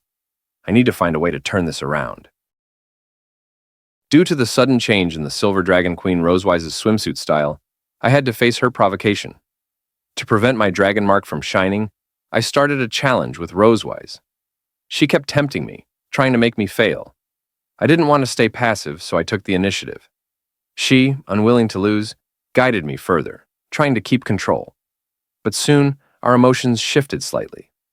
When Rosewise's swimsuit changed after touching water, she seized the chance to test Leon's endurance. She pressed close against his chest, trying to seduce him. Seeing her take action, Leon grew nervous. He forced a smile, but couldn't think of a way to resist her provocation. She had tested his endurance many times before, tricking him over and over. Leon already knew Rosewise's usual tricks, her 3 classic moves. Step 1. Provocation. Rosewise would mock Leon to stir him up. Dragon Slayer, why don't you dare look at me? Are you afraid? Leon, unable to endure, would immediately snap back. He clenched his fist, eyes burning with anger. What? I'm not afraid. Step 2. Teasing. After provoking him, Rosewise would lure him to her bed, press him down, and force him to look at her, tempting him to unleash his inner desires. Don't force yourself. Let go of pride. Submit to me. Isn't this better? But Leon could only grit his teeth and glare, unable to act. Under her constant guidance, he'd end up doing things he couldn't resist. Rosewise would vent her emotions on him, leaving him sleepless all night. Step 3. Shifting responsibility. When it was over, Rosewise would cover herself with a blanket, smiling in victory. You started it. It had nothing to do with me. Leon, regretful and powerless, could only bite the blanket in frustration. Now Leon faced the same trap again. He realized Rosewise had already taken the first step. Escape was impossible. He had to find a way to turn the situation to his favor. So Leon decided to counter. Since Rosewise provoked him, he'd use his own methods. He turned away, avoiding her gaze, calming himself to not be stirred. Acting relaxed, he said, Afraid? Of this? As long as you're a dragon, no matter what you wear, I'm not interested. Then he asked, If my dragon mark lights up first, what will you do? A dragon mark only shines if one longs for the other. Rosewise raised an eyebrow, lifting her chin proudly. I can perfectly control my desires. I've never lost control. Leon smirked. So confident? Dare to accept my challenge? Her competitive nature couldn't back down. She locked eyes with him. Fine, I accept. But Leon added, Every challenge needs stakes. If you lose, what then? Rosewise simply wagged her finger. If you win, I'll give you 7 more days off. Leon agreed with a smile. In his heart, he whispered, Perfect, she took the bait. If he won, he'd enjoy more vacation. Fireworks filled the night sky above the resort. Leon and Rosewise sat side by side, watching them burst into colors. Rosewise suddenly pointed. "Leon, look! Don't those fireworks look like my dragon mark?" Leon frowned. "Impossible." The shimmering colors reflected in his eyes like falling petals. He thought only of keeping his dragon mark from shining. Out of sight, out of mind. If I don't look at her, I can resist. But then, a melody drifted from the hot spring. "Twinkle, twinkle, little star." Leon blinked. Why is she singing now? Rosewise placed her hand on her chest, caressing her snow-white twin peaks, making them tremble. She smiled mysteriously, brushing his arm with her shoulder. "How's my singing?" Leon turned away, eyes closed. "This isn't as good as the song I love while bathing." Then Rosewise suddenly cried out, "Ah, my dragon mark is shining." Leon panicked, glancing at her chest. His face reddened, nose bleeding instantly. Turning away, he quickly wiped it. But upon close look, there were no glowing marks at all. Not even purple light. He snapped, "There's nothing! You tricked me!" Rosewise laughed, delighted at his reaction. "If you keep watching, maybe it really will shine." Leon was very unhappy with Rosewise's joke. He realized she had already started launching an attack on him, and he had to find a way to retaliate. He frowned and muttered in his heart, "Rosewise has already begun trying to seduce me. I can't fall behind." While Rosewise's attention was still on the fireworks, Leon secretly reached his hand behind her, his eyes fixed tightly on her tail. He planned to grab it. Just as he was about to gently pull it toward him, Rosewise turned her head and caught his movement. Her gaze shifted from the fireworks straight to him. Leon froze, nervous. He hadn't expected her to notice so quickly. Embarrassment rushed in. Rosewise frowned, glaring unhappily. "What are you doing?" Leon, already holding her tail with one hand, gave her a crooked smile. If he kept being passive, he'd only lose. Since she had caught him, he couldn't keep sneaking. He quickly came up with an excuse. "Wife, even if I can't hold your hand to enjoy this beautiful night under the stars, I can still hold your tail, right?" But Rosewise clearly didn't want that. Her expression darkened, her voice sharp. "Release my tail." She reached out to snatch it back, but Leon only tightened his grip, locking her tail in his arms. Closing his eyes, he said casually, "No." Rosewise felt her temper boil. The hot spring water splashed, but she still couldn't pull her tail away. "Leon, you—" He knew her tail all too well. In his heart, he muttered, "The tail is the most sensitive part of Rosewise's body. She's bound to lose." Leon rubbed her tail skillfully, searching for her weak spots, stroking every inch as though it were his favorite toy. The sensation traveled from her tail straight into her body, overwhelming her. She gasped softly, unable to stop the strange rush flooding her chest. Her body trembled, her head tilted back, her cheeks flushed as the water splashed around her. Rosewise clenched her fists, struggling to resist, sneaking a glance at Leon. She knew he was trying to stir her inner desires, to break her focus. But she wasn't about to let him win so easily. "Is this guy trying to force me to take the initiative?" she thought. "Fine." Calming her breath, she stretched her hand toward him, forcing a smile through her blush. "What's wrong with just holding my hand and watching the fireworks? Come on, hold my hand, darling." Leon's mouth dropped. His cheeks flared red. I... His heart pounded wildly. Just holding hands. Why is my heart racing like this, he thought. Slowly, he reached out and caught her slender, slightly cool hand. Their fingers interlocked, and Leon squeezed tightly. A dizzy rush hit him. He couldn't resist. Simply holding her hand had shaken him more than anything else. His heartbeat thumped faster, his face burned. Rosewise noticed his wavering and leaned close, whispering in his ear. "Don't hold back. Let the dragon mark light up and end this agonizing challenge. It's good for you." Her words sent Leon spiraling, his face burning hotter. He was about to lose control. Damn it. I won't let myself be guided by her, he swore in his heart. He plunged his hand into the hot spring and wrapped his arm around her waist, pulling her closer. Her chest pressed against his, water splashing softly. He didn't care. If she wanted to tempt him, he'd drag her into the same storm. He looked into her eyes. "You're right. It's not easy to endure. But you're also struggling to restrain yourself, aren't you?" Leaning in, his gaze locked on her lips. Rosewise's eyes widened slightly, stunned by his sudden boldness. In that moment, their dragon marks flared across their chests, glowing purple, burning like their desires. Then the light flickered and dimmed, as if echoing their struggle to suppress their emotions. Their dragon marks pulsed, bright, then dark, like switches of desire breaking down. With the loss of control, their breaths grew hot, their bodies edging closer until their lips finally brushed. Leon cradled the back of her head, deepening the kiss. Rosewise slipped her hand to his waist, melting into it. Behind them, fireworks burst in full bloom, dazzling brighter than before, as if celebrating them. But Leon and Rosewise no longer heard anything. Beneath the glowing night sky, they shared their first kiss of the evening. The next morning, their daughters came to the door to wake them up, but they didn't respond. What the girls didn't know was that the Silver Dragon Queen and Leon had spent another passionate night, leaving their bodies satisfied. For Leon, it was his first true kiss with her. The Silver Dragon Queen also felt shy about that kiss. Later, they took their daughters to play in the pool, when suddenly a dragon couple approached them. They sat nearby and chatted for a while.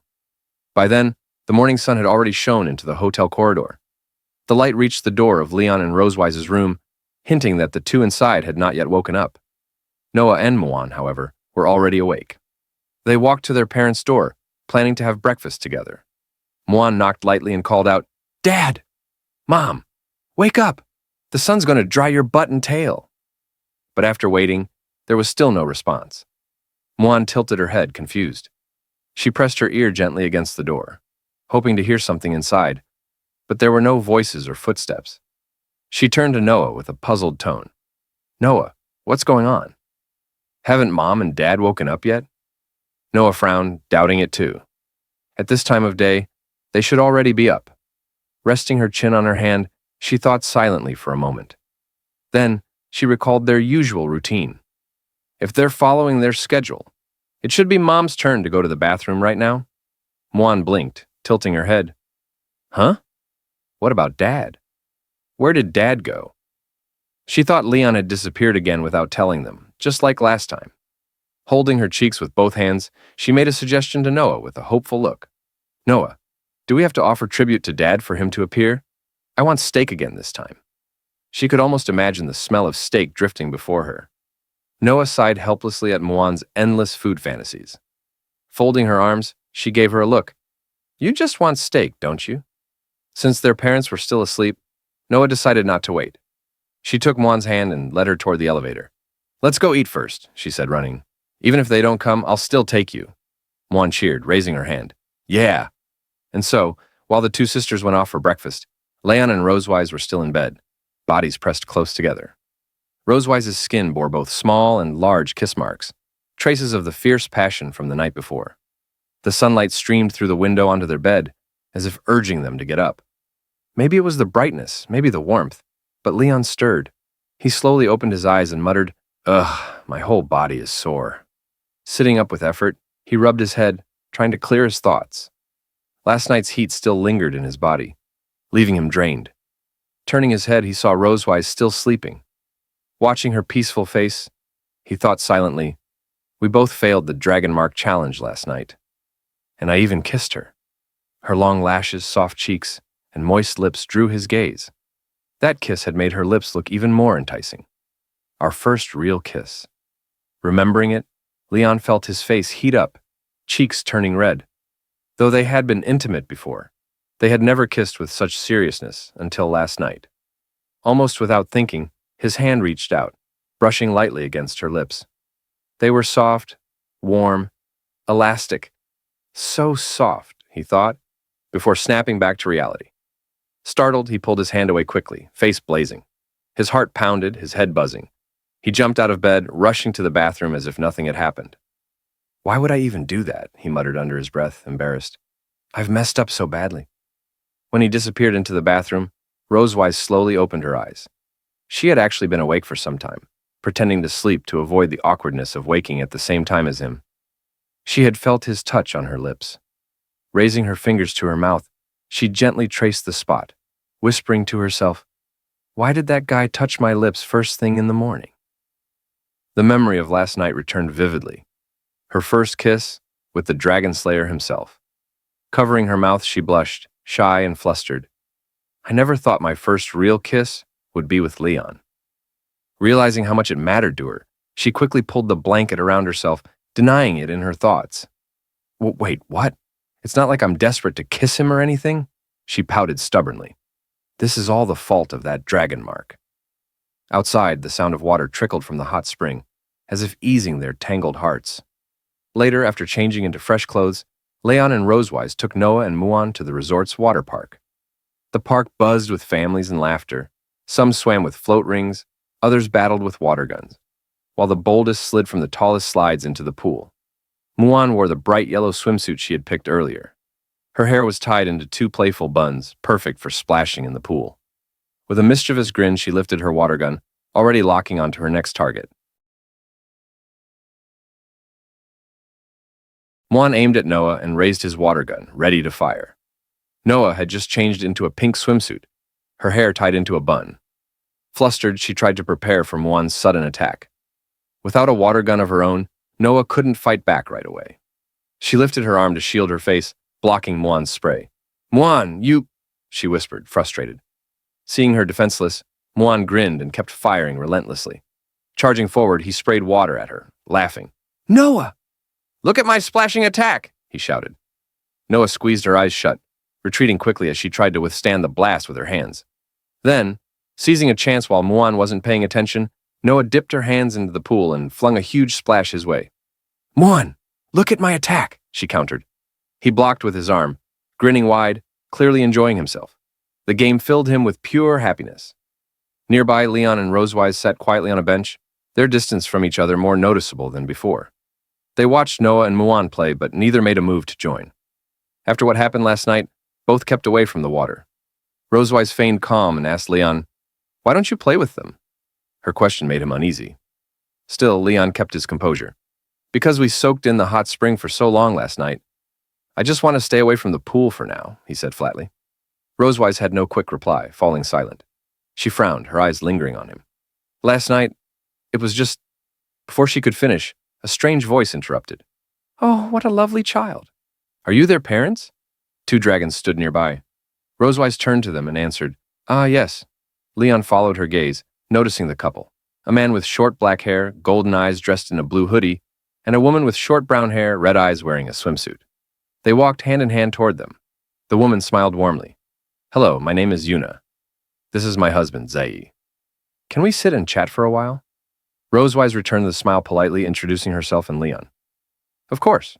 I'm Rosewise. And this is my husband." Leon nodded in greeting. Yuna's face lit up with gratitude as she and Zai took a seat. "We're newlyweds here on our honeymoon," Yuna said. "We planned to visit Emerald Sea, but with the Dragon Clan dispute nearby, we decided to come here instead." Hearing this, Rosewise felt a jolt of unease. Constantine moved so fast. Even if Emerald Sea is far, I still need to watch their movements closely. Noticing Leon and Rosewise's closeness, Yuna grew curious. "You two seem married for many years. Your relationship looks so good." Rosewise laughed awkwardly, waving her hand. "Haha, many dragons say the same." Leon, however, frowned silently. "Do we really seem that close? Our child's running around, yet we only kissed for the first time last night," he thought. Meanwhile, Noah and Muan kept playing. Muan fired his water gun with gusto, and Noah, refusing to lose, grabbed a swimming ring to block him. Yuna watched with envy. "I admire you both, having two such lovely children." Her cheeks warmed as she nervously scratched her face. "My husband and I have been thinking about children. As experienced dragons, could you share some advice?" Rosewise stiffened. She couldn't possibly explain Noah and Muan's true origins. Her fingers fidgeted as she stammered, "Actually, it was my husband. He wanted to be a father, and I just agreed." Leon covered his mouth, chuckling secretly. She-dragons making things up again. He thought of how her story could sound. High emotional intelligence. I didn't think much, just agreed. Low emotional intelligence. It was the blood curse, no choice at all. He looked at Yuna kindly. "It'll come naturally. Don't force yourself, or your husband. And don't fear it, just go with the flow." Zai leaned forward. "Mr. Leon, do you two really argue? How do you resolve it?" Embarrassed, Yuna quickly admitted, "Sometimes I'm too dominant. We argue over small things. Leon smirked and leaned against Rosewise, teasing, I can't answer. My wife may look tall, aloof, and fierce, but she loves to act spoiled. Right, dear? He laughed quietly. Rosewise bristled. This guy's mocking me again. She pressed closer to Leon, secretly pinching his waist with a forced smile. Dear, how embarrassing of you to say that. Leon twitched, whispering in pain. Oh, is that so? Zai sighed, slightly disappointed. But Leon's tone suddenly grew serious. Even if a woman is strong, she still has a soft side, he said, recalling Rosewise's dual nature, her stern, queenly face, but also her shy, gentle moments. He hugged her lightly, looking at Zai. No matter who your wife is, you must stand up and protect her. Rosewise froze, touched. This is a responsible man. Leon flashed a cheerful grin and gave Zai a thumbs up. That's my principle of being a good man. 7 days had passed. Now, life had returned to normal. Back at the Silver Dragon Castle, Rosewise immediately buried herself in work, handling the mountain of documents that piled up during the holiday. It was then that Sherry, sent to track down Leon's master, returned. She knelt before Rosewise's desk and delivered her report. At first, Rosewise was shocked by the news, forcing Sherry to confirm it again. You've found the tiger and his wife? She asked. Yes, Your Majesty. Sherry rose to her feet, her hands folded neatly behind her, and spoke with unusual seriousness. While circling the Empire's borders, I stumbled upon their hiding place. It's heavily shielded with magic arrays. Without flight, no one could ever reach it. Rosewise frowned. For humans, such a dangerous, isolated place was unthinkable. Why would they choose to hide there? And more importantly, how did they even get there? Then Sherry added something else. Your Majesty, the man called Tiger, he is powerful. He's not on the same level as other dragon slayers. If he wished, he could kill me instantly. Her voice trembled at the memory of his gaze. His presence alone crushed her aura, leaving her shaken even now. She lowered her head, unable to shake the sharpness of his eyes from her mind. Rosewise was taken aback.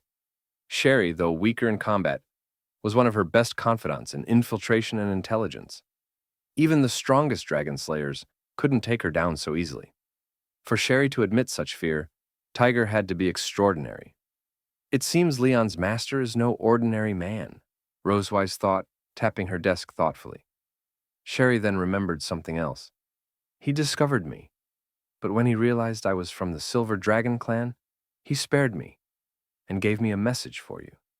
Rosewise leaned forward. A message? He wants to see you. Just those words, nothing more. Yet Rosewise was surprised. Few would dare request to meet the queen of the Silver Dragon clan in person. She almost admired his courage. Very well, she decided firmly. I will meet him. Night fell over the Silver Dragon castle.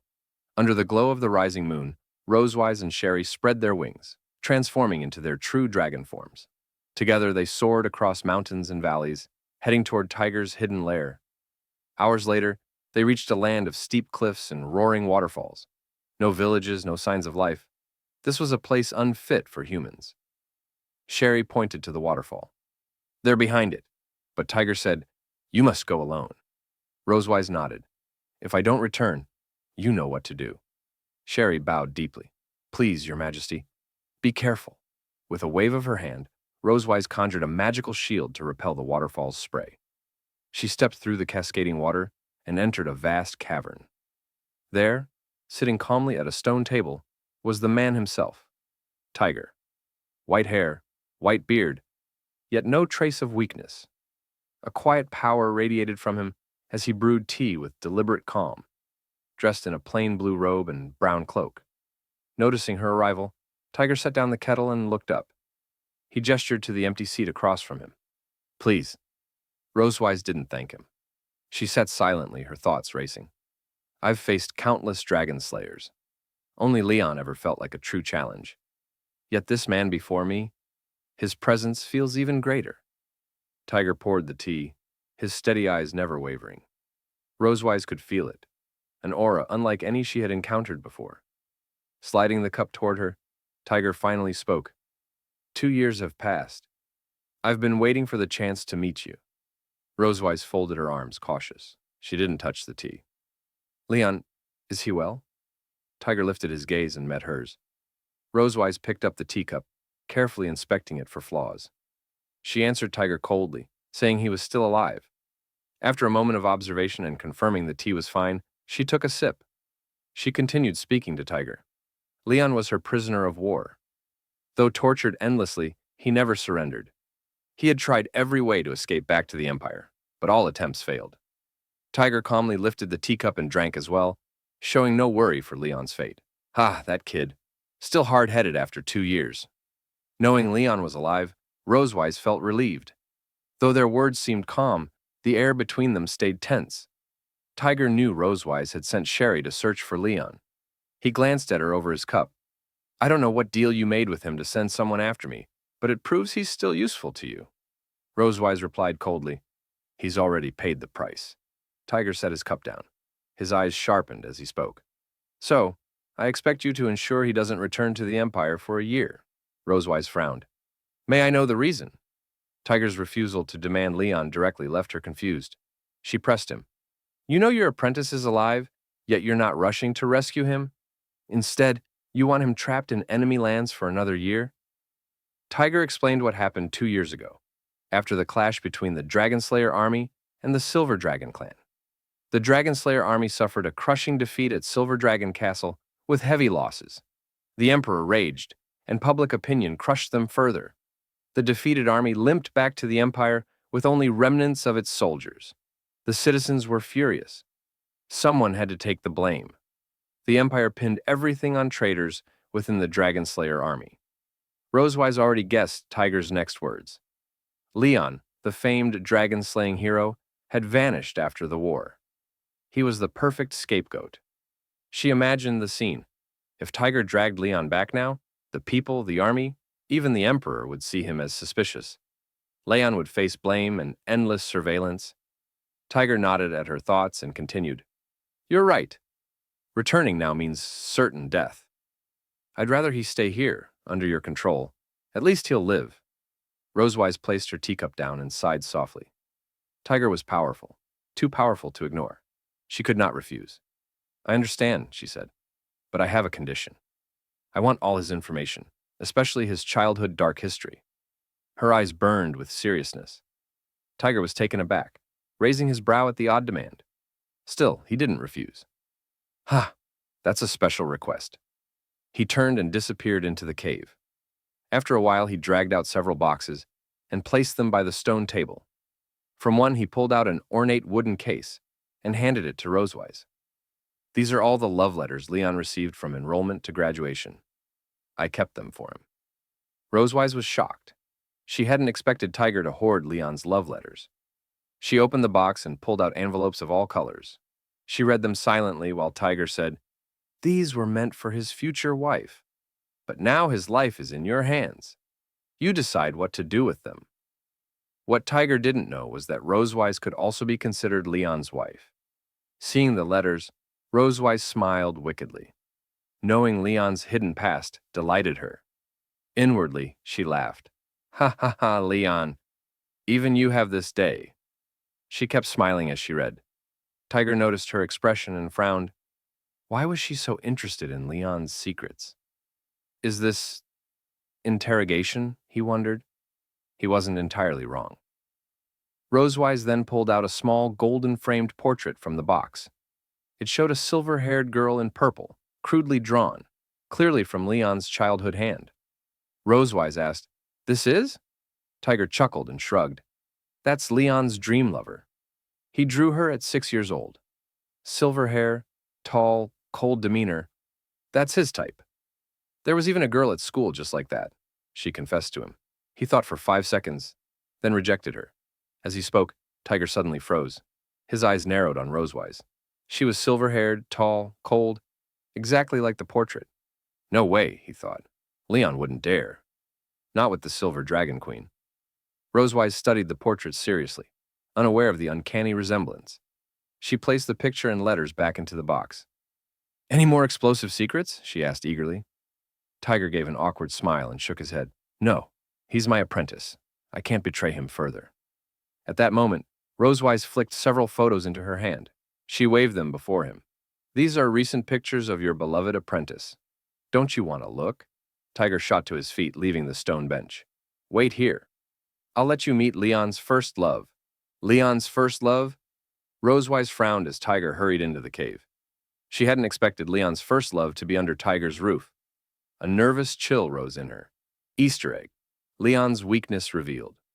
Before bringing the crate, Tiger stroked his beard and recalled more details. He shared them with Rosewise. Leon hates carrots. He faints if he eats eggplant, and his waist is especially sensitive. He hates being touched there. Rosewise quickly scribbled notes in her book. Tiger lifted a finger and revealed another secret. At 2:30 in the morning, if you ask him questions in his sleep, he'll sometimes answer truthfully. In his dreams, young Leon once kicked off his blanket and muttered, "I hate carrots." He even obeyed orders while sleepwalking. Tiger recalled calling him once, "Move the wood." Half asleep, Leon replied, "Okay." Looking back, Tiger laughed, hands on his hips, head tilted back. "I made him do so much farm work that way." He burst into laughter. Rosewise, speechless, thought silently, "So, you like teasing him too?"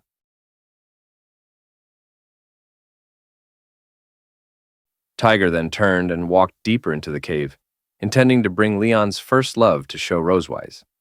Hearing this, Rosewise grew nervous. Soon, the sound of hooves echoed out of the darkness. A donkey appeared, wagging its tail and twitching its ears as it followed Tiger. He led it out with a rope.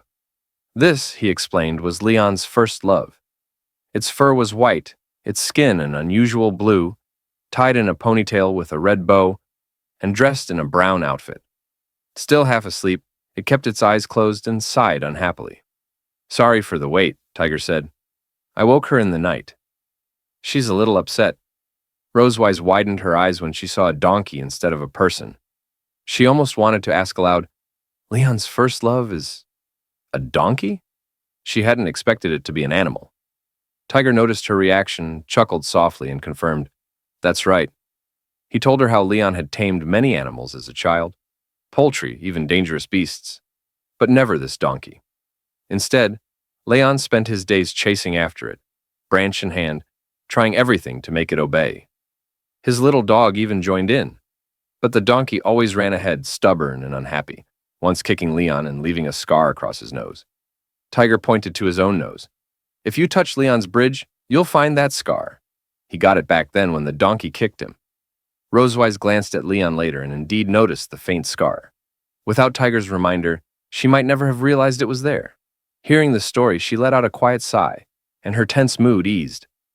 "Oh, I see," she whispered. But then she caught herself. Why had she felt so relieved? It's just a donkey. Why was I nervous? She stepped closer, frowning as she studied the blue donkey. The donkey silently stared back, clearly displeased. After understanding Leon's secret, Rosewise prepared to leave. She placed the photo on the stone table and said, "I'll leave the photo here. I'm going back now." Then she remembered something. Turning back, she said to Tiger, "I need something more, a token for Leon. Proof that you're still alive?" Tiger held the rope with one hand and searched his clothes with the other. He pulled out a letter and tossed it to her. Rosewise caught it quickly. "All right," she said, tucking it away before heading for the exit. Standing at the waterfall, she stopped, her back to Tiger. "This may be our first and last meeting, but for Leon, what I want isn't just 1 year." She turned, gave Tiger a mysterious smile, then leapt through the falls. She transformed into a dragon mid-flight, wings whipping up violent winds, purple magic lighting the sky. With a roar, she soared towards Silver Dragon Castle, her glow fading as she vanished. Tiger stood at the cave's mouth, watching her disappear. Her words echoed in his mind. What a decisive queen.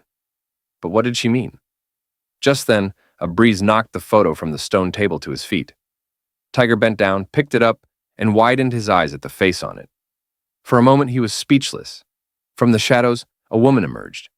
Supporting herself against the wall, she asked softly, "Leon, is he okay?" She had long blue hair, matching eyes, and a strange mark on her forehead. Dressed in an elegant blue gown, her aura was gentle and kind. She was Charlotte Poseidon, Tiger's wife. She looked at him with deep worry, waiting to hear about Leon's fate. Tiger smiled at Charlotte, signaling she didn't need to worry. He handed her the photo and said, I feel that just one good word isn't enough to describe his life right now. Charlotte lowered her head and noticed the photo. She reached out, took it, and smiled softly. This guy is living better and better. She studied the picture carefully. It was a family portrait Leon and Rosewise had taken in Sky City to ensure Noah's smooth enrollment. In the photo, Leon and Rosewise wore formal attire, both smiling forward. Noah and Muan stood in front of them in matching outfits, striking cute poses. The picture radiated harmony. Seeing Leon safe and well put, Charlotte's heart at ease. She turned, noticing Tiger heading toward the side of the cave. She already seemed to know what he was about to do. Have you made up your mind? She asked. Tiger walked to the stone wall, gently stroked a sword resting there, then lifted it with a firm grip. The blade was black, decorated with an orange gemstone that shimmered faintly under the moonlight. Clearly, this was no ordinary weapon. Staring at it with steady eyes, Tiger said, "Yes, it's time to wash away his traitor label and restore his name. Consider this my gift to my granddaughters." His voice was firm, his deep blue eyes unwavering. It was clear he was about to do something crucial for Leon.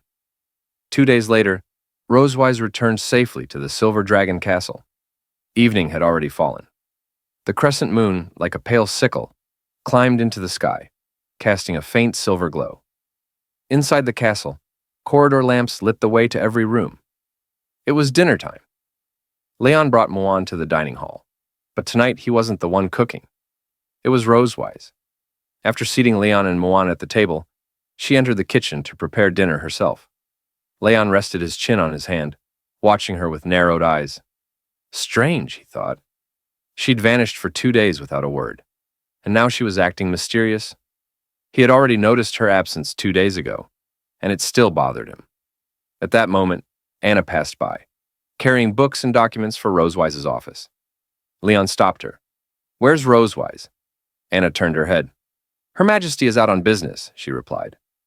Now, as the sound of chopping and sizzling came from the kitchen, Leon frowned deeper. She comes back, and the first thing she does is cook for us. Something's off. Before long, Rosewise emerged, carrying 2 covered plates. With a mysterious smile, she set them down before Leon and Muan. "All right," she said, "let's have dinner." She lifted the lid from Muan's plate. Inside was the little girl's favorite, steak, perfectly cooked, dripping with brown sauce, decorated with carrot flowers, cherry tomatoes, and an egg. Muan's eyes sparkled. "Wow, Mom's steak looks amazing." Leon lifted his own lid. His face froze. His plate was piled mountain high with carrots. He scowled. "What is this supposed to be?" "Vegetable salad," Rosewise replied smoothly, smiling. "Salad?" Leon pointed at the heap. "There's nothing here but carrots." Unfazed, Rosewise wagged her finger. "Correction. Carrot vegetable salad." Muan, chewing happily, tilted her head. "Dad, don't you like carrots?" Leon froze, embarrassed.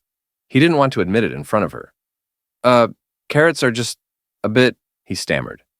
Rosewise crossed her arms and shook her head, clearly disappointed. "What do you always tell Muan? Balanced diet. No picky eating. Why can't you follow your own words?" "Yeah, Dad," Muan chimed in. "You always look dizzy, so you shouldn't be picky." Leon glared at Rosewise but had no comeback. He stabbed a carrot with his fork, muttering angrily. "Fine." I'm eating. Rosewise gave a sly little smile, pleased with herself. Leon silently cursed as he chewed the hated vegetable. That she-dragon. She's doing this on purpose. Did she somehow figure out my weakness? Then Rosewise leaned back with a sudden bright smile. "Oh, by the way, I'll be sleeping in your room tonight." Leon immediately choked, spitting out his carrot. His face burned. Does she mean? His heart raced. He knew this was going to be a sleepless night. Later, Rosewise bathed, changed into a silky black nightgown, and walked to Leon's room. The fabric clung lightly to her figure, her pale skin glowing against the dark fabric, every step carrying subtle allure. Leon lay on the bed, book in hand, but upside down. He pretended calm as he looked up. "You're here." Rosewise chuckled at his nervousness, slowly approaching. "What? Were you looking forward to it?" Leon slammed the book down, flustered. "No!" Rosewise sat gracefully on the bed, patted the spot beside her, and whispered softly, "Come on."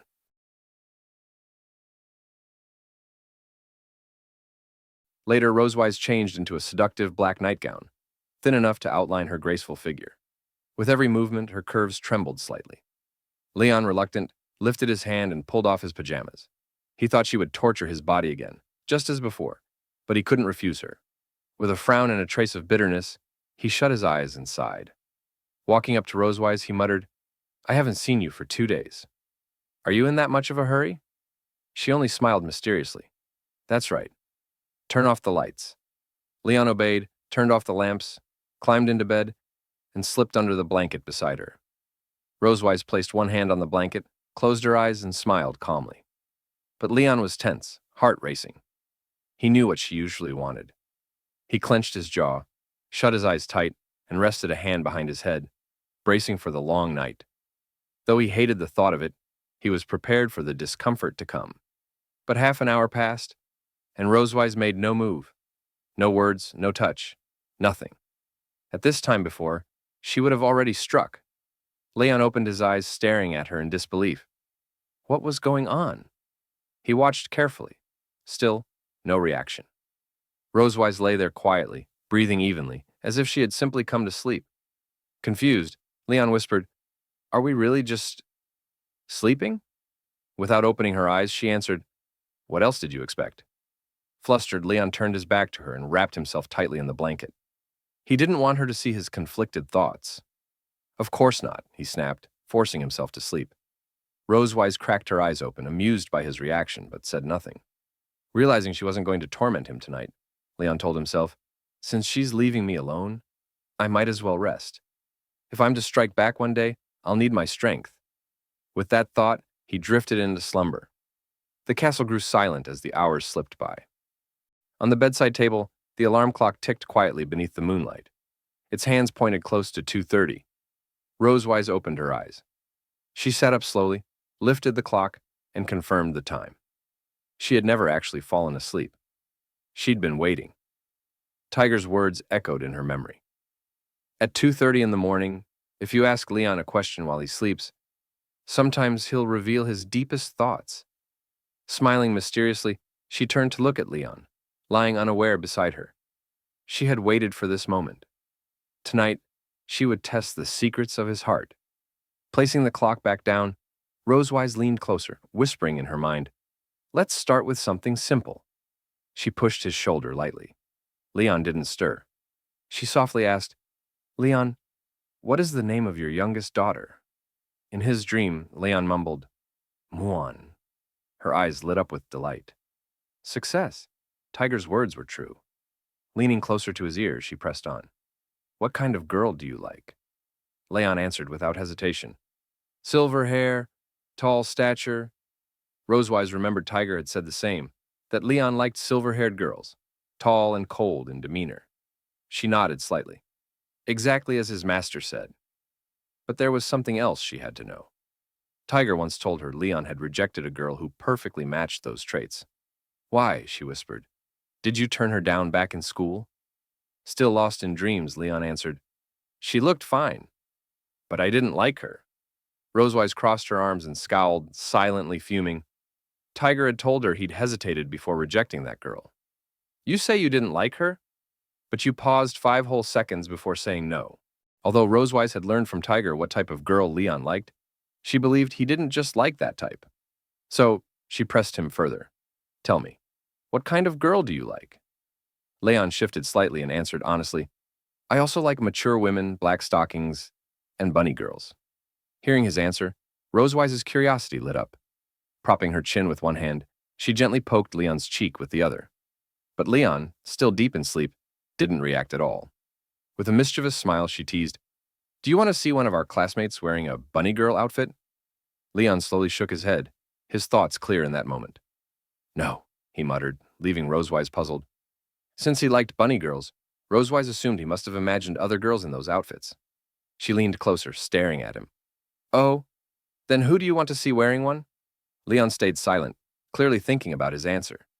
Then, with a faint smile, he whispered a single name, Rosewise. Her entire body froze. Her eyes widened in shock. He actually wanted to see her in a bunny girl outfit? After a long moment, her body finally reacted. Her cheeks grew hotter by the second, glowing red like ripe apples. Her head spun, Leon's words echoing endlessly in her mind. She couldn't process his answer right away. Quickly stepping back, she waved her hands in panic, staring at him in disbelief. She couldn't believe Leon had such a thought. Her emotions tangled inside, almost impossible to suppress. Why? Why do you want to see me like that? That's impossible, she whispered. Because Leon began, but before finishing, his voice faded.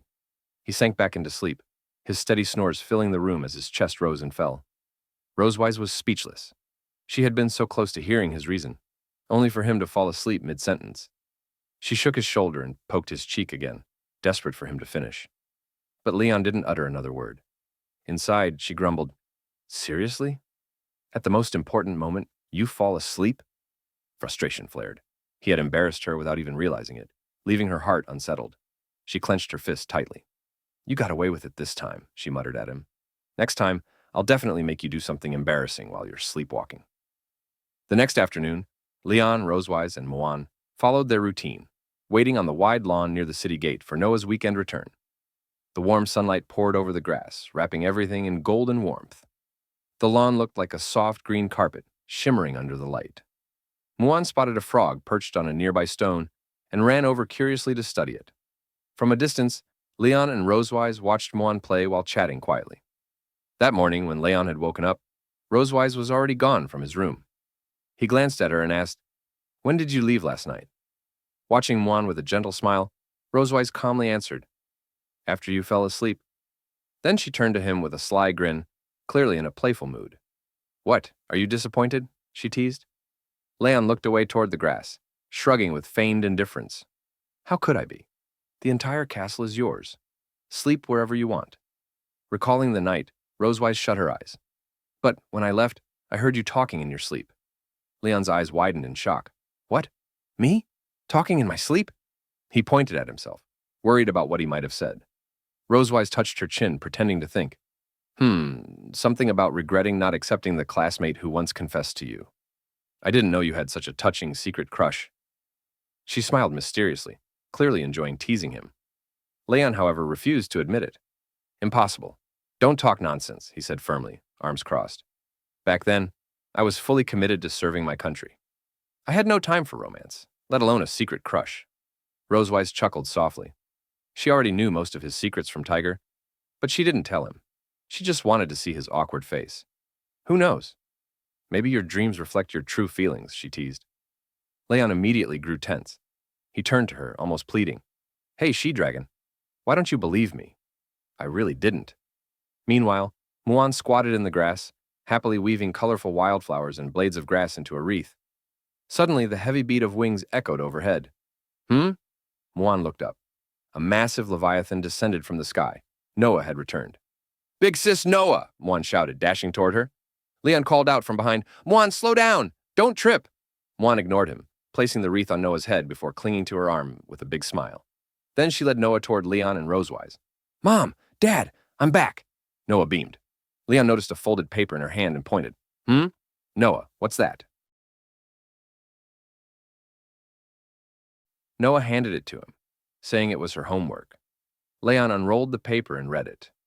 Rosewise, curious, stepped closer to see. Together, she and Leon read aloud. Write a composition of no less than 800 words on the themes of family and happiness. An essay competition. Both Leon and Rosewise lowered their heads toward Noah. The paper revealed it was indeed a competition notice. The school required every student to write an essay and submit it on time. Noah nodded, explaining that most of her classmates would likely write about family bonds. After all, many came from oviparous dragon families. But Noah wanted something different. She raised her fists slightly, eyes firm, saying she would use the unique advantages of her own family. She didn't want to write like everyone else. She had already decided her angle at school and seemed very confident. The unique advantages of the oviparous dragon family? What does that mean? Muan blinked in confusion. With a serious look, Noah turned to her. The love between Mom and Dad. Her words left Leon and Rosewise stunned. Love? Our love, they said at the same time, pointing at themselves. The idea puzzled them. Both of them knew their current relationship was being held together by circumstance. As for love, they had little experience. But Noah stood firm, asking, Mom, Dad, please help me gather some inspiration and materials. Muan grew excited, raising her hand. Muan wants to see this. Leon sighed, smiling awkwardly. Since Noah asked, he couldn't refuse. If it's my daughter's request, of course I'll agree. Rosewise bent slightly, smiling warmly at Noah. And how do you want us to cooperate? Noah already had a plan. Go on a date in Sky City tomorrow. Leon and Rosewise widened their eyes in surprise. The next day arrived. Following Noah's request, Leon and Rosewise walked through the bustling streets of Sky City, dressed in the couple's outfit chosen by their daughters. The street overflowed with laughter, bargaining, and the lively sounds of tourists. Yet between Leon and Rosewise, the atmosphere was awkward. Leon turned reluctantly. Let's start dating. Rosewise sighed softly. Leon wondered why Noah even knew about dating at her age. Did she really understand it? Rosewise replied calmly, Noah isn't an ordinary child. She knows far more than you think. Meanwhile, Noah and Muan trailed quietly behind, observing, though their odd behavior drew glances from passers-by. Curious, Leon asked, Have you ever dated before? Rosewise shook her head. I spent 100 years in study, another 100 in career. No time for dating. And you? She asked back. Leon shrugged. 15 years studying, 5 in career, 2 taking care of children. Same result. They exchanged a silent glance, both inexperienced, both awkward. But Rosewise straightened confidently. Don't worry. I brushed up on dating knowledge last night.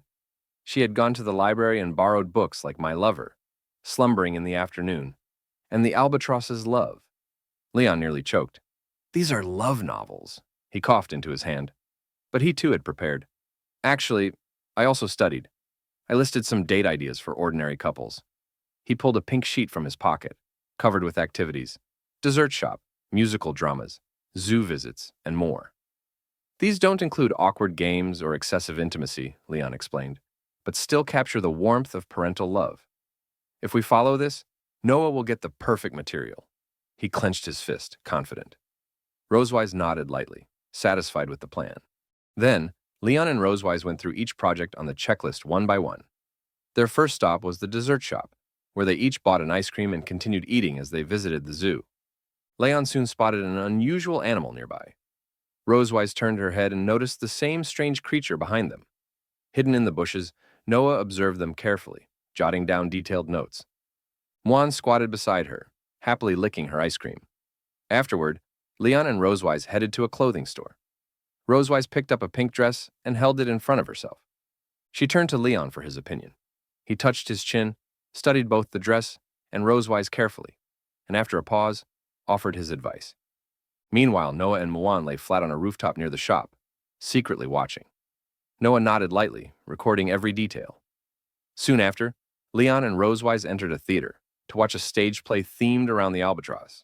They sat side by side, seriously watching the actors and occasionally applauding.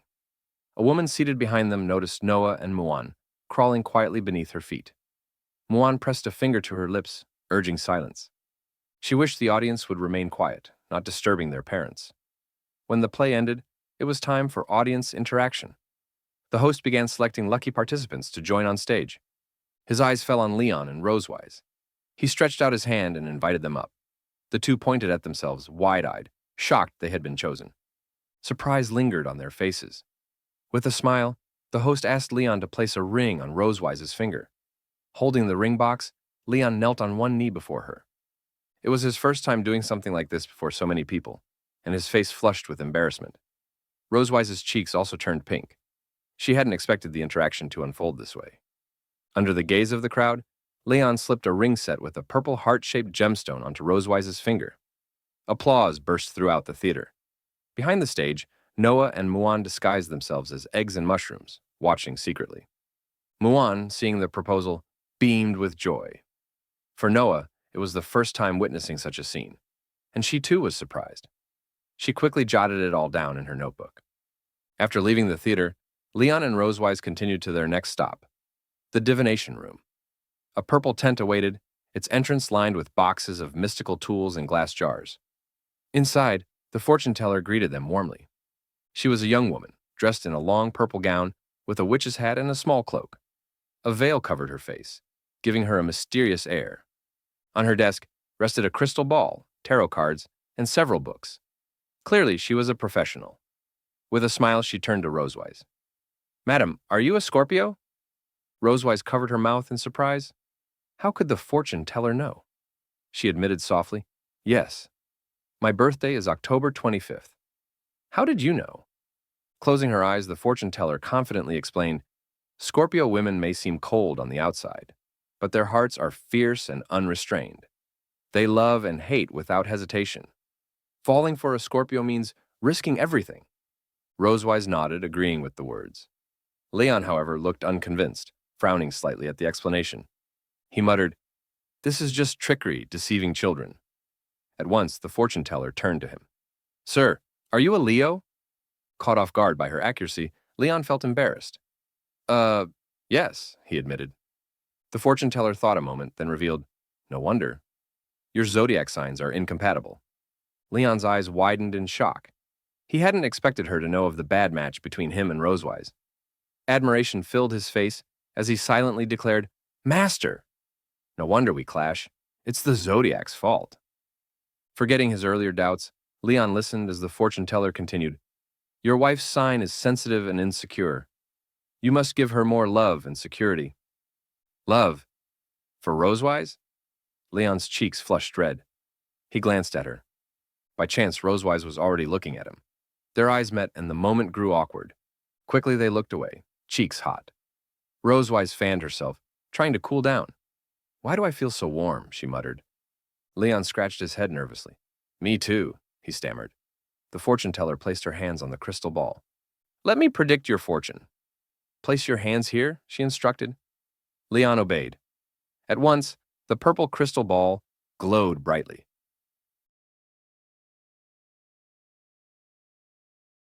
After Leon placed his hands on the fortune teller's crystal ball, its interior began to swirl and glow with a strange purple light.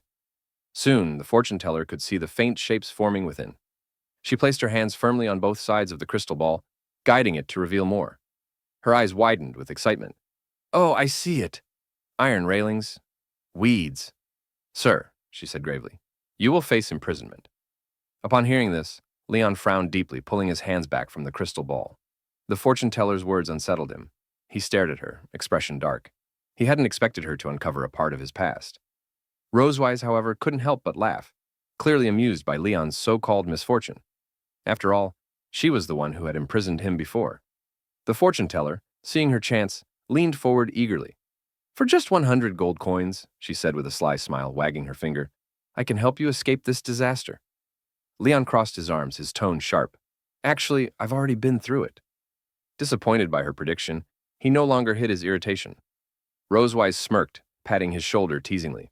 "If you really need to spend money to avoid disaster, I can lend you some." Leon stood abruptly, clearly displeased. "Let's go," he said coldly. "We shouldn't waste time on this nonsense." Rosewise chuckled and followed him out. The fortune teller's smile faltered as she realized they were leaving. She glanced desperately at the crystal ball and blurted, "Wait, don't go! I can see more. Oh, I see it! You will have children in the future. Truly, I didn't predict it wrong. You'll have many children." But Leon and Rosewise were unmoved. The fortune teller reached out toward them, her face desperate. But Leon had already lost faith in her words. Together, he and Rosewise lifted the curtain and left. Back in the bustling streets of Sky City, Leon still looked irritated. Arms crossed, he sulked in silence. Seeing this, Rosewise's lips curled into a mischievous smile. She followed behind him and asked playfully, "Why don't you keep playing along?" Leon looked at her suspiciously. "Did you hear what she said? About us having children? Do you really think that's possible?" Rosewise placed a finger on her chin, pretending to think. That's definitely impossible." She then walked beside him, her mood unusually light. "Still, today was fun. I haven't done things like this in ages." Since becoming the queen of the Silver Dragon clan, Rosewise rarely had time to experience life as an ordinary person, let alone go out with Muan and Noah. For Noah's essay project, she had set aside her royal duties for a day, choosing instead to live like a normal woman, spending time with Leon. "It's like we're really dating," she said with a soft laugh. Leon turned red and averted his gaze, stammering, Glad you like it." As they strolled down the lively street, Rosewise asked, "Where are we going next?" Leon raised his right hand and declared proudly, The last stop, watching the sunset at the beach.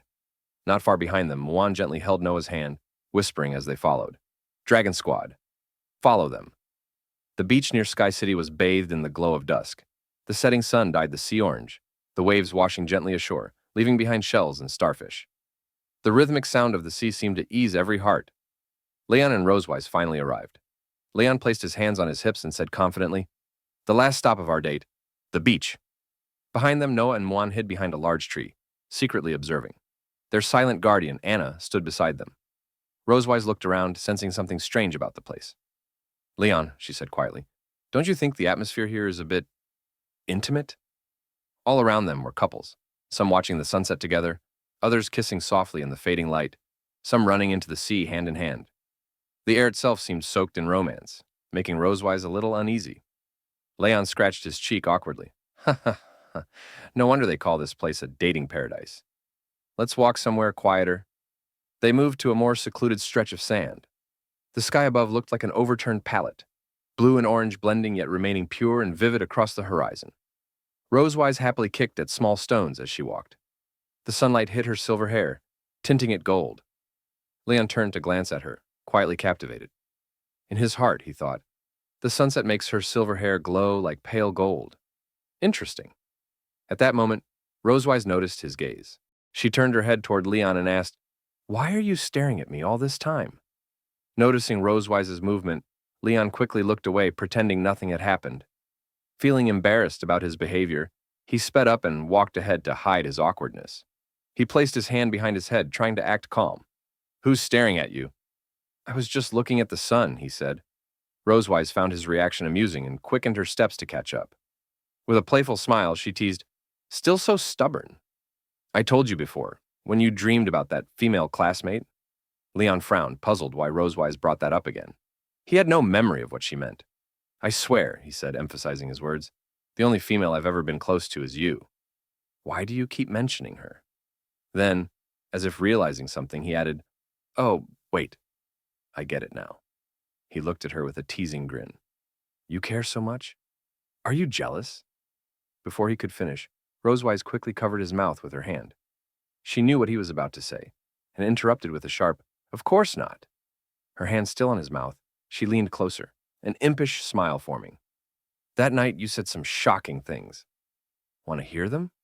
Leon tensed up, nervous that Rosewise remembered what he had muttered in his sleep.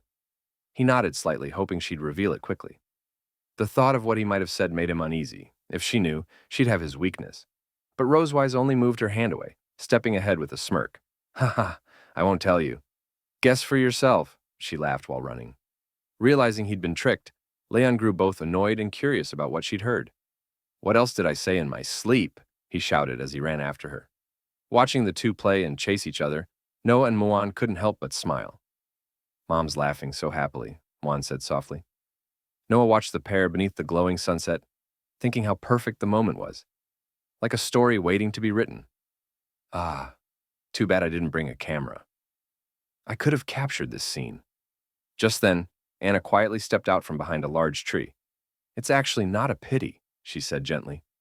Noah turned to her, confused. "Hmm? Why?" Anna's gaze drifted toward Leon and Rosewise by the sea. A moment later, Leon tripped on a stone, crashing clumsily onto the sand. Hearing the noise, Rosewise stopped and turned, concerned. Anna smiled faintly and explained, "Her Majesty once told me, the life of the dragon clan is too long. All good things must end. That's why fleeting beauty is worth remembering. Let's keep this moment in our hearts." By then, Leon and Rosewise had started splashing water at each other by the shore. Though seawater sprayed across Rosewise's face, her laughter only grew brighter. Noah and Muan watched, eyes wide, wanting to memorize that radiant smile forever. They nodded in agreement with Anna's words. Rosewise cupped her hands and threw a wave of water toward Leon. "Ha ha ha! Look at my attack!" she shouted playfully. Leon barely had time to react as the splash hit him full on, soaking his face and clothes. "Damn it! You she-dragon!" he yelled, wiping his face. Seeing him prepare for revenge, Rosewise stepped back quickly, trying to dodge. But the waves surged toward her feet, and before she could steady herself, "Ah!" she screamed as she lost balance, falling backward. Leon's heart jumped. "Be careful!" he shouted, rushing toward her. In a swift motion, he caught her by the waist and pulled her close. Their bodies collided with a soft thud, and Rosewise froze, realizing how tightly she was pressed against him. Her cheeks flushed crimson. She exhaled softly, looking up at him, her shyness mixing with the warmth between them. Leon, too, was caught off guard. The air between them had changed, heavy and delicate. He breathed out slowly, eyes locked on hers. They both knew what might happen next. Rosewise, still close, placed her hand gently on his cheek and leaned in. Leon didn't move away. In fact, he seemed to welcome it.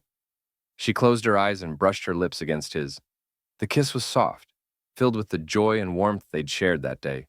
The sunset bathed them in gold, its glow sinking into their hearts like a memory they would never forget. Not far away, Anna quickly crouched behind Noah and Muan, covering their eyes with her arms. "Children can't watch this," she murmured softly, closing her own eyes. The two were startled, not quite understanding what had happened, but perhaps it was better that way. They quickly pulled apart, shy and flustered, their cheeks tinted pink, perfectly matching the color of the setting sun. Neither dared meet the other's gaze. The gentle waves tapped the shore, echoing their unspoken feelings. Knowing it was the last event of their date, Rosewise wanted to end it beautifully.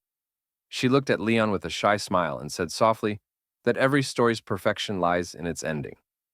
"So, dear Leon, do you dare hold the hand of the most incompatible Scorpio?" she teased, extending her hand. The sunset cast a hazy orange glow on her, softening every strand of her hair as the breeze brushed by. Leon closed his eyes and chuckled. Though he knew she was joking, he had no intention of refusing. For him, this was a simple matter. "Why wouldn't I dare?" he said, reaching out and interlacing his fingers with hers. Their palms fit together naturally, like a couple who had long known each other's warmth. They walked quietly along the sea-dyed orange by the sunset, leaving 4 long trails of footprints on the golden sand.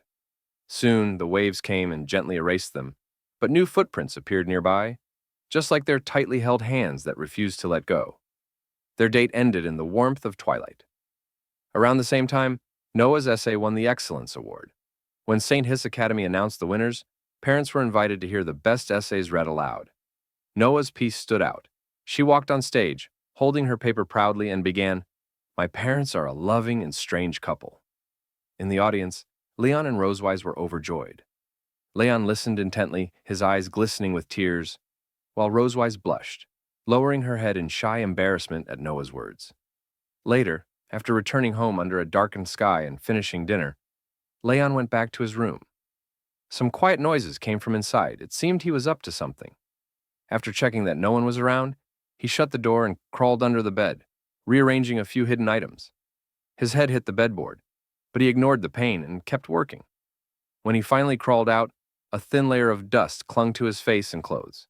He grinned slyly, holding a small stack of photos, pictures of Rosewise dressed as a bunny girl. "These are the photos I secretly printed back in Sky City," he whispered. "I need to hide them well." With these, he thought, he finally had a weapon against Rosewise's usual teasing. Looking around the room, he wondered where to hide the last one so she wouldn't find it. But before he could decide, the sound of high heels echoed outside his door. Her footsteps. They grew closer. She was heading straight for his room. Alarmed, Leon quickly shoved the remaining photos into his bedside drawer, jumped onto the sofa, and grabbed a book. He opened it, pretending to be deeply engrossed, his breathing steady and calm. Just as he composed himself, the door opened. Rosewise entered gracefully. Leon lifted his eyes from the book and frowned slightly, pretending to be irritated. "What's wrong?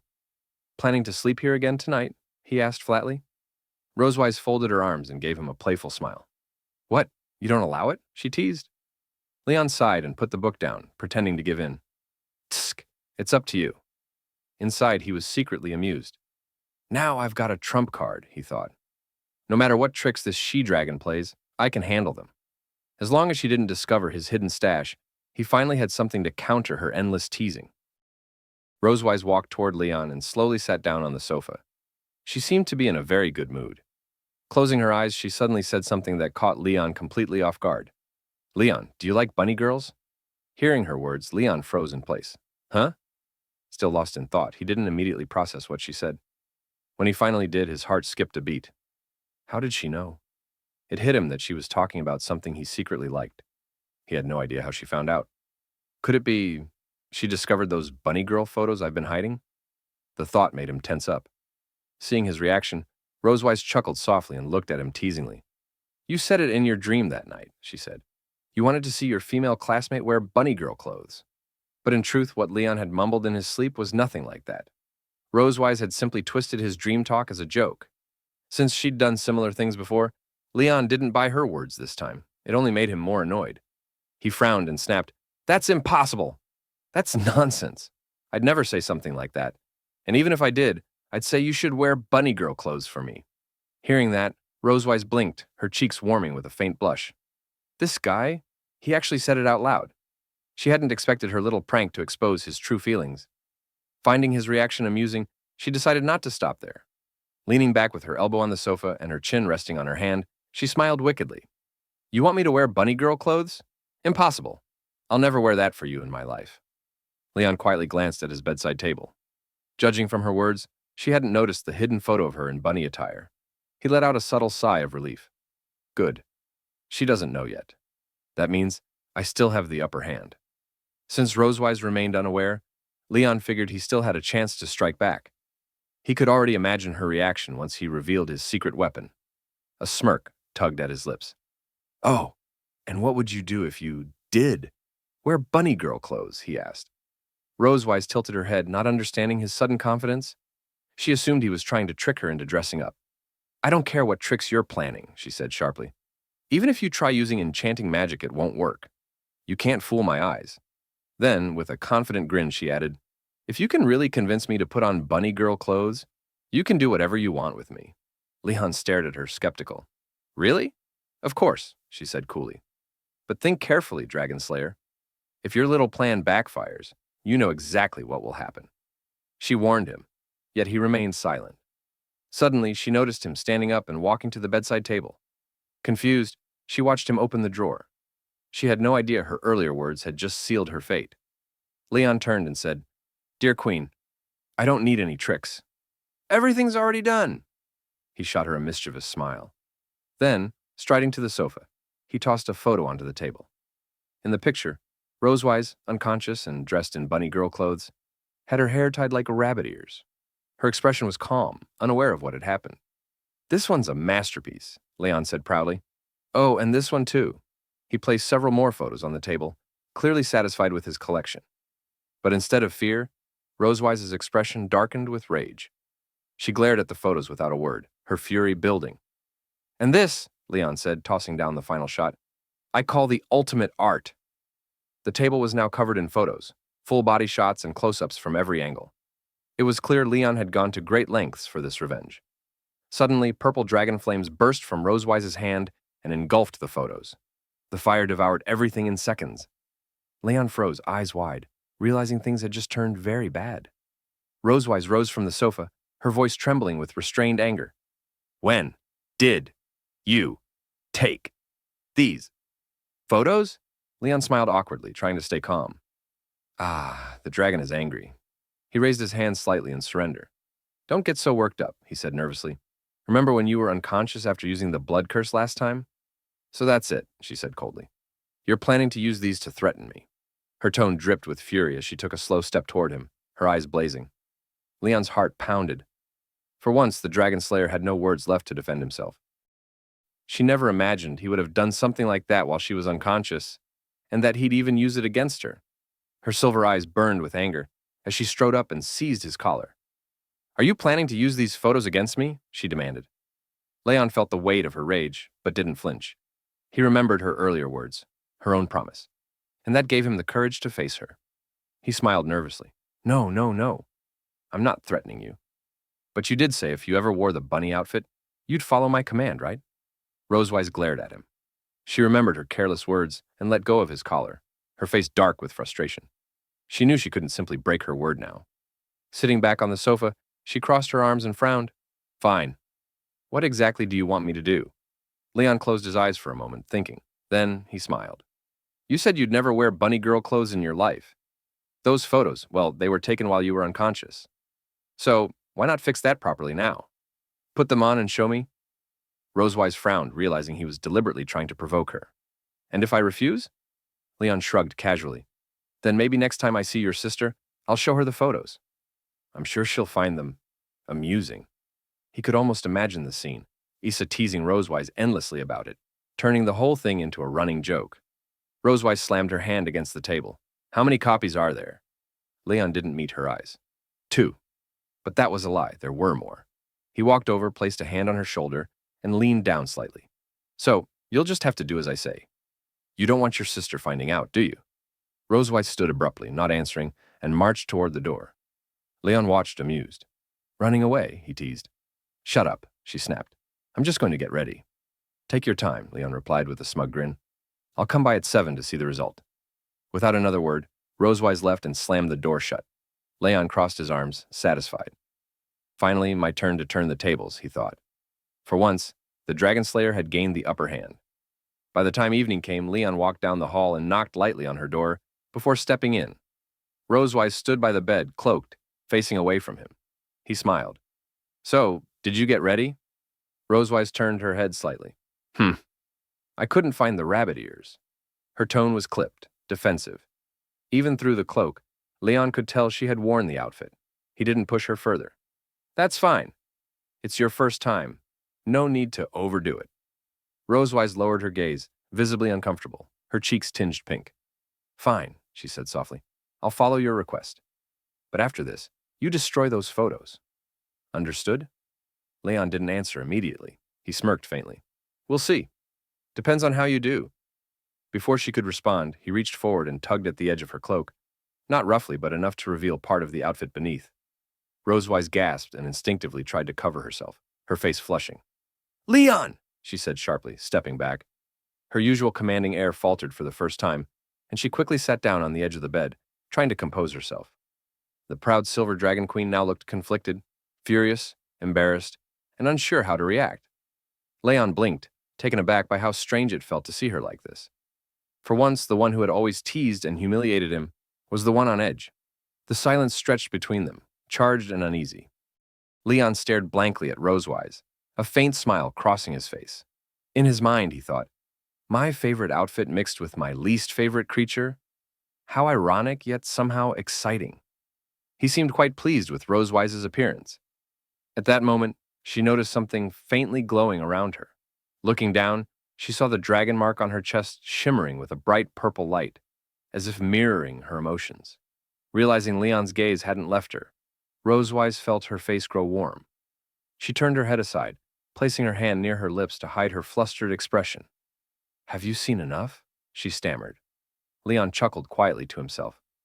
The shyer she gets, the more expressive she becomes, he thought, finding her reaction both fascinating and endearing. He smiled and replied, Of course not. We still have lessons to complete. He walked to a nearby cabinet and opened a drawer, searching for something. Rosewise frowned, a hint of unease flickering across her face. Is there anything else to do? She asked nervously. Leon turned and revealed a slender black wand, a focus tool used for training discipline and control among warriors. He lightly tapped it against his palm as a reminder, then smiled. Malkivi, please take your seat. Let's begin today's lesson. Rosewise sighed softly, sensing that Leon was about to test her again. She obeyed and sat down as he spoke. Tonight's training will focus on your composure and recitation. Let's see how well you can maintain control. Outside the window, silver light poured into the room, casting a calm yet mysterious glow. It felt as if the night itself was watching their lesson unfold, a quiet witness to secrets known only to Leon and Rosewise. When she heard his tone, similar to the one she had used during his earlier lessons, Rosewise realized what was happening. He's paying me back for what I did before, she thought, her lips tightening in annoyance. Leon paced before her with the training wand in hand. Repeat after me. The Dragon Slayer's 3 honors and 3 shamas, he instructed. Every proud Dragon Slayer must know them by heart. Rosewise frowned slightly. Mr. Leon, she said softly, I'm a dragon, not a Dragon Slayer. Leon approached her, his tone firm but not cruel. He lifted her chin slightly with the tip of the wand, guiding her to meet his gaze. Mind your attitude, Malkivi. Whatever I ask you to do, follow the lesson carefully. Understood? Annoyed but unwilling to argue further, Rosewise turned her head aside and murmured, I understand, Mr. Leon. He stepped back and began to recite, his voice calm but authoritative. Proud of being loyal to the Empire, ashamed of betraying it. Rosewise hesitated but followed along. Her voice grew quieter with each repetition, embarrassment and resistance mixing in her tone. Leon sighed softly, tapping the wand against his palm once more. Your voice. Too soft. Say it like you mean it. Rosewise clenched her fists in frustration. He's enjoying this too much, she thought, glaring at him. But she took a deep breath, lifted her head, and declared clearly, proud of being loyal to the Empire, ashamed of betraying it. Her voice rang through the room, strong and clear. Leon smiled approvingly. Excellent. Much better, he said. Rosewise shot him a fierce look, muttering under her breath, You better not push your luck, Dragon Slayer. Under Leon's guidance, she continued her recitations, each phrase smoother and steadier than before. Time passed quietly as the lesson deepened, their exchange a rhythm of challenge and control. Finally, the clock struck 8. The air in the room seemed to ease as their training came to a natural pause. Leon nodded in satisfaction. You've done well, Malkivi. You now recite the honors with clarity and strength.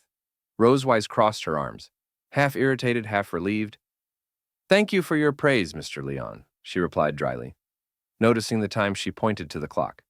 Mr. Leon, isn't it time to end the lesson? She asked with a faint smile, hoping to bring the night's training to a close. Leon glanced at the clock and nodded. Indeed, the class time is over. But instead of dismissing her immediately, he stood thoughtfully for a moment. However, he said, removing his outer coat and setting it aside, we still have one last subject, cultural appreciation.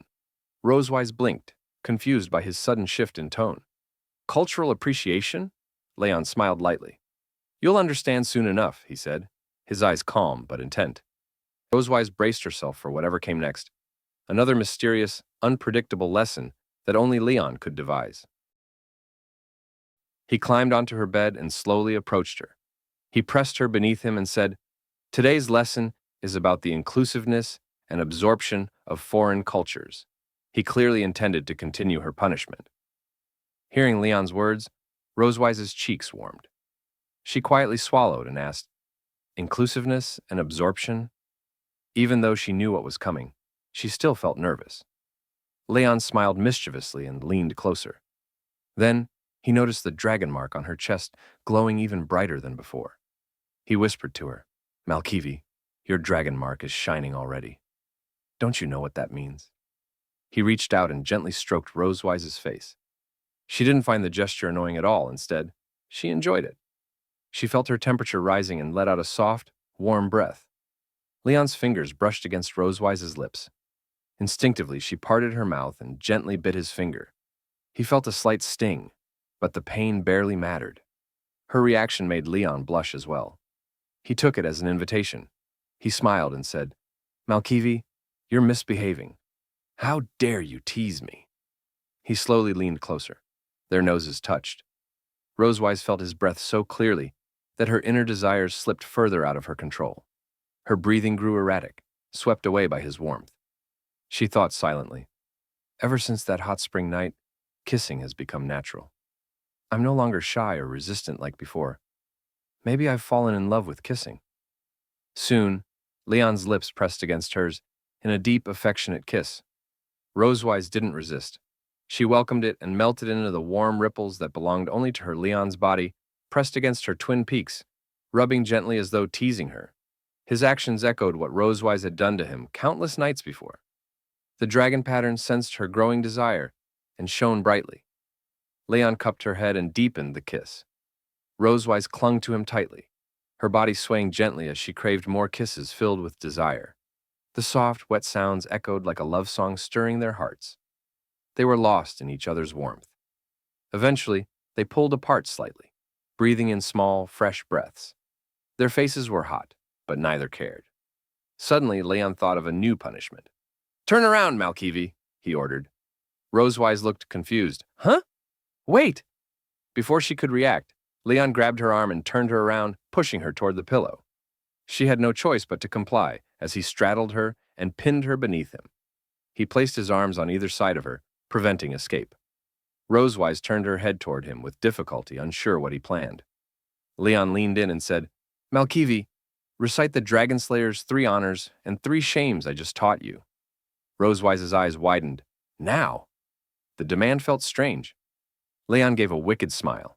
He was thrilled to have full control. He knew she couldn't refuse. Pinned to the bed, she had no way out. Even though she hated repeating the embarrassing lines, she had no choice. She closed her eyes and whispered, proud to be loyal to the Empire, ashamed of colluding with the Dragon Clan. Leon leaned close to her ear and spoke softly. And then? A deep blush spread across Rosewise's ears as his breath tickled them, but Leon didn't intend for her to stop. She had to continue. Proud to be loyal to the Empire. Before she could finish, Leon suddenly grabbed her tail and pressed a gentle kiss to it. He knew it was her weakness, and used it instantly. A strange sensation shivered through her tail, and she let out a soft moan. One kiss wasn't enough for him. He kissed her tail several more times. Rosewise tried to endure, but the sensations only grew stronger. Each kiss came with a deliberate wet sound, confusing her even more. She clenched the sheets tightly. Ah! Another moan escaped her. She was furious at the humiliating treatment, but she had no way to resist, unable to endure another kiss. She turned and said, I won't recite anymore. Just punish me. Hearing this, Leon smiled triumphantly. She had finally spoken those words herself. He paused for a moment, then decided on what to do next. You said it yourself. Malkivi. Foreign culture has both dross and essence. You've just learned how to embrace culture, so now we should learn how to absorb it. Although Leon didn't clearly explain what he was about to do, Rosewise could already guess from his words. She showed a very angry expression and snapped, You! Then the ambiguous sound of water and soft, broken moans echoed again in Rosewise's room. They were both lost in an atmosphere thick with desire. Time slipped by minute after minute. On the clock, the pointer showed it was already 2 a.m. That meant Leon had been teaching Rosewise for a long time. Clearly, this class was difficult. After attending several intense classes, Rosewise's body was already exhausted. She could still feel the soreness spreading through her limbs. Wrapped in a blanket, she lay on the bed to rest. Even the slightest movement made her feel discomfort. She didn't expect Leon's special course to leave her feeling completely drained. Leon, on the other hand, was very satisfied with today's lesson, and with Rosewise's performance, he left Rosewise's bed, picked up his clothes from the floor, and put them on. Straightening the folds, he turned and said, Malkivi, your performance was very good. That's all for today's class. Hearing this, Rosewise clenched her fist, furious. You! She hissed. But she didn't have the strength to get up and hit him. Leon, feeling proud after doing to her what she once did to him, gave her a smug smile and waved. I'll go back to my room. Rest well, he said. Then he opened the door and stepped out. Rosewise was furious about everything Leon had done tonight. She stared at the door he left through, gritting her teeth with a frustrated, unwilling expression. She punched the bed and whispered, Damn it! Once I find that photo, you're dead. Time moved on to the next day. The weather was exceptionally clear, sunlight flooding the garden and breathing life into the green lawn and vibrant trees. At this moment, Leon brought Muan to the garden to fly a kite. He slowly released the yellow dragon-shaped kite into the sky, letting the string stretch out. Watching the kite rise higher and higher, Muan jumped excitedly, feeling delighted. They chatted happily while flying the kite. Meanwhile, Rosewise quietly slipped into Leon's room. She came with only one goal: find and destroy the photos Leon had hidden. She searched the cabinet, under the sofa, under the bed. Nothing. Where did this bastard hide them? She muttered. After searching for a while, she still couldn't find anything. Frustration built up. Arms crossed, expression sour, she told herself. Only by finding those photos can I regain control and keep my family status. If she couldn't find them, Leon would torment her again like last night. She had to destroy them. Suddenly, Rosewise heard footsteps outside. From the sound, she could tell Leon had returned with Muan. Quickly, she slipped into the bathroom and hid. Outside, Leon and Muan had finished flying the kite. Holding Muan's hand, Leon walked back inside. Muan held the dragon-shaped kite and chatted with him. Leon said, Muan, Dad has other things to do today, so I can't play with you now. You can go find Anna. Muan didn't question him and simply nodded. Okay, Dad. Then she happily ran down the corridor. Leon watched quietly until she turned the corner. Leon reached his room, hand on the doorknob, ready to enter, then noticed the door was slightly open. Strange. I remember closing it, he thought. He stepped inside and looked around carefully. Nothing seemed touched, as if no one had entered. But he still sensed something off. Everything was exactly the same as when he left, except for a faint fragrance in the air. A scent that wasn't his. Rosewise couldn't resist looking for the photos, huh? From the fragrance alone, he knew she had been here. Smirking, he turned toward the bathroom. He knew she was still inside. Leon paused, then formed a plan. Raising his voice deliberately, he said, why did I leave my coat in the garden? That's one of my favorites. I'll go get it. He pretended to leave, creating the illusion for Rosewise that the room was empty. Hearing this, she quietly approached the bathroom door. She pressed her ear against it, listening. She heard footsteps fading, then the sound of the door closing. Soon, the whole room was silent. Leon seemed gone. Relieved, Rosewise exhaled softly, tension easing. Perfect timing. I need to leave before he comes back, she thought. But she had no idea what awaited her. As she opened the bathroom door to slip out, Leon stood right there, smiling. She froze. He hadn't left at all. Instead, he'd waited to catch her. Rosewise yelped, startled. She shouted and slammed the bathroom door shut. The loud bang left Leon speechless. This guy actually tricked me, Rosewise growled, furious at his trap. She never expected him to know she sneaked into his room. She didn't expect to fall for his trick so easily. Leon stayed by the bathroom door. Malkivi, what exactly are you trying to steal by sneaking into my room? He asked. Leon didn't leave the bathroom right away. He politely knocked on the door and asked, Malkivi, why are you secretly hiding in the bathroom? Are you eager to start tonight's class? Rosewise didn't want to experience the same thing with Leon as last night again. She answered, no. Rosewise frowned, clearly furious that Leon had deceived her. Anyway, she definitely didn't want to open the door and let him in. But Leon still wouldn't give up. He kept joking with Rosewise outside the bathroom. Next up is a song from Mr. Casman, dedicated to Miss Malkivi, along with a message, last night your bunny girl was amazing. Little bunny, good and dear, open up the door right here. Quickly, let me in. It's time for me to come within. With a relaxed tone, Leon sang to Rosewise, wanting her to open the bathroom door, but it was impossible for Rosewise to obediently open the door just because of Leon's song. She shut her eyes tightly and shouted, Give up! I won't open the door! Noticing that she still refused, Leon let out a soft sigh. He had another way to force her. He placed one hand on the doorknob. I'll count to 3. If I can't open this door, Bisa will receive your bunny girl photos in 3 hours.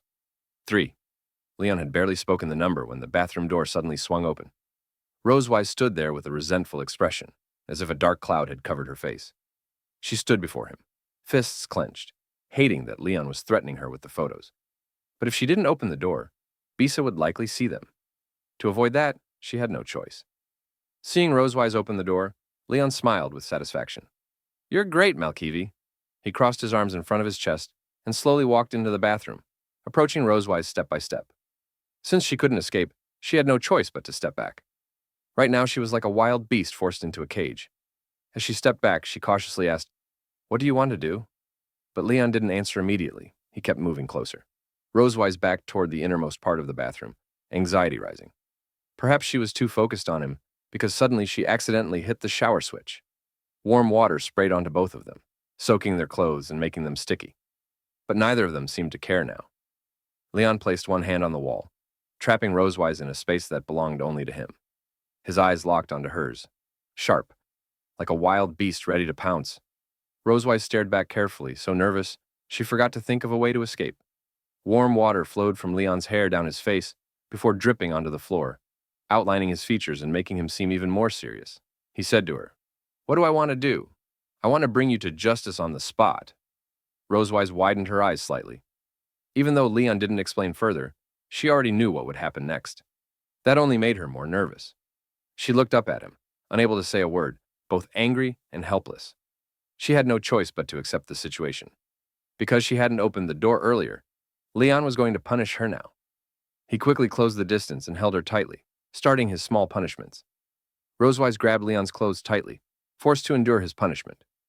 Along with the sound of the shower spray, there were kisses and intermittent moans echoing in the bathroom.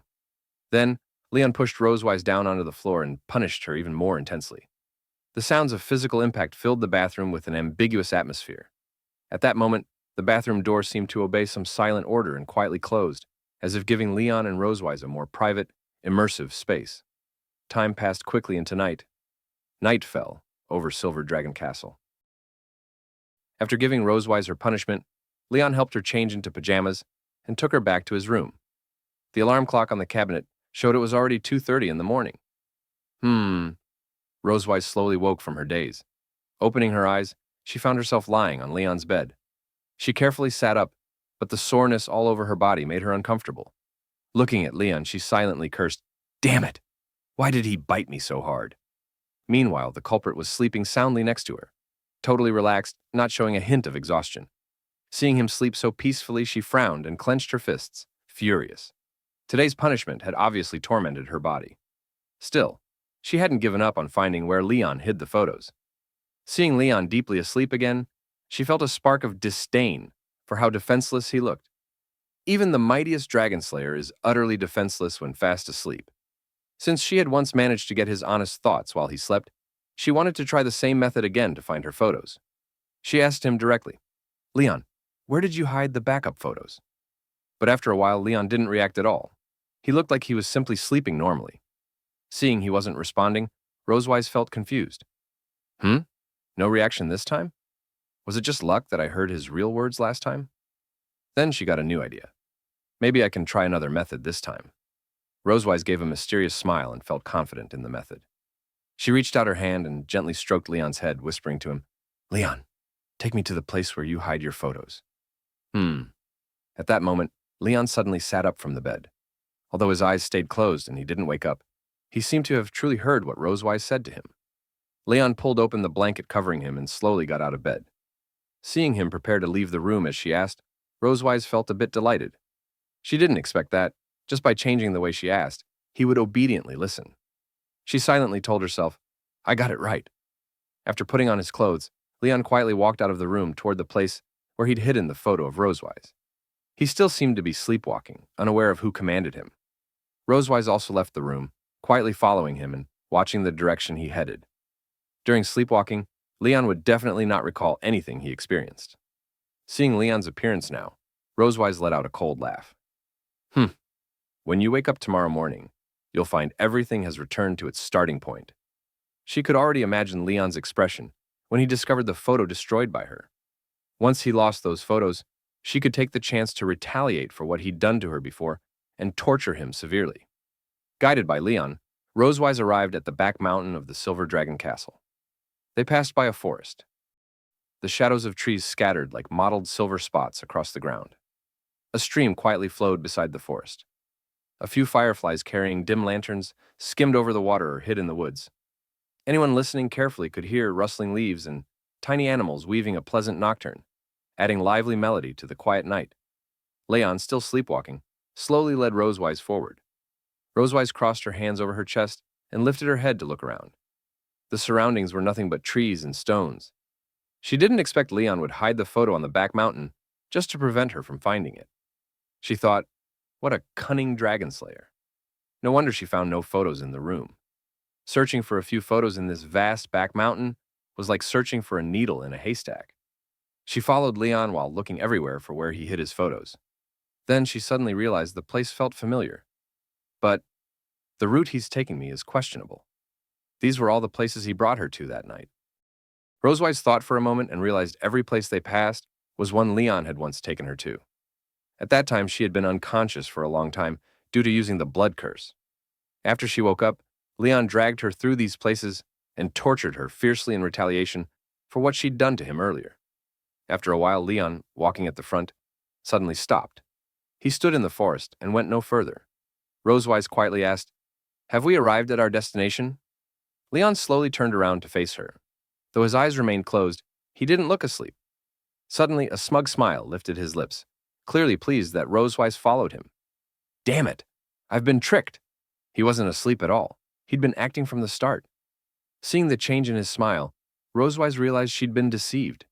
In truth, Leon had never fallen asleep. In the room, he pretended to be asleep to tease her. then cooperated and brought her to the back mountain to help her find the photos. Rosewise tried to calm herself, not wanting him to sense how flustered she was. She clenched her fist, stared at him, and pretended she had seen through everything. "You don't need to pretend to be asleep. I know you're awake." Hearing that, Leon opened his eyes. Since she already exposed him, there was no reason to keep pretending. He looked confident as he said, "Although I don't know what charm you plan to use to make me obey you, it's obvious it didn't work." Rosewise was surprised. He still hasn't realized he can sleepwalk. From his words, she understood he thought she was trying to control him with magic to find the photo. She never expected he still wouldn't know he had been sleepwalking and would speak his true thoughts while doing it. Leon opened his arms and stepped toward her. Rosewise wanted to escape, but it was too late. She slowly backed into the forest behind her. Leon approached while asking, "Malkivi, you should be familiar with the places we passed, right? What's your favorite part of this outdoor class?" It seemed he intended to give Rosewise an additional lesson. Her back hit a big tree. There was nowhere to go. She shouted, "I don't like anywhere, especially here." Leon instantly closed in and placed one hand on the tree behind her. He caged her in his space again. As he leaned closer, Rosewise immediately realized what he intended next. Though she had imagined the worst scenario, she didn't expect him to repeat tonight what he once did. She asked, "Wait, do you want to?" Leon already knew. Before she finished, he leaned into her ear and softly answered, "Relaxed? Well, that's right. Let's have tonight's last class here." He wrapped his arms around her waist, closed the distance completely, and made intimate contact with his hands and mouth on her body and neck. Rosewise couldn't endure Leon's carefully planned lesson. Her face flushed faintly from her physiological reactions, and she couldn't hold back her voice. "Ah, damn Dragon Slayer." Her shout echoed through the forest. Birds resting nearby were startled and flew away. Small animals rushed out to investigate the noise. Today was a very fulfilling day for Leon. But for Rosewise, it was a terribly bad one. One evening, Rosewise was writing today's diary in her office. Ever since that night, she had not been peaceful. Whenever she wanted to refuse what Leon tried to do, he would threaten her with the bunny girl photo, keeping her awake at night. After recording what she experienced today, she slammed her diary on the desk in anger. "Damn it! This man has been torturing me in various ways for the past half-month." Rosewise closed her eyes and quickly wagged her tail, showing her frustration toward Leon's actions. She covered her head with her hands, extremely annoyed. When she thought about the torment she had endured for half a month, she felt helpless. The purple notebook on the desk was Rosewise's diary. It recorded Leon's misdeeds and everything she had suffered. "I can't go on like this anymore. I must do something to end this." Rosewise believed that if Leon continued to torment her at will, she would never have peaceful days again. She slowly calmed herself and thought carefully about how to change the situation. Then, she lowered her head and looked at a drawer in her desk. She remembered what she had placed there not long ago, and suddenly a solution came to mind. "I originally intended to use this letter to control Leon, but now I have no choice but to use it early." Without hesitation, Rosewise opened the first drawer. Inside were documents related to the Silver Dragon clan and some books. On top of them was a brown envelope. She had received it during a recent meeting with Leon's master. This letter could let Leon learn about his master's situation. Now, to retrieve the photos Leon was hiding, she had to use this letter to threaten him. Soon, someone knocked on her office door. Rosewise immediately recognized who it was. Without hesitation, she spoke. "Come in." Leon grabbed the doorknob, opened the door, and walked in. He wore a mysterious smile, clearly unafraid that Rosewise might retaliate. He was pleased with the punishments he had imposed on her. Even if she tried something, he still had the bunny girl photo to force her to obey. Leon raised his hand and politely greeted Rosewise. "What is it, Your Majesty? Did you need me for something?" Rosewise opened her drawer and took out the brown envelope. It bore the name of Leon's master. She held it up and gently shook it so he could see.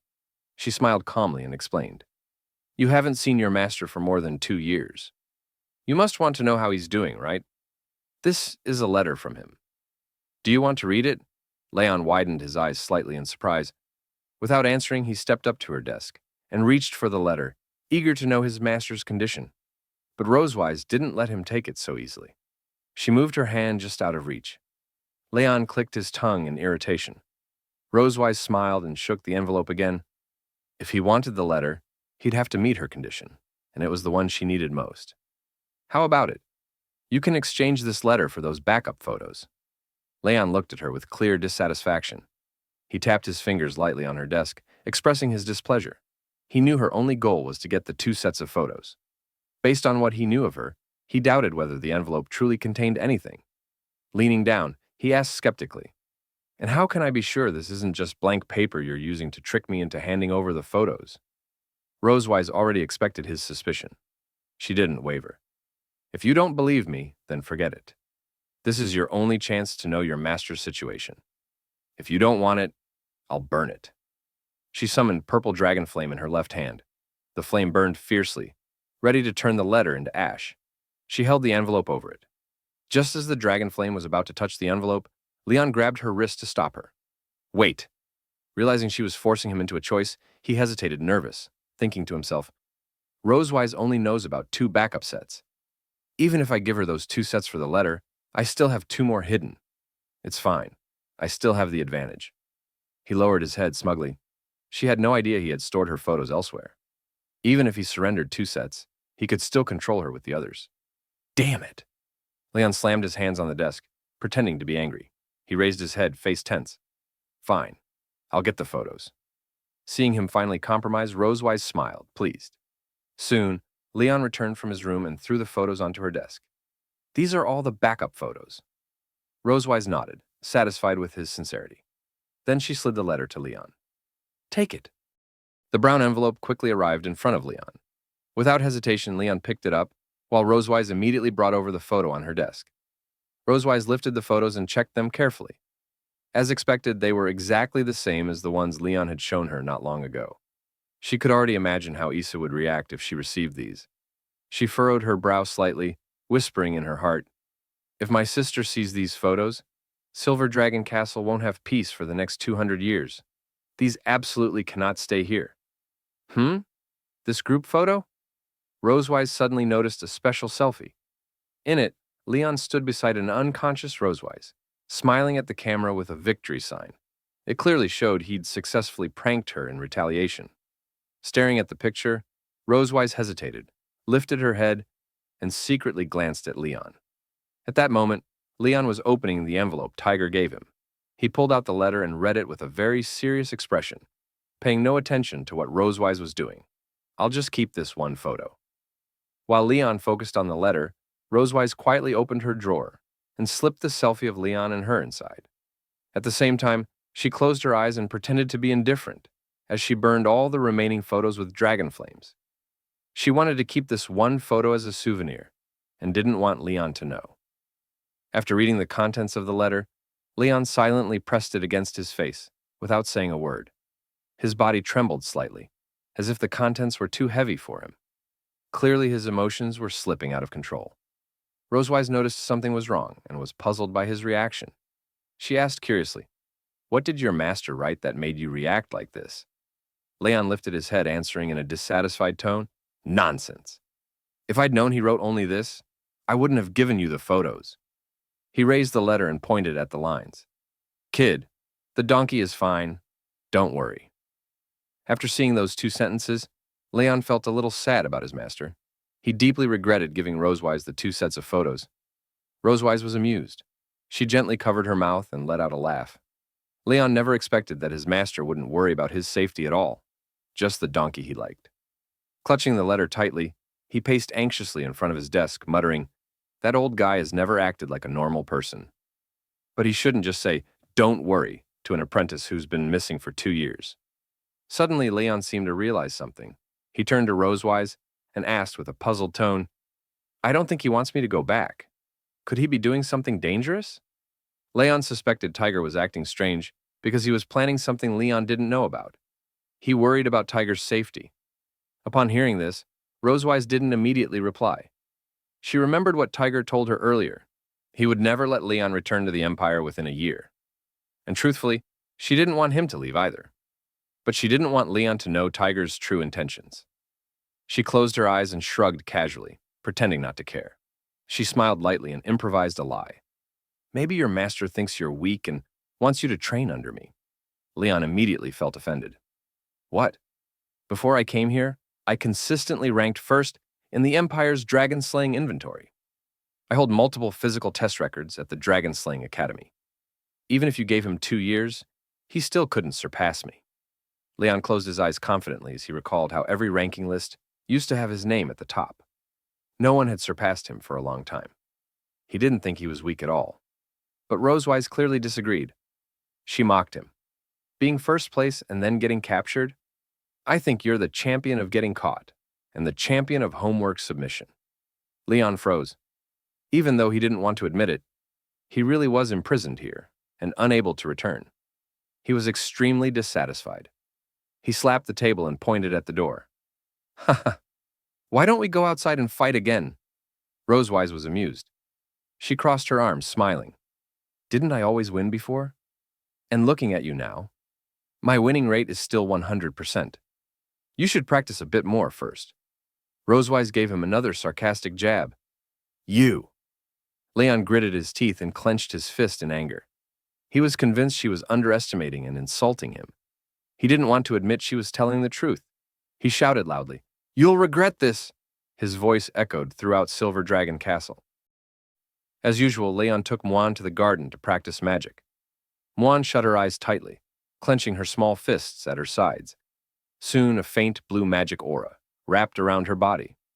Leon watched Muan, quietly thinking about his own magic situation. It's been several months since I woke up. My body has recovered well. But strangely, my magic is still exhausted. Leon lowered his head, opening his palm to look. My attribute is Thunder, a highly aggressive element, perfect for clearing out soldiers or striking the Dragon King. It's extremely effective. Even with strong physical ability, without magic, I can't defeat a Dragon King-level opponent. Leon tightened his hand, trying again to summon magic. But all he could produce was faint blue lightning. He felt disappointed. As expected. Still the same.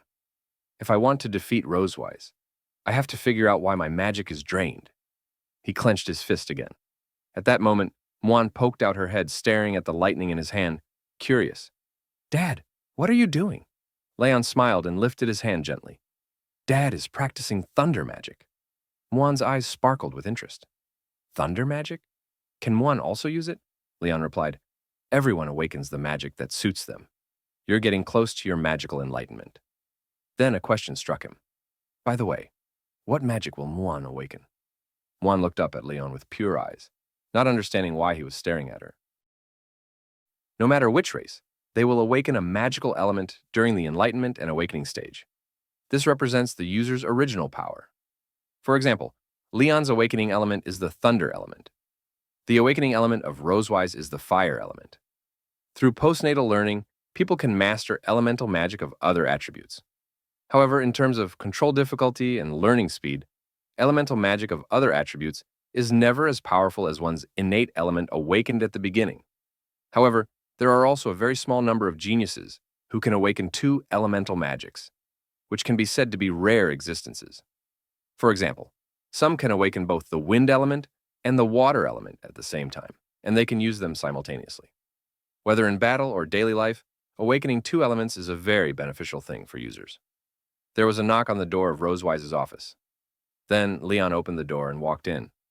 He told Rosewise his purpose for coming. At this moment, Rosewise was sitting leisurely in her seat, reading a book. She knew it was Leon without even looking up. She supported her head with one hand and flipped the book to another page with the other. Do you want to go to my private library? Leon crossed his hands in front of his chest and leaned casually against the office door. He explained to Rosewise. Muan is about to start her magic enlightenment. I don't have much experience in this area, so I'd like to borrow some books related to Dragon Clan enlightenment magic and go back to study them. In order to help Muan smoothly begin her magical enlightenment, Leon hoped to use the books in Rosewise's private library to learn about the magical enlightenment of the Dragon Clan and provide Muan with some magic-related knowledge. Rosewise didn't immediately agree. She lifted her head and stared at Leon for a moment, seeming to have doubts about his purpose for entering her private library. However, Rosewise didn't think too deeply about it. She answered Leon. Okay. She opened the second drawer of her desk. In this drawer, aside from the two books she needed for work, there was also a brown box placed on top of them. She kept the two keys to her library there. Rosewise took out the two keys and tossed them directly to Leon standing at the door. Then she lowered her head and continued reading the book on the table. She told him, You can take whatever book you want to read by yourself. Leon raised his hand and easily caught the key. He thanked Rosewise. Thanks. Leon turned around and secretly smiled. He tightly grasped the key and silently said in his heart, I didn't expect to get the key so easily. I searched through the library before, but couldn't find anything related to magic exhaustion. I can only try my luck in Rosewise's private book collection. In fact, besides looking for books related to magic enlightenment, Leon also planned to find the reason for his magic exhaustion from the relevant books in Rosewise's private library. He needed to know what exactly was causing his magic to not be fully unleashed. When Leon was about to leave Rosewise's office, Rosewise suddenly called out to him, Oh, wait! Upon hearing her voice, Leon froze in place for an instant. He slowly turned his head to look at Rosewise and asked, What's wrong? At this moment, he felt a bit nervous and silently said in his heart, Don't tell me you're going back on your word. He worried that Rosewise might suddenly change her mind and refuse to let him enter her library. Rosewise placed her hand on her chin and pondered for a moment. She asked Leon, What kind of magical element did you awaken during your magical enlightenment? Perhaps because Leon had just mentioned magical awakening, Rosewise became curious about Leon's element. Leon turned around and answered her, Thunder element. How about you? Rosewise casually placed her hands on the desk and answered, Fire element. After enlightenment, almost all dragons of the dragon clan awaken the fire element. Don't you know? Leon felt a little annoyed by Rosewise's tone. For someone like him, who ranked first in every subject, it was impossible for him not to know this knowledge. He frowned slightly and muttered, Of course I know. Just asking casually. At this moment, Leon seemed to remember something. He crossed his arms over his chest, thinking seriously for a while. So, what element will a human-dragon hybrid awaken? He knew that Noah and Moan were both mixed-race children between humans and dragons.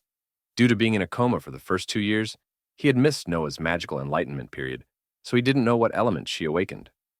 Leon walked up to Rosewise's desk and asked her, What element did Noah awaken at the beginning? Rosewise lowered her head slightly and looked aside, not wanting to look directly at Leon. She seemed unwilling to reveal Noah's awakening element to him. She rubbed her hands together, feeling conflicted. She answered softly, Thunder. Because Rosewise's voice was too low, Leon didn't catch it clearly. He leaned forward and said, What? Rosewise couldn't help slapping her table hard and shouting, Thunder element! Noah's awakening element is the same as yours, okay? Rosewise felt a bit annoyed at Leon's attitude. Although she didn't want to admit it, she still had to tell him the truth. She knew Leon would definitely feel proud of it, like he had scored a point ahead of her. Upon hearing that Noah's awakening element was thunder, Leon felt very satisfied. This meant Noah's body carried his own power. This made him very happy. He spun the key between his fingers and showed off to Rosewise. Oh, my daughter follows her father. It's normal she inherited my power. Hey, maybe Moan will also awaken the thunder element. Leon showed a proud expression and tightened his grip on the key. He was extremely confident about the element Moan might awaken. Rosewise was furious at Leon's words. She didn't think Moan's awakening element would be the same as his. She responded with an unhappy tone, Ha! You wait. Moan's awakening element must be the fire element. A strange desire to win sprouted between Leon and Rosewise. Leon stepped closer to her and emphasized his answer. It's thunder. Rosewise refused to lose. She also firmly affirmed her answer. It's fire. After a while, Leon and Rosewise realized they couldn't win at all. So they gave each other an angry look and turned their backs, arms crossed in front of their chests. They were both dissatisfied with each other's answers. They spoke in unison. Time will tell. After speaking, Leon walked out of Rosewise's office and headed straight to her private library. Reaching the 4th floor of Silver Dragon Castle, he found Rosewise's private library. He opened the door with the key Rosewise had given him. Her private library was extremely large, filled with thousands of collected books. Books of different types and sizes were neatly arranged on wall-embedded shelves. Alongside them were several small bookshelves, beside desks for holding books that couldn't fit in the cabinets. Leon also brought Moan inside. Seeing the huge number of books, Moan became very excited. She couldn't hold back an exclamation and ran happily through the library while observing the rows of bookshelves. Dad, there are so many books. Leon stood on the library ladder, searching for books related to magical initiation. Seeing Moan's reaction made him smile. He placed several colorful magic books on the table. At that moment, Moan walked over curiously. She noticed a deep blue book titled Introduction to Young Dragon Magic. She had seen this book before. Pointing at it, she said, Muan knows this book. Noah read it before. Leon said, now Muan also needs to follow Noah's footsteps and study seriously. Let's start today's lesson. He clenched his fist with a confident smile to encourage her. Muan was influenced by his energy. She raised her tiny fist high, showing her determination, and responded excitedly. Okay. Leon placed a magic-related book in front of her, then pulled a mobile blackboard from the corner. He wrote basic magic knowledge on the board and drew a diagram beside it. Holding a teaching whip in his left hand, he raised his right hand to explain. Magic is a mixed force. It's formed through both physical and mental strength. Guided by the internal magic circuit, it releases the effect the user wants. Leon pointed to the diagram with the whip, showing Muan what a magic circuit looks like inside the body. He then pointed to several key parts on the diagram to explain how magic flows. Muan held her cheeks with both hands, listening carefully, though she didn't understand one point. Dad, what is mental strength? Leon tapped a point in the book with his whip. Mental strength is just a term. You can think of it as strong thoughts toward a goal. He picked up a book and showed it to her. Then, he gave a simple example. For example, did Dad use some strength to pick up this book with my hands? Muan nodded lightly. Leon shook the book gently. While using strength, I also had the desire, I want to pick up the book. With both forces working together, I can complete this action. Muan thought quietly. She understood the example, but still had a doubt. But even if Dad's desire isn't strong, Dad can still pick it up. Leon nodded. You're right. But when it comes to something complex like manipulating magic, mental strength has a major effect on the final result. To help her understand, Leon gave another example. He imagined a girl who loves flames, while a boy beside her dislikes them. He guided Muan to picture the scene. We can assume two extreme cases, two equally healthy dragons. One loves magic, the other hates using it. Who releases a stronger dragon flame? Muan raised her hand quickly. I know. The first dragon, Leon asked. Why? Muan waved her little finger. Dad said magic is made of physical and mental strength. So, with the same physical strength, mental strength decides the final effectiveness. Leon was satisfied. He touched her cheek softly, his eyes warm. Yes, Muan learns very fast. But strong mental strength alone isn't enough. Physical strength is also important. Muan happily held Leon's hand with a proud expression. Muan has been doing physical exercise lately. You're great, Leon said, giving her a thumbs up. He was proud she took the initiative to train. Muan wiped her nose with her finger and wagged her tail, showing how happy she was. Of course, Muan doesn't want to fall behind Noah. To become as strong as Noah, she kept trying. Although she couldn't match his pace yet, she started with small steps to adapt to learning and training. She lifted her head and gave Leon a cute smile. Leon gently touched her head, proud of her effort. Good daughter, he praised inwardly. If she studied hard from childhood, she could surpass other dragon kings someday. Confident in her future, he assigned some classroom work to help her review today's lesson. He placed the assignment in front of her. Muan, finish the homework first. Dad needs to find some materials. Muan picked up her pen and began writing diligently. I know, Dad. Leon walked to the second floor and searched the bookshelf for the knowledge he needed. He took out a related book and read carefully. He read while thinking about the cause of his magic exhaustion. From my situation, physical and mental issues can basically be ruled out. When refining Black Dragon Bolus and dueling Rosewise, I used lightning magic. That means there's no problem with synthesizing magic. So is the issue in my magic circuit. Finding no answers in the book, he put it back and continued searching until he found magic circuits and circulation. He took it out and grabbed several more books. Seeing the stack grow, he sighed. It seems like this will be a lengthy investigation.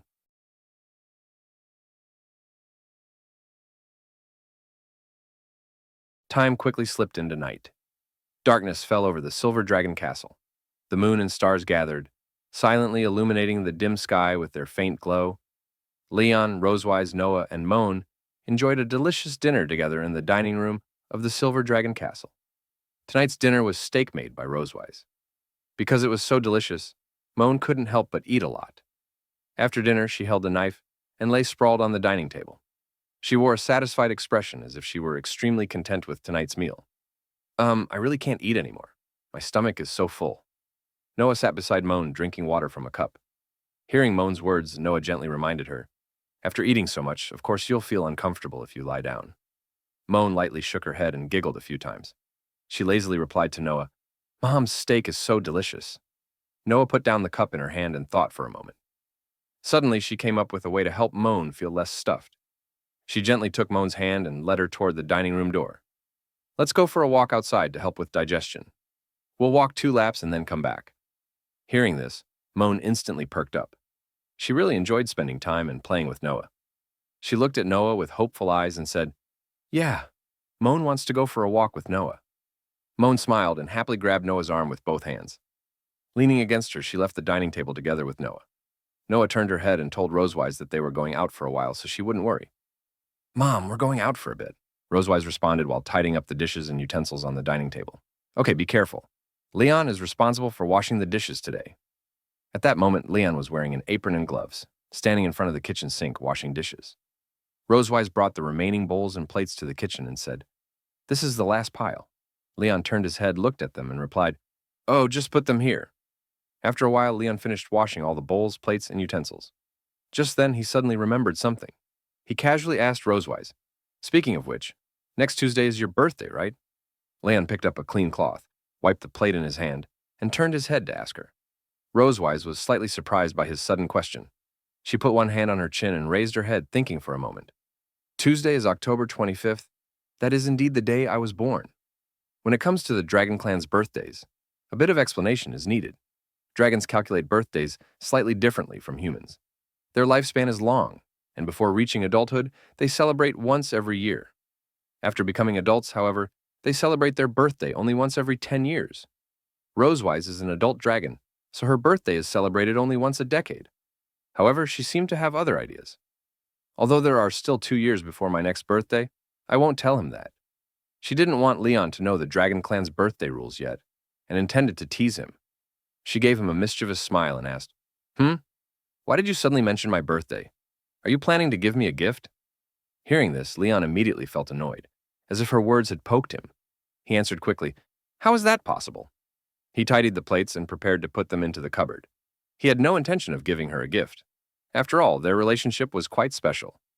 With his back turned, he said, "Since ancient times, there has never been a reason for a prisoner to give a birthday gift to the victor." Seeing Leon's reaction, Rosewise found it quite amusing. Leon placed some of the bowls and plates on the table, preparing to get the rest. He closed his eyes, refusing to look directly at her. At that moment, Rosewise came up with another idea. She walked over to Leon and bent down slightly to look at him. "But since you don't want to give me a gift, you should at least celebrate in some other way, right?" Leon seemed a little interested. He opened his eyes and looked at her. Other ways of celebrating. Rosewise closed her eyes and gently pressed her temple, pretending to think hard. "For example, you could help me hold a birthday party." Leon was shocked. He pointed at himself and asked in disbelief, "Me?" He never expected Rosewise to want him to plan her birthday party. Still, he didn't agree immediately. He frowned slightly, troubled by her suggestion. "You're the queen of the Silver Dragon clan. There will be plenty of dragons lining up to celebrate your birthday. Do you really need me to handle this?" As the queen, Leon believed she could simply use her authority. As long as she announced she wanted to celebrate, others would surely organize a grand and luxurious party, even without his involvement. Rosewise gently shook her head, slightly disappointed by his answer. "Last year you were still unconscious, and the children kept asking to celebrate my birthday with you. Now that you're awake this year, shouldn't you make it up to us?" Leon looked nervously at her and murmured, "Compensation?"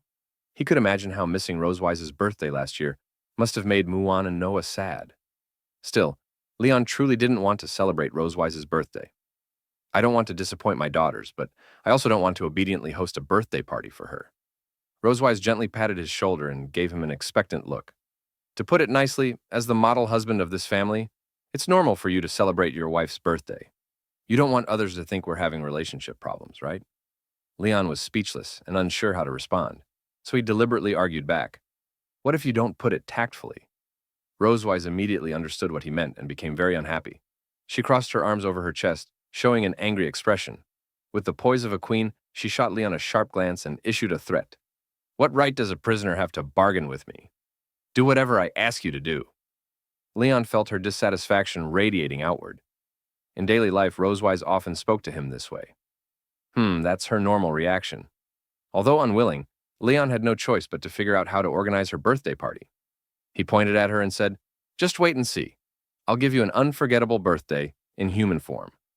Hearing his agreement, Rosewise felt pleased. She shrugged, appearing indifferent, but added another condition. "Okay, however, if you still can't satisfy me in the end, you'll have to give me another explanation. Do you understand?" She gave Leon a meaningful smile. Leon felt slightly nervous, but understood her meaning. "I'll definitely satisfy you." He raised his hand toward her.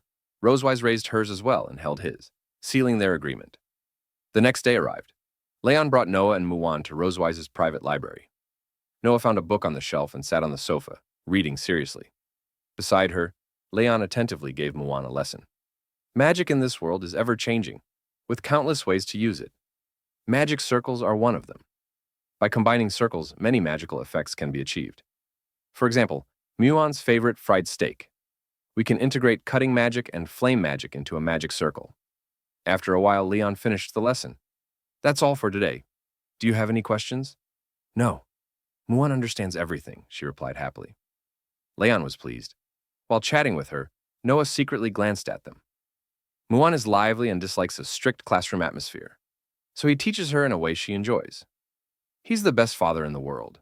When vacation comes, I'll ask him to teach me thunder magic too. Her face flushed slightly as she hid behind her book. Leon organized the books on his desk, then looked up. "Muwan, Noah, do you know what Mom usually likes?" I know. Muwan raised her hand excitedly. Leon felt relieved. Dad didn't raise you for nothing. Mom likes Dad. She likes Dad very much. Leon was speechless. That wasn't what he meant. Seeing him stare blankly, Muwan asked, "Dad? Was Muwan wrong?" Leon sat down and lifted her onto his lap. "You're right, baby. Dad just wants to know if Mom likes anything else besides me." Noah closed her book and recalled something. Mom once said that Dragon Clan's life is too long, and all good things must end. For her, fleeting beauty is more worth remembering. Fleeting beauty? Leon pondered deeply. Suddenly, he clapped his hands together.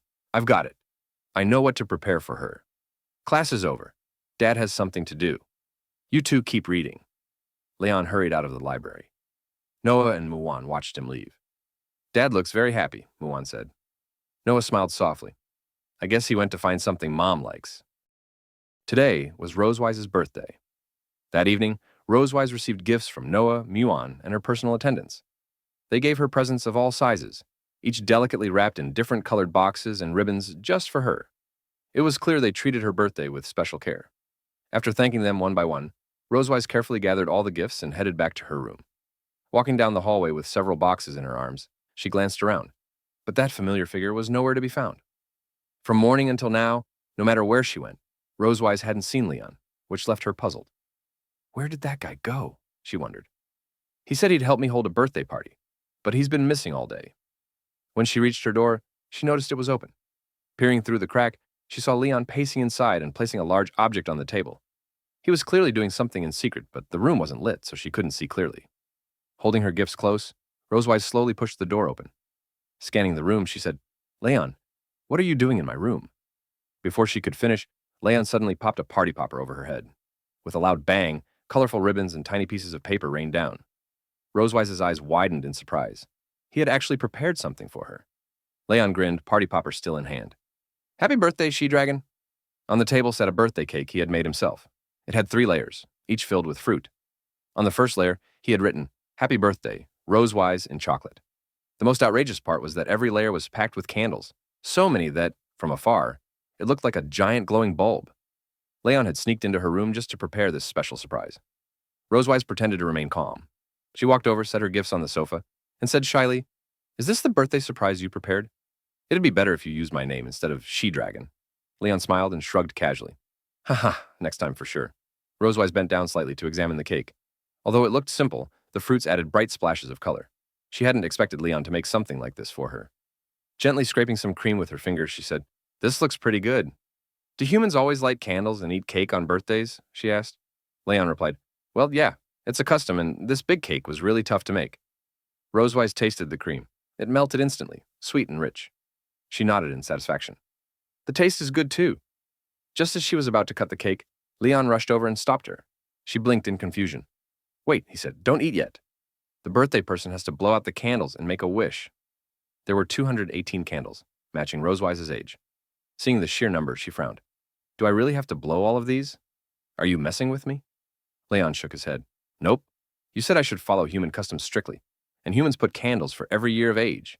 Your Majesty, please blow the candles, he said with a suspiciously smug smile. He clearly wanted to embarrass her, and Rosewise could tell instantly. Knowing Leon, he would never miss a chance to cause her trouble. If she followed along obediently, she would definitely end up embarrassed. She looked him up and down skeptically, thinking, I knew he wouldn't take my birthday seriously. If he wants to prank me, he won't get away with it so easily.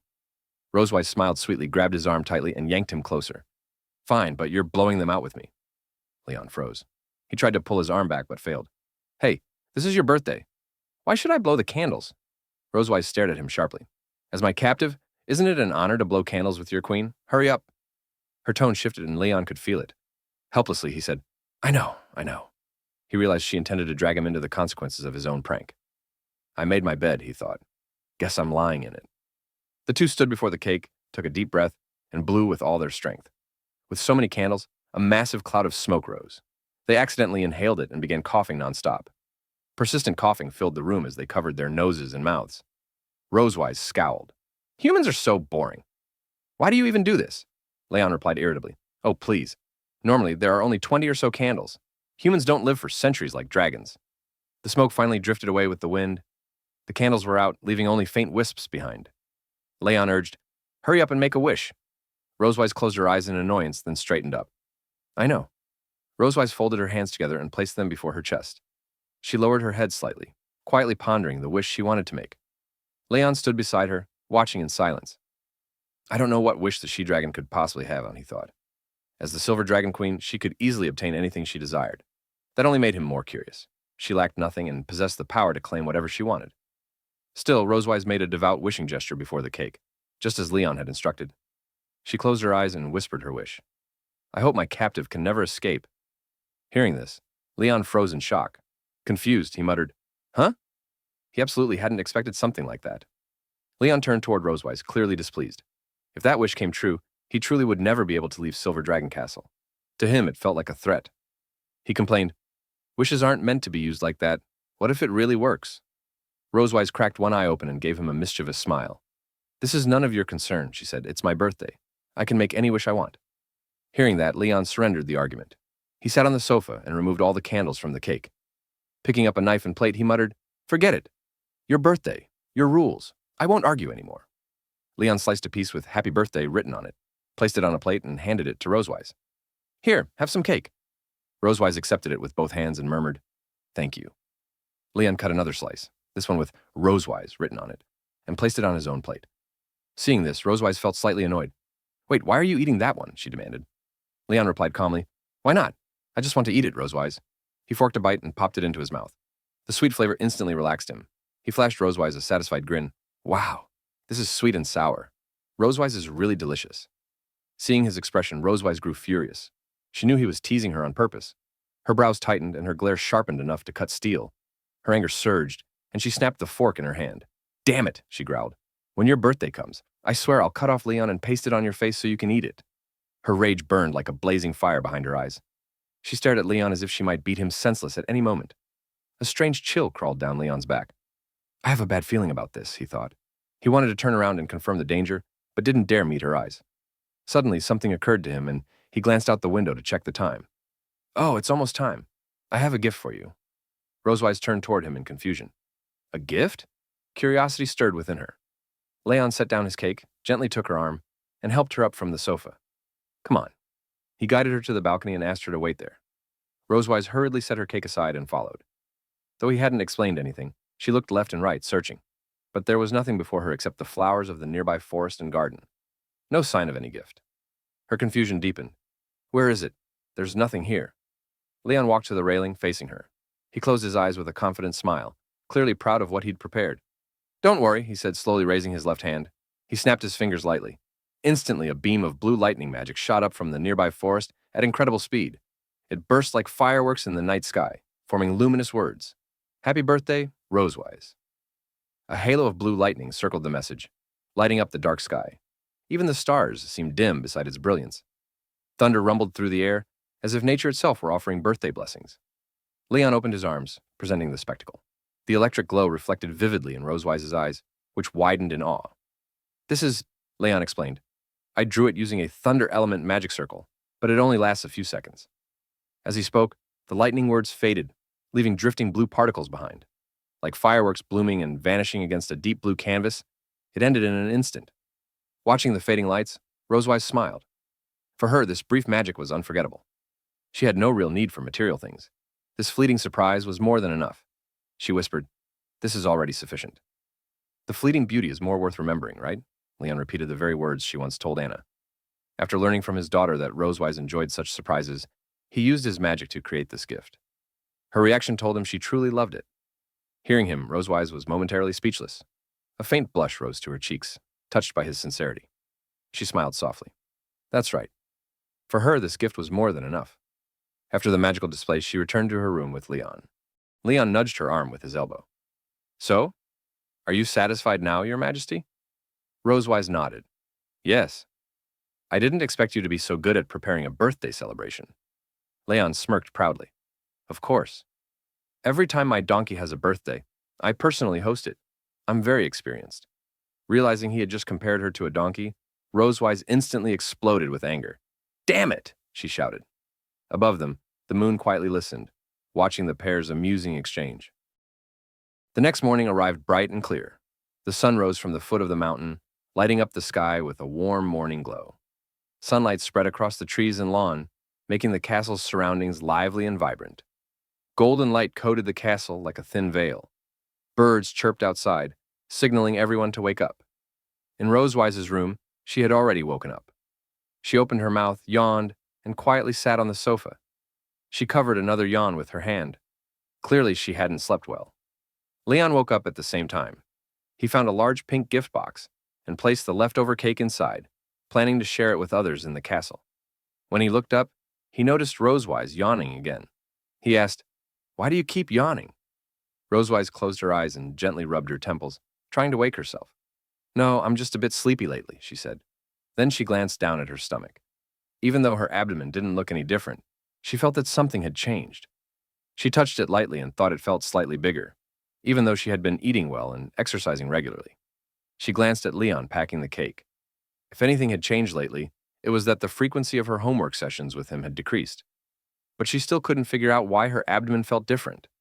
After packing the cake, Leon tied the gift box with a red ribbon and made a neat bow. While doing so, he joked, "So even the queen slacks off sometimes. I always thought you were a total workaholic." Rosewise frowned, slightly annoyed. She felt like he was calling her lazy. She stood up abruptly, clenched her fist, and snapped, "I work from 8 a.m. to 5 p.m. every day, without a single day off all year. Is it wrong for me to sleep a little longer today?" Leon panicked at her sudden anger. He raised his hands and said, "It's nothing, just rest." Suddenly, Rosewise felt dizzy. Her head spun sharply, making her uncomfortable. She closed her eyes and held her head. She staggered, unable to stand steadily, and collapsed back onto the sofa. The dizziness and buzzing in her head left her thoughts blank for a moment. Leon immediately put down the cake box and rushed to her. "What's wrong? Are you sick?" he asked, but Rosewise was too dizzy to respond. She leaned back and tried to rest. Leon assumed she had a fever. He placed a hand on her forehead but found no heat. "You don't have a fever." Rosewise felt shy at his sudden concern. Her cheeks tinted pink. She turned her head away and whispered, "It's fine. I just stood up too fast and got dizzy." Leon couldn't help feeling a bit of schadenfreude. He rarely saw her like this. With a mischievous grin, he said, "You should drink more hot water." Rosewise grew irritated by his perfunctory attitude. She frowned deeply and glared at him. Not wanting him in front of her anymore, she kicked him out and shouted, "Get out of my room!" Before Leon could react, he was instantly transported outside her door. Even so, he found her reaction amusing. Smiling, he carried the cake box to the kitchen to share it with the others. Rosewise's birthday ended with unexpected chaos and warmth. A few days later, Leon, as always, took Noah and Mwan to Rosewise's private library. Noah quietly read on the sofa, while Leon continued teaching Mwan magic. After assigning Mwan her homework, he returned to searching for books about his magic exhaustion. Noah noticed him constantly picking up books and reading them intently. She walked over and asked, "Dad, are you looking for something?" Leon quickly returned the book to the shelf. To avoid suspicion, he smiled and said, "No, I'm just looking around to pass the time." He didn't want Noah or Mwan to know about his condition. If they knew, they would worry. And worse, Rosewise might hear about it. In his mind, he imagined Rosewise learning that he couldn't use magic normally, giving a wicked smile and mocking him like a demon. Ha ha ha, you're so weak. The imaginary scene made him smile awkwardly. Then he remembered that Muan was working on her homework. He asked Noah, "Has Muan finished?" Noah put her book back and replied, "Not yet, but she's almost done." Muan pouted her lips as she diligently wrote. Whenever she came across a difficult question, she paused, thought carefully, and then continued writing. Earlier, Noah had observed Muan and noticed that her learning speed was incredibly fast. She told Leon, "With your teaching and Muan's speed, Dad, she should be able to start magic enlightenment this month." Noticing that Noah had her own opinion on Muan's learning progress, Leon grew curious. While searching for the next book on the shelf, he asked whether she thought Muan would awaken the thunder element or the fire element. Noah placed a hand on her chin, thought seriously for a moment, and then shared her opinion. "Mom's element is fire, Dad's is thunder, and she is also thunder. To balance Mom's psyche, if I were Muan, I would try my best to awaken the fire element." Hearing her words, Leon bent down slightly and gently touched Noah's head. He smiled and said, "Haha. What elements a person can awaken aren't determined by hard work alone." At that moment, Noah suddenly remembered something she still hadn't told Leon. "Dad," Leon noticed her hesitation and asked, "What's wrong?" Noah lowered her head slightly and stared at the ground, looking a bit shy. She said that she would be on winter vacation in just over a month, and asked if he could teach her more thunder magic then, hoping it would help her handle next semester's courses more smoothly. She truly hoped Leon could guide her during the winter vacation, but upon hearing her request, Leon felt uneasy. He still hadn't found the cause of his magic exhaustion and couldn't demonstrate his magic properly. He silently thought, "This is bad. In my current state, I can't even demonstrate powerful magic to her." With that thought, Leon imagined a scene where Noah stood beside him, watching him cast magic. He reached out his hand and shouted the spell's name, "Thunder Annihilation!" But only 3 tiny blue lightning bolts flickered from his hand. He tried several more times, yet his magic refused to produce the desired effect. Obviously, with his current abilities, he couldn't teach Noah more thunder magic. Dissatisfied with himself, Leon weakly knelt on the ground and shed tears of sadness. He never expected his weakened magic to embarrass him so badly in front of Noah. Seeing him unable to use magic normally, Noah slowly walked over. She crouched down and gently patted his back, calmly comforting him. "It's okay, Dad. You're also very cute like this." Noah stood up and turned to leave. As she walked away, she told him to take care of his other tasks first. She would find Mom to teach her instead. Since Leon couldn't use powerful thunder magic, she had no choice but to seek guidance from Rosewise. Watching Noah walk away, Leon felt deeply sad. In his imagination, dark clouds and thunder rolled overhead. He reached out toward Noah, trying to pull her back. No, this must never happen. Leon forcefully scattered the imagined scene. If that really happened, it would be devastating to him. He didn't want Noah to be disappointed in him, nor did he want Rosewise to steal the chance to show Noah his powerful magic. Flames of determination lit up in his eyes, and his fighting spirit erupted. He clenched his fists tightly and made up his mind. My family status is earned by me, and my place in my daughter's heart must also be earned. To maintain his position in the hearts of Noah and Muan, he absolutely couldn't refuse her request. He didn't want them to ever doubt his powerful image. Noticing that Leon still hadn't responded, Noah grew a little disappointed, thinking her request was too difficult. She looked at him and said, "If it's not convenient, forget about it." Just as she was about to give up, Leon bent down slightly and gently patted her shoulder. Looking at her with unwavering determination, he promised, "Of course, no problem. Don't worry. Dad will definitely teach you thunder magic seriously." Upon hearing his agreement, Noah's eyes sparkled. Her face couldn't hide her excitement. "Really?" Leon nodded. "I keep my word." Noah happily approached him and hugged his neck. She kissed him gently on the cheek and thanked him. "Dad, thank you." Leon froze, stunned by her sudden affection. He didn't expect Noah to express her feelings so directly. Noah quickly let go and turned around, not wanting him to notice her shy expression. He stood there with a slight blush, his mind blank, unable to find the words to respond. Not wanting to linger, Noah walked quickly toward Muan, saying, "I'm going to see Muan." Though she tried to hide her excitement, her pace was quick and her steps light. She looked genuinely happy. Leon watched blankly as Noah headed toward Muan's table. Leon reignited his fighting spirit. It felt as though a blazing flame roared behind him. He clenched his fists and declared silently, For my daughter, I must restore my magic before the holiday. Noah's affectionate gesture deeply encouraged him. He swore to uncover the cause of his magic exhaustion before winter vacation and find a way to restore it quickly. After calming down, Leon stepped forward and continued searching the shelves for books on magic exhaustion. He touched his chin and thoughtfully reviewed the methods he had tried and what he had read over the past 2 weeks. He had ruled out several causes and attempted various restoration methods, yet gained little. Was his entire research direction wrong? Suddenly, Leon thought of something. He froze, his eyes widening slightly. Could it be that the problem isn't with me, but with some external factor? Ever since becoming Rosewise's captive, the only new thing on his body was the dragon mark. Leon lowered his head and brushed his fingers over his chest. Ever since Rosewise imprinted that strange purple dragon mark on him, his magic had never returned to full strength. He had never noticed its influence until now. Did it absorb his magic? As if responding to his thoughts, the dragon mark slowly appeared on his chest. It emitted a faint purple glow, as if trying to send him a message. Since Leon mentioned things related to the dragon mark, let's briefly explain it. The dragon mark is an auxiliary magic used by dragon couples to maintain loyalty and enhance charm. It is usually inconspicuous, but when missing the other person, it turns a light purple. When the couple's bodies are entwined, it becomes a deep purple. If their physical intimacy deepens, the deep purple dragon mark continuously emits a bright light. During this time, Leon tried many methods and read countless books in the library, yet he still couldn't find the reason for his magic exhaustion. At that moment, he realized he had never considered his physical condition. He speculated that the dragon mark inside his body might be affecting his magic. So he returned to the bathroom in his room, took off his shirt, and summoned the dragon mark on his chest. He lowered his head and gently caressed the dragon mark, silently thinking, "At first, Rosewise was just tormenting me with the dragon mark. If she had known it would steal my magic, she would have taken the chance to tease me long ago." Leon planned to release the magic within his body, to test whether the dragon mark would absorb it. "Let me give it a try." He closed his eyes and slowly guided the magic within him. Leon lowered his head slightly and clenched his hands. Soon, countless blue lightning bolts appeared around his body, the magic of Leon's lightning element. The lightning tightly wrapped around him, crackling with loud sounds. They waited for his command. Leon silently guided the flow. The magic moved through his palms, arms, shoulders, and finally toward his chest. He could clearly feel the magical energy from his head, shoulders, and hands converging through the magical circuits in his body. However, the moment the magic entered Leon's chest, it vanished, as if instantly absorbed by something inside him.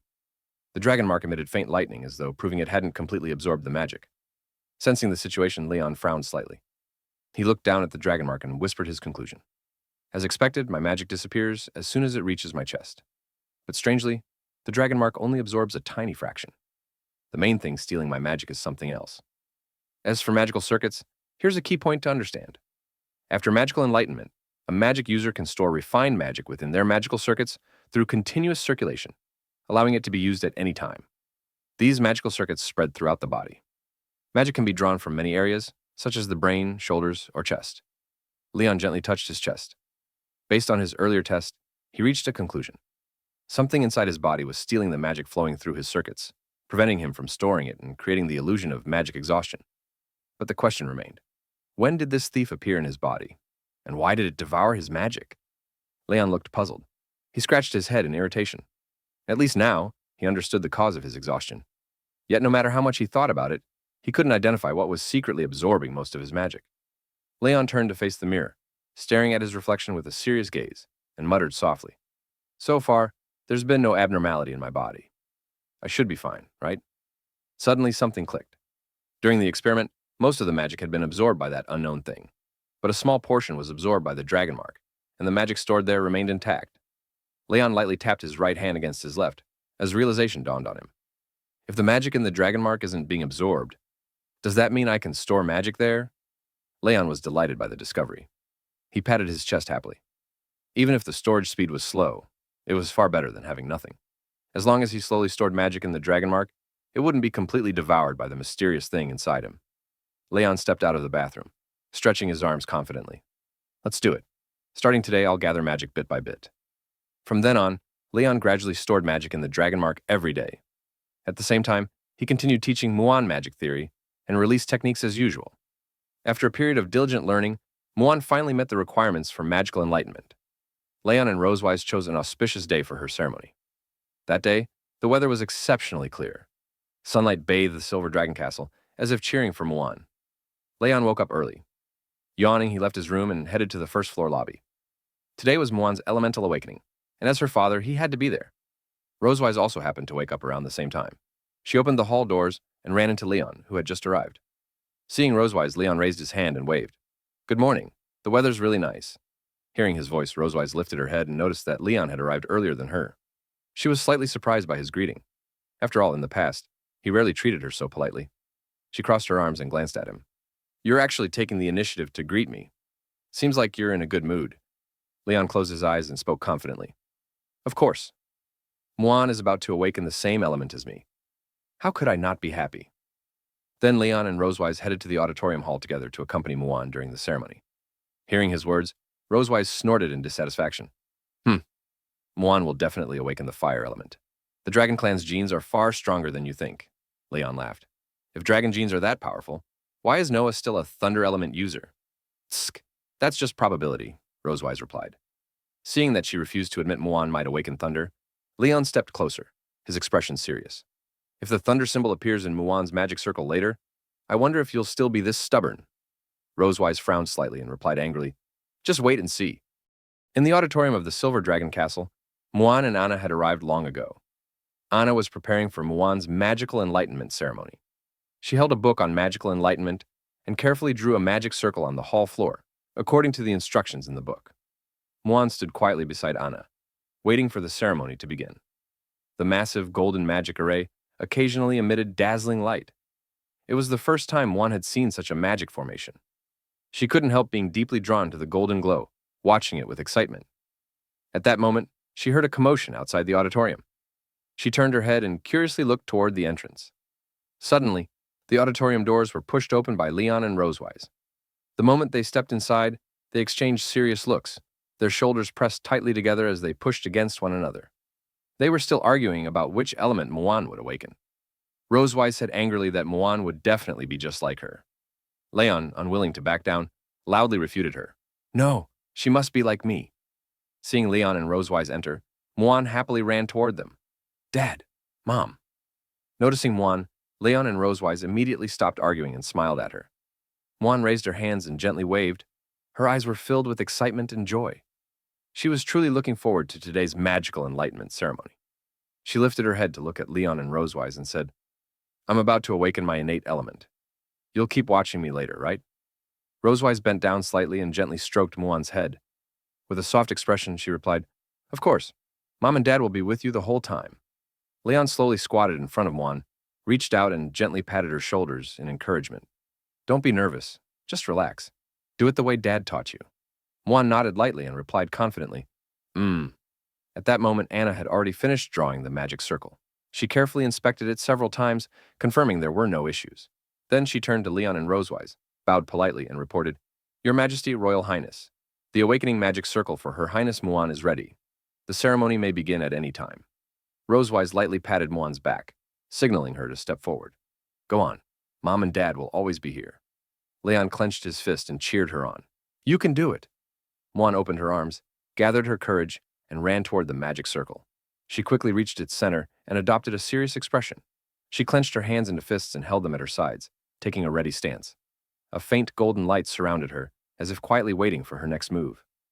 Muan slowly closed her eyes.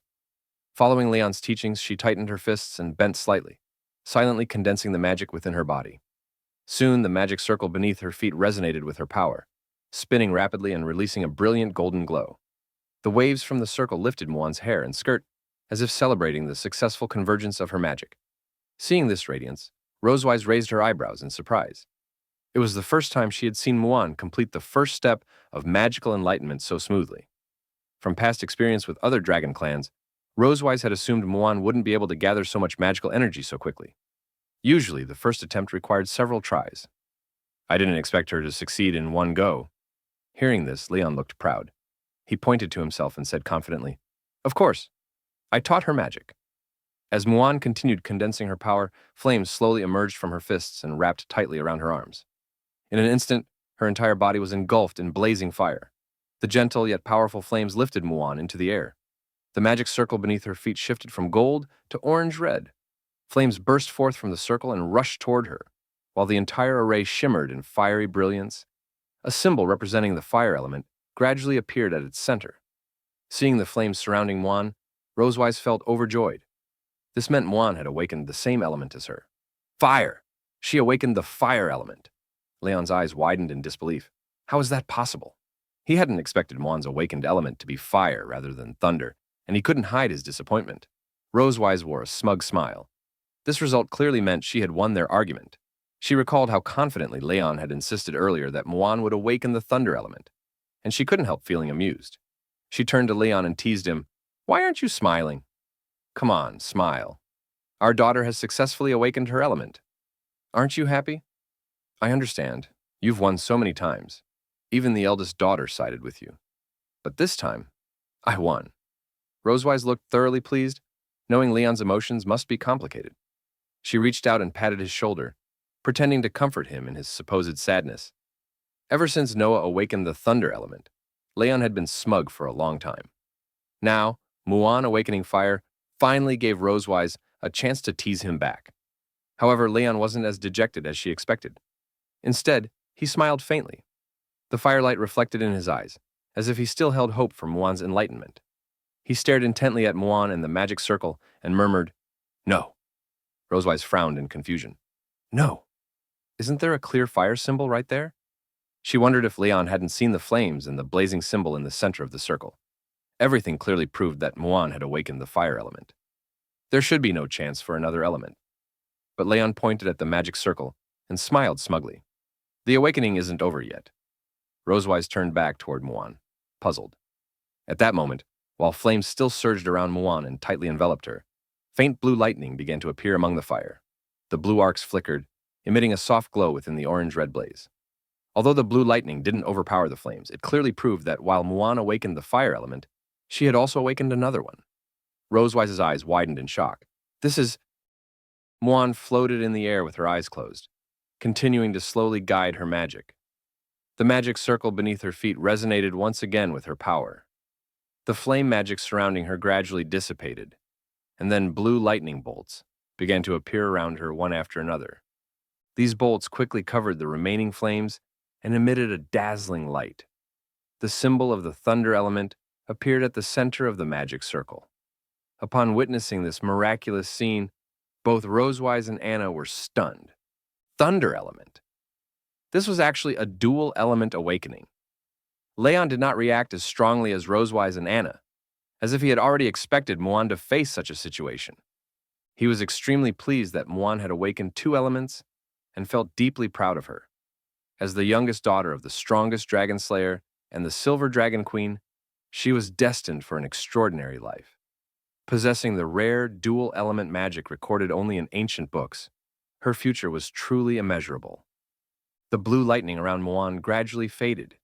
In the golden magic circle beneath her feet, the thunder symbol transformed into a standard magic circle pattern, and its glow slowly weakened. Muan withdrew her magic and gently descended to the ground. This signified the end of her magical enlightenment ceremony. Muan opened her eyes and smiled brightly. From the ceremony, she clearly understood that she had awakened both fire and thunder elements. Filled with joy, Muan ran toward Leon and Rosewise, her heart overflowing with happiness. She excitedly spoke to them. "Dad, Mom, did you see it? Muan can use two elements. Now you don't have to argue anymore, right?" She raised her hands and waved them lightly, happily sharing the good news. Muan recalled how Leon and Rosewise had argued about which element she would awaken. Since she had awakened both fire and thunder at the same time, Muan believed there was no reason for them to argue anymore. Hearing her words, Leon and Rosewise were both surprised. They had not expected Muan to work so hard just to stop them from arguing over her. Silently, they thought to themselves that she had truly gone to great lengths to prevent her parents from arguing. At that moment, Leon secretly touched Rosewise's arm. Rosewise lowered her head and noticed Leon's subtle movement, instantly understanding his intention. She leaned closer to him and gently placed her hand on his chest. Leon immediately wrapped an arm around Rosewise's waist. They pretended to be very affectionate and smiled warmly at Muan, not wanting her to feel disappointed by their reaction. Leon said to Muan, We're extremely happy. How could we argue? Rosewise nodded lightly in agreement. That's right. Dad and Mom are very happy for you. Leon gently lifted Muan into his arms. He carried her toward the auditorium entrance, along with Rosewise and Anna. To celebrate Muan's successful completion of the Enlightenment ceremony and her dual elements, Rosewise decided they would hold a celebration that night. Muan happily raised her hand and said, "Yeah, Muan wants to eat steak." Leon immediately volunteered to cook for the evening. He closed his eyes and said confidently, "Leave it to me." It was already evening. The moon slowly rose into the sky, casting a faint glow over the night. The maids of Silver Dragon Castle lit the rooms, bringing warmth and light inside. From afar, the castle shone brightly as if celebrating Muan's achievement. That night, Leon used his cooking skills to prepare many of Muan's favorite dishes. One exquisite plate after another was placed on the dining table. There were grilled steaks, roasted chicken, grilled oysters, and fresh vegetable salad. The steaks were topped with Leon's rich sauce and finished with rosemary to enhance the aroma. The roasted chicken was beautifully colored and appetizing, while each oyster was covered in fragrant garlic sauce. The vegetable salad included lettuce, tomatoes, cucumbers, and more.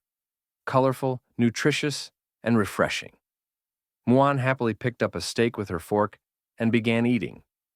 Leon, seated beside her, took another steak and carefully cut it into small pieces for her. He said, "Muan did great today. Eat more steak so you can grow stronger." Muan nodded while chewing and thanked him. This is delicious. Thank you, Dad." At that moment, Muan suddenly picked up 2 large chicken legs beside the roasted chicken. She wanted to express her gratitude to Leon and Rosewise for their care and support during her magical training. Holding up the chicken legs, she said, "Dad and Mom have worked hard too. Muan rewards you with big chicken legs." She placed one chicken leg onto Leon's plate. "This is for Dad." Then Muan walked over to Rosewise and placed the other chicken leg onto her salad plate. "This is for Mom." Seeing how considerate Muan was, Rosewise reached out and gently stroked her head. She smiled contentedly and said, "Okay, thank you, Muan." However, when Rosewise looked at the chicken leg on her plate, she frowned slightly and soon showed a hint of sadness. She picked up her knife and fork, but didn't eat the chicken leg, appearing somewhat troubled. After hesitating for a while, Rosewise finally picked up some vegetable salad and began eating. Leon noticed her unusual behavior while eating his own food and silently questioned it. What's going on? The she-dragon is eating very little tonight. She didn't even touch the meat. Leon found her behavior strange. He leaned closer and asked softly, "Hey, I didn't put any cilantro in tonight's dishes. Why do you still look like you can't eat?" He was sure none of the food included ingredients she disliked. Hearing Leon's words, Rosewise closed her eyes and showed a slightly uncomfortable expression. I might just be having some stomach discomfort." After hearing this, Leon thought for a moment and seemed to immediately understand what was going on. He joked, "Are you trying to lose weight?" At his words, Rosewise's face instantly turned red. She turned her head away, not wanting him to see her embarrassment. She stammered, "How could that be? I've only gained a little weight recently. I only weigh a bit over 100 pounds. Upon seeing Rosewise's reaction, Leon genuinely thought she was secretly losing weight. He gave a mocking smile and said, "Girls under 100 pounds are either flat-chested or too short overall. If you keep losing weight, you'll end up looking like a washboard." Rosewise felt extremely unhappy about Leon's words. She forcefully stabbed the chicken leg on her plate with the fork in her hand. Almost immediately, she came up with a way to counterattack. She picked up the plate of grilled oysters on the table and dumped all of them onto Leon's plate. One roasted oyster even slipped off and fell beside the plate. It was clear that she was truly angry. Staring at the pile of grilled oysters, Leon was stunned. Rosewise closed her eyes, looking very satisfied with what she had done. Leon couldn't understand what she meant by this. He pointed at the oysters and asked in a slightly angry tone, "What are you doing?" At the same time, Moyne, who was sitting next to Leon, was still happily eating the food on her plate. She propped her face up with both hands, wearing a delighted expression.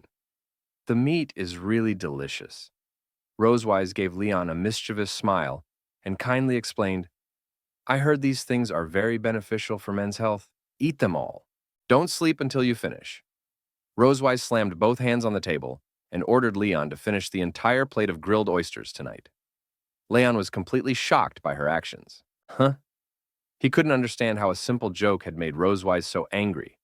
He was clearly dissatisfied with her behavior. He shouted helplessly, Aren't you trying to keep me awake all night?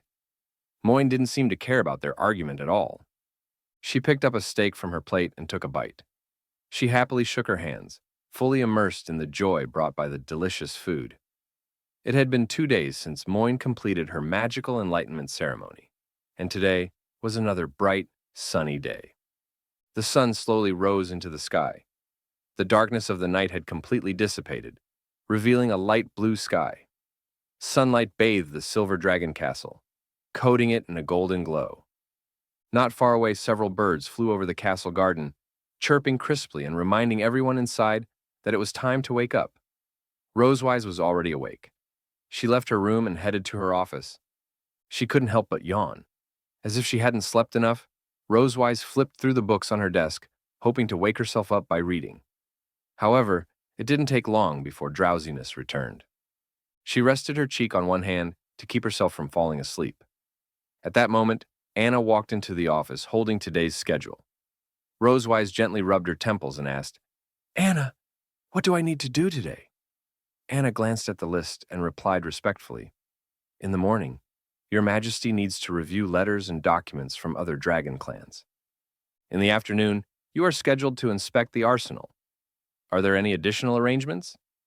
Rosewise rubbed her temples again, then her forehead. Her head felt dizzy, and her body unusually tired. She felt she was in no condition to work. I'll take care of everything tomorrow, she said. I'm a bit tired today and want to take a day off. Anna was surprised to hear this. In her heart, Anna thought, a workaholic for years, and Her Majesty actually wants to rest. Has the sun risen from the west? In her memory, Rosewise worked tirelessly almost every day, and rarely took leave on her own initiative. Anna worried Rosewise might still try to handle urgent matters during her break. Rosewise looked up and said, If there are any urgent matters— No, please rest well, Anna quickly replied. Holding the list tightly, she turned around and hurried out of the office, afraid Rosewise might change her mind. Anna hoped Rosewise would cherish today and rest properly without being disturbed by work. Watching Anna leave in a rush, Rosewise felt a little puzzled, but she didn't bother to ask. Rosewise stood up, stretched, and yawned again. She felt something was off about her mental state today. This is really strange. I went to bed early last night. Why am I still so groggy? Unable to understand it, she opened the office window, letting the breeze flow in to clear her mind. At that moment, she noticed Leon and Muan sitting on the nearby lawn. Leon sat across from Muan, seemingly explaining something. Rosewise thought to herself, is he teaching Muan magic? Leon raised a finger and gently waved it, seriously instructing Muan on techniques for using lightning magic. Muan listened attentively, nodding from time to time to show she understood. After finishing the explanation, Leon asked, Muan, I just explained many characteristics of thunder magic. Do you remember them? Muan nodded. Yes, Dad. She lowered her head slightly, resting one hand on her chin as she recalled what he had said. Thunder magic excels at both single target and area attacks, while balancing offense and defense. Master thunder magic, and you can face any challenge across the lands. Leon was pleased and praised her.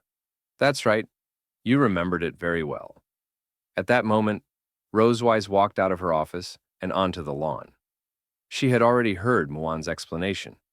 She asked Leon, Why do you only teach thunder magic and not fire magic? Noticing Rosewise watching, Muan became very excited. Mom! She ran over and hugged Rosewise tightly around the waist, smiling brightly. Mom, let me tell you, thunder magic is really powerful. Dad specializes in thunder magic. Muan was surprised to learn that Leon's abilities were tied to lightning. Leon smiled proudly. I just taught her some basic techniques. Then he said, Muan, show Mom. Okay, Dad, Muan replied happily. She stepped back a short distance from them and stood on the lawn. She closed her eyes and stretched out her hands. Hey! Blue lightning sparks appeared around her palms. The lightning wrapped around her hands, emitting a bright glow. Hey! She quickly gathered the energy, forming two blue lightning spheres. The two orbs collided, producing a sharp sizzling sound. The glow of the lightning illuminated Muan's joyful face. Rosewise watched in amazement. She hadn't expected Muan to manipulate magical forms so skillfully already. After only 2 days since her awakening, Muan had already grasped the transformations of magical energy. She looked at Rosewise with eager eyes and asked, Mom, Moin is amazing, right? Seeing how quickly Moin demonstrated her progress, Rosewise widened her eyes slightly in surprise. She hadn't expected Moin's learning speed to be so fast. Although forming spheres was the most basic form of energy manipulation, Moin's progress had already caught up with Noah's. In Rosewise's view, with a normal learning pace, an ordinary dragon might not even master magical transformations this quickly. If Moin continued working hard, her learning speed might truly rival Noah's. Rosewise bent down, gently stroked Moin's head, smiled, and praised her. Moin is really impressive. What about fire magic? Won't you show it? Rosewise wanted to see what Moin's fire magic looked like. However, Moin showed an awkward expression. She rubbed her hands together, hesitated for a moment, and then answered, Dad hasn't taught me yet. Dad said fire magic is only good for roasting chicken. It's not very useful. Moin innocently repeated what Leon had told her before, already imagining the scene of roasting a fragrant chicken. To her, that roasted chicken must be delicious. Hearing Moin's blunt words, Leon panicked and hurriedly tried to stop her. Ah, Moin! Rosewise, however, felt displeased by Leon's evaluation of fire magic. She turned and glared at him fiercely. Can you explain this? Leon grew nervous when he sensed the change in Rosewise's mood. He forced an awkward smile and tried to explain. Haha, I'm worried that learning 2 types of magic at once would be too tiring for Moin. So I plan to take things step by step. Whether it's thunder or fire, both are equally powerful. It doesn't matter which one I teach first. Leon stepped forward and raised his hand, waving it slightly in an attempt to please Rosewise and calm her down. However, Moin looked puzzled. She blinked and said, No, Dad, that's not what you told me yesterday. It was obvious that Leon had just made up a lie to deceive Rosewise. Hearing Moin speak so honestly, Leon panicked even more and hurriedly tried to stop her from continuing. No, that is what Dad said. Before he could finish, Rosewise covered Leon's mouth with her hand. Shut up. She then looked at Moin. What did Dad say yesterday? Leon desperately tried to signal Moin not to speak, but his mouth was firmly covered by Rosewise. He couldn't make a sound. Moin didn't understand why Rosewise was so curious, or why Leon was acting so sensitive. Since Rosewise asked, she answered honestly. She thought for a moment, lowered her head, and began counting on her fingers, listing Leon's negative comments about fire magic one by one. Dad said fire magic is too simple. It's easy to learn and doesn't give any sense of achievement, and it's not as practical as lightning magic. Only stupid dragons focus on fire magic. Rosewise grew furious as she listened. Realizing that Leon was practically scolding her, she could barely suppress the flames of anger in her heart. She cracked her wrist and stared at Leon fiercely. Oh, stupid dragon, she said coldly. Who are you talking about? Leon felt extremely nervous and quietly turned away, unwilling to meet Rosewise's gaze. He could almost feel the blazing flames behind her. Suddenly, Rosewise pounced on Leon, grabbed his head and rubbed it roughly. She bit him hard to vent her anger. Leon cried out in pain, struggling to escape, but Rosewise held him tightly. He could only wave his hand weakly. Watching this, Muan felt curious and asked, Hey, Mom, why do you look like you want to eat Dad? Hearing Muan's words, Rosewise froze. She stopped beating Leon, realizing that doing this in front of Muan wasn't good for her mental or physical well-being. Grabbing Leon by the clothes, she dragged him away. She planned to move to another place and continue punishing him. Turning to Muan, she said, Muan, it's break time. I need to deal with your dad. You go play with Anna.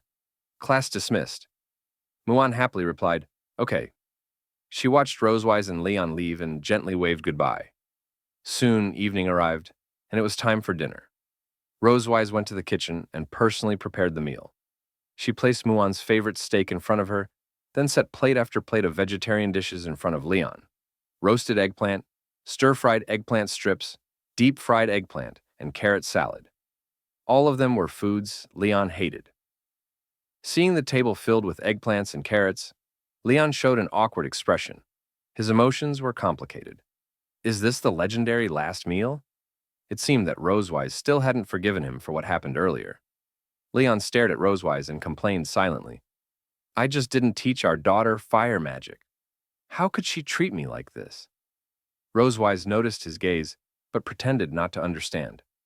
While eating her salad, she said, Why are you staring at me? Let's eat. Leon had no appetite at all. He forced a smile and said, I don't feel very hungry today, so I don't really want to eat. Rosewise immediately rejected that. She picked up an eggplant with his fork and said, No, you've worked hard all day. If you don't eat, your body won't hold up. Leon looked at her unhappily but couldn't say a word. Rosewise then turned to Muan, who was happily eating her steak. Muan, do you think Dad should eat? Muan gently shook her fork and said seriously, Dad, you taught me that 3 meals a day are important. Eating on time keeps you healthy. Rosewise thought for a moment, then came up with a reason. She moved the eggplant toward Leon's mouth and said, Ah, I see. Are you too tired to use your utensils? In that case, let me feed you. Leon felt extremely nervous when he saw Rosewise approaching him with vegetables he hated. He gently shook his head and refused her. No, no. However, Rosewise completely ignored Leon's resistance. Don't be polite. Come on, darling. Open your mouth. Ah. Before Leon could resist, Rosewise swiftly stuffed a piece of eggplant into his mouth. Leon tried to dodge her sudden attack, but it was already too late. He was forced to swallow the eggplant. According to Leon's master, Leon would faint immediately after eating eggplant. At this moment, his reaction had already begun. His face turned ashen, and intense discomfort surged through him. He clutched his throat, trying to spit the eggplant out. However, it had already reached his stomach. Soon, Leon collapsed onto the dining table and fainted, losing consciousness. He lay there motionless, as if asleep. Seeing Leon suddenly faint, Muan began to worry. She asked Rosewise in confusion, Mom, why did Dad faint? Rosewise replied calmly, Oh, your dad is probably just too tired. Let him rest. After all, she had deliberately prepared food Leon disliked to make him faint. She had learned about his weakness from his master. Using that weakness, she retaliated against his negative evaluation of fire magic. Rosewise helped Leon up and took him out of the dining room. She turned to Muan and said, Mom will take Dad to rest first.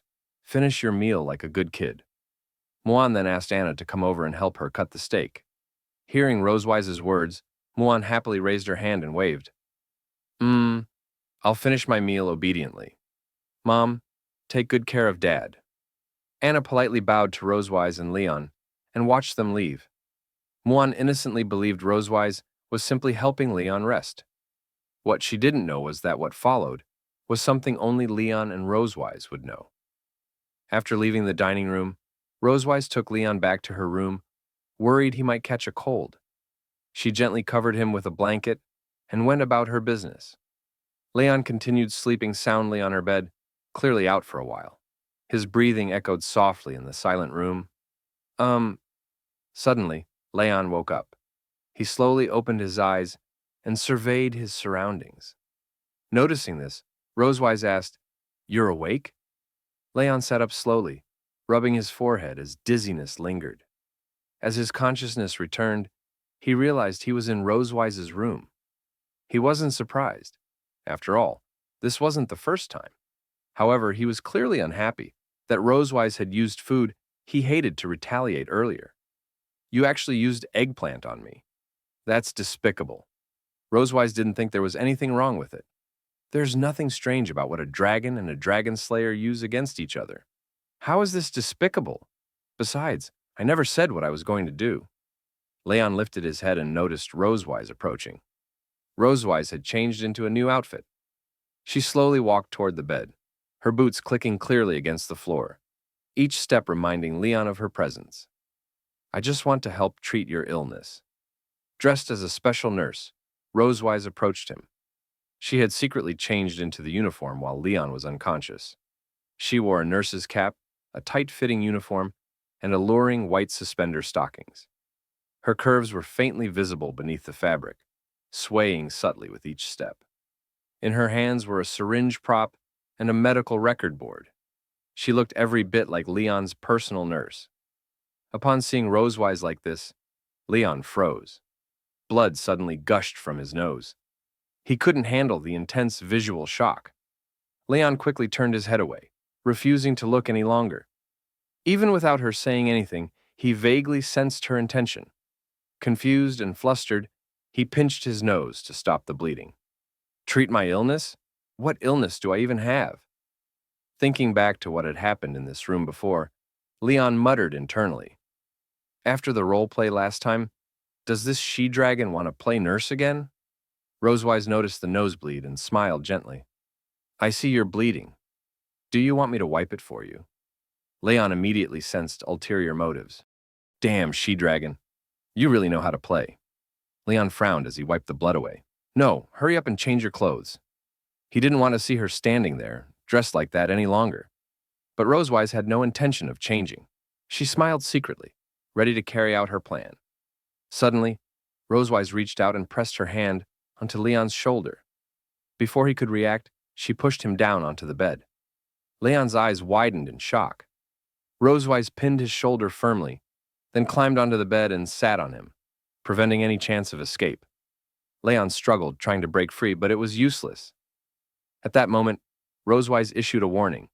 Mr. Leon, please cooperate with the treatment.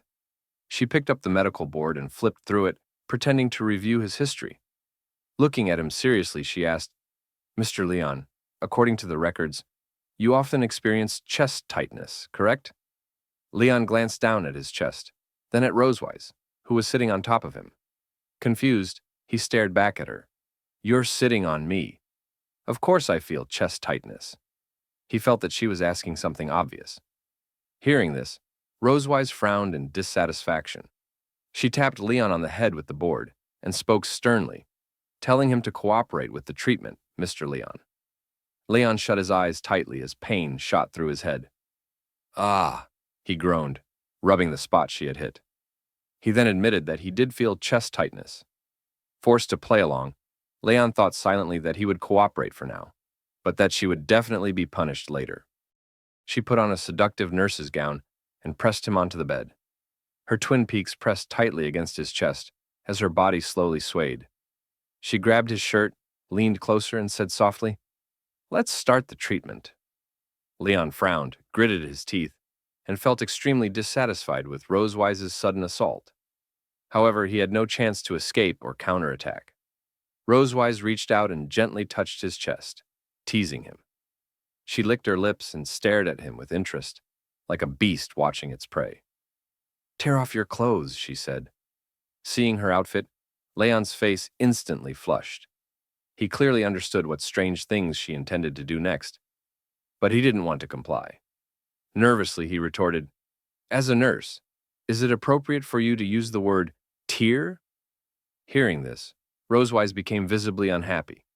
She patted his chest and urged him, Stop talking nonsense. Tear it off now. Realizing she could no longer suppress her desires, Leon felt helpless. He unbuttoned his shirt and pulled it open as she demanded. Impatiently, he said, Your tone is fiercer than a jackal or a hungry tiger. No, even worse. As he opened his clothes, he noticed the dragon pattern on his chest, glowing bright purple. The light flickered continuously, as if reflecting his current emotions. Leon was displeased with the dragon mark and silently cursed it. Tsk! The dragon mark has appeared already. Seeing it on his chest, Rosewise felt delighted. She reached out and gently stroked it, asking, What is this tattoo, Mr. Leon? Clearly, she was pretending not to know. Leon smiled awkwardly and replied, I don't know, Miss Nurse. Why don't you check if you have the same tattoo on your chest? In truth, dragon lines were also present on Rosewise's chest, glowing brightly. However, she clearly didn't want Leon to notice. She raised her other hand to cover her chest and revealed a sly smile. Please don't say such offensive things, Mr. Leon, or I'll sue you for harassment. Rosewise continued caressing Leon's chest while slowly swaying her body. Hearing her words, Leon felt deeply dissatisfied, left speechless by her blatant contradiction. Struggling, he shouted, "Who's the one sitting on top of me in a short skirt and telling me to tear off my clothes? You abnormal nurse!" Rosewise ignored his protest completely. Smiling, she said, "Don't move. I'll examine you carefully."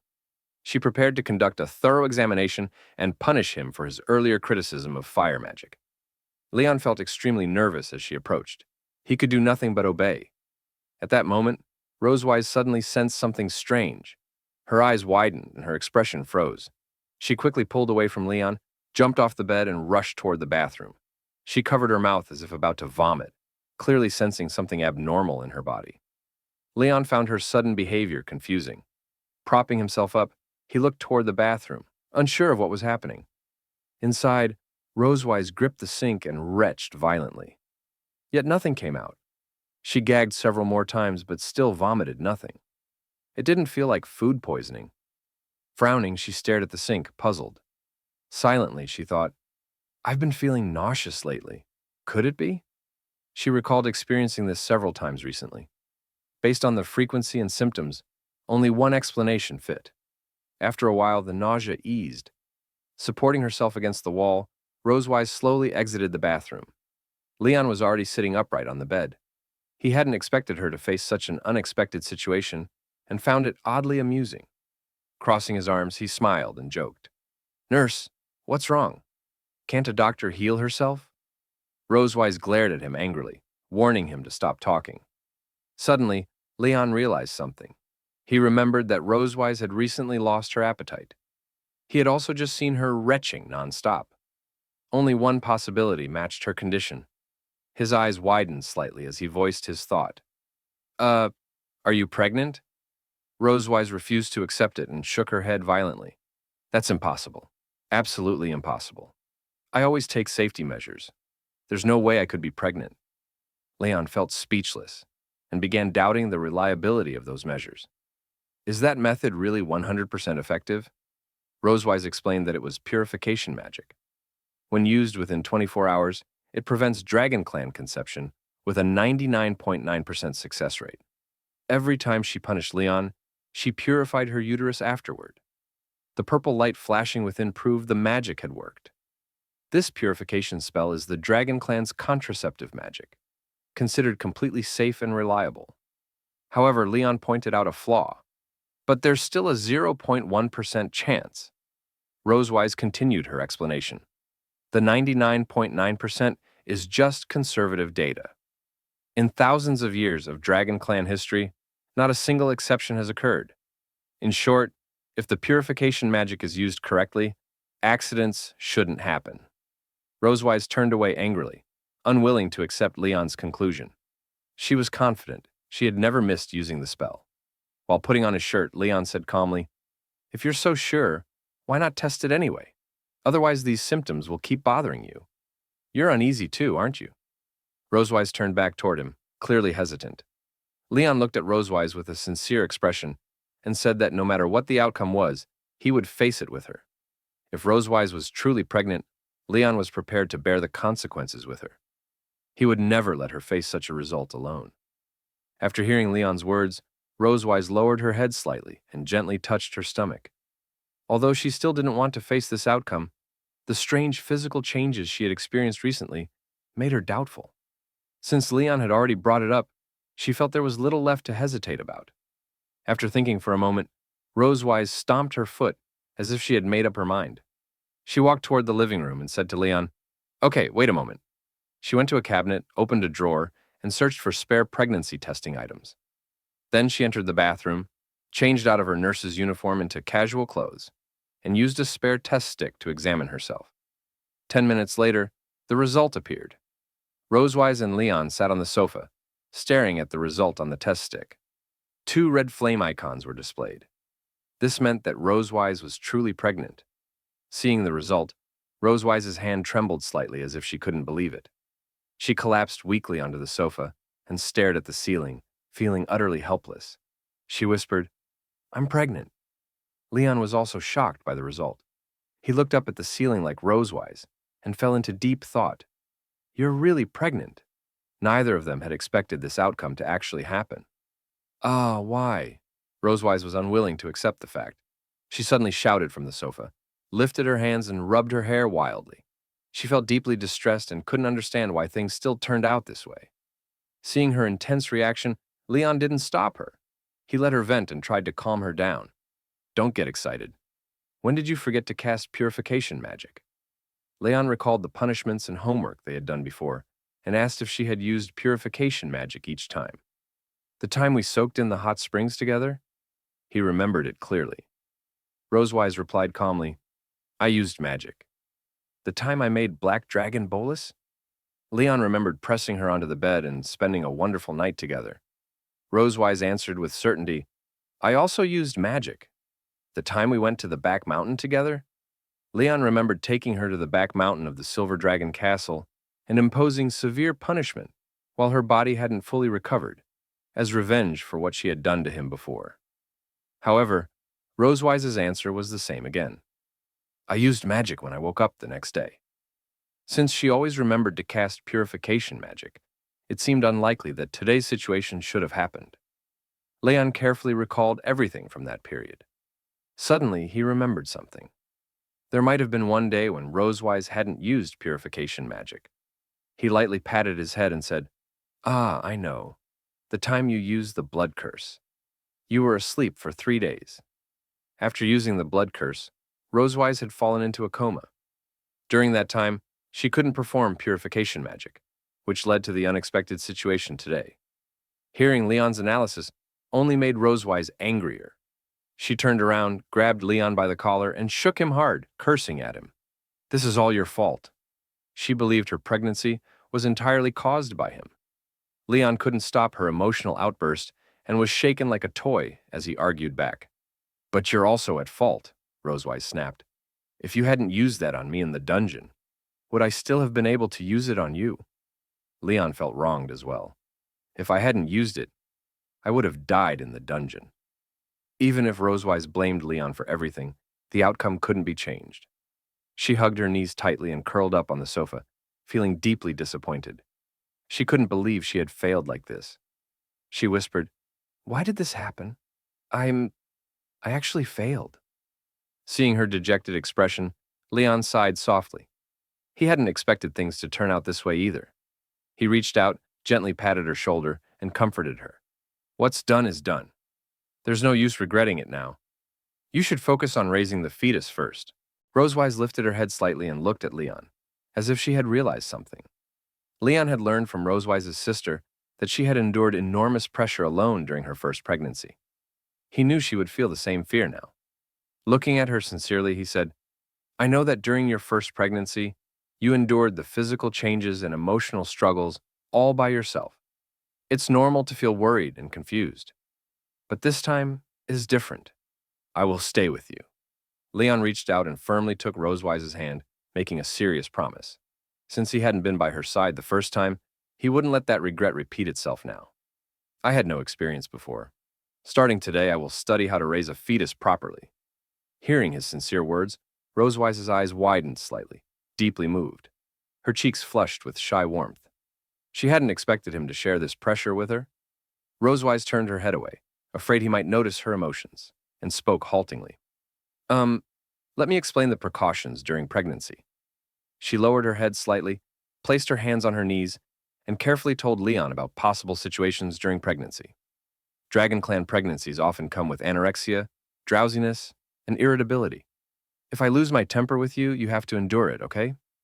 Leon imagined how often this might happen and replied softly, You already lose your temper with me all the time. Which time didn't I endure it? Rosewise immediately glared at him. Don't argue with me. During pregnancy, the mother-to-be comes first, okay? Seeing her anger, Leon answered at once, Yes, Your Majesty. Rosewise was satisfied with his quick response. She smiled and said, Good. It's good that you're aware. Seeing her calm down, Leon finally breathed a sigh of relief. After that, Rosewise continued explaining other things Leon needed to pay attention to during her pregnancy. That night, Silver Dragon Castle once again returned to quiet. Since then, to ensure peace of mind for Rosewise and her unborn child, Leon had to take meticulous care of both. At that moment, Rosewise was leisurely lying on the sofa. She said to Leon, "I'm thirsty." Leon immediately walked over with a cup of water and handed it to Rosewise. "Please, I'm hungry." Leon quickly returned with a plate of fruits and desserts. "I'm cramping." "My legs." Leon sat beside her and gently massaged her legs. Rosewise was very satisfied with Leon's massage skills. She felt happy seeing him follow her instructions so completely. After all, he had always resisted or argued with her before. She smiled at him and silently thought, "Thanks to the child in my belly, I can finally make him willingly obey me." Although Leon seemed slightly displeased with Rosewise's requests, he still obediently followed them. Rosewise lowered her head and looked at her belly. Although it had not bulged yet, she could feel a new life slowly growing inside her. At that moment, a question surfaced in her mind. She reached out, gently stroked her belly, and whispered, "I wonder who this little one will take after when he's born." Hearing what Rosewise said, Leon confidently pointed at himself. Wearing a smug expression, he said, "It must look more like me." Rosewise felt speechless at Leon's strange self-confidence. She looked at him with disdain and said, "Bah, Dragon Slayer. Where did you get that confidence?" Leon closed his eyes, opened his arms, and calmly replied, "The confidence Noah and Muwan gave me." In his imagination, Noah and Muwan stood before him with bright smiles. On Rosewise's bedside table sat a photo frame. Inside was a family portrait taken in Sky City to help Noah smoothly enter school. Looking at the photo, Leon said confidently, "Their hair color's the same as mine, mainly black, right?" However, Rosewise was unconvinced. "But they have tails, so of course they look more like me." Leon was clearly dissatisfied with her response. "Noah's original element is thunder, just like mine." "Well, you're right, but they still have tails." Hearing Rosewise repeatedly use tails to refute him, Leon couldn't think of a new argument. After all, Noah and Muwan had inherited Dragon Clan genes and had tails. The human traits in them were not obvious, making it difficult for Leon to persuade her. He frowned slightly and looked at Rosewise, silently thinking that the tail was the clearest difference between humans and dragons. No matter what evidence he presented, he couldn't defeat her argument. Noticing Leon's silence, Rosewise felt extremely satisfied. She showed a hopeful expression and gently stroked her tail. At that moment, Leon turned to face her. He stared intently at her belly and remained silent, as if he had thought of something. Seeing his strange behavior, Rosewise felt puzzled. She asked, "What's wrong? Do you have anything else to refute?" Suddenly, Leon bent down and approached her belly. He reached out and gently caressed it, whispering to the child inside, "Baby, you can't have a tail after you're born. Did you hear that?" Hearing this, Rosewise became furious. She quickly pounced on him and repeatedly struck his head, stopping him from continuing. "What are you saying to the child in my belly?" Leon refused to back down. He grabbed Rosewise's cheek and cried out dramatically, "Ah, baby, look, Mom is hitting me. Don't learn from her." After arguing for a while, Leon was finally forced to leave Rosewise's room. At that moment, he suddenly realized he still had something important to do. He rushed to the Silver Dragon Castle's library, searched through the shelves, and brought several books back to his room. Many colorful books were piled on his bed, such as Lolobun's Little Dragon Encyclopedia, Precautions During Pregnancy, and others. All of them were related to pregnancy. Leon carefully read a book titled Prenatal Tips. Give Your Little Dragon a Head Start, whispering to himself as he read. When Rosewise was raising her first child, Leon had still been unconscious. She had used Dragon Clan parenting methods throughout the entire process. That was why the child she gave birth to was more dragon-like. So how could he make the second child in Rosewise's belly more human-like? The question troubled Leon. Both Noah and Muwan had strong dragon characteristics. If he wanted to win against Rosewise, he needed the child to show obvious human traits. Covering his face with the book, Leon seriously thought of a solution. If the baby absorbed more human culture from now on, perhaps it would be more human after birth. On a personal level, this was a father's way of seeking recognition within his family. On a broader scale, it was a crucial opportunity to prove that human genes were superior to those of the Dragon Clan. Just do it. Although Rosewise was less than 2 months pregnant, prenatal education had to start early. After making his decision, Leon closed the book and quickly stood up. To gain an ally on his side, he needed to act immediately. He couldn't miss any chance to win against Rosewise. Before heading to her room, Leon suddenly remembered something important. He crawled under his bed, rummaging through the clutter while muttering, "Where did I put the thing I bought in Sky City?" Found it. He pulled out a blue, gem-like object. It was a portable recording stone, compact, lightweight, and capable of recording sound. By then, it was already midnight. All the lights in Silver Dragon Castle were off, leaving the entire castle shrouded in darkness. From the outside, it seemed to be in deep sleep. Only a few cicadas chirped endlessly in the surrounding trees. The moon hung quietly in the night sky, watching over the castle. At that moment, a familiar figure appeared on the balcony of Rosewise's room. He silently jumped down and slipped inside. Rosewise was fast asleep, unaware of any movement. The one who secretly entered her room was Leon. Seeing that she was sleeping soundly, he revealed a mischievous smile. To test whether Rosewise had truly fallen asleep, Leon bent down and quietly approached her ear. He whispered softly, "Hey, Rosewise, wake up. There's something urgent." After a while, Rosewise still lay there with her eyes closed, fast asleep. There was no reaction at all. She didn't seem to hear Leon. Seeing that Rosewise showed no signs of waking up, Leon nodded slightly. "Very good. A pregnant woman really does sleep well. In that case, I don't have to worry about waking her." Leon quietly crouched beside Rosewise's bed, took out the portable recording stone from his pocket, gently pressed the button, and placed it next to her belly. At that moment, the recording stone began to play audio. Long, long ago, on the distant western continent, a wise and brave race was born. They called themselves humans.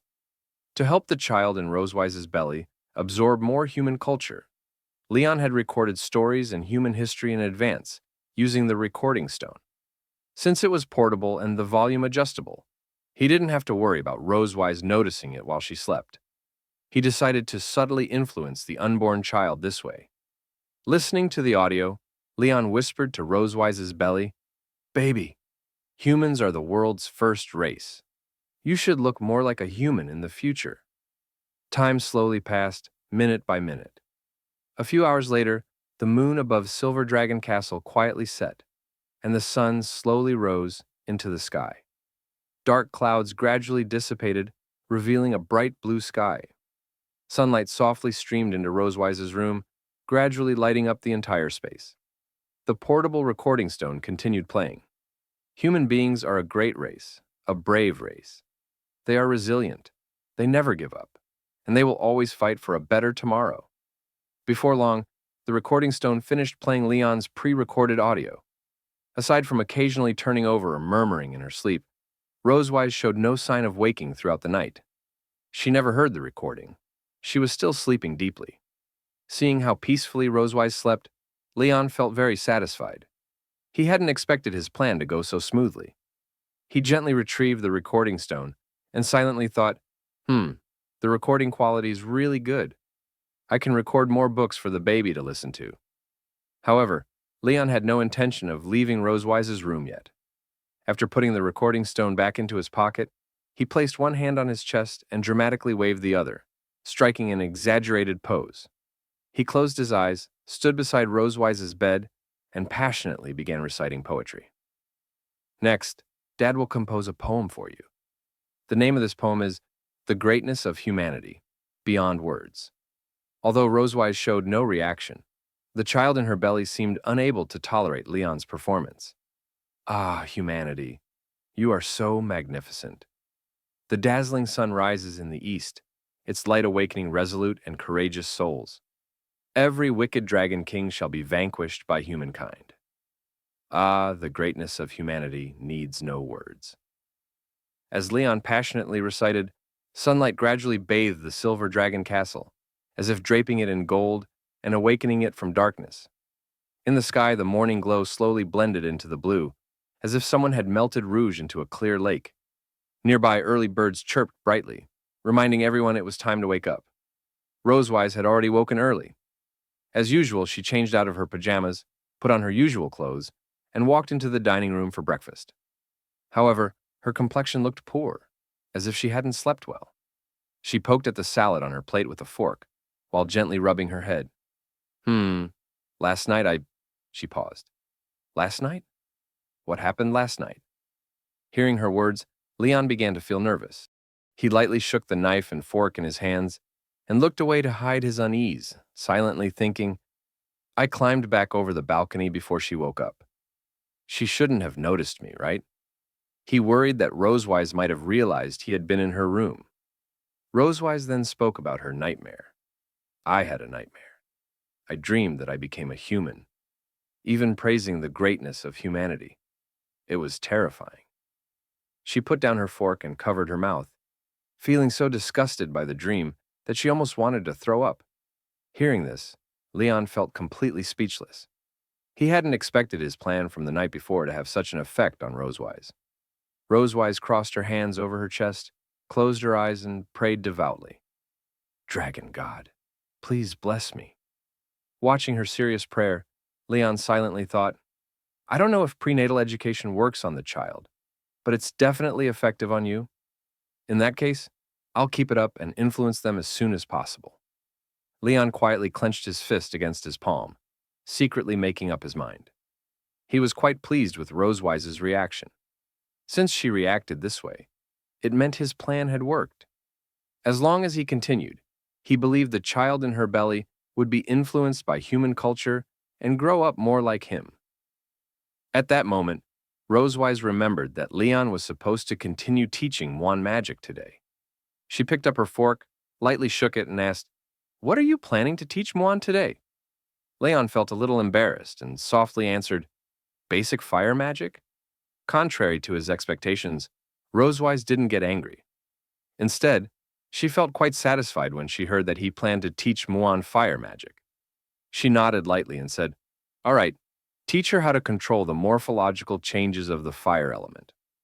As for Dragon Flame, I'll teach her myself in a few days. Seeing that Rosewise wasn't upset, Leon quietly sighed in relief. He stood up and waved goodbye. I know. I'll go find her first. You eat slowly. Rosewise nodded slightly, silently allowing him to leave. Looking at the salad on her plate, Rosewise still had no appetite. After becoming pregnant, she often didn't feel like eating. After staring at it for a while, she let out a soft sigh. She said to the maid beside her, I don't want to eat anymore. You can take it away. The maid bowed politely and replied, Yes, Your Majesty. As the maid quietly cleared the table, Rosewise lowered her head and looked at her belly. She gently caressed it and softly said, baby. Mom has to endure quite a lot for you. So let's pass some of this hardship on to Dad. I believe he won't mind. At that moment, Leon was downstairs on the large lawn, teaching Muan basic fire magic. Muan listened attentively to Leon's explanation. Then she raised her hand and began casting fire magic. In no time, a small flame appeared in her palm. Seeing Muan successfully cast the spell, Leon smiled happily. Time passed quickly, and it was already midnight. The moon slowly rose into the sky, casting a faint glow over the dark night. Countless stars gathered beside it, spending an ordinary yet peaceful night together. At this moment, the Silver Dragon Castle was exceptionally quiet. All the lights were off, and everyone rested in their respective rooms. However, Leon was still awake. He sat quietly on the bed with his legs crossed, hands resting on his knees, eyes closed, carefully gathering the magical energy in his body and guiding it into his chest. The dragon mark gradually absorbed the blue magical energy and began emitting a soft, blue glow. Earlier, Leon had discovered that the dragon mark could store magical energy. Using this method, he slowly accumulated power so he could eventually use lightning magic. Before long, he finished gathering today's energy and opened his eyes, taking a deep breath. He could clearly feel the magical energy within the dragon mark steadily increasing, which made him extremely happy. Raising his arm, he clenched his fist and whispered softly, Very good. The magic is steadily accumulating in the dragon mark.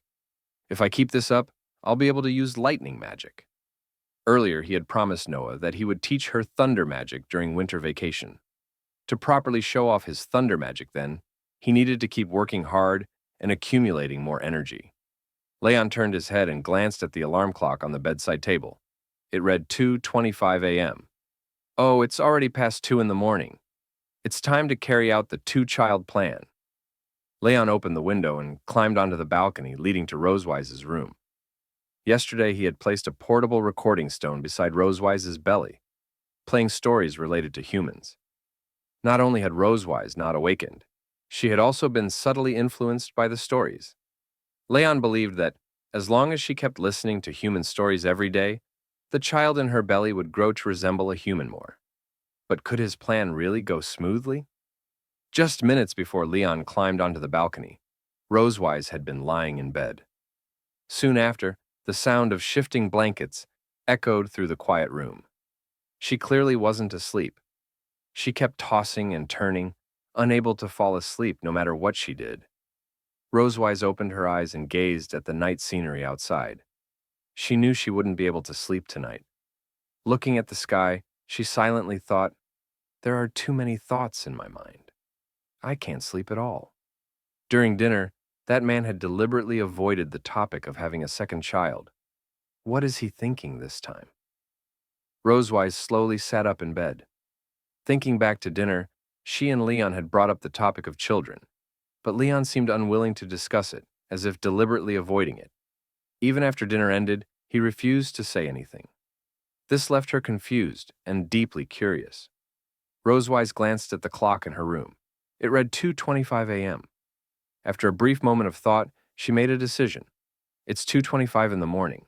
The timing is perfect. I'll go ask him directly. Rosewise put on her clothes and quietly left her room. Just like before, she planned to ask Leon about his innermost thoughts while he was asleep.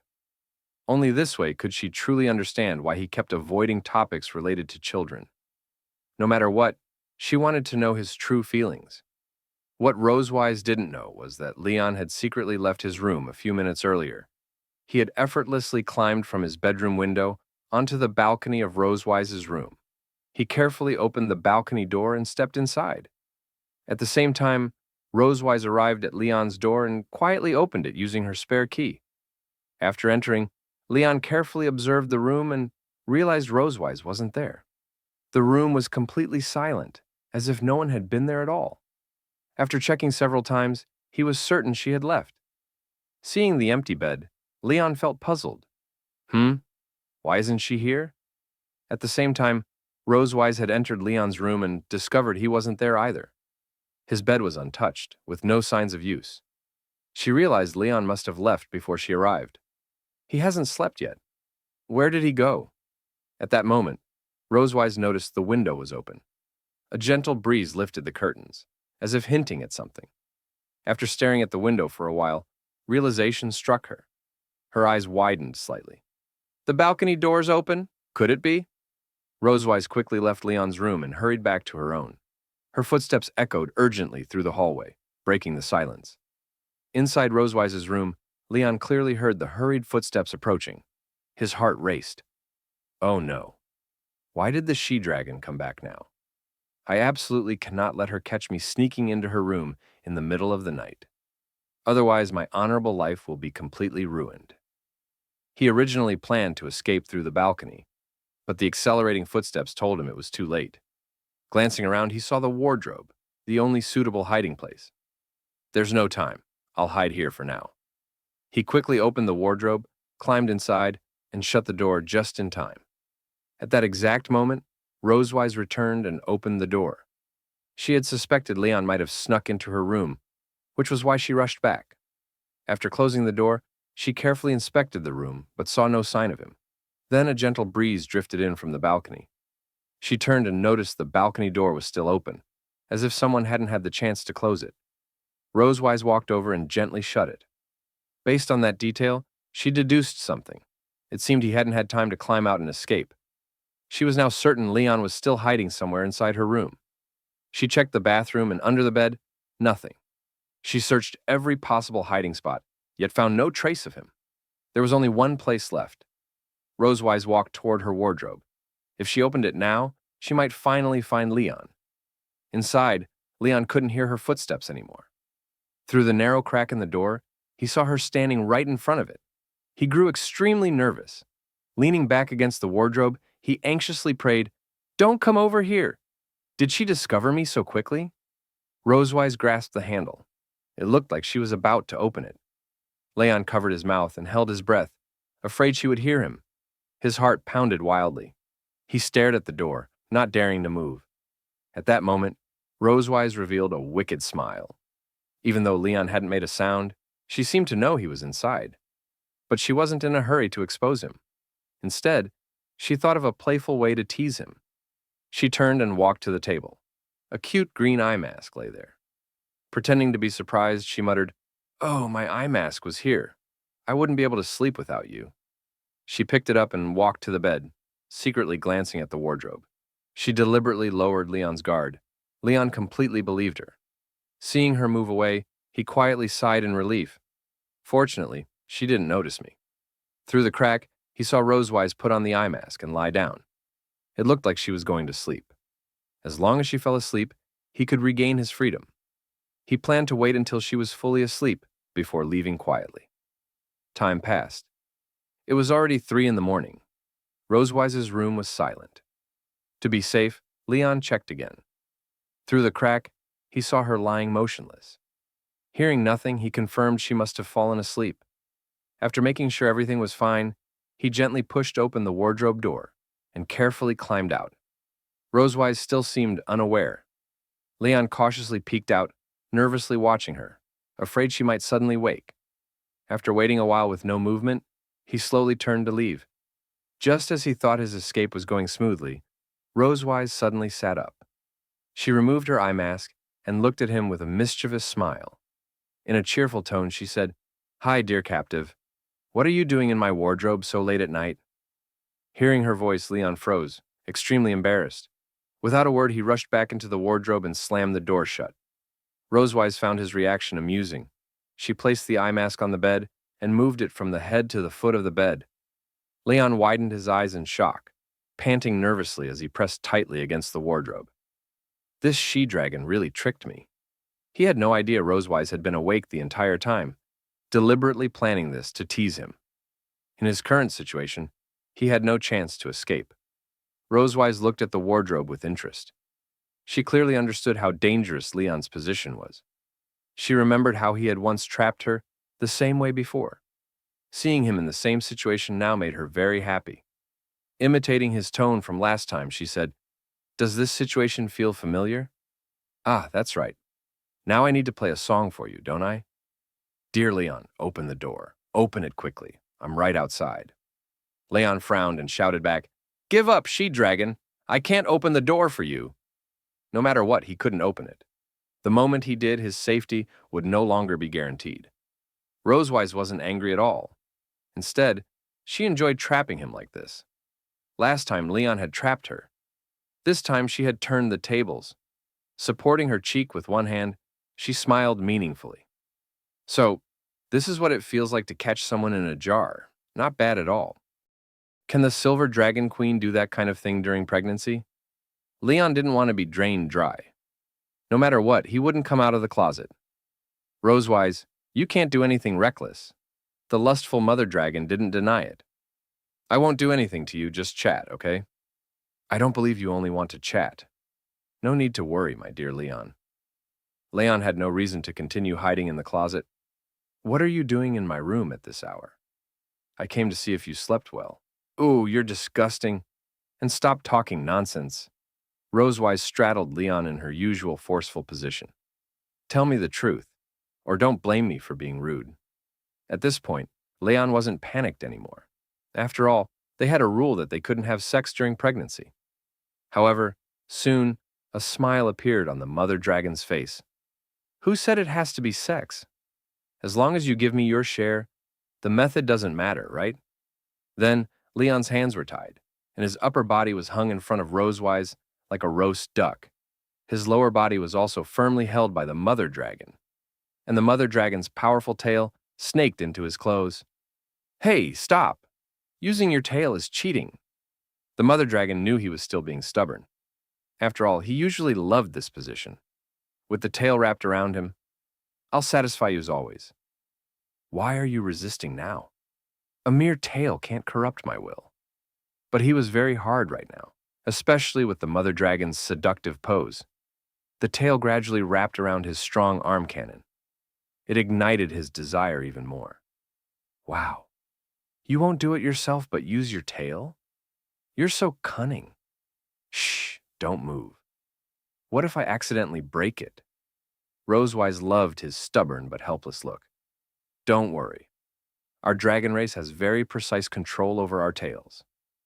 Leon worried that if Rosewise aroused his desire, the power stored in his dragon mark would also leak out. Then all his efforts and training would definitely be wasted.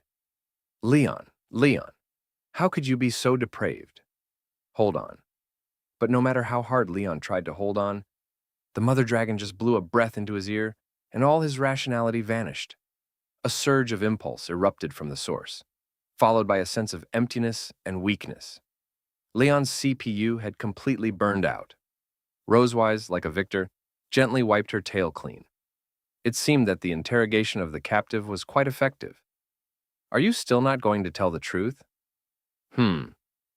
Why did the light of your dragon mark turn blue? Maybe it's out of control again. Didn't it go out of control in the hot spring last time? Leon knew that she was probably electrocuted by the lightning element leaking from his dragon mark. But he couldn't let the mother dragon find that out. It's already early morning. Pregnant women should rest now. But the mother dragon remained unmoved. You have to explain why you sneaked into my room. I'm really concerned about you. Now you're the most important one in our family. So our grudges can be put aside for now. It was my fault for sneaking into your room tonight. You can punish me however you want. The mother dragon couldn't tell whether he was lying or not. Okay then. I'll have plenty of opportunities to punish you in the future. But from now on, after 7 p.m., you're not allowed to enter my room without permission. The consequences, you know them well. Her daughter Noah asked to live with her during the pregnancy. It all went back to Friday dinner. Leon and Rosveth shared a common concern. They planned to tell their daughters tonight about Rosveth's pregnancy, but they weren't sure how the girls would react. So, they decided to test the waters first. Noah, who always acted like a little adult, sensed that her father's topic carried a hidden meaning. But the innocent Moon didn't think in that direction at all. Then, it was Mommy Rosveth who spoke up. Moon, this new family member isn't a slime or a pet. Mommy is pregnant again. You'll have a new family member soon. Hearing about a new family member, both sisters showed expressions of anticipation and joy. Leon realized they had worried for nothing. These two little ones were as sensible as angels, and rightly so. No matter how many children they had, Leon and Rosveth would selflessly devote everything to them. Love is just that kind of unreasonable thing. After all, Mommy, can I have an older sister? Please? Rosveth was amused by little Moon's words. Ha ha ha. Mommy will try her best until then. Noah fell into deep thought.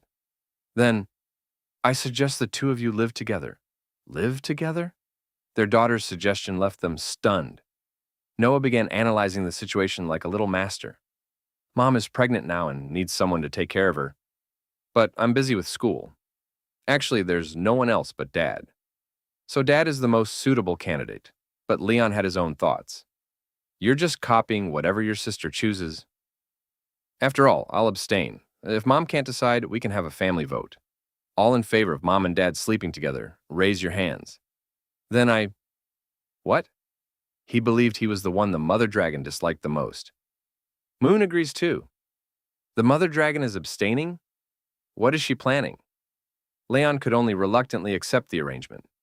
After all, with 2 votes already, his own opinion didn't really matter anymore. Yay! Dad and Mommy are finally going to live together. Watching the 2 little ones run off without hesitation, he realized he wouldn't have to sneak into the mother dragon's room for prenatal care anymore. Leon knew the cohabitation was set in stone. Why are you looking at me? You seem pretty happy about it. I just don't want to disappoint the girls. Theft? Who's conceited? Say something nice to me. Start helping Dad move things. But the styles of these clothes? Why are they all so strange and unusual? They don't look like something Mom would usually wear. right? You're too young to wear these kinds of things yet. Besides, they're just old clothes. No need to mind them.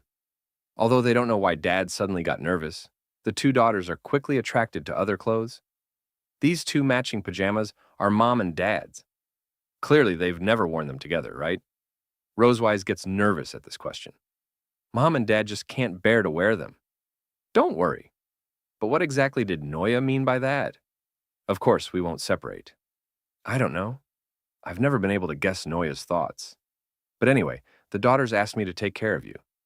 How can I take care of you if we don't sleep together? In your dreams. Fine. Do I even need you to take care of me? It's all just to make the daughters happy. From today on, this is your bed. Don't say I didn't take care of you then. Waiting to strike. Impossible. But at night, as soon as you open your eyes, you'll see a spider lurking by your pillow. There won't be a single spider in my silver dragon sanctuary. Leon, are you asleep? Leon is speechless. It's late at night. What trick is this she-dragon up to? My Leon, wake up quickly. I can't sleep. I have to give Muan a lesson tomorrow morning. Don't mess around. What do you mean? Just now, is the she-dragon about to unleash her wild side again? You can't go back on your word. You were the one who said you wouldn't sleep with me. Then come sleep in bed with me. She-dragon, it's all your fault for insisting on talking about spiders and stuff. You need to take responsibility since I can't sleep. Sigh, no. There's still a faint sound. It seems like the daughter's footsteps. Sister, what if Mom and Dad find us? Shh. Keep your voice down. We're here to see if they kept their promise. Then the two little agents tiptoed in quietly. Oh, so that's how it is. It won't be a big deal. What does it look like when Mom and Dad sleep together? Rosvia never expected it. On the first day living with the strongest Dragon Slayer warrior, surprisingly, two young daughters conducted a late-night ward round just to see if Mom and Dad were wearing couple pajamas. At this moment, Leon is nervous, and Rosvia is pretending to sleep face-to-face. I never expected two little guys to come and inspect the room just when the two of them were speechless. I heard my daughter Muan whisper softly in my ear, Sister, look, Mom and Dad are wearing couple pajamas. Noah looked at her sleeping parents face-to-face with a serious expression on her face. Well, she thought they would sleep together. It seems that they are really cohabiting seriously. At this moment, Muan stared proudly at Noah with wide eyes. Sister, one time when Leon was in school, I came to see my parents and found out that they also slept together holding each other like this. Noah asked somewhat incredulously, Really? And Muan replied with a serious and thoughtful expression. Mom and Dad seemed very tired at that time, and their arms and necks were all red with scars from insect bites, ... And then proudly waved her little hand. Muan even applied ointment to them. Watching the sensible little sister, Noah rubbed her little face with both hands and praised her. Muan is very sensible. Sister Leon said that parents will have red scars tomorrow morning when they wake up. If there are any, just give them more medicine.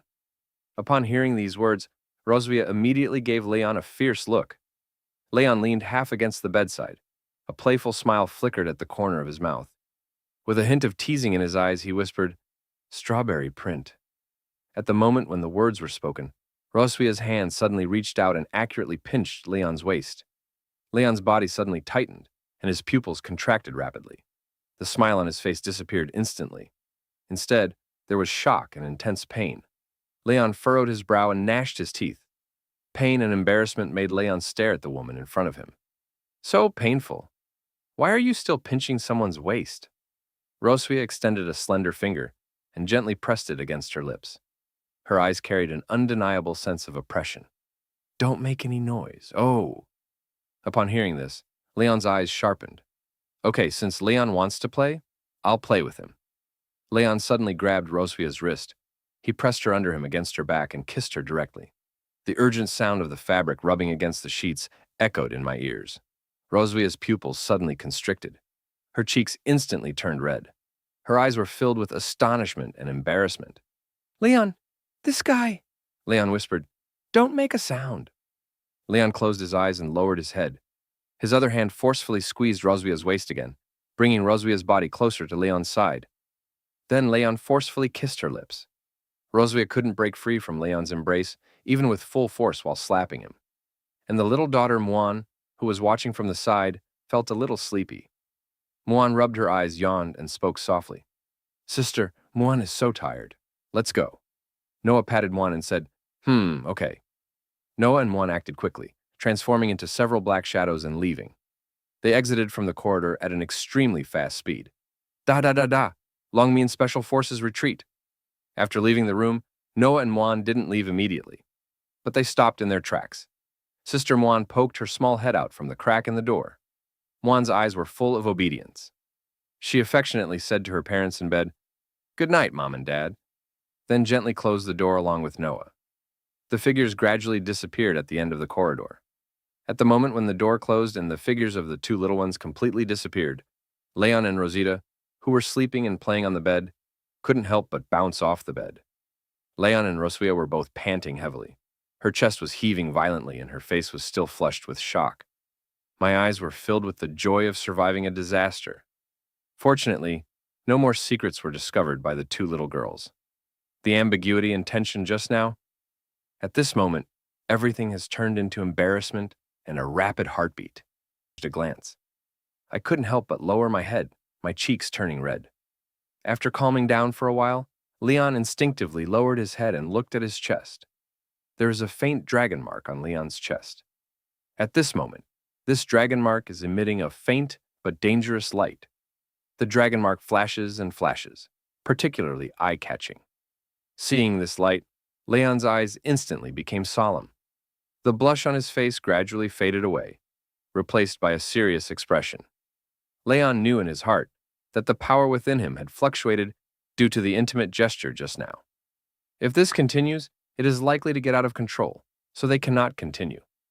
Leon forced himself to calm down, took a deep breath, turned around to get out of bed, and went to sleep on the sofa. This can not only prevent embarrassment from happening again, but also control the strength within himself. And Rosvia beside him, at this moment, her breathing was gradually calming down. Seeing Leon about to leave, Rosvia instinctively spoke up. There was a subtle sense of panic and reluctance in Rosvia's tone. "Leon, where are you going?" Leon was tidying up his clothes while calmly telling Rosvia, "I want to go back to the sofa and sleep."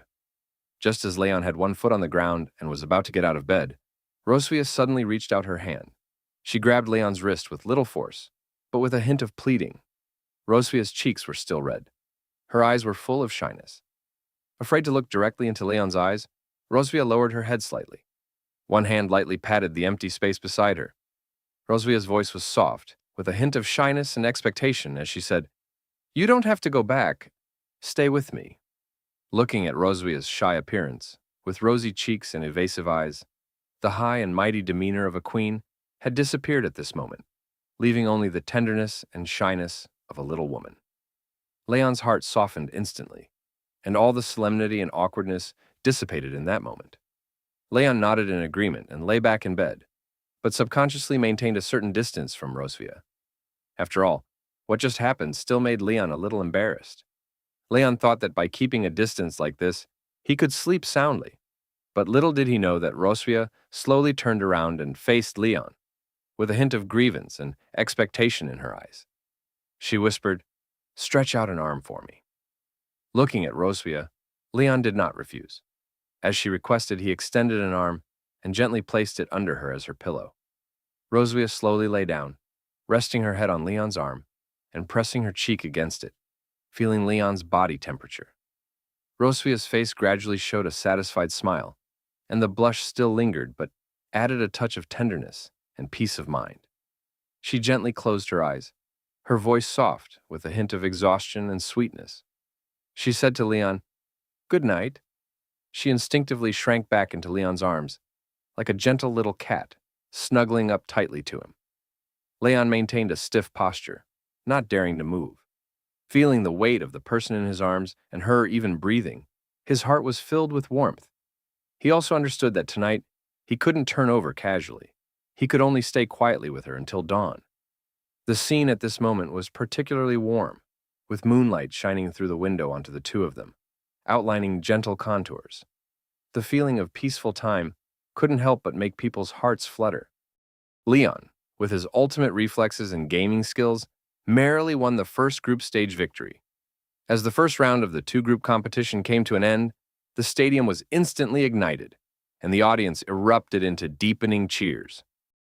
In the referee's resounding announcement, Twin Dad Leon and the mysterious lady successfully won the first round of the group stage and advanced to the final, embarking on a peak showdown.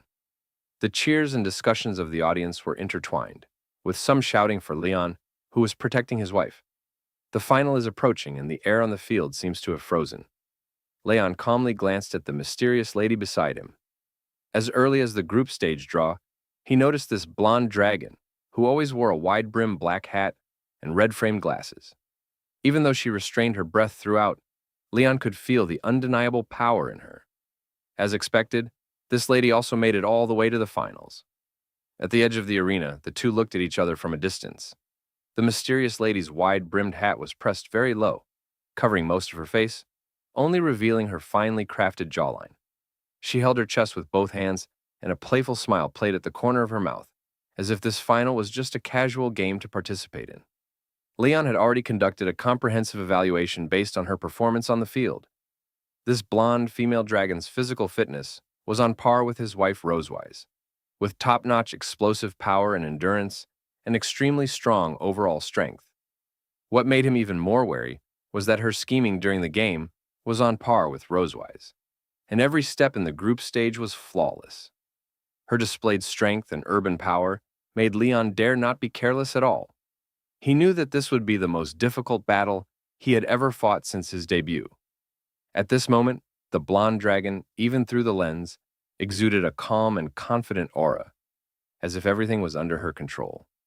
She tilted her head slightly, and the lenses reflected a cold light in the sunlight, as if she had already grasped the victory of the final.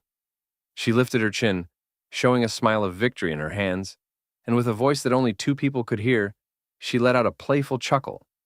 But in order to nourish his pregnant Rosewise, not to become Rosewise's punching bag for the twin daughters at home, and even for Rosewise's second child, Leon made a vow in his heart that he would never lose this game.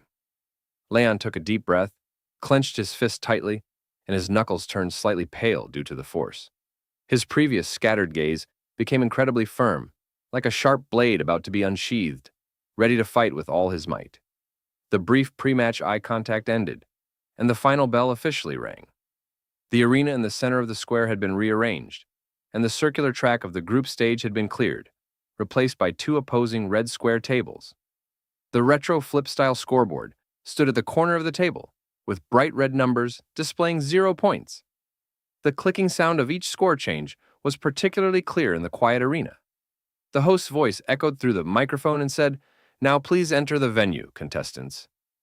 Leon took a step toward the left seat with a straight back and an undeniable aura in every step. Ms. Mysterious Dragon walked slowly to the right. Her steps were lazy, but carried an undeniable sense of oppression. After the two of them took their seats, the atmosphere on the field instantly changed. From the excitement of the group stage, it turned into a tense atmosphere, and the audience held their breath involuntarily. The host immediately revealed the rules of the final. The game rules were very simple, called I Have, You Don't. Both sides take turns saying something they have or have experienced before. As long as the other party does not have it, they will add 1 point. The camera turned to Leon, whose gaze swept over the scoreboard and landed on the mysterious lady across from him. He quickly judged in his heart that the game rules were quite simple. Let's first see the other person's movements. Leon slightly turned to the mysterious lady and made a gesture of please, with a calm but dignified tone. Ladies first? The mysterious lady on the other side raised her hat brim upon hearing this, and the corners of her mouth behind her red-framed glasses curved playfully. Her voice carried a lazy smile. Thank you. Then I won't be polite.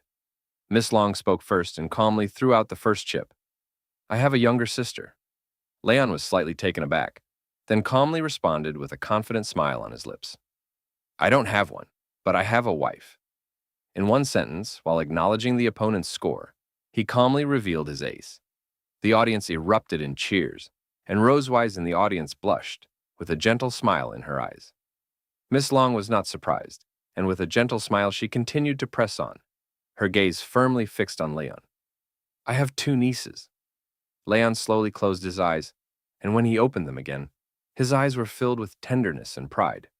He said word by word, I have twin daughters. The scoreboard on the field flipped wildly. The numbers kept refreshing and finally froze at 8-3. Leon was currently leading with an absolute advantage. Rosewise, in the audience seat, kept her gaze tightly fixed on Miss Long in the center of the arena. Her brow furrowed slightly, and a growing doubt arose in her heart. How do I feel like that dragon is becoming more and more familiar to me? She frantically searched for familiar figures in her mind. Their tone, red-eyed contours, and casual movements all resembled her own sister, whom she hadn't seen in many years. Sister? But she was clearly stationed deep in the dragon domain. How could she appear here? She shook her head, thinking that she was too sensitive because of pregnancy, but the familiarity grew stronger and stronger. Her intuition frantically reminded her that the identity of this mysterious lady was not simple. In the arena, the showdown between I have, you don't continued to heat up. Leon threw out a seemingly nonsensical experience. I have a donkey that I have hoofed before. This made the whole room burst into laughter.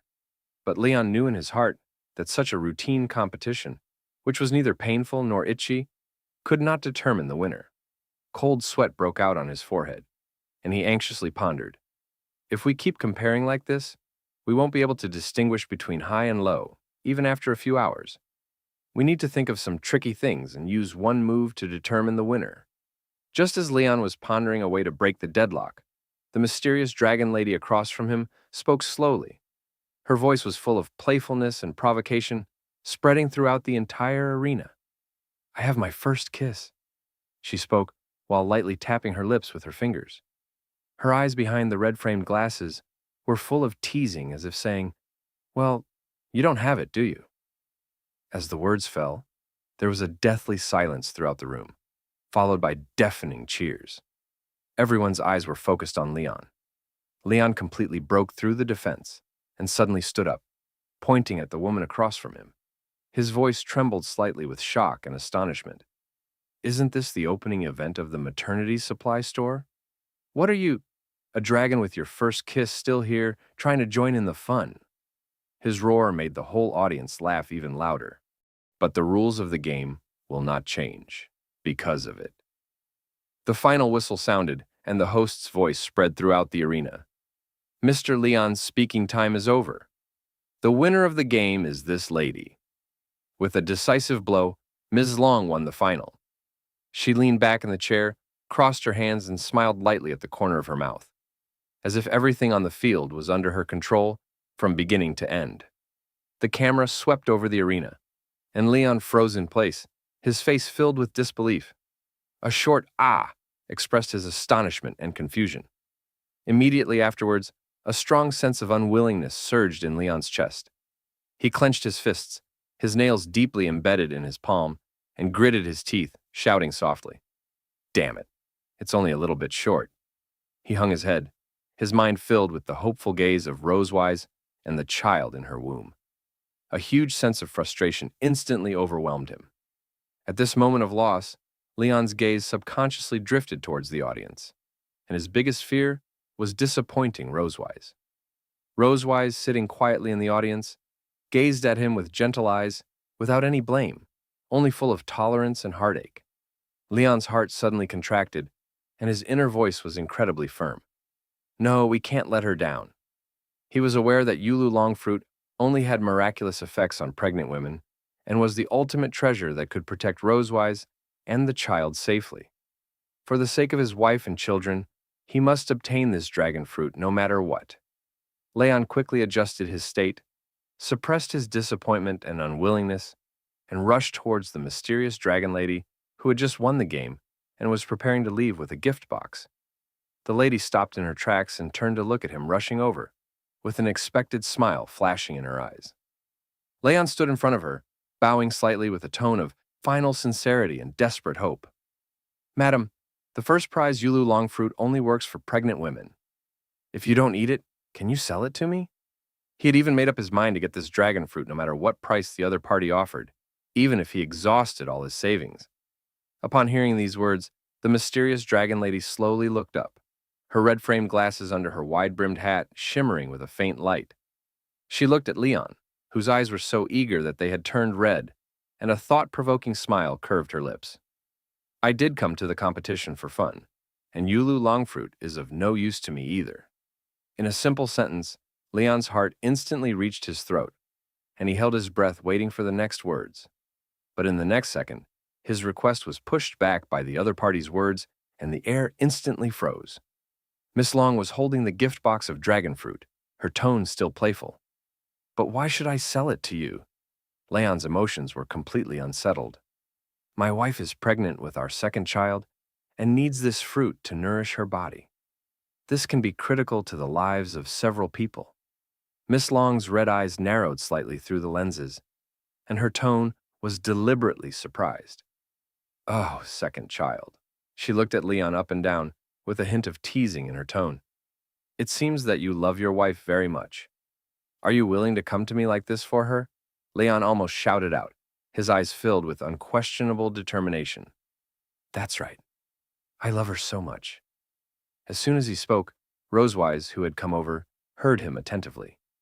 Rosewise stood at the edge of the arena, with a bag of clothing supplements. Her face filled with shock and emotion, her eyes slightly reddened, and she listened to every word. Miss Long looked at Leon's excited expression, then glanced at Rosewise in the distance, and the smile on her lips gradually softened.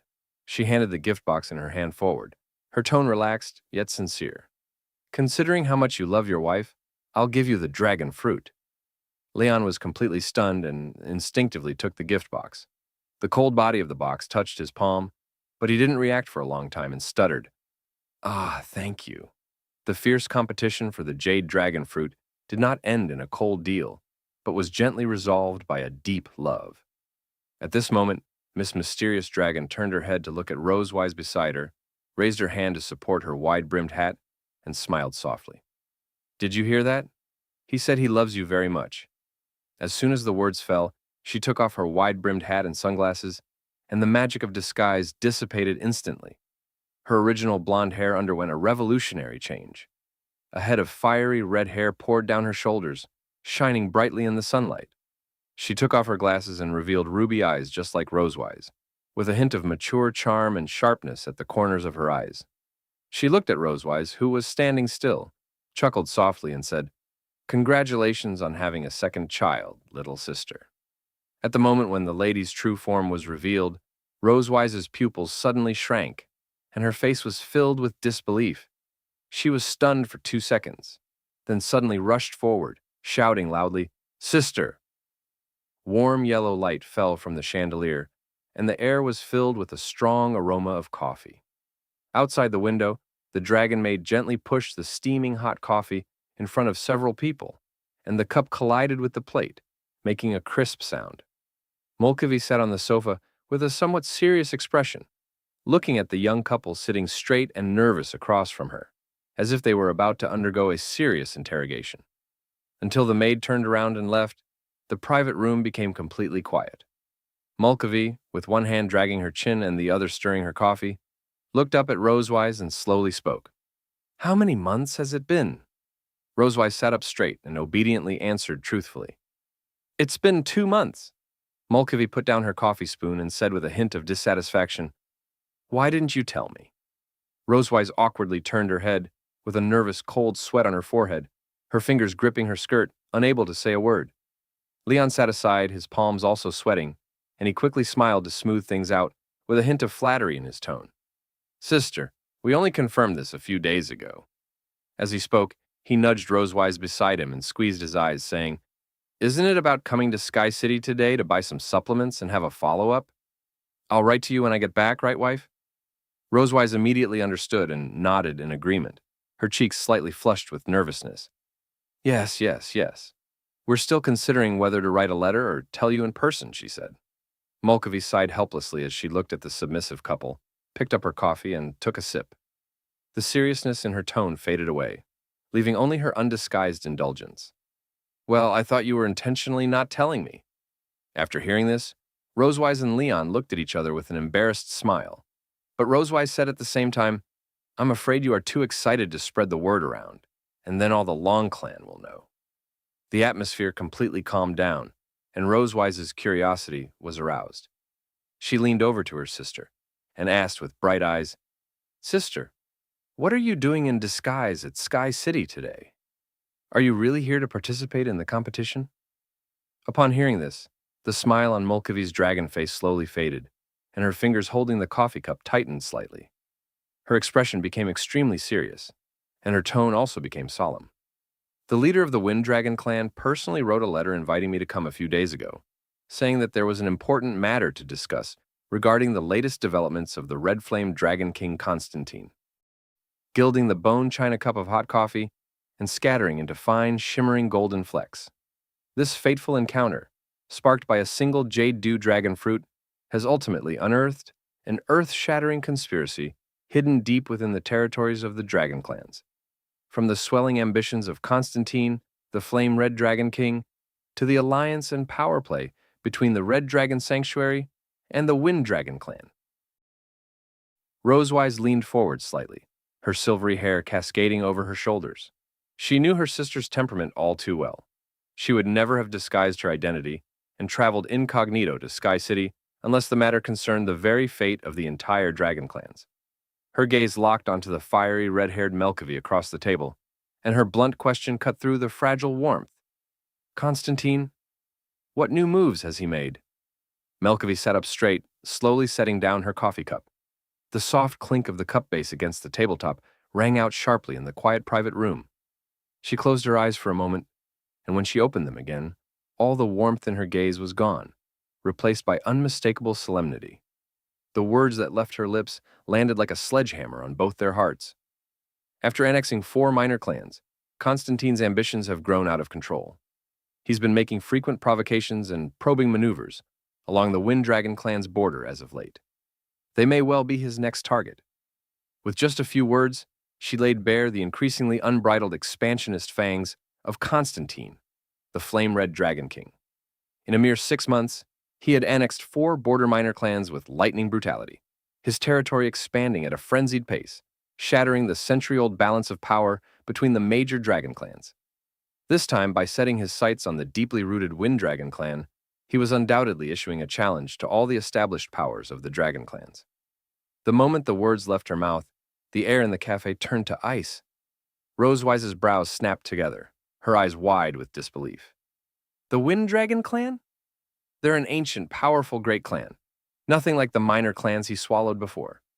Constantine's appetite is impossibly large if he thinks he can take them down." As the queen who had ruled the Silver Dragon Sanctuary for years, Rosewise knew better than anyone the might of the Wind Dragon clan.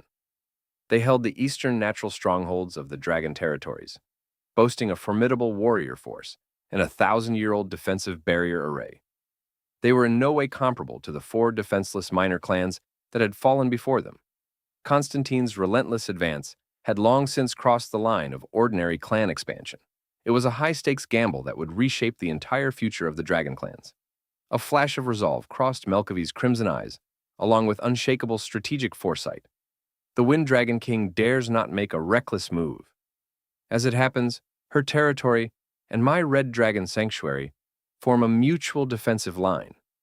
If the Wind Dragon clan falls, the eastern border of the Red Dragon Sanctuary will be directly exposed to Constantine's military might. That's why she has reached out to me for help, seeking an alliance to take down Constantine together. Rosewise fell silent, resting her chin on one hand, her fingertips unconsciously brushing the rim of her cup, her expression growing graver by the second. If Constantine really intends to wage war on the Wind Dragon clan, the scale will be far greater than when he annexed the 4 clans. Sister, if you get dragged into this, I fear you won't be able to walk away easily. Her voice was thick with worry. She knew all too well the cruelty of war, and feared that with her pregnancy, she would be unable to help her sister in the slightest, only becoming a burden. The reflection in the coffee cup mirrored the resolve and hidden worry in Melkavy's eyes. She understood the principle of when the lips are gone, the teeth are cold all too well. She lifted her cup and took a sip. Her voice was calm, yet carried unyielding determination. I cannot stand by and do nothing. If the Wind Dragon clan falls, my Red Dragon sanctuary will most likely be his next target. Rosewise's heart clenched, and she spoke up hastily, her voice earnest and urgent. Sister, let me send some Silver Dragon soldiers to your side. Even if they can't enter the direct fighting, they can help you garrison the rear borders. Melkavi just smiled and waved her hand, unwilling to drag her pregnant sister into the turbulent undercurrent of this conflict. No need. I'll join forces with the Wind Dragon clan to pressure him. Constantine is no fool. He won't dare launch an attack on the Wind Dragon clan with the Red Dragon Sanctuary backing them.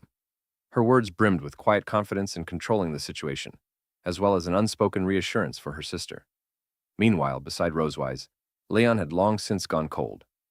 He sat in silence, listening to the sisters' conversation, his fingertips unconsciously rubbing the side of his cup. A whirlwind of complicated emotions churned in his chest. War is coming again. He lifted his eyes to the window. The warm sun of Sky City spilled over the bustling streets, painting a picture of peace and tranquility. Yet in his mind, he could see nothing but the endless flames of war. The crumbled ruins of battlefields long past were scenes he had once known all too well, and the past he now wanted nothing more than to leave behind. Whether human or dragon, boundless greed makes limited resources all the more precious, and war always follows. A sigh echoed in Leon's chest, heavy with the weariness of one who had seen too much of the world. Once he had been the sharpest, most fearless dragon-slaying blade of the human empire. The words his master had spoken to him before the turning giant gears had once been the creed carved into his very soul. This world is a colossal, exquisitely calibrated machine, and we are nothing but tiny cogs within it. He had stood on countless blood-soaked battlefields. The towns behind him burning, the roaring dragons before him, his sword stained crimson with dragon blood. He had never stopped to question the meaning of the war, never wondered if the dragons that fell to his blade were truly irredeemable. He only knew he had to be an obedient cog, follow the Empire's orders, and slay every dragon in his path. That was what he believed right up until the moment he was betrayed from within. He had cheated death on the battlefield time and time again, battle after battle that seemed impossible to win, only to be stabbed in the back by the very people he had sworn his life to protect. On the road to his triumphant return, the searing pain of a cold blade piercing his chest was still as vivid as if it had happened yesterday, even after all these years. At the thought, Leon's grip on his coffee cup tightened abruptly, his knuckles whitening. He could never understand. He had only ever wanted to do his duty, to risk his life guarding the Empire's borders. How had that earned him a vicious assassination attempt? Could it be that he, a high-efficiency cog, had gotten in the way of someone's plans? Blocked someone's path to profit and thus been marked for death? When I find out which spineless rat set me up, I'll beat him within an inch of his life. Rage surged in Leon's chest, and the aura around him rippled faintly. Sitting beside him, Rosewise noticed his change in demeanor instantly. She turned to him, her eyes soft with deep concern, and asked in a quiet voice, "What's wrong?" That gentle question pulled Leon back from his smoke-choked memories in an instant. He immediately reined in his hostility, putting on a relaxed smile and waving a hand at Rosewise while deliberately smoothing out the tremor in his voice. "Haha, it's nothing. All good things must come to an end." When the three of them stepped out of the cafe, the afternoon sun was still warm, spilling generously over them and stretching their shadows long across the pavement. Melkavi was about to depart for the Red Dragon Sanctuary. She looked at Rosewise, her eyes soft with reluctance, and her voice held a solemn warning. "Take good care of yourself. If the situation calms down, I'll come see you again." Rosewise nodded quickly, reaching out to hug her sister, whom she hadn't seen in so long. Her voice was thick with affection and worry.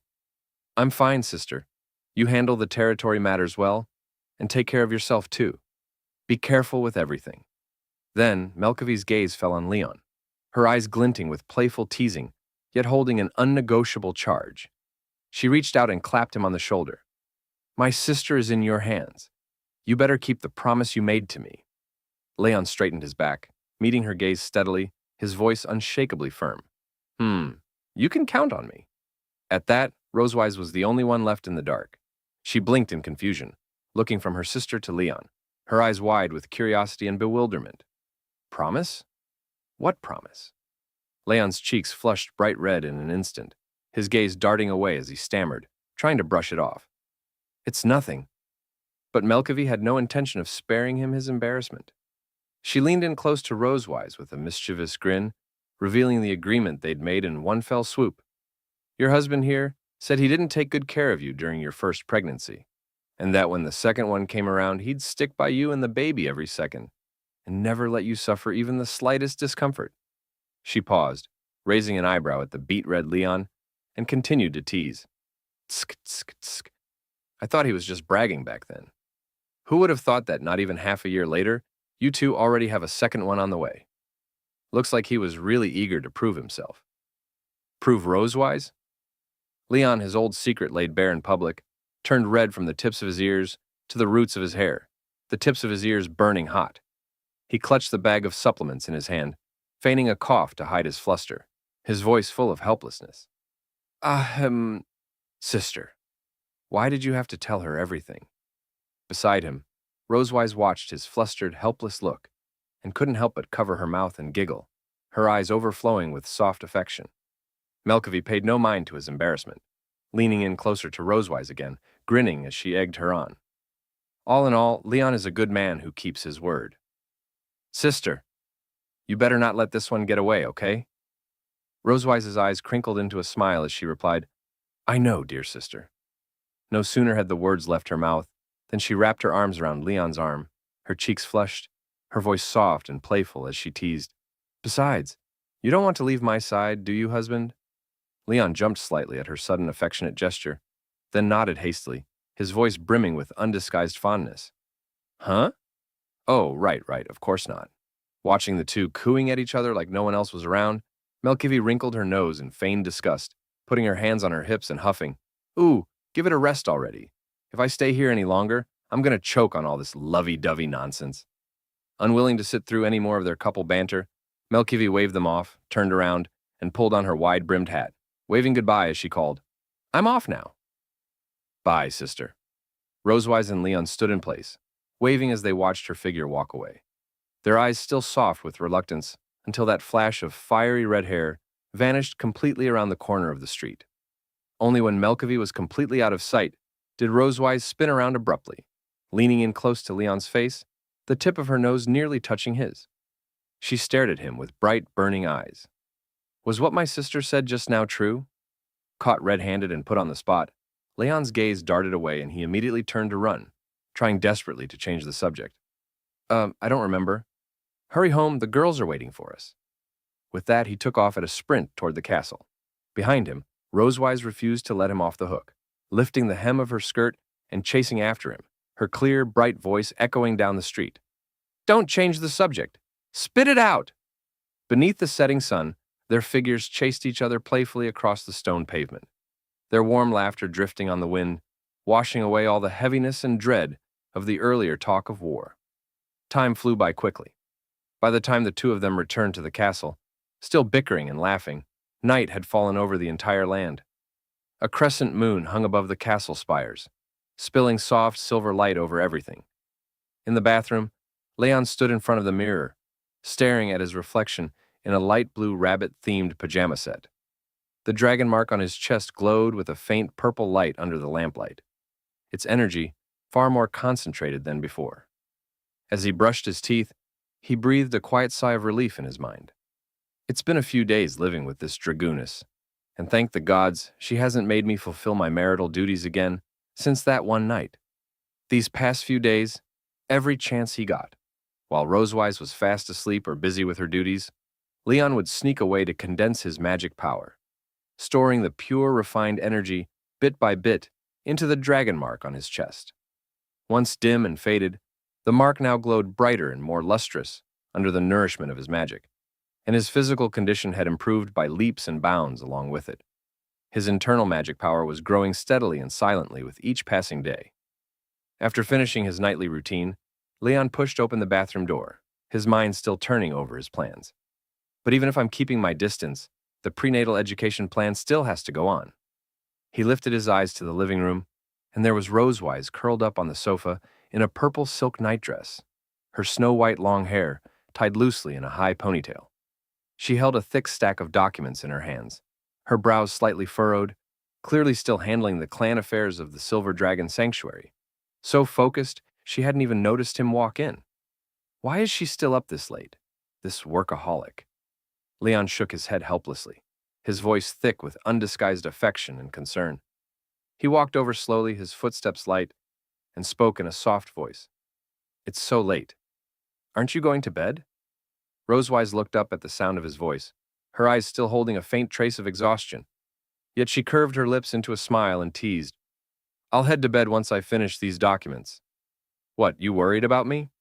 Leon cleared his throat, turning around with a feigned calm, crossing his arms over his chest and putting on a haughty air. Ahem. I'm just worried you'll tire out the baby. Going to bed early is good for your health. Just say you care about me. You don't have to use the baby as an excuse. Rosewise set down her documents, seeing right through his little act. Leon stiffened his neck, doubling down on his stubborn act. Huh? Care about you? The only thing I care about is when you're going to hand over the Silver Dragon King's throne to me. Once I sit in that seat, the entire Silver Dragon Sanctuary will belong to me. Leon Casman. As he spoke, he put on a grandiose, ambitious air.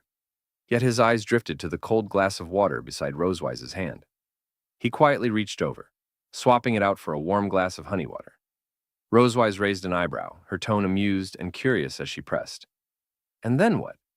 Leon's cheeks flushed faintly, the arrogant aura he'd put on vanishing in an instant, his tone melting into undisguised softness. And then I'll do all your work for you.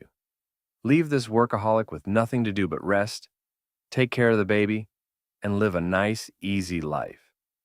Rosewise couldn't help but burst out laughing, her silvery laughter ringing through the quiet living room. She reached out and ruffled Leon's hair. All right. For the record, I'm still a good few hundred years away from retirement. You can climb out of your grave and help me with my work then. The night grew deeper, and the two of them finally lay down on the soft, large bed. Rosewise waved a hand, turning off the bedside lamp, and the bedroom was plunged into soft, gentle darkness. Good night. Rosewise's voice, thick with drowsiness, whispered softly. Oh, good night, Leon replied, his back still turned to her. Confirming that Rosewise was fast asleep, only then did Leon let a sly grin tug at the corner of his mouth. He muttered silently in his mind. Go to sleep, go to sleep. That's the only way I can carry out my prenatal education plan. The night had grown thick and heavy, like dense black ink wrapping the chambers of the Silver Dragon Sanctuary in an impenetrable embrace. An old mantel clock stood in the corner, its hands gliding slowly past the 12 o'clock mark. Dong, dong. The bell tolled, its deep, resonant chimes reverberating through the empty room, the lingering hum winding around the beams and pillars, before fading away. Then came the pendulum's steady tick-tock, each sound striking Leon's heart like a heavy hammer, blow after blow. Leon and Rosewise lay side by side on a soft velvet bed, covered by a single thin quilt. A few streaks of cold moonlight slipped through the window panes. Just then, a faint rustling of fabric cut through the late-night stillness. Leon's eyes flew open, his eyelashes fluttering rapidly, his heart lurching hard in his chest. From the corner of his eye, he saw Rosewise beside him turn onto her side, inching silently closer, her movements as light as a drifting cloud. Her silver hair spread loosely across the pillow and her warm breath brushed his cheek in delicate, wispy puffs. What is Rosewise up to at this hour? Confusion churned in Leon's chest. He even began to wonder if this cunning dragon had secretly cast some strange charm on him. Otherwise, why was his heart pounding so fiercely, the tips of his ears burning faintly? As his thoughts raced, Rosewise's voice drifted to his ear, soft and gentle as a feather, laced with tentative curiosity. Are you asleep, Leon? Pretending to be fast asleep, Leon pressed his lips together. Memories of Rosewise's several odd, inexplicable gestures flitted through his mind. He sighed quietly to himself and resolved to play along first, to uncover what she was scheming. His eyes remained closed, feigning deep slumber, yet his senses blazed to life, sharpened to an unbearable edge. He could feel every strand of Rosewise's silver hair brushing his neck, the warmth of her body drawing closer, seeping into his bones. After a long moment, Leon forced out a muffled groan, as if truly ensnared by Rosewise's magic. At the sound of his reply, a sly smile tugged at the corners of Rosewise's lips, her eyes lifting slightly. She leaned even closer, murmuring softly, It seems it worked this time. Leon kept his composure on the surface, but in his mind, he had already pictured himself as a crafty little devil, raising an eyebrow and smirking as he outwitted this dragon with ease. He preened inwardly. Childish dragon. Lucky for me, the dragon slayer is one step ahead. I never fell for your trick. If you want to play these little games, I'll play along. But the next second, the aura around Rosewise shifted abruptly, her mischief replaced by a faint undercurrent of nervousness and unease. Her voice, soft and trembling with uncertainty, floated to him. Leon, was the promise you made to my sister, to protect me, genuine? Still pretending to sleep, Leon answered calmly yet firmly, each word clear and steady. Yes, it was the truth. I will protect you with everything I have, even if it costs me my life. Silence followed. The moment his words left his mouth, a rosy blush bloomed across Rosewise's cheeks. In her eyes, disbelief mingled with undisguised sweetness and hope. She whispered to herself again and again, "Does Leon truly care about me?" After a pause, Rosewise spoke again, her voice fragile. "But we are enemies. How can you feel this way about an enemy without betraying your own heart?" Leon slowly pried one eye open, his voice deep and resolute. "In my heart, you haven't been an enemy for a long time. You are my wife, my one and only love." He emphasized the words, his gaze filled with unwavering sincerity. "You are the one I'm willing to protect for the rest of my life." The words struck Rosewise like thunder. Her eyes widened, unable to believe what she had just heard. Meanwhile, Leon maintained his calm facade, though inside, his heart burst with triumphant delight. "Sweating now, aren't you? Blushing, shy, on the verge of tears," he thought smugly. He imagined himself as the queen's mentor, holding a tiny ruler, raising an eyebrow at Rosewise and saying, "Your Majesty, does the queen need guidance to outmaneuver a foe?" Stunned, Rosewise took a while to regain her composure. She slowly lifted her head, her purple eyes filled with a mix of hope and unease, her cheeks still flushed. "Then, when did your feelings start to change?" she asked softly. Leon's hidden smile deepened. His eyes remained closed, his tone lazy. "A long time ago." Hearing this, Rosewise ventured a guess, her voice hesitant. "How long ago? Was it the date in Sky Citadel?" Leon let out a dismissive sound. "No." Undeterred, she pressed on. "Then, was it the hot spring?" His tone remained calm. "No, not that either." As Rosewise's fingers tightened into white-knuckled fists, her impatience rising, she was about to demand an answer when her gaze flicked to the mantel clock. Her eyes snapped wide, her stare fixed rigidly on the clock hands. What's going on? The truth or dare ended at 2:21. It's already 2:23, and he's still answering me. Realization crashed over her like a wave. Which means this bastard has been faking sleep from the very start. She bit her lower lip in irritation. "Fine. I'll play along too."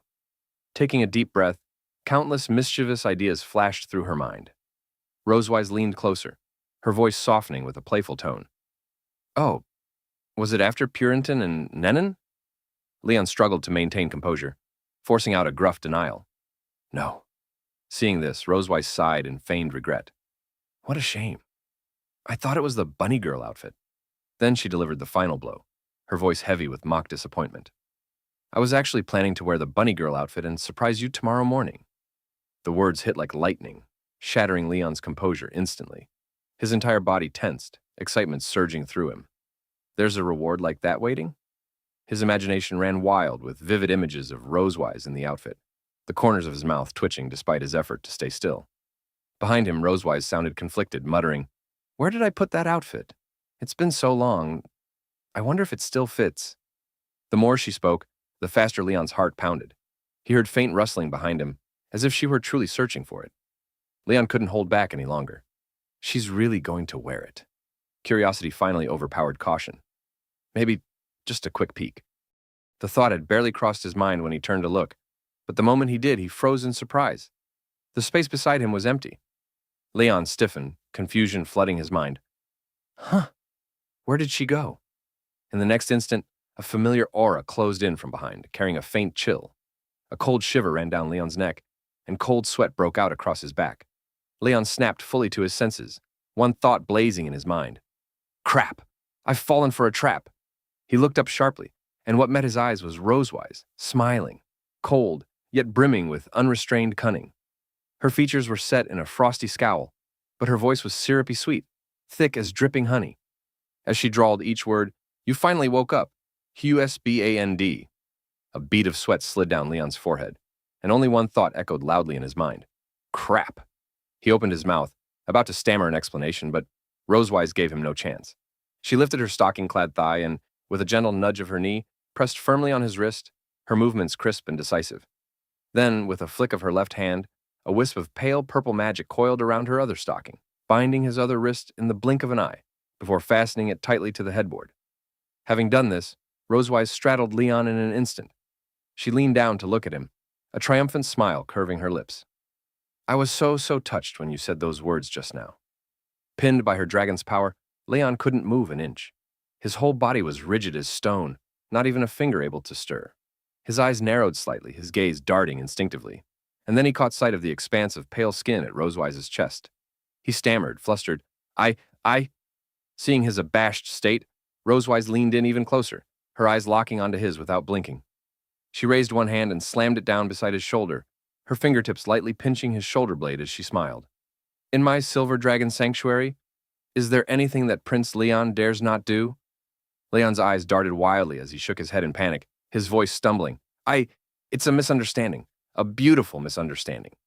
You have to listen to my explanation, okay?" At this, Rosewise leaned even closer, her chest pressing forward, their breaths mingling. Yet her tone softened suddenly, her purple eyes filling with feigned affection and dependence as she murmured, "I'll listen, husband. I'll listen to everything you say." Deep in the night, within the silver dragon sanctuary, moonlight filtered through the curtains, spilling a soft silver glow across the floor. Leon's wrists were bound tightly by stockings as he lifted his gaze to meet Rosewise's, a hint of helplessness and resignation in his eyes. "Then, can you untie these stockings for your husband first?" Rosewise wagged a finger at him, her voice light yet unyielding. "No can do, husband. Tonight these stockings will either bind your hands or be stuffed in your mouth." At her words, cold sweat streamed down Leon's face. He shook his head quickly, forcing a stiff, awkward smile. "No need, really. Being tied is fine. Totally fine like this." The atmosphere shifted instantly. The smile faded from Rosewise's face, replaced by a faint flicker of disappointment in her eyes. She leaned closer, her voice edged with quiet anger. You dared to lie to me. Those words you said to my sister. They were lies too, weren't they?" Leon fell silent for a moment. His gaze softened as he spoke quietly. "Those words I said to your sister, they were half true, half false." The tips of his ears flushed pink, the color spreading down his neck to his collarbone. The words he had buried deep in his heart spilled out, unguarded. The promise was real. It's just that, back then, there was still some resentment in my heart. But ever since I met you, all that so-called resentment has long disappeared. His words rippled through Rosewise soft and warm, washing away her anger. She stared at him in a daze, the grievance in her purple eyes melting away instantly. Even so, a trace of stubborn indignation lingered. She turned her head aside, avoiding his gaze, letting out a soft huff. Half true, half false. Just an excuse to lie to me. Leon saw through her instantly, her flushed cheeks betraying her. He smirked slightly. "I didn't know you cared so much about that promise I made to your sister. Could it be you want to turn this fake act into something real?" Rosewise froze for a split second. Then her cheeks flared bright red. Furious and flustered, she grabbed the large brown teddy bear beside her and slammed it onto Leon's face. She pressed it down hard, covering his head completely, making it hard for him to breathe. Beneath the bear, Leon's muffled voice protested, "Murder! Rosewise, are you trying to murder your own husband?" Rosewise shoved the teddy bear down repeatedly, forcing him backward until he collapsed onto the bed. She straddled him again, her silver hair cascading like a curtain, hiding her flushed cheeks. A mischievous glint sparkled in her eyes as she teased, "Hey, it's the teddy bear that's killing you. What does that have to do with me?" With that, farewell, husband.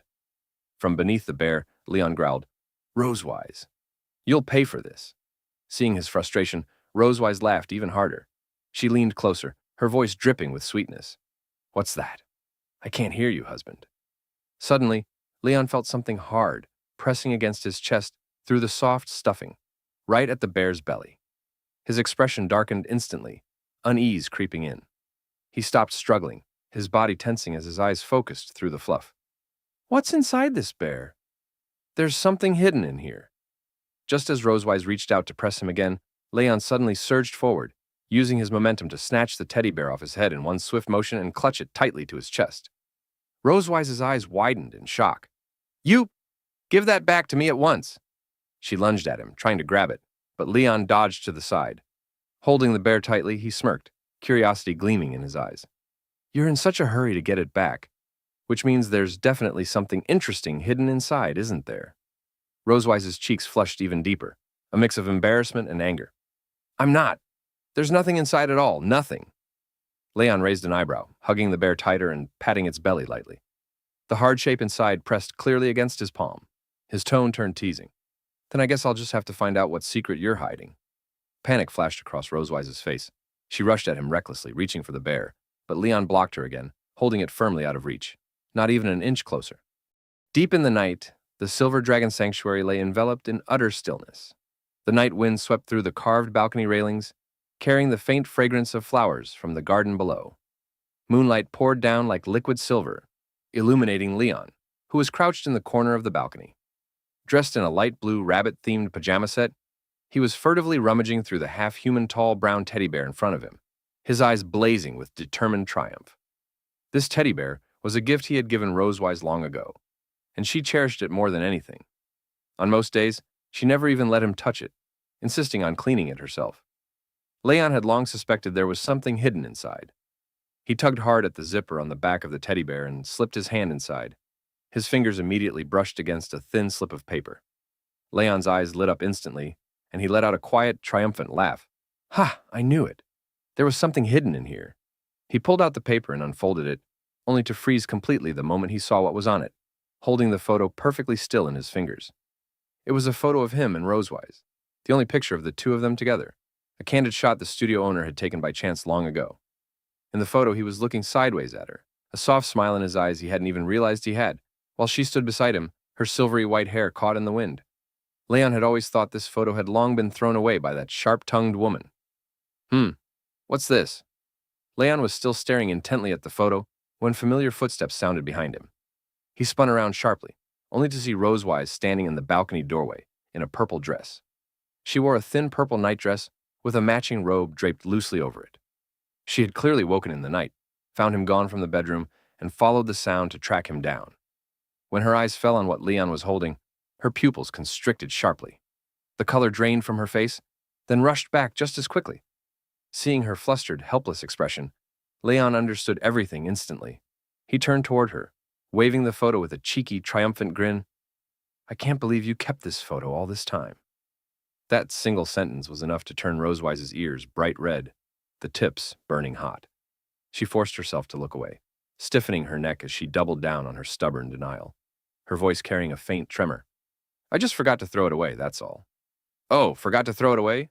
Leon called her bluff immediately, his grin widening, his voice thick with undisguised teasing. If you just forgot, would you have hidden it inside the teddy bear I gave you? And hidden it so well I almost didn't find it? Caught red-handed, Rosewise was overwhelmed with embarrassment and panic. She could no longer maintain her calm facade. Biting her lower lip, her eyes flashing with mortification, she lunged forward to snatch the photo. Give it back to me right now! Leon instinctively raised his hand to dodge, but in the next instant, her silvery gray dragon tail shot out behind her, glinting coldly in the moonlight, and coiled around his wrist as fast as lightning.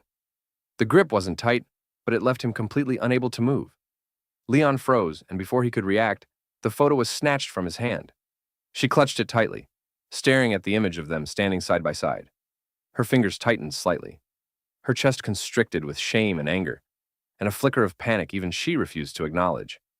Under Leon's stunned gaze, she gritted her teeth, raised her hand, and threw the photo straight off the balcony. It arced through the night wind, sailed past the castle railing, and dropped into the grass below, vanishing into the darkness. Leon stared at the empty night sky, completely dumbfounded. Then he looked back at Rosewise in disbelief, his voice full of shock. Huh? You actually threw it away? Rosewise forced herself to remain calm, stiffening her neck as she clung to her stubborn lie. Even as her eyes unconsciously drifted toward where the photo had fallen, a flicker of regret, one she didn't even notice, shimmered within them. Of course I threw it away. With that, she couldn't bear to meet Leon's gaze any longer. She turned on her heel and walked back toward the bedroom as if nothing had happened, muttering under her breath with feigned disdain, Tch, how boring. I'm going to bed. Her steps were quick and hurried, like she was fleeing. What Leon didn't see was how her eyes had reddened the moment she turned away, the tip of her nose stinging with unshed tears.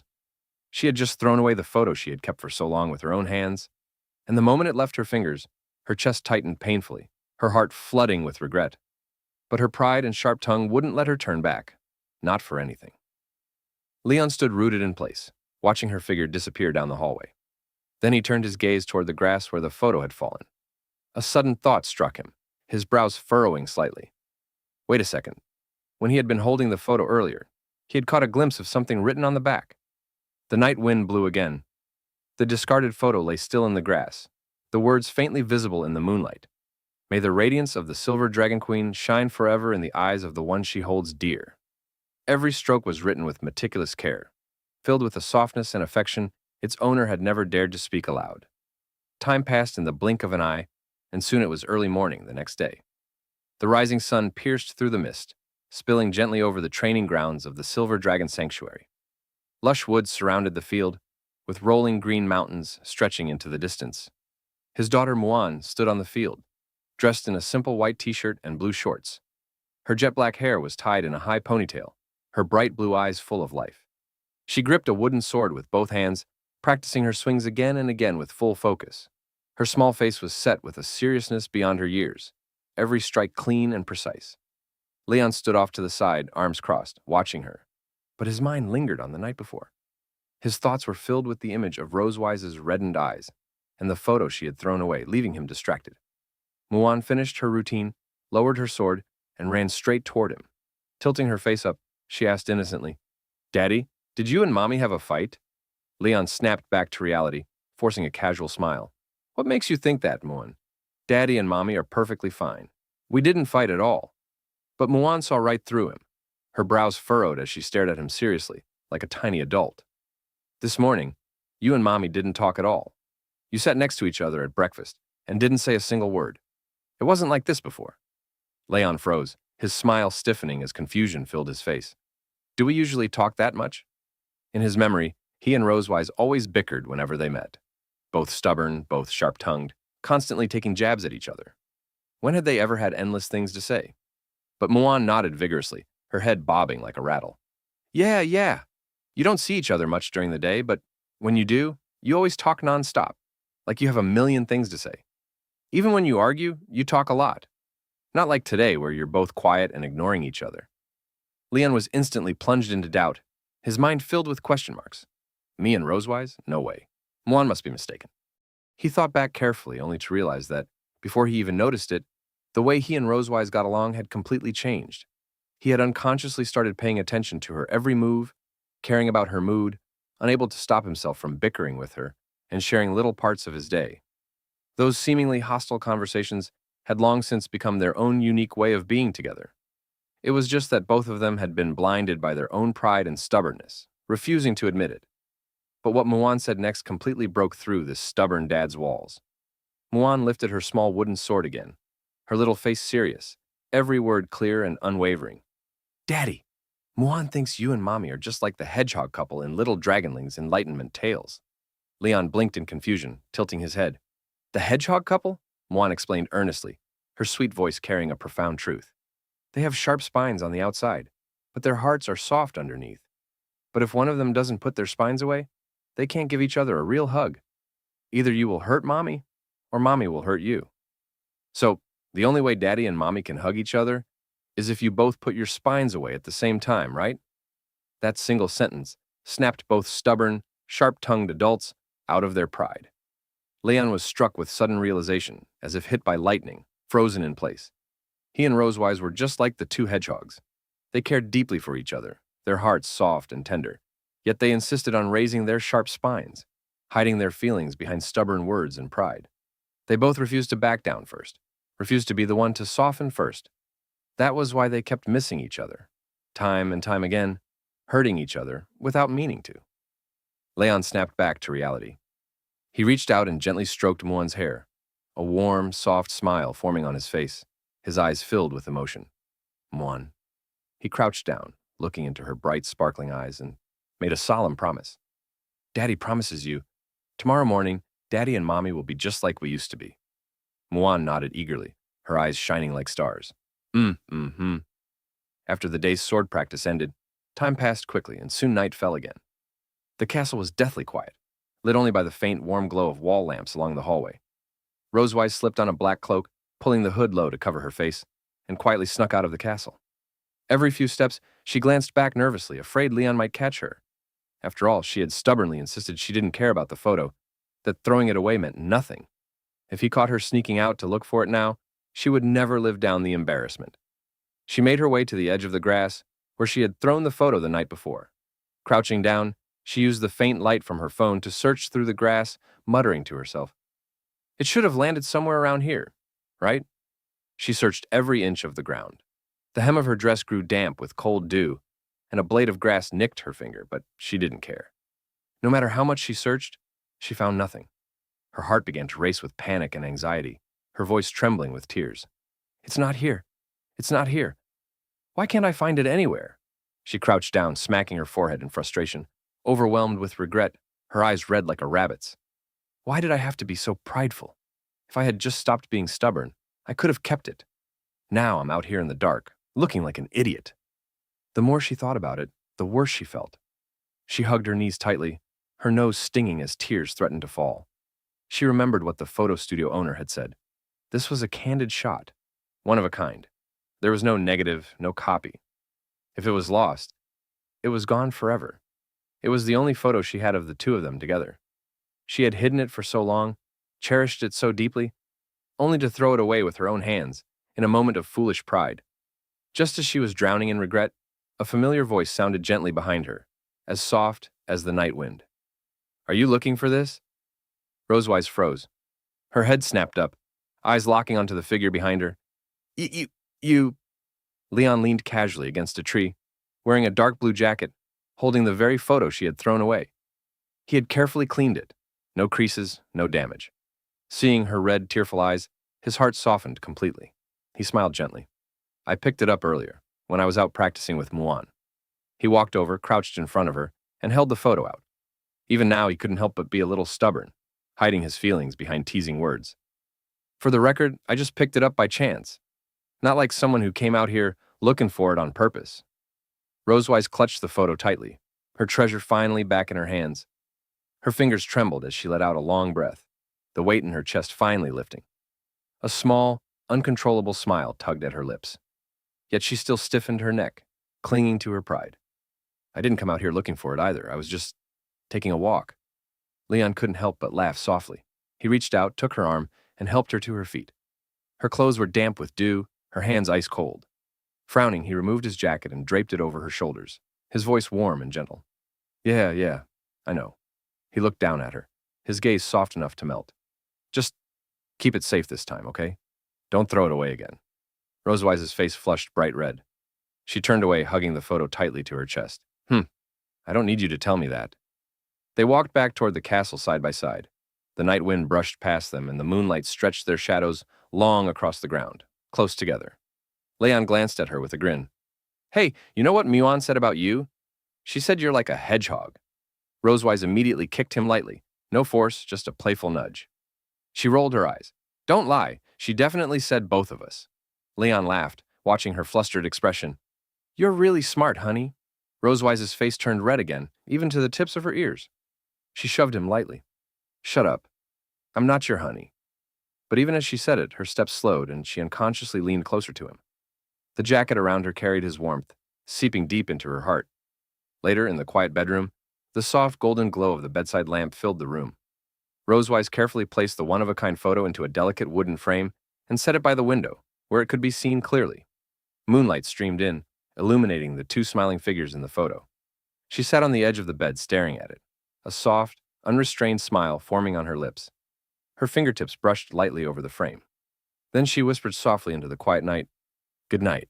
2 months slipped by quietly. The past entanglements and tentative exchanges had long since settled into a tender bond. Snow-white mountain peaks glinted faintly in the sun, and within the bitter winter wind lingered a warm, homely comfort. Leon, wrapped in a blue winter coat lined with white fleece, stood in the snow, his gaze resting softly on his daughter, Noah. The little girl had her hair tied in a playful high ponytail, wearing pink and white earmuffs, straining to push a plump, round snowball forward. The tip of her nose was bright red from the cold, and she hummed a cheerful little tune under her breath. Heave-ho! Heave-ho! Leon crossed his arms, his voice filled with pride and anticipation. Noah, first tell me, how are your studies at the academy going? Noah immediately stopped, looked up at him, and chirped brightly, Okay, Daddy. Her blue eyes sparkled like gemstones in the snowlight, as she reported earnestly, I've already learned some B-class lightning magic at the academy. Next semester, they'll teach us the fundamentals of A-class lightning magic. So I wanted to get a head start and familiarize myself with it. A smile tugged at the corner of Leon's lips, his eyes filled with undisguised pride. That's my girl. Second to none when it comes to self-directed learning. Meanwhile, Noah thought to herself, I'll get a head start with you, Daddy. She crossed her arms, practically bursting with excitement. I'm going to blow all my classmates out of the water next semester. The scene shifted as Leon became the lecturer of Leon's little classroom, tapping a finger to bring up a pyramid chart of magic ranks. He explained patiently, both humans and dragons use spiritual energy and draconic power to fuel magic. The higher the rank, the greater the destructive power of the spell. Noah listened intently, her little head bobbing, the pom-poms on her earmuffs bouncing with every nod. Atop the snow-white mountain peak, the cold wind swept fine snow past them as Leon's steady voice broke down the essence of magic. Because of the physiological differences between humans and dragons, the same spell classified as A-class for humans is only B-class for dragons.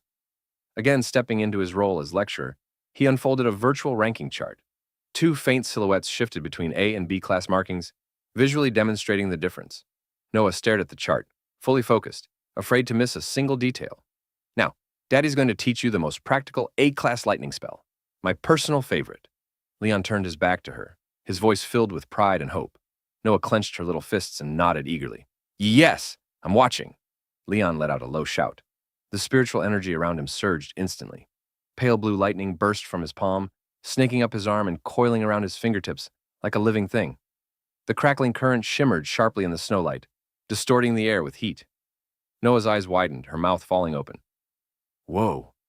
She stared at the lightning dancing in his palm, her cheeks flushed pink with excitement. Leon continued calmly, the lightning growing brighter. First, gather high-purity lightning magic at a single point, and then, before finishing, he snapped his hand forward, firing the condensed lightning straight at a wooden stake ahead.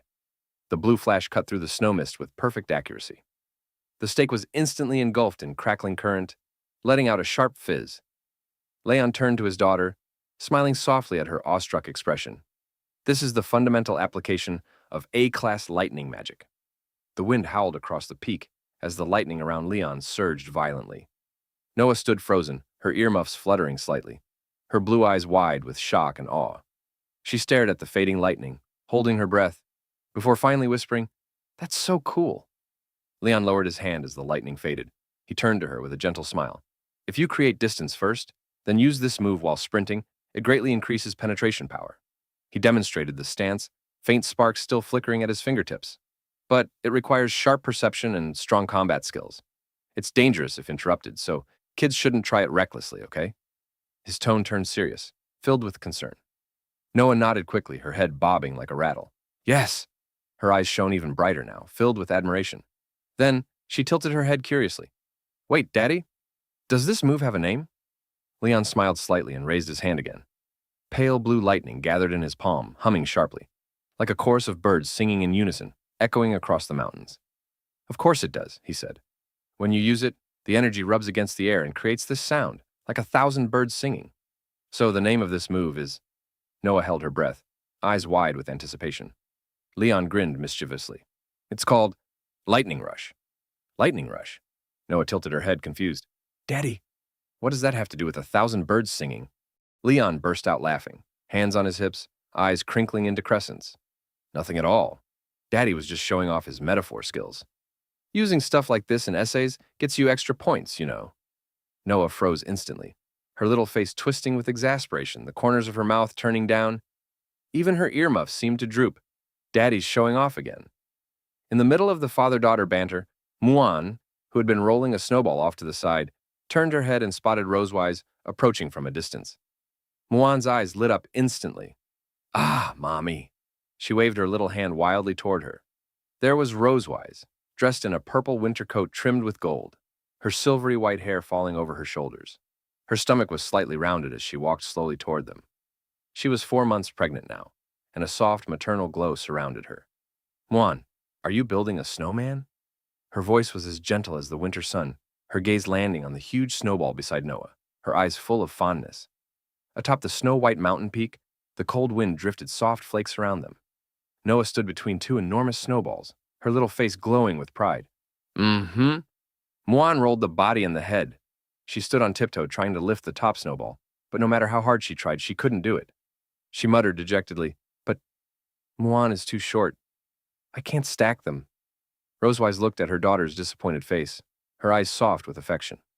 She stepped forward slowly, gently patting Muan's head. "Then how about Mommy helps you?" Her movements were careful, protective of the life growing inside her. Her silvery white hair shimmered softly in the snowlight. "Yay!" Muan's eyes sparkled. She hurried over, pushing the snowball alongside her mother, humming cheerfully, "Heave ho, heave ho!" Even while pregnant, Rosewise used her draconic power to steady the snowball. Together, they carefully placed the head on top of the body, her movements both gentle and strong. In no time, a round, plump snowman stood in the snow. "Let's give it arms and eyes." Muan ran off excitedly, grabbing 2 twigs and 2 black stones, carefully attaching them. Her movements were clumsy but sincere, her nose red from the cold, her eyes shining with joy. She stepped back, staring at the snowman, brows furrowed slightly. She poked her cheek, thinking. Tilting her head, she frowned in confusion. "What do you think it's missing, Moan?" Rosewise asked gently. "Mommy's never built a snowman before either." Just then, Leon walked over through the snow, hands in his pockets. "What's wrong?" Muan ran up to him. "Daddy, look! Mommy and Muan built a snowman." Leon leaned in, taking a closer look. How come this snowman doesn't have a nose?" "That's it!" Muan's eyes lit up in realization. "Perfect timing," Rosewise said, suddenly pulling out a bright orange carrot, a mischievous glint in her eyes. "This should fit perfectly." She pushed the carrot into the snowman's face. Now, it was complete. Leon stared at the carrot, then at Rosewise's proud smile, and sighed, pressing a hand to his forehead. "Why do you even have a carrot on you?" Muan ignored them completely, happily circling the snowman. "It's done! It's so cute!" Rosewise casually pulled out a purple eggplant from her sleeve, raising a brow playfully as she leaned toward Leon. "What? Not satisfied? I have an alternative." A cold sweat slid down Leon's temple. He waved his hands quickly. No, it's fine." He didn't dare complain, but he definitely felt bad for the snowman. Leon gently held Rosewise's arm, concern in his eyes. "More importantly, what are you doing out here in the cold? What if you fall?" His gaze drifted to her rounded stomach, his voice filled with worry. Rosewise flicked her silver dragon tail proudly, its scales gleaming in the sunlight. "Dragons don't fall. Our tails help us balance better than humans." She flicked it lightly to demonstrate. Then she pouted, hands behind her back, stamping her foot lightly. "Besides, the maids have been watching me nonstop. It took so much effort to sneak out. I just want to have some fun." Seeing her playful pout, all of Leon's helplessness melted into fondness. "What do you want to play?" he asked softly. Rosewise's eyes sparkled. She tilted her head, thinking seriously. Teach Muon fire magic? Build another snowman? Or maybe a snowball fight?" Just then, "Your Majesty!" The smile on Rosewise's face froze instantly. She turned sharply to see the headmaid approaching with several others, all looking worried. Rosewise's pupils shrank. Oh no. The next second, the headmaid exploded with anger. "Fire magic? Snowman building? Snowball fights? Tell me, which of these is appropriate for a pregnant woman?" You tricked me into saying that." Rosewise spun around, glaring at Leon, her dragon tail trembling with anger. Leon raised his hands quickly. "I didn't. I would never." But the headmaid was unmoved. She bowed slightly. "Your Majesty, if this continues, it will be a dereliction of my duty." She raised her hand. "Escort Her Majesty back." "Yes!" The maids responded in unison, surrounding her immediately. Rosewise was trapped like a small animal, her eyes turning red as tears welled up. She pouted miserably and let out a soft whimper. "Wah!" She struggled, but the maids gently held her in place, even her dragon tail restrained, leaving her no room to resist. Leon watched as Rosewise was escorted back to the castle and sighed helplessly, a faint smile on his lips. "Your Majesty, do get some rest." The days slipped by one after another in a quiet, warm routine, and Rosewise's belly gradually swelled with the passing weeks, growing more and more prominent with each day. The once sharp, decisive Silver Dragon Queen, her edges honed by years of rule, was now wrapped in a soft maternal radiance. The cold sharpness in her eyes and brows softened, replaced by gentle warmth, with Leon by her side every step of the way, tending to her with meticulous care. Her pregnancy was far more peaceful and comfortable than her first had been. Leon researched prenatal care well in advance, preparing nutritious meals and endless new variations every day. He would silently set out a soft pillow the moment she grew drowsy, patiently soothe her when her emotions fluctuated, and stay alert through every night, terrified she might feel the slightest discomfort. The dragon-slaying warrior who once galloped across battlefields now willingly devoted himself entirely to his wife and children, giving them every ounce of his tenderness and patience. Time flew by, and the swelter of summer crept in quietly. With it, Rosewise's due date arrived right on schedule, June 29th. The sky hung heavy and overcast, as if pressed down by a thick slab of lead. Within the Silver Dragon Sanctuary, the atmosphere was stretched to its breaking point. The delivery room was bathed in bright light, yet filled with unspeakable tension and agony. Rosewise lay on the bed, enduring the searing, all-consuming pain of childbirth. Her body was racked by violent convulsions, with every wave of contractions, each one feeling as if a colossal force was tearing through her very bones. Her cries of pain spilled intermittently through the closed door, each one clenching the hearts of those outside. "Your Majesty, keep going. Push a little harder. The baby will be here very soon." An experienced midwife stood by her side, wiping away the constant cold sweat on her forehead, urging her on again and again. But the pain came in crashing waves, higher and stronger, giving her no chance to catch her breath. Rosewise's cries of agony grew more heart-wrenching with each passing moment, her voice hoarse and broken. Every scream struck like a sledgehammer against Leon, who waited outside the delivery room. In the hallway, Leon was beside himself with worry. His hands clasped tightly behind his back as he paced back and forth, his footsteps sharp and heavy. His entire body was coiled tight like a drawn bowstring. His brows furrowed deeply, cold sweat dripping from his temples, his gaze fixed unblinking on the closed door, as if he could see through it. The words from the prenatal books echoed over and over in his mind, each one stabbing like a needle into his heart. From the onset of contractions to delivery, 8 to 10 hours, pain equivalent to breaking dozens of bones at once. And yet, he could do nothing. He paced helplessly outside, unable to take even a fraction of her pain away. An overwhelming sense of powerlessness gripped him, leaving the warrior who once faced dragons trembling slightly from head to toe. Off to the side, Muan and her little sister stood hand in hand in the corner, their faces streaked with tears. Their red-rimmed eyes overflowed, but they forced themselves to stay quiet, terrified of disturbing their mother. At last, the younger girl couldn't hold back any longer. She tugged gently at the hem of Leon's coat, her small voice trembling. "Daddy, is Mommy in a lot of pain?" Hearing the heart-rending screams from inside, Muan broke down. She burst into sobs, her small body shaking uncontrollably. "Wah, Muan doesn't want a baby anymore. I just want Mommy to stop hurting. Mommy's in so much pain." Watching his two daughters cry, Leon felt his heart being crushed, overwhelmed with grief. He forced down the panic and anxiety, crouched down, and gently wrapped his arms around them. "Don't worry. Mommy's strong. She'll be okay," he said softly. "Let's stay here quietly and cheer for Mommy together, okay? If she hears us, she'll have even more strength."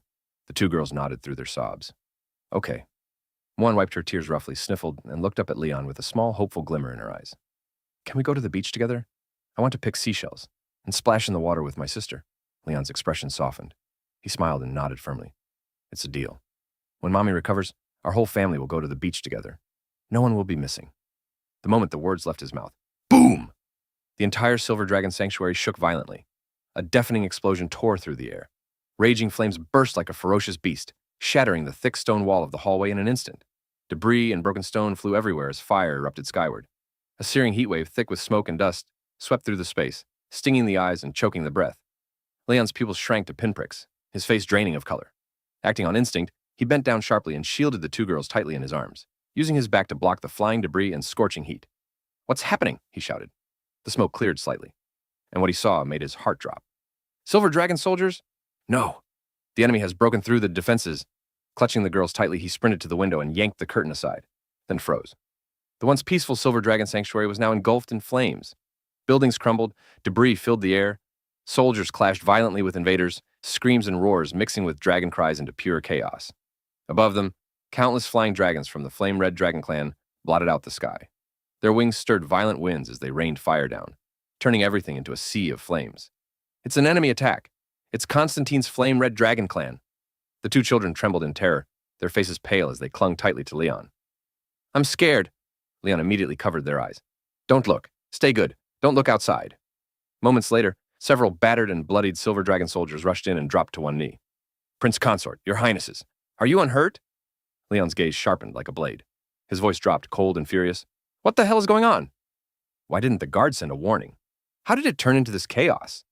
Meanwhile, in the side hall just outside the delivery room, Headmaid Anna received urgent news from the front lines. One of her maids, her face deathly pale, stumbled in, her voice shaking uncontrollably. Headmaid, it's terrible. The Flame Red Dragon clan has launched a surprise attack. They're attacking from the back mountain and the main gate at the same time. The defenses are about to collapse. Anna's face drained of all color, her body jolting in shock. The Flame Red Dragon clan? Constantine's men? Why would they suddenly attack the Silver Dragon clan? There's been no declaration of war, no major conflict between our clans. Why now? The maid's voice trembled with despair. They chose this exact moment, when Her Majesty is at her weakest, when she has no combat power at all, to launch a full attack. This was premeditated. Just then, another agonized scream from Rosewise rang out from the delivery room, sharp, weak, and more heart-wrenching than ever. Anna snapped back to reality, forcing down the panic in her chest and steadying herself. Where is Shirley? Who is commanding the guard regiment? She demanded immediately. Lady Shirley has gathered the sanctuary's elite guards and is now holding the main gate with her life, doing everything she can to stop the Flame Red Dragon vanguard, her subordinate replied. Anna's gaze hardened. Her voice turned cold and unwavering. Good. Dispatch every messenger dragon in the sanctuary. Send them at full speed to the neighboring dragon clans and to the Red Dragon Sanctuary. Make sure the message reaches Lady Malkvi. Also, send 4 elite squads through the back mountain immediately. You must secure an escape route before the enemy completes their encirclement. Yes! Inside the delivery room, Rosewise had just endured another brutal wave of pain. Her face was pale as paper, her body drenched in sweat, her eyes half-lidded with exhaustion. Yet she could clearly hear the explosions, the clash of weapons, and the roar of dragons outside. Her breathing was shallow, her voice hoarse. Anna, what's happening out there? Anna stepped forward, gently holding her down as she tried to rise, forcing herself to speak steadily despite her fear. Your Majesty, we are under a surprise attack by Constantine's Flame Red Dragon clan. This was a premeditated strike. Rosewise's pupils shrank sharply, and she cried out with what strength she had left. Constantine? She struggled to sit up, ignoring the tearing pain ripping through her body. No, I have to go out there. I have to fight with you. I am the Silver Dragon Queen. Anna held her down firmly, her voice urgent and trembling. Your Majesty, you must not move. You are in the middle of childbirth. The slightest mistake could cost both your life and the baby's. Please, stay here and focus on delivering the child. I will lead the Maid Corps into battle. Once the escape route is secured, we will escort you to safety. You must trust us. But Rosewise couldn't think about herself, or even the child in her womb. Her mind was filled only with her daughters. The thought of her children in the middle of a battlefield drove her into panic. Tears streamed down her pale cheeks as she screamed, My daughters! Where are they? Are they safe? Tell me. At that moment, the door burst open. Leon rushed in, carrying the 2 girls. Rosewise, we're here. The girls are safe. The moment they saw her, the girls broke free and ran to the bed. Mommy, wow, are you hurting? Seeing them unharmed, Rosewise burst into tears. She reached out with a trembling hand and grabbed Leon tightly, her knuckles white. Leon, please, protect our daughters. No matter what happens. Get them out of here. Leon gripped her cold hand firmly, his gaze unwavering. I will, Rosewise. I promise you, as long as I breathe, no one will touch any of you. No one will step inside this room. Rosewise nodded through her tears, unable to speak clearly. Okay. With the last of her strength, she whispered, The key to your weapons. 2nd drawer. Bedroom desk. Leon froze for a second, then nodded. I understand. He quickly settled them, then strode into the bedroom, opened the drawer, and took the heavy set of keys. Inside lay the power of his former life, the weapons of a dragon-slaying warrior, and now he would take them up again. Muan clutched his coat tightly. Daddy, you'll come back, right? Leon crouched down, wiping her tears with his thumb, forcing a gentle smile. Of course, we made a deal, didn't we? We're going to the beach when Mommy gets better. Daddy never breaks a promise. So stay here. Protect Mommy and your sister for me. You're the big sister now. Muan sniffled, wiped her tears, and nodded firmly. I can do it. I'll protect them. Leon gently stroked the younger girl's head. Don't cry. Daddy's going to defeat all the bad dragons. The little girl nodded through her tears. Oh, okay. Daddy, you can do it. Leon stood. In that instant, all warmth vanished from his eyes, replaced by cold, unyielding resolve. The warrior had returned. Everyone, assemble! We march out and face the Flame Red Dragon clan. Behind him, the guards, maid corps, and remaining soldiers knelt in unison. We will defend the Silver Dragon Sanctuary with our lives. We will protect Her Majesty and the princesses. What should have been a moment of new life had fallen into chaos and war, and in Leon's mind only one thought remained. Hold the line. Protect his family. The skies above the Silver Dragon Sanctuary were torn apart by explosions and desperate clashes. Red and violet flames ripped across the night sky, lighting everything in chaos. Dragon blood stained the earth crimson. Severed limbs flew through the air, flesh mangled beyond recognition. Everywhere you looked, there were bodies. This wasn't random. This was a long-planned surprise assault, crashing down on the sacred sanctuary, the place that bound humans and dragons together. Outside the sanctuary, headmaid Anna led the elite maids in a desperate stand. Beside her, Sherry fought with deadly precision. Together, they had already repelled multiple waves from the blazing flame dragon clan. But it wasn't enough. Sherry's brows were tightly furrowed, sweat dripping down her temples. Daggers in hand, she stayed alert in the chaos. Headmaid, hasn't the back mountain encirclement been broken yet? Anna's sharp eyes narrowed. No. They came fully prepared. Even the emergency escape tunnel is gone. We have to stall for time. Sherry's voice tightened. Then, reinforcements? Anna didn't hesitate, but her answer was cold. The nearby dragon tribes fear Constantine. They won't risk helping us. That single sentence froze the battlefield more than the cold wind ever could. Sherry's golden eyes hardened. Anger replaced fear. In the next second, she exploded forward. Blinding speed, flashing steel. Her daggers tore through enemy ranks, sparks flying as magic clashed with metal. In seconds, multiple invaders fell. She scoffed, voice filled with contempt. Idiots. If the Silver Dragon clan falls, do they really think Constantine will spare them? But suddenly, a figure burst through the smoke, stumbling forward. Headmaid! Headmaid! Anna turned and instantly felt it. Something was wrong. The maid's voice trembled with despair. Our reinforcements? They were ambushed. They're completely pinned down. Silence hit like a shockwave. At the soonest, 5 hours before they arrive. Anna's grip tightened until her knuckles cracked. Everything, every strange movement these past months, suddenly made sense. Sherry wiped blood from her lips, voice filled with rage. They were never targeting the wind dragons. This whole time, it was us. Anna's voice dropped, cold and sharp. The Silver Dragon Sanctuary was always the real target. This was a trap, to isolate us completely. Then her eyes swept across everyone. But there's something worse. How did they know today? No one answered. Her Majesty's exact due date. Only a few of us knew. The realization hit like lightning. A traitor. Someone. Inside the Silver Dragon clan, Sherry's voice trembled. You mean, there's a mole among us? No one could deny it, and then the sky itself changed. A crushing pressure descended, heavy, suffocating, unbearable. A massive shadow tore through the clouds, wrapped in burning heat. Its body blocked out the sky. Anna's pupils shrank, cold sweat slid down her face. It's him. A colossal dragon appeared, covered in crimson and dark brown scales. Flame-like patterns pulsed across its body like living fire. Constantine, the blazing flame dragon king, had arrived. His presence alone crushed the battlefield. His wings spread wide, his breath scorching the air. Every dragon felt it, the pressure drilling into their bones, suffocating their very souls. Sherry froze. Her body refused to move. This pressure. I can't breathe. Then, Constantine opened his jaws. A sea of fire exploded forward like a tsunami. The battlefield vanished in flames. Soldiers screamed as they were swallowed whole. Armor melted, flesh turned to ash, and Sherry didn't move. Sherry! Anna lunged forward, shoving her aside at the last second. The flames roared past. Don't freeze up! Sherry hit the ground hard, finally snapping back. Guilt flooded her face. Sorry. But there was no time. Anna turned sharply to the messenger. Go. Report this immediately. Her voice hardened. Constantine has appeared. Do whatever it takes. Break through the back mountain encirclement. Everyone understood. This battle couldn't be won. The gap between a dragon king and them was impossible to overcome. So there was only one goal left, save the queen. Even if the sanctuary falls, she must live. The messenger nodded and vanished into the chaos. Sherry forced herself back to her feet, staring at the battlefield engulfed in fire. Fear still lingered, but her eyes sharpened again. Only one thought remained. Hold the line. Anna stepped forward, gaze locked on the massive dragon in the sky.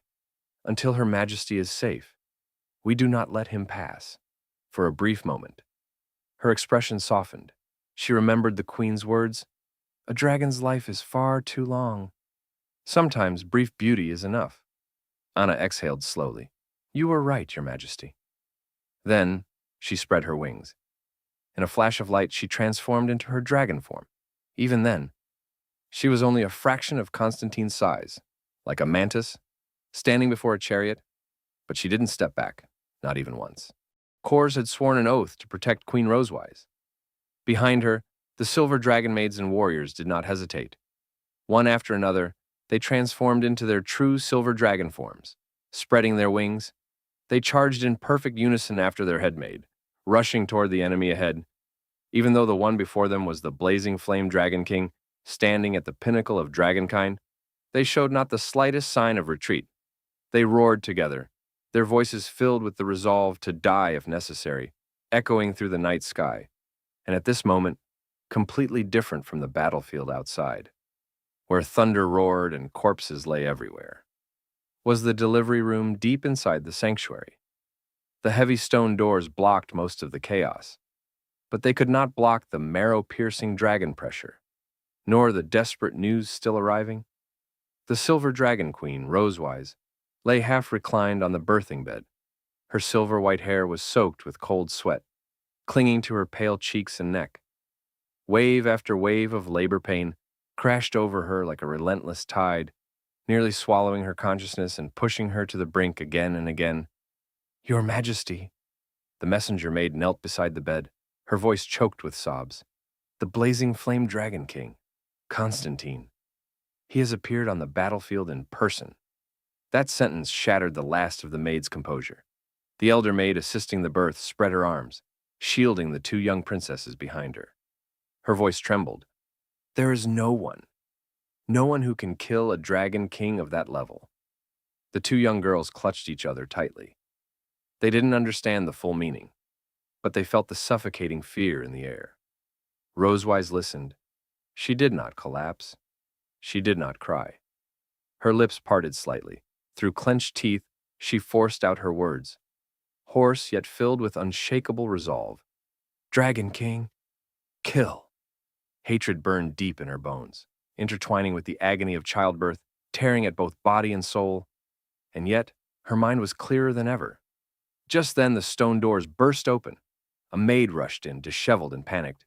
"Your Majesty, the back mountain route has been opened. Please evacuate now. If we wait any longer, it will be too late." She reached out to help her up, but Rosewise gently shook her head. Her voice was soft, but absolute. "No, I am staying. I am giving birth." "But Your Majesty, Constantine is already here. The front line won't hold much longer." The maid's voice broke into tears, but Rosewise interrupted her. She turned her gaze toward the crimson-lit night sky outside the window. The hatred in her eyes faded, replaced by something else. Something warm, something certain. "I believe in him." The room fell silent. Her voice remained calm, steady, unwavering. "Killing dragon kings has always been what he does best." Those words became light, piercing through the despair that filled the room. At that same moment, in the chamber next to the delivery room, Leon knelt before a long-sealed wooden chest. He opened it slowly. Inside lay black armor, etched with golden patterns, armor that had followed him through countless life-and-death battles. Every scar on it told a story. Every mark carried his pride as a dragon slayer. He reached out, brushing his fingers over its surface. There was no fear in his eyes, only the quiet warmth of reuniting with an old companion, my old friend. Back on the battlefield, everything had already collapsed into chaos. Constantine's flames surged like an endless tsunami, devouring the Silver Dragon clan's defenses again and again. The Silver Dragon warriors were covered in wounds, their scales shattered, their blood staining the scorched earth. And still, they stood still. They formed a wall. Anna's voice had gone hoarse, yet she roared with everything she had left. "Don't even think about taking another step toward the sanctuary."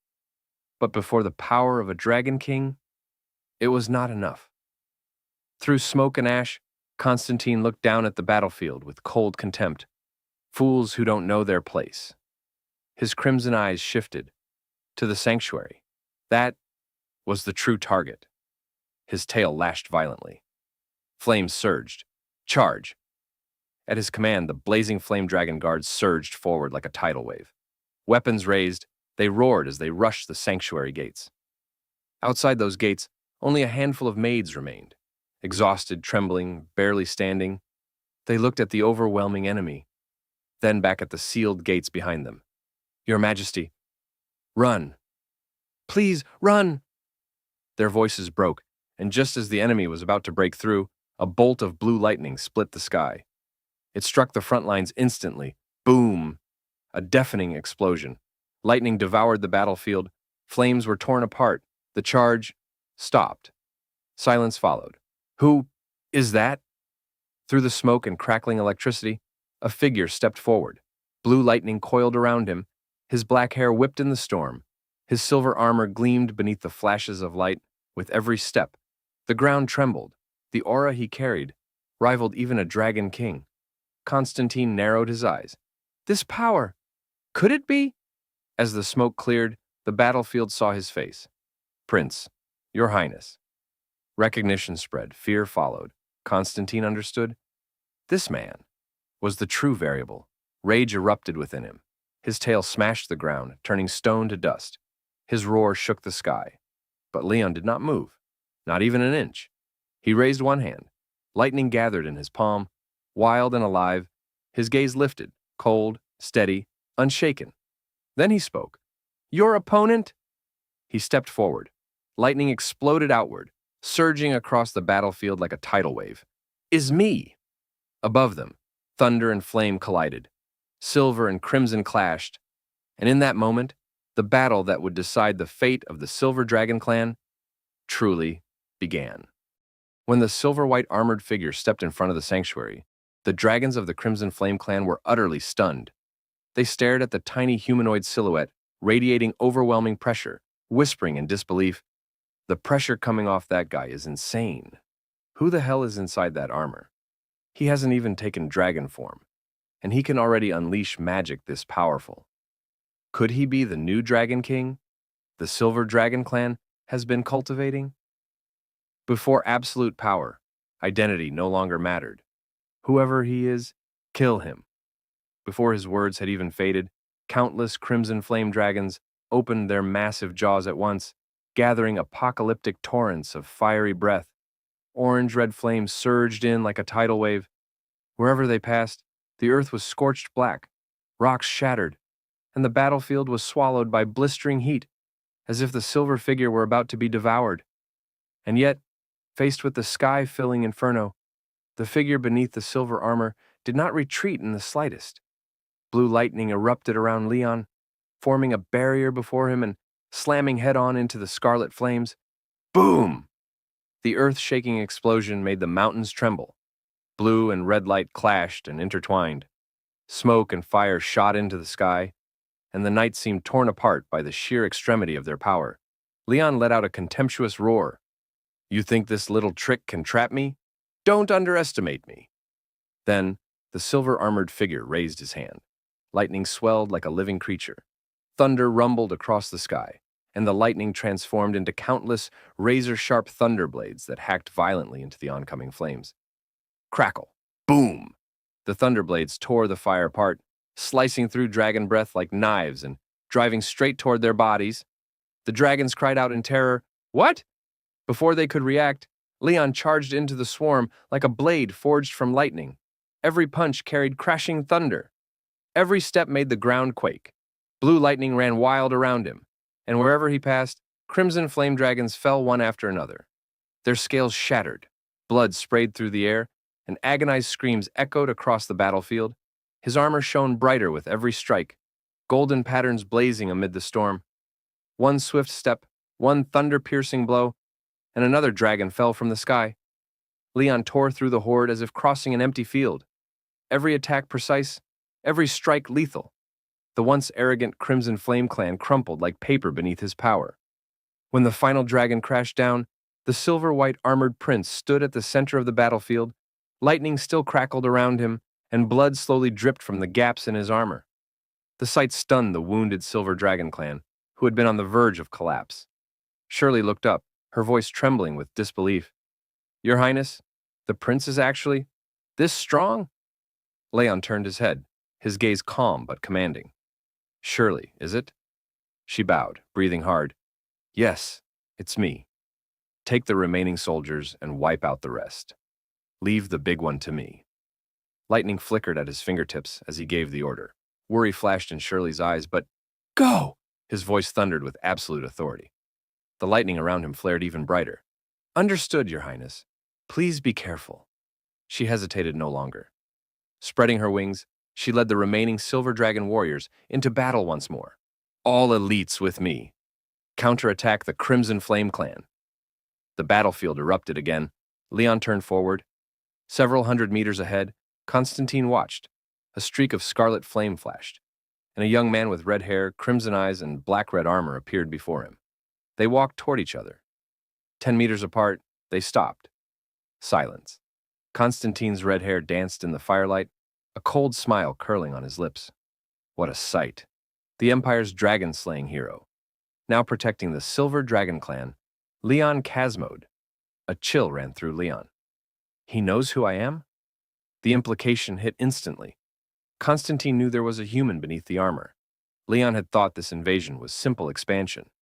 Now, he realized, it was something far deeper.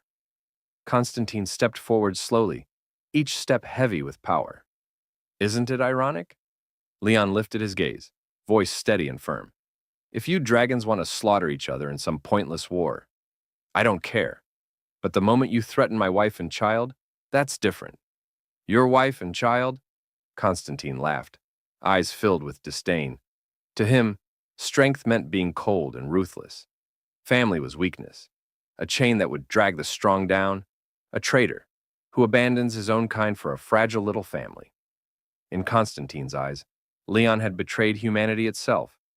But Leon didn't waver, not even for a second. If anything, the lightning around him surged even stronger. He stared straight at Constantine, voice unwavering. Someone like you will never understand. Then, from within the silver armor, Leon answered with a furious roar that shook heaven and earth. They're not my weakness. Before the words even landed, blue-white lightning exploded around him. Like an ancient thunder dragon breaking free of its chains, he hurled himself toward Constantine. With world-shattering force, a sharp cry split the air. Lightning tore through the pitch-black sky, dyeing the entire battlefield in a dazzling blue-white glow. The collision that followed was deafening. Broken stone and smoke blasted into the air as thunder crashed down. Constantine leapt away from where he stood as Leon's lightning smashed into the ground, sending up clouds of dust. Before Constantine could prepare a counterattack, Leon burst through the smoke and charged straight at him.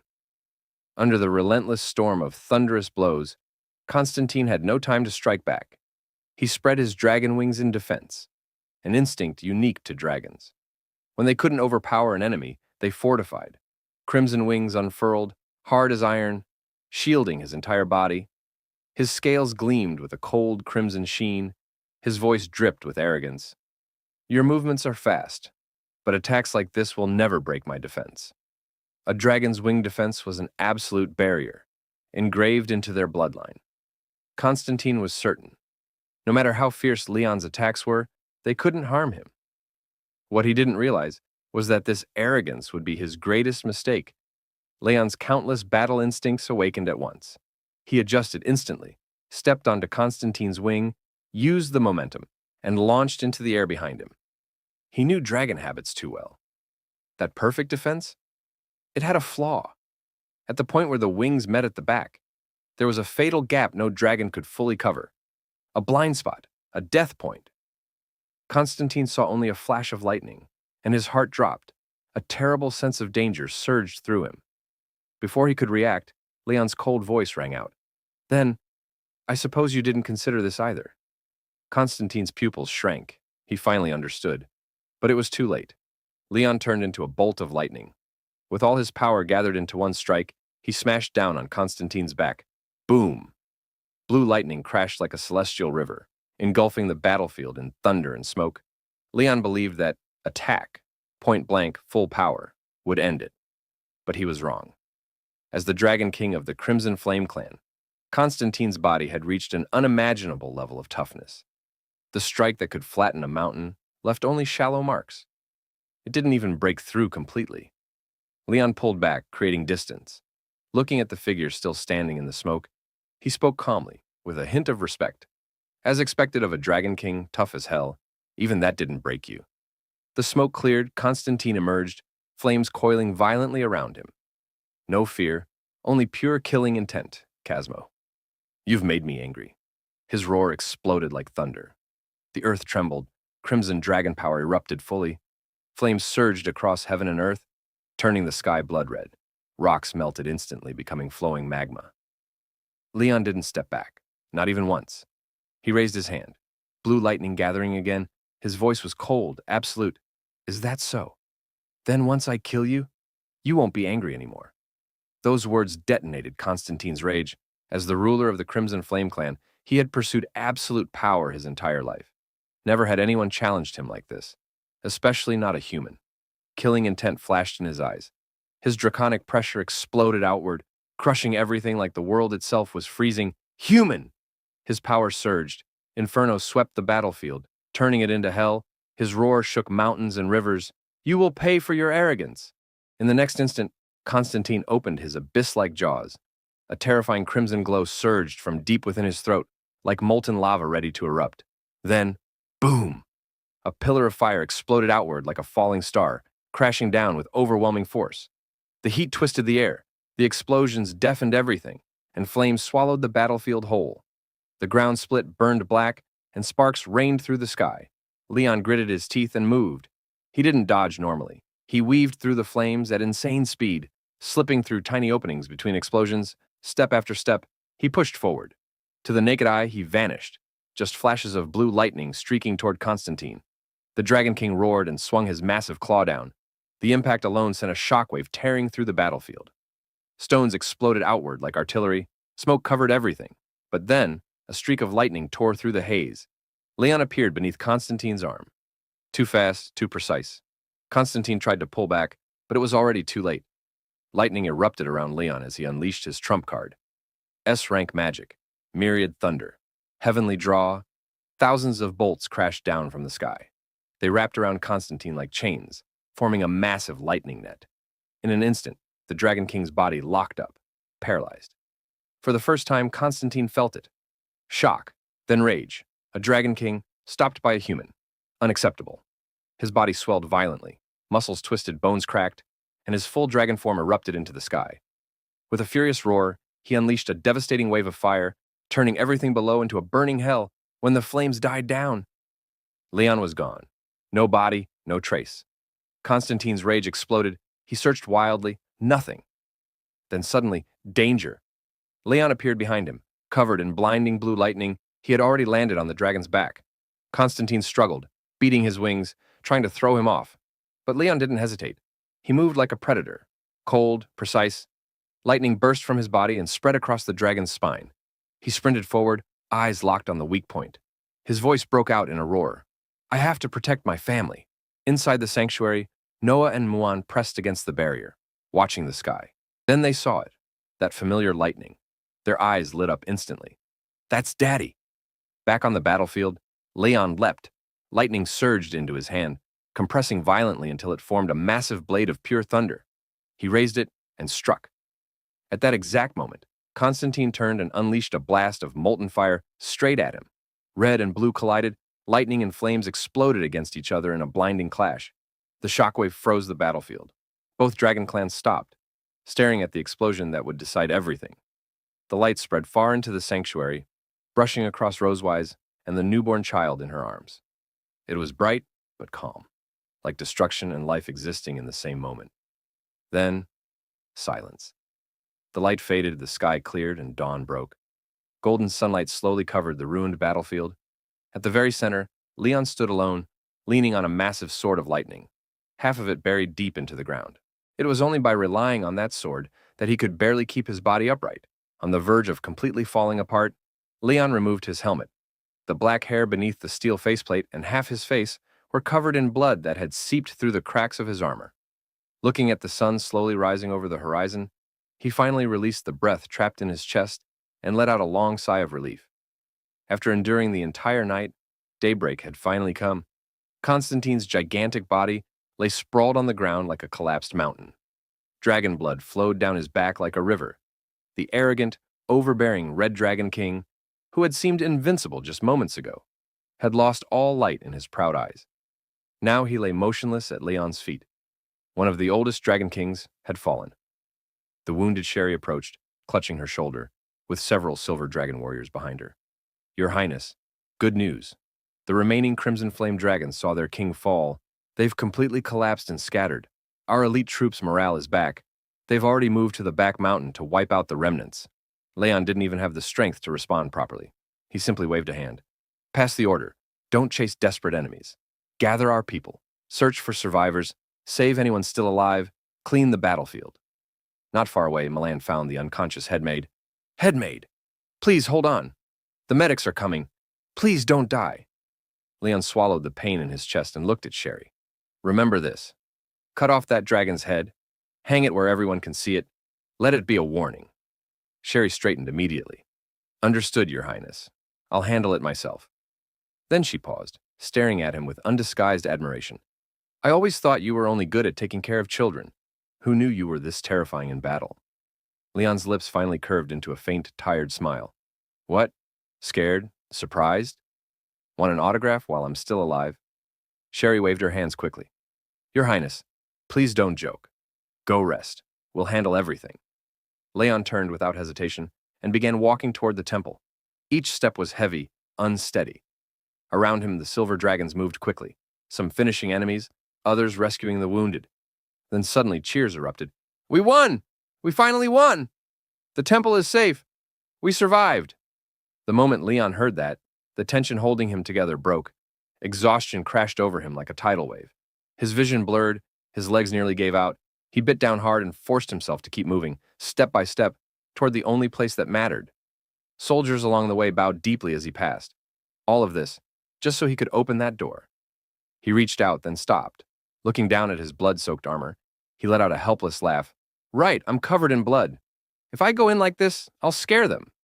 He cleaned himself up, changed into fresh clothes, and finally pushed open the door. The moment it cracked open, two small figures lit up instantly. "Daddy!" The two little girls ran straight at him, hugging him tightly. "Daddy, you were amazing. We saw everything. You beat that scary dragon all by yourself.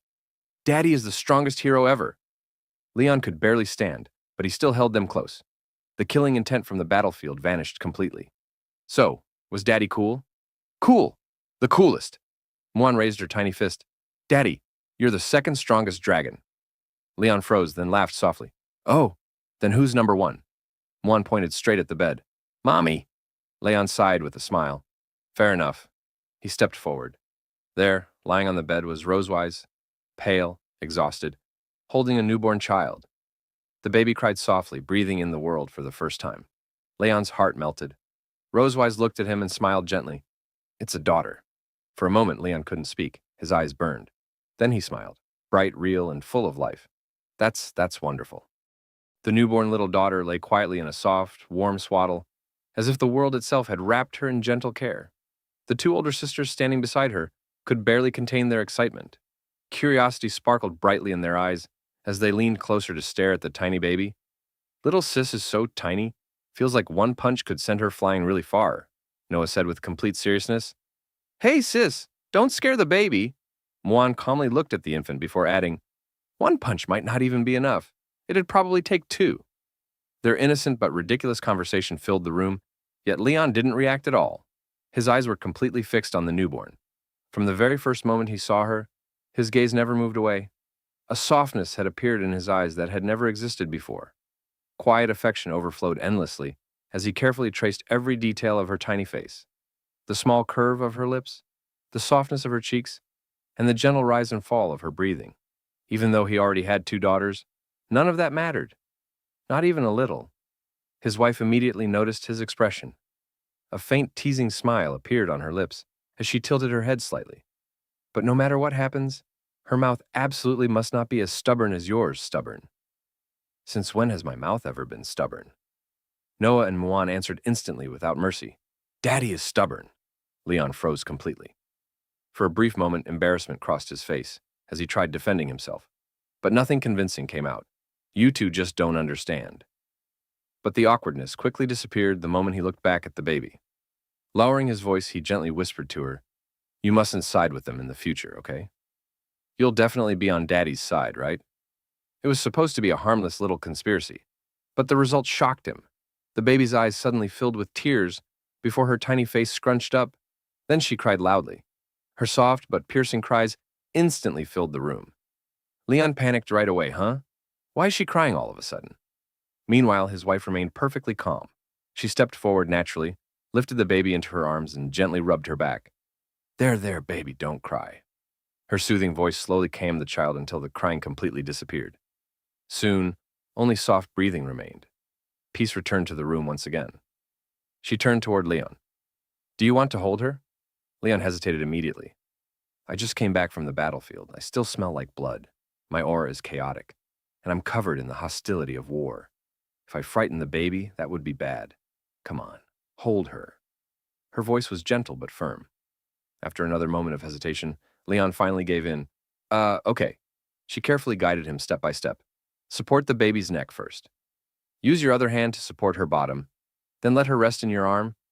Leon followed every instruction with extreme caution, afraid even the slightest mistake might hurt her. Every movement he made was stiff and overly careful, but eventually, the baby settled comfortably in his arms.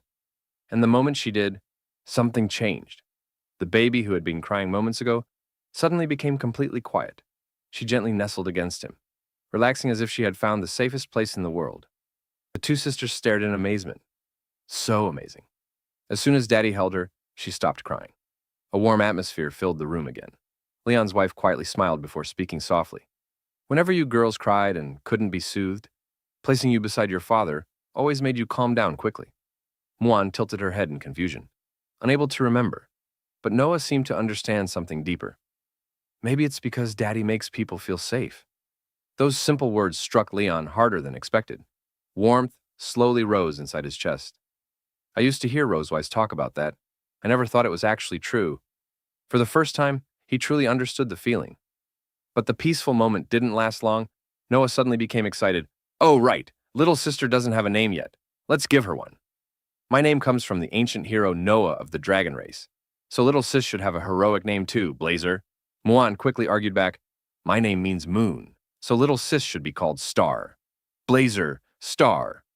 The debate escalated instantly until both girls suddenly turned toward Leon. "Daddy, you decide." Leon sighed helplessly. "Naming a child is an important matter.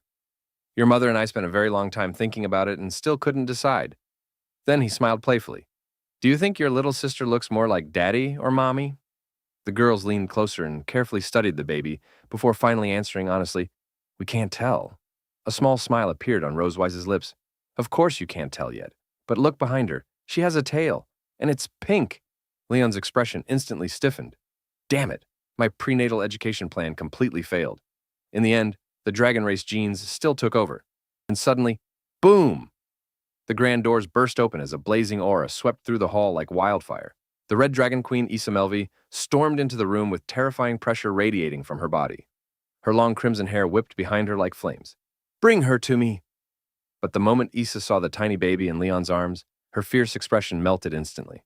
The murderous aura disappeared completely, replaced by pure adoration. "Oh my, this little baby is far too lovable." Isa leaned down and gently kissed the baby's forehead. "Look at that pink tail. So adorable. When she grows up, it'll definitely look just like mine." Noah and Muan immediately became excited. "It's true, Aunt Isa." Isa cradled the baby lovingly before glancing toward Leon with a mischievous grin. "Brother-in-law, why are you so quiet? How about I take this little darling back to the Red Dragon clan? I won't marry or have children anyway. In 100 years, she can become the next Red Dragon Queen." Leon's face instantly lost all color. "Big sister Isa, wait a second!" Isa burst into laughter before finally handing the baby back to Rosewise. "Relax, Leon. I was only joking. Look at you, so scared." But the laughter suddenly stopped. Her smile vanished instantly as the terrifying Red Dragon Queen returned. A powerful aura exploded around her, while her sharp eyes locked onto Leon. "Now then, let's talk business, brother-in-law." Power crackled around her as her voice turned cold. "How exactly did you kill Constantine?" The atmosphere instantly grew tense, as Issa's suspicion turned into a direct accusation. She stared at Leon with narrowed eyes, and admitted she never expected her brother-in-law to be such a terrifying hidden master. According to her sister Rosewise, Leon was supposed to be a weak and useless dragon who had fallen into a coma barely a month after their marriage. Now, standing before her with overwhelming power, Leon looked nothing like the pathetic man she had heard about. Issa openly questioned whether he could truly be trusted. Feeling the danger closing in, Leon immediately forced a laugh, gave a thumbs up, and claimed his recovery came from consuming dragon kidney treasure supplements every day. Rosewise quickly stepped in and defended him, proudly saying her loving care helped him regain his strength and energy. But Issa wasn't convinced at all. She pointed out that even if an ordinary dragon consumed every supplement in existence, it still wouldn't give them enough power to kill a dragon king. Like Constantine, Leon felt cold sweat running down his back. His identity as the legendary dragon slayer was dangerously close to being exposed. Despite his complicated relationship with Rosewise, he knew the truth would completely destroy their family. Then his eyes shifted toward his daughters, Muan and Noah. Fear immediately gripped his heart. What would happen if they learned they weren't pure dragons but hybrids?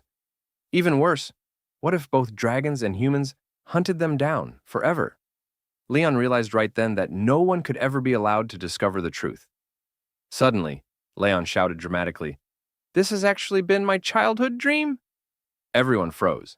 Leon then struck an exaggerated pose and began weaving a ridiculous story about how he always dreamed of living a peaceful married life. He claimed he traveled across mountains and rivers, searching for happiness until one day, lost in darkness, he finally met her. Grabbing Rosewise's hands, Leon loudly declared that she was the woman who rescued him and gave him the warmth of a true home. He swore he would protect her forever. Rosewise nearly felt sick from how overdramatic he sounded. While Muan and Noah watched with sparkling eyes, Muan innocently asked if Dad had loved Mom since childhood. But Noah corrected her, saying Leon simply meant Mom was exactly his type. Issa slowly clapped, pretending to be touched by the emotional story, before reminding Leon she had asked about his background, not his romance. Leon remained completely unfazed. He insisted the answer was hidden within the story itself. To protect Rosewise, he desperately sought power through countless hardships. Clutching his chest dramatically, Leon declared every painful struggle had been worth it because, today, he finally succeeded in protecting his wife and daughters. Rosewise quickly supported his story, assuring Issa that Leon had absolutely no secrets from her and was fully devoted to the family. Faced with their united front, Issa finally sighed and gave up questioning him further. She admitted that continuing would only be rude, considering how harmonious they looked together. Before leaving, Issa softly reminded everyone not to wake Rosewise while she rested and took Muan and Noah away to find food. The moment they disappeared, Leon finally let out a huge breath of relief. He muttered that hiding the truth felt even more exhausting than fighting on a battlefield. Completely drained, Leon climbed back into bed beside Rosewise and their baby. Warm sunlight slowly filled the room as peaceful silence settled around them. But after a while, Rosewise suddenly woke up and found Leon sleeping right beside her. For some reason, she felt an urge to touch his face. Slowly reaching out her hand, she quietly whispered that she wanted to give him a dragon tail. Still half asleep, Leon casually responded that he wanted to cut off her dragon tail instead. Rosewise instantly jumped back in embarrassment. "Wait, you were awake?" Leon smirked and admitted he woke up the moment she touched him. Their playful teasing continued as Leon mocked her for secretly staring at him. Although Rosewise denied it and claimed she was only looking at their daughter, the blush covering her cheeks completely betrayed her. Eventually, however, her expression turned serious. "You almost got exposed today," she warned him. "My sister nearly discovered your real identity." Leon slowly sat up, his face becoming grim. He admitted Issa almost learned he was human, but what worried him more was Constantine. The Dragon King somehow knew exactly who he was. Rosewise was shocked and immediately asked whether they had met before. Leon explained that although he fought the Red Flame Dragon tribe many times, he had never personally met Constantine. He even disguised himself during battle, meaning nobody should have recognized him. Yet somehow, Constantine still knew both his name and title. Now that the Dragon King was dead, the source of that information remained a complete mystery. Rosewise quietly fell into deep thought, remembering the secret agreement she once made with Leon's master. The promise that Leon would not return to the Empire within a year. Staring silently at Leon, she began wondering if that promise was connected to everything, and whether the time had finally come to reveal the truth. Several peaceful days passed, and Leon decided to take his family out for a walk to enjoy the beautiful weather. Their newborn daughter, Aurora, spotted butterflies fluttering nearby and immediately began chasing after them at incredible speed, moving faster than most adult dragons. Seeing this, Muan excitedly shouted, "Sister! Sister! Look how amazing our little sister is." Noah nodded calmly and began writing down Aurora's incredible achievements inside her notebook. Not far from the children, Leon and Rosewise sat together quietly. Leon asked his wife when dragon children usually started speaking. Rosewise explained that most young dragons begin talking around 2 months old, but proudly added that Noah called her Mama when she was barely over 1 month old. Watching Noah teach Aurora how to say Mama and Papa, Leon felt proud, though slightly intimidated by how talented his daughters already were. Curious Rosewise then asked when human children normally begin speaking. Leon answered that it usually happens between 8 and 12 months. Trying to tease him, Rosewise smirked and asked, "Since you're such a genius, were you speaking the moment you were born?" Leon snorted confidently and replied that, while he might not have spoken early, he could already slay dragons from birth. Their playful conversation was suddenly interrupted. When Noah carried over her exhausted little sister and explained that the baby seemed tired, Rosewise gently took Aurora into her arms and softly whispered that it was time to sleep. She carefully placed the baby into a cradle and quietly hummed, "Sleep well, my joy. Mommy will stay right here until you fall asleep." Meanwhile, wanting to spoil his daughters during the walk, Leon opened a basket filled with sandwiches he prepared himself. "Is anyone hungry?" he asked proudly. Muan instantly exploded with excitement. "Yes! Yes! Yes! I want one!" But Noah refused the offer, wanting to prove she was mature already. Muan immediately took a huge bite, her eyes sparkling as she loudly declared that it tasted amazing. Noah, however, wanted something far more important from her father than food. She looked toward Leon and explained that she had already mastered the lightning strike technique he taught her during winter break. Now, she wanted him to teach her something even stronger. Leon asked what exactly she meant, trying desperately to hide her blush of excitement. Noah hesitated before finally forcing out her request. "I want to learn that move, the one you used to defeat Constantine. Teach me your cool lightning sword technique." Leon immediately realized she was talking about the lightning sword transformation. At first, Leon found the request a little strange. After all, the technique itself was only considered B-rank magic, though it required extremely precise control over lightning condensation and shaping. But after a few seconds, Leon remembered the terrifying truth behind that battle. That night, he had consumed months' worth of stored mana just to finish Constantine quickly. Even now, his body still hadn't fully recovered. Trying to avoid embarrassment, Leon awkwardly explained that he was still exhausted and promised to teach her properly in a few days. Unfortunately for him, Rosewise immediately interfered. She casually suggested that a small demonstration would be harmless, since Noah was asking so. Sincerely, Noah's eyes instantly lit up with excitement. Leon stared at Rosewise in disbelief, silently wondering why she suddenly decided to betray him when she clearly knew he had almost no mana left. Cornered with no escape, Leon reluctantly agreed. He slowly stood up, inhaled deeply, and focused his remaining strength. Clapping his hands together, Leon activated the B-rank lightning magic. Electric sparks crackled violently between his palms as he shouted the name of the technique, "Lightning Sword Transformation." A brilliant flash of blue lightning erupted from his hands, forming the legendary weapon that once killed Constantine. But unlike that terrifying sword from the battlefield, what appeared now looked absolutely pathetic. Instead of a mighty blade, Leon produced something closer to a tiny lightning dagger. Trying to maintain his dignity, Leon awkwardly extended the tiny blade toward Noah. Noah stared at it silently with clear disappointment written all over her face. Then she slowly raised her eyes toward him and complained that she asked for a lightning sword, not a glowing toothpick. The moment she said that, Rosewise burst into laughter. Embarrassed beyond belief, Leon quickly defended himself by claiming the full-sized version was simply too dangerous to demonstrate casually. Still laughing, Rosewise stepped closer, placed a hand on his shoulder, and leaned toward his ear. Then she whispered teasingly that the tiny sword looked incredibly cute. As they prepared to head home, Leon quietly muttered under his breath that one day he would definitely make her regret mocking him. However, while they walked back, darkness suddenly covered the sky much faster than expected. Once they returned to the palace, Rosewise decided to give her daughters an important task for the night. Carefully placing Aurora into Noah's arms, she explained that tonight all 3 sisters would sleep together to strengthen their bond as siblings. Hearing that, Muan became unbelievably excited and immediately declared how badly she wanted to sleep beside her little sister. Noah quickly hushed her and warned her to stay quiet before she accidentally woke the baby. Muan instantly covered her mouth and apologized through her hands. Seeing their enthusiasm, Rosewise smiled warmly and told them to complete their mission properly.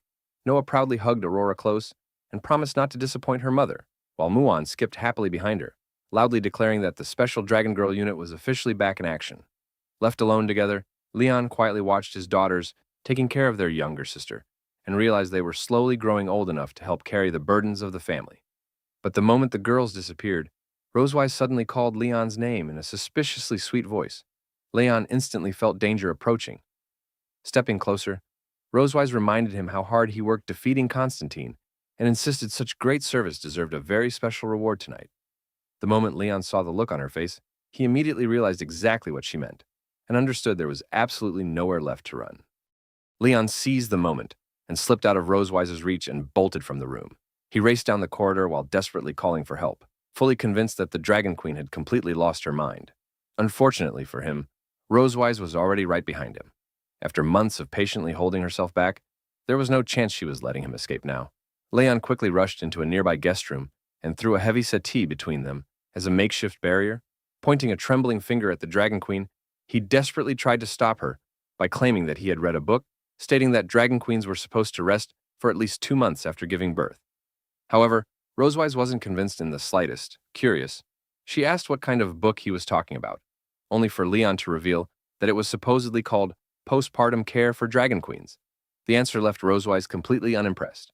According to her, a dragon's body recovered far faster than a human's, making Leon's excuse completely useless. Before he could think of another argument, she casually pushed the furniture aside as if it weighed nothing. At that moment, Leon realized he was in serious trouble. Towering over him, Rosewise reminded him that he already knew exactly what she wanted, so there was no point in continuing to run away. Refusing to surrender, Leon immediately brought up his legendary battle against Constantine. He proudly reminded her of the incredible power he had displayed during that fight and warned her not to underestimate him. Unfortunately, the intimidating speech lost all of its impact when Rosewise effortlessly picked him up before he could even finish talking. Amused by his attempt to appear threatening, she pointed out that if he truly possessed the overwhelming power he claimed to have, he wouldn't be standing there desperately trying to negotiate. Leon quickly argued that he simply didn't want to use force against her. He also insisted that he hadn't done anything wrong and therefore didn't deserve to be treated this way.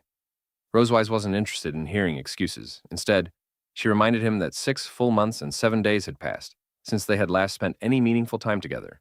The fact that she knew the exact number immediately caught Leon off guard. When he realized she had been counting every single day, he couldn't help but regret asking. Trying to defend himself, Leon argued that he had managed to endure those 6 months without any problems, so he couldn't understand why she seemed so determined. Naturally, Rosewise ignored the complaint entirely. As she continued approaching him, Leon found himself slowly running out of space. Every attempt to escape had failed, every excuse had been destroyed, and every threat had only made things worse. Still unwilling to give up, Leon declared that if he had known things would turn out like this, he would have left Constantine alive. According to Leon, when Constantine eventually returned for revenge, he would have happily surrendered and let the former enemy deal with the Dragon Queen instead. In her eyes, Leon's ridiculous statement sounded less like a threat and more like proof that he genuinely cared about her. The reaction left Leon completely speechless. Nothing was working. Every argument backfired, every attempt to regain control failed. Eventually, exhaustion began taking over. Looking up at the Dragon Queen, Leon finally accepted that there was no easy escape from this situation. However, if he was going down, he intended to do it on his own terms. Gathering the last traces of his determination, Leon suddenly made his move. Catching Rosewise by surprise, he managed to reverse the situation and force her backward onto the bed. For the first time all night, Leon found himself with the upper hand.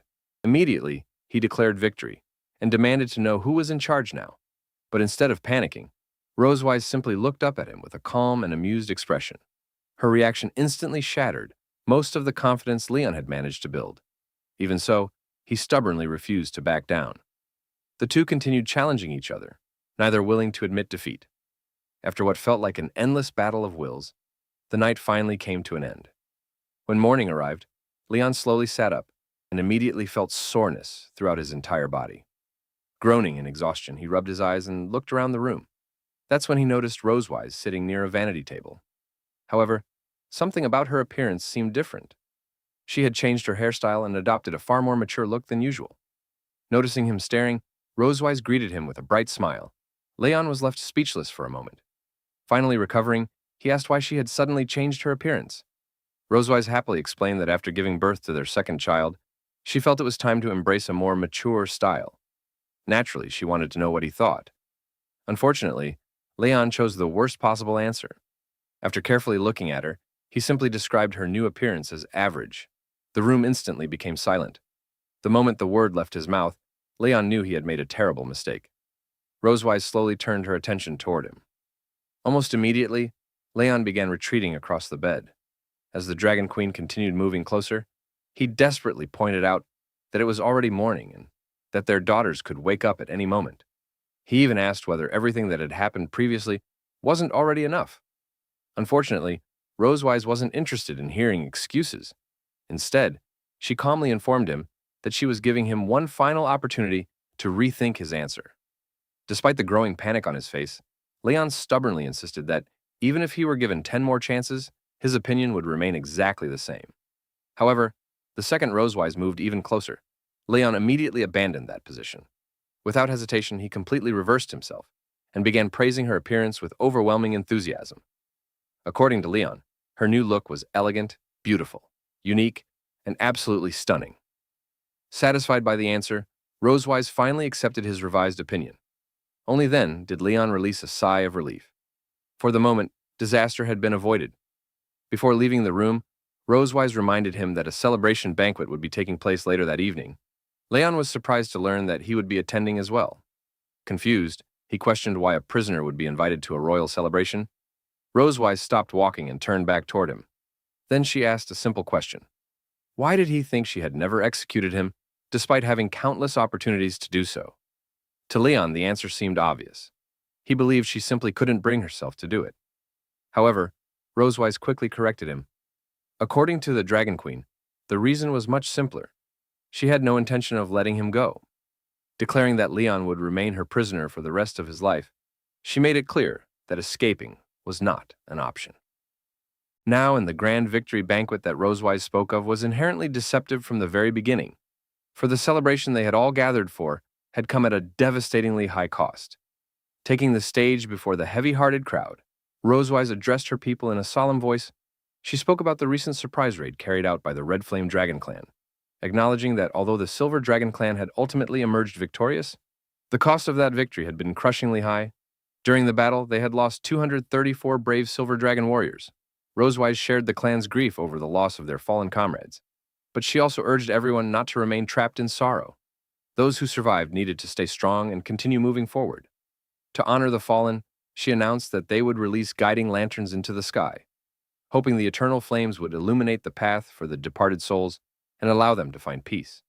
Soon, hundreds of glowing lanterns rose into the night sky. They drifted above the city like countless stars, transforming the clan's mourning into a beautiful and heartfelt tribute. As the ceremony ended, the atmosphere gradually shifted towards celebration. Nearby, Shirley approached Leon and asked why the prince consort, the hero of the banquet, was standing off to the side instead of joining the queen. Leon quickly refused the idea. Rather than standing in front of a huge crowd, he preferred staying with his daughter.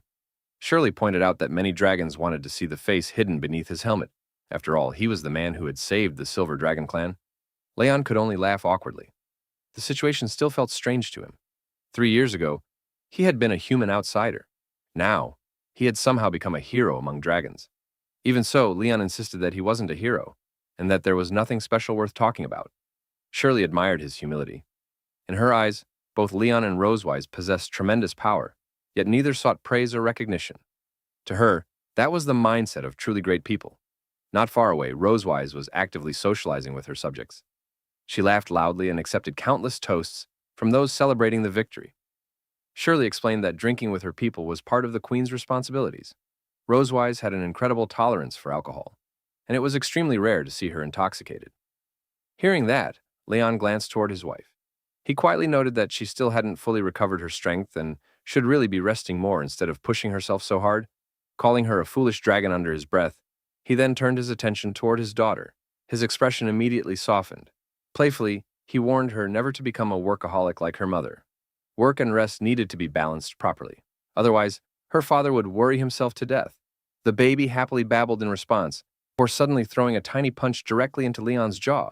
Leon blinked in surprise. Then he immediately praised her strength. Jokingly, He claimed that even Constantine had never managed to hit him hard enough to make his jaw hurt, yet his daughter had somehow accomplished exactly that. Clearly, she was far more terrifying than Constantine. A while later, several maids approached and informed Leon that it was time for the young princess to sleep. After thanking them, Leon entrusted the little girl to their care. With his daughter gone, he decided to check on Rosewise. However, before he could do so, something suddenly struck him across the face. Startled, Leon looked up and found a massive beer mug hovering in front of him. Holding it was Rosewise. Her face was completely red, and her usual regal demeanor had vanished. Offering him the mug, she enthusiastically asked if he wanted a drink. Leon quickly declined and explained that he didn't drink alcohol. Rosewise immediately pouted. If he wasn't going to drink it, then she would. Leon tried to stop her, pointing out that she was already completely drunk. Unfortunately, Rosewise ignored him. Instead, she complained that Leon kept swaying back and forth and demanded that he stand still. Leon stared at her in disbelief. She was the one swaying. Realizing how unstable she had become, Leon sighed and wondered how much alcohol she had consumed. Before she could fall over, he stepped forward and supported her. Leaning against him, Rosewise suddenly complained that being a queen wasn't fun at all. Leon couldn't help laughing. If she hated it so much, why did she continue taking her responsibilities so seriously? Then he jokingly suggested that she hand over the throne to him and let him become the ruler of the Silver Dragons instead.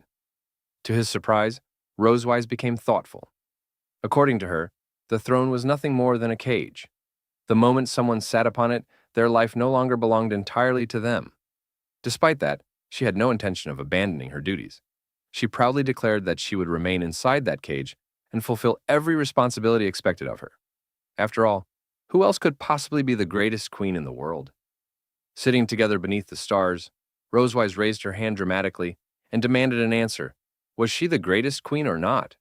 Leon immediately agreed. Without question, she was the best queen. Delighted by the praise, Rosewise laughed happily. According to her, the greatest queen naturally deserved the strongest captive. It was a perfect combination. She then admitted that Leon was much stronger than she had originally believed. At first, she thought all his claims were exaggerated. Leon instantly protested. Of course he was strong. He hadn't earned the title of strongest dragon slayer for nothing. Rosewise rolled her eyes and reminded him that despite all of that, he had still ended up as her prisoner 3 years ago. Leon's confidence disappeared immediately. He quickly argued that a traitor had set him up. Otherwise, things would have ended very differently. Curious, Rosewise asked what exactly he would have done. The question instantly caught Leon off guard. His face turned red, and he struggled to answer. At the time, they had been enemies. That much was true. Yet for some reason, the words refused to come out. Leon found himself wondering whether he had gradually developed a different perspective toward the Dragon Queen. Noticing his hesitation, Rosewise tilted her head and asked whether that meant they were no longer enemies. Leon immediately looked away, embarrassed. He insisted that they were still enemies. They simply happened to be raising 3 daughters together. The answer earned an immediate reaction. Rosewise grabbed both of his cheeks and demanded to know how he could still call her an enemy after everything that had happened between them. Leon tried to free himself, but she refused to let go. Eventually, he retaliated by grabbing her cheeks as well. The two immediately started arguing. Neither wanted to release the other first. After several moments of childish bickering, they finally agreed to let go on the count of 1. Together, they counted down. 3, 2, 1. Even then, neither wanted to be the first to surrender. Eventually, they released each other and sat back down. Leon rubbed his sore cheek while Rosewise looked away with an embarrassed expression. A short silence followed. Then, for the first time that evening, Rosewise asked a serious question. She wanted to know more about the betrayal Leon had mentioned. Who had betrayed him? Why had they done it? And how had someone managed to betray a person like him? For the first time, Rosewise showed genuine curiosity about Leon's past. More importantly, she seemed to genuinely care. Now determined to uncover the truth, Rosewise wanted to learn exactly what had happened all those years ago. Leon began telling his story to Rosewise. He explained that 3 years ago, he received an imperial order to immediately launch an assault on the Silver Dragon Sanctuary. Together with his comrades, he set out on the mission at once. At first, everything went surprisingly well. The main human army engaged the Silver Dragon warriors at the city gates, successfully drawing out the sanctuary's primary defenses. Taking advantage of the chaos, Leon led his squad in a surprise flanking attack, breaking through the enemy lines with ease. Their team advanced with flawless precision, pushing through the outer defenses until they were only one step away from reaching the inner sanctum of the Silver Dragon Sanctuary. But just as victory seemed certain, everything suddenly went black before Leon's eyes. At first, he thought they were under attack by dragons, but moments later, a blade pierced straight through his chest. Much later, Leon realized that an illusion spell had been used on him. For such a spell to work effectively, the caster had to be nearby. But that wasn't the most important clue. The attacker clearly knew that Leon's armor could deflect almost any ordinary attack and deliberately used a weapon enchanted to pierce through his defenses. Because of this, Leon concluded that the culprit had to be someone close to him, someone who knew him well and was one of his most trusted teammates. Soon after the ambush, their position was completely exposed, and a unit of silver dragons charged directly toward them. Faced with overwhelming odds, Leon's teammates chose to abandon him, knowing that carrying their critically wounded commander would only hinder their escape. Left behind in the chaos, Leon was eventually captured. Now that he had finished explaining the events to his wife, Leon smiled slightly and remarked that the traitor would never imagine that he was not only alive, but had also become the fake husband of the beautiful Dragon Queen and the father of 3 adorable daughters. Looking visibly upset by his story, Rosewise asked, "Do you already know who that traitor is?" In response, Leon thought about Vice Captain Vinkus, his former classmate. Like Leon, Vinkus came from a commoner background with no powerful connections, and had climbed to the rank of Vice Captain through sheer ability alone. Leon admitted that although Vinkus had always been second to him, the man was still exceptionally capable. After Leon's fall, Vinkus took command of the army and successfully led the remaining forces out of the enemy encirclement. Leon then shifted his attention to the squad's support mage, Martin. According to Leon, Martin came from a prestigious family and was the youngest son of a powerful imperial minister. After graduation, Martin personally requested to join Leon's squad because he admired him greatly and dreamed of becoming a dragon slayer as well. Hearing this, Rosewise smirked and teased him, "So it turns out you had a male fanboy." Leon quickly waved the idea away. No, don't start imagining things." He then mentioned another member of his squad, a girl named Lyrica, who specialized in heavy fire support. Despite her small stature, she became absolutely terrifying whenever she picked up a firearm. Leon added that she was incredibly talkative and, for some reason, often stuck close to him. The moment Rosewise heard that, her expression changed. "So there was a girl in your squad? Fine then. Tell me what she looked like." "Was she prettier than me?" Leon awkwardly replied that Lyrica was fairly attractive, though he had never paid much attention to it. He also mentioned that Martin once told him she had plenty of admirers. Unfortunately, that answer only made things worse. "So you enjoyed having a beautiful girl around to look at during battle?" Trying to calm her down, Leon jokingly replied, "It seems the beer has gone bad. I can smell jealousy in the air." The moment those words left his mouth, Rosewise crushed the beer mug in her hand. "What did you just say, brat?" Panicking, Leon immediately tried to explain that it was only a joke, and that Lyrica was never his type. Rosewise grabbed him and demanded an answer. "Then what kind of woman do you actually like?" Leon shouted back in frustration. "How do you still not know by now?" Gathering his courage, he finally declared, "I like women with silver hair, strong women, tall women, beautiful women." But before he could finish his confession, Rosewise suddenly passed out from drinking too much alcohol. Deciding she had caused enough trouble for one night, Leon carried the sleeping Dragon Queen back to their room. Time passed, and the next morning arrived. Rosewise sat alone on a swing beneath a large tree, quietly staring at the ground. Ever since the Battle of Constantine, countless mysteries had begun coming to light. The more she thought about it, the more everything seemed connected to Leon. At first, she only intended to keep him by her side as a lifelong captive. But now, she found herself hesitating. Logically, she understood that Leon would eventually have to return to the Empire and deal with the conspiracies surrounding him. Tiger's future operations might also require his support and coordination. Sooner or later, he would leave, even though she knew that fact perfectly well. An uncomfortable feeling weighed heavily on her heart. Was she truly unwilling to let him go? Over time, her relationship with Leon had changed in ways she never expected. Despite belonging to different races, Leon had become the most dependable, responsible, and upright man she had ever met. He had proven himself to be an excellent husband and an exceptional father. Because of him, the daughters learned how to laugh, enjoy life, and grow closer to their mother. Leon was no longer simply a prisoner. He had become an irreplaceable part of their family, perhaps even the most important person in her life. Suddenly, her thoughts were interrupted when Leon appeared behind her and casually asked whether the swing was no longer fun. Startled, Rosewise quickly turned around. Seeing her expression, Leon frowned. "What's wrong with your face? Did you eat something bad, or did something happen?" Trying to hide her emotions, Rosewise immediately looked away and denied everything. Leon leaned closer and jokingly asked if she was suffering from postpartum depression. Flustered and annoyed, she snapped back that it was absolutely not that. Leon chuckled. "If it's not about the babies, then it must be about me." Before he could continue, Rosewise suddenly asked in a troubled voice, "Leon, do you want to return to the Empire?" Leon stared into the distance, deep in thought. Unsure of what to say, he could only force out a single word, But before he could continue, a sudden rustling sound shattered the gravity of the moment. Rosewise's eyes narrowed instantly. "Who's there? Show yourself." A moment later, Muan burst out of the bushes with a cheerful cry. "It's me, Mommy! Muan!" Rosewise relaxed slightly. "Muan, why are you here?" Realizing she had interrupted something important, Muan scratched her head awkwardly. I don't know, Mommy." Then her eyes lit up. "Oh, that's right. I came to tell Mommy and Daddy that dinner is ready."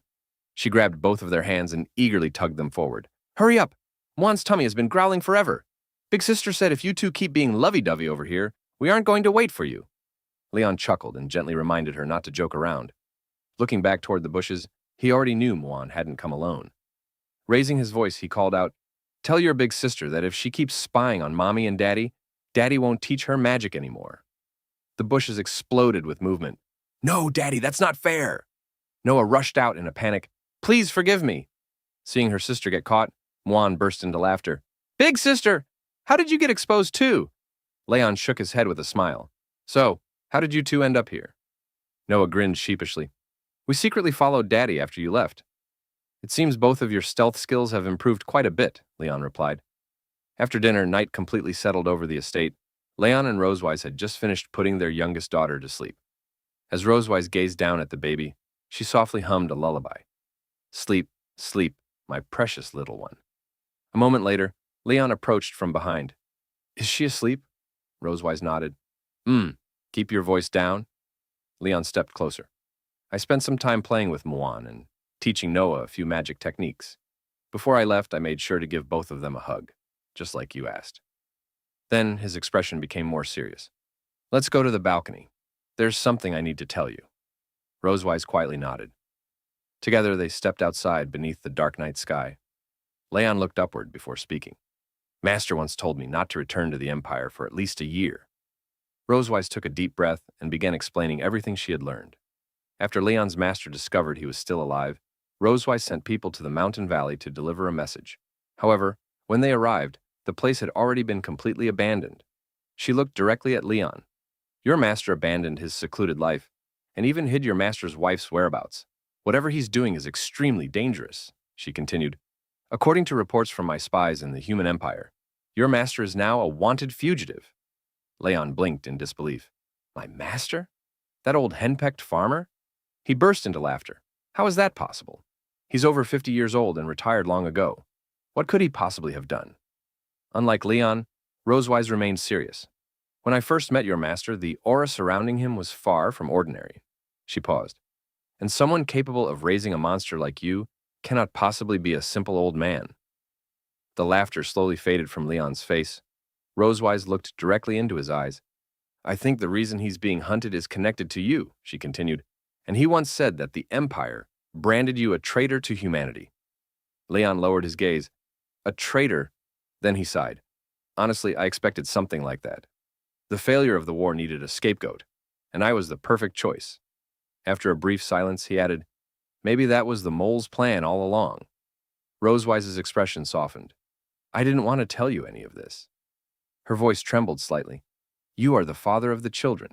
You are also my husband. Even if this family started as something artificial, you've become an irreplaceable part of it." She looked away. "I don't want you to leave." Rosewise also knew that Leon once had a happy life in the human empire with his adoptive parents and his former home. Taking a deep breath, she continued, "You deserve to know the truth, and you deserve to make your own choice. Right now, your master needs you more than we do." "So, what are you going to do?" Leon thought carefully. "The Scarlet Dragon King has already been defeated. For now, the other dragon clans won't dare challenge the Silver Dragon Clan." After a moment, he turned toward his wife. My master raised me and cared for me like a parent. If he's in danger, I can't ignore it. You already know my answer. Rosewise fell silent before finally nodding. Then you should leave tonight. Leon stepped closer. Thank you, Rosewise. Noticing her troubled expression, he smiled teasingly. Have you really been distracted for days because of something like this? Rosewise immediately huffed in annoyance. This is not something trivial. Your departure is very important to me. After collecting herself, she smiled gently. Before you leave, go give your daughter one more hug. Yes, my lady. Leon walked over to the sleeping child and leaned down. When you grow up, listen to your big sister. And protect mommy for me, all right? Before leaving, he kissed her forehead. Soon after changing clothes, Leon returned to the balcony where Rosewise was waiting. Without hesitation, he jumped onto her back. Let's go! With a powerful leap, Rosewise shot into the night sky. The estate quickly disappeared beneath the clouds. As they flew, guilt suddenly struck Leon. I didn't even say goodbye to Noah and Muan. That means I need to come back as quickly as possible. Hearing his concern, Rosewise smiled faintly. You were the best father in the world. Leon laughed. Wow, it's rare for you to compliment me. But because of her embarrassment, Rosewise couldn't bring herself to say what she truly felt.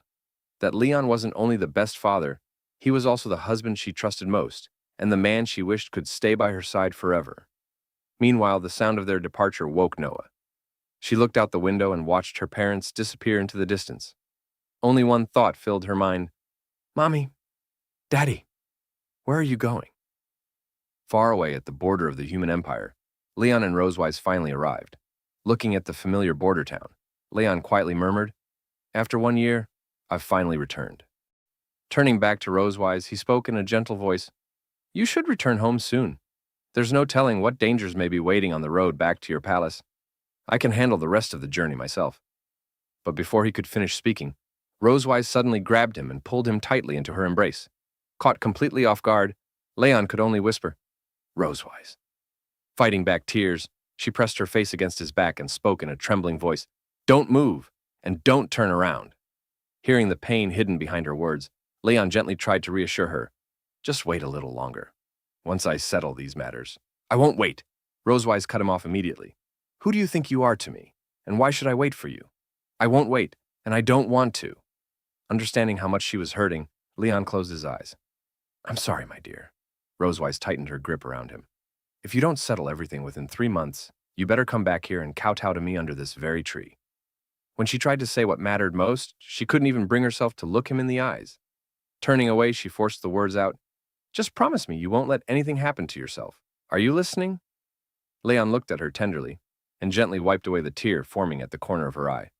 Don't worry, I promise I'll come back safely. After calming down slightly, Rosewise made one final request. Before you leave, why don't you give our daughter a name? Leon blinked in surprise. Me? You want me to name her? Rosewise folded her arms and looked at him firmly. Yes, and don't you dare pick something weird. Leon looked toward the distant horizon and thought for a moment. She was born at the break of dawn. A faint smile appeared on his face. How about Aurora? It represents the northern lights and the first light of morning. Rosewise's face instantly brightened. Aurora. She nodded happily. That's perfect. Looking at him one last time, she gave him her blessing. I wish you success in everything ahead. Go, Leon. Do what you must. Not long afterward, Leon joined a merchant caravan heading toward the city. Peeking from one of the wagons, he observed the guards stationed at the gates. They're just as lazy as they were years ago.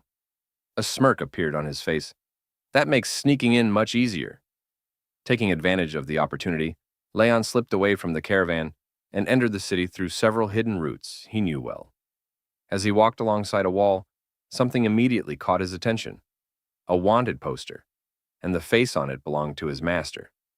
Leon stared at it in disbelief. What exactly did Master do? Pushing the thought aside for now, he focused on his real objective. If anyone had left clues behind, they would be at home. Following familiar streets, Leon finally arrived at his old house. The moment he stepped inside, he was greeted by silence and thick layers of dust. The living room, the kitchen, the bedroom. His expression darkened. Nobody has lived here for a long time. Still, he knew his master well. Master always plans ahead. He must have left something behind. Following his instincts, Leon headed toward the barn. He began searching through stacks of hay, tossing straw aside one handful at a time. Then suddenly, his fingers touched something solid. "Ah! Found it!" Pulling the hidden object free, he smiled. "Master, you really haven't lost your touch." After wiping away the dust, a short message appeared on the cloth. "Rebecca can be trusted." Leon froze. Master already knew I was framed. A realization struck him. Does that mean he's spent the entire past year investigating the traitor? Without hesitation, Leon made up his mind. Then Rebecca is the first person I need to meet. Meanwhile, elsewhere in the city, Rebecca was walking down the street while happily humming a tune. As she passed an elderly woman, she waved cheerfully. "Good afternoon, Mrs. Hallie." The old woman smiled warmly. "Good afternoon, Rebecca." Rebecca leaned closer with a playful grin. "Mrs. Hale, you look younger today than yesterday. Did you discover some magical beauty spell? If so, can you teach me?" The old woman laughed. "Oh my, what a sweet talker. It isn't magic, I just keep a positive mindset." As thanks for the compliment, Mrs. Hale handed her a freshly baked apple pie. "I made this today. Take it home and enjoy it." Rebecca's eyes sparkled. "Thank you so much." Then she offered to return the favor. "By the way, if you ever have pests or bugs around your house, just let me know." Mrs. Hale immediately shook her head. No, that's not necessary." Knowing Rebecca's methods all too well, she preferred to keep her home intact. Rebecca simply laughed. "All right then. Goodbye, Mrs. Hale." A short while later, she arrived home and kicked the front door open. "I'm back!" The moment she stepped inside, her instincts screamed at her. Someone was standing behind her. Without hesitation, Rebecca lunged toward the pistol hidden beneath the table. Spinning around, she aimed the weapon directly at the intruder. Her eyes narrowed dangerously. "Who the hell are you? Do you have any idea whose house you just broke into?" Rebecca stood her ground inside the brightly lit room, aiming a handgun directly at the mysterious intruder. With a playful smirk, she flipped off the safety and joked that she never expected a lingerie thief to break into her house in broad daylight. The stranger calmly raised both hands and teased that pointing a gun at someone was far more dangerous than the supposed thief herself. Before Rebecca could react, he vanished. In a single motion, he disarmed her, caught the falling pistol with one hand, and pointed it back at her. Rebecca froze. His movements were so fast that she hadn't even seen him move. Even stranger, the man somehow knew her name. As he slowly lowered his hood, Rebecca's eyes widened. It was Leon. Holding the empty pistol, Leon casually remarked that it wasn't even loaded before jokingly asking how she planned to stop an underwear-stealing pervert with an empty gun. Rebecca stood speechless, after staring at him for several seconds. Tears suddenly filled her eyes. She had always believed Leon was still alive. Unable to hold back her emotions, she rushed forward and tried to hug him, repeatedly saying that this had to be a dream. Leon quickly stopped her. He explained that things were different now. He was already married, and because his wife had an incredibly sharp sense of smell, he couldn't allow another woman's scent to linger on him. Still unconvinced, Rebecca picked up her pistol, loaded it, and declared that the only way she would believe he was real was by shooting him in the thigh. Leon immediately panicked, shouting that no sane person verified a dream by shooting someone in broad daylight. If anyone should be shot to prove it was a dream, he joked, it should be her instead. Although Rebecca laughed at his response, she couldn't hide her disappointment. She complained that after returning from the dead, the first thing Leon did was refuse her a hug. The mood quickly turned serious. Rebecca explained that during Leon's 3-year disappearance, the human empire had changed dramatically. If anyone discovered she was hiding a man branded as a traitor, she would be executed alongside him. Leon calmly asked whether she truly believed he had betrayed the empire. Rebecca answered without the slightest hesitation. Of course not. She revealed that, when the military accused Leon of treason, she had been the very first person to object. She even confronted the military leadership and demanded they clear his name. Instead, they expelled her from the elite dragon-slaying army. Now, rather than fighting dragons, she spent every day patrolling ordinary city streets. Frustrated, Rebecca cursed the military commanders, complaining that they had completely ruined her career. Watching her vent, Leon couldn't help but think she now hated the Empire's leadership even more than dragons themselves. He sincerely thanked her for believing in him.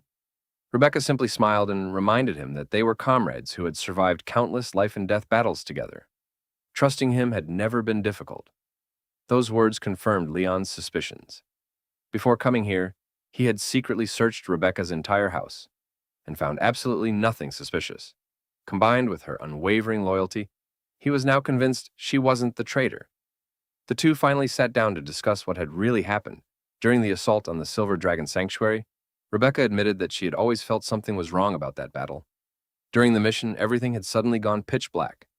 For several critical seconds, she had lost both her vision and her senses.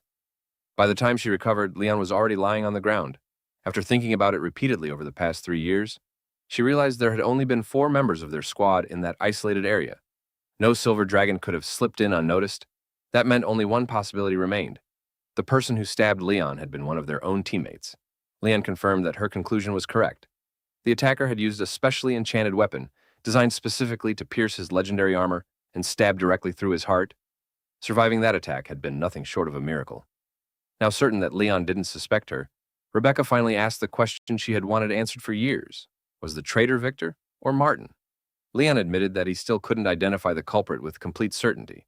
Instead, he asked if Rebecca knew what had become of the other members of their former squad. Rebecca explained that Martin had immediately returned to his influential father after leaving the dragon-slaying army. Although protected by his family, rumors claimed he now lived under the constant pressure of his strict stepmother. As for Victor, he had taken most of the blame for the failed operation. He was expelled from the dragon-slaying army and now barely made a living singing at a local tavern. The moment she finished explaining, Rebecca suddenly jumped to her feet. With frightening enthusiasm, she declared that there was no need to keep investigating. Since both men had always annoyed her, why not simply eliminate them both? Leon could only stare at her in stunned silence.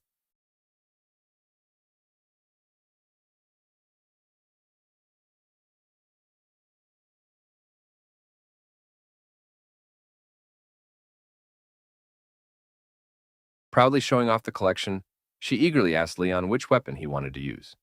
Looking at the overwhelming arsenal, Leon silently admitted that every rumor he had ever heard about Rebecca was completely true.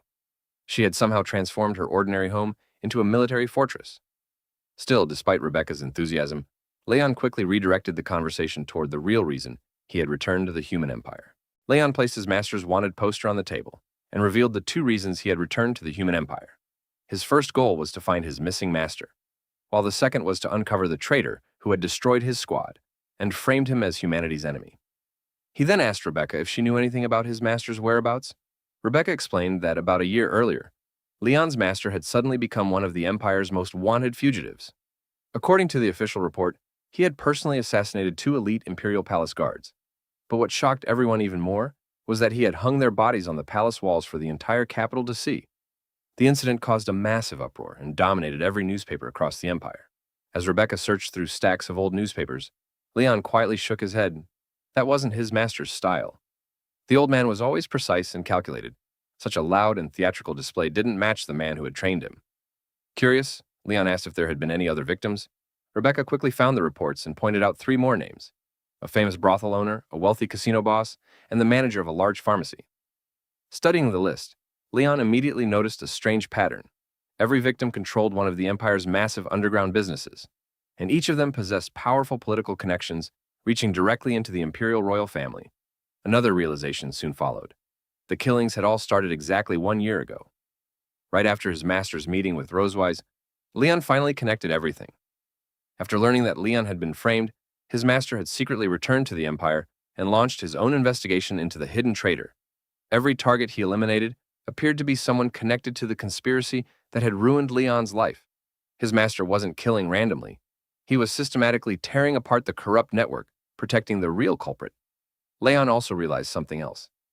If the Empire truly wanted to restore his reputation, none of this would have happened.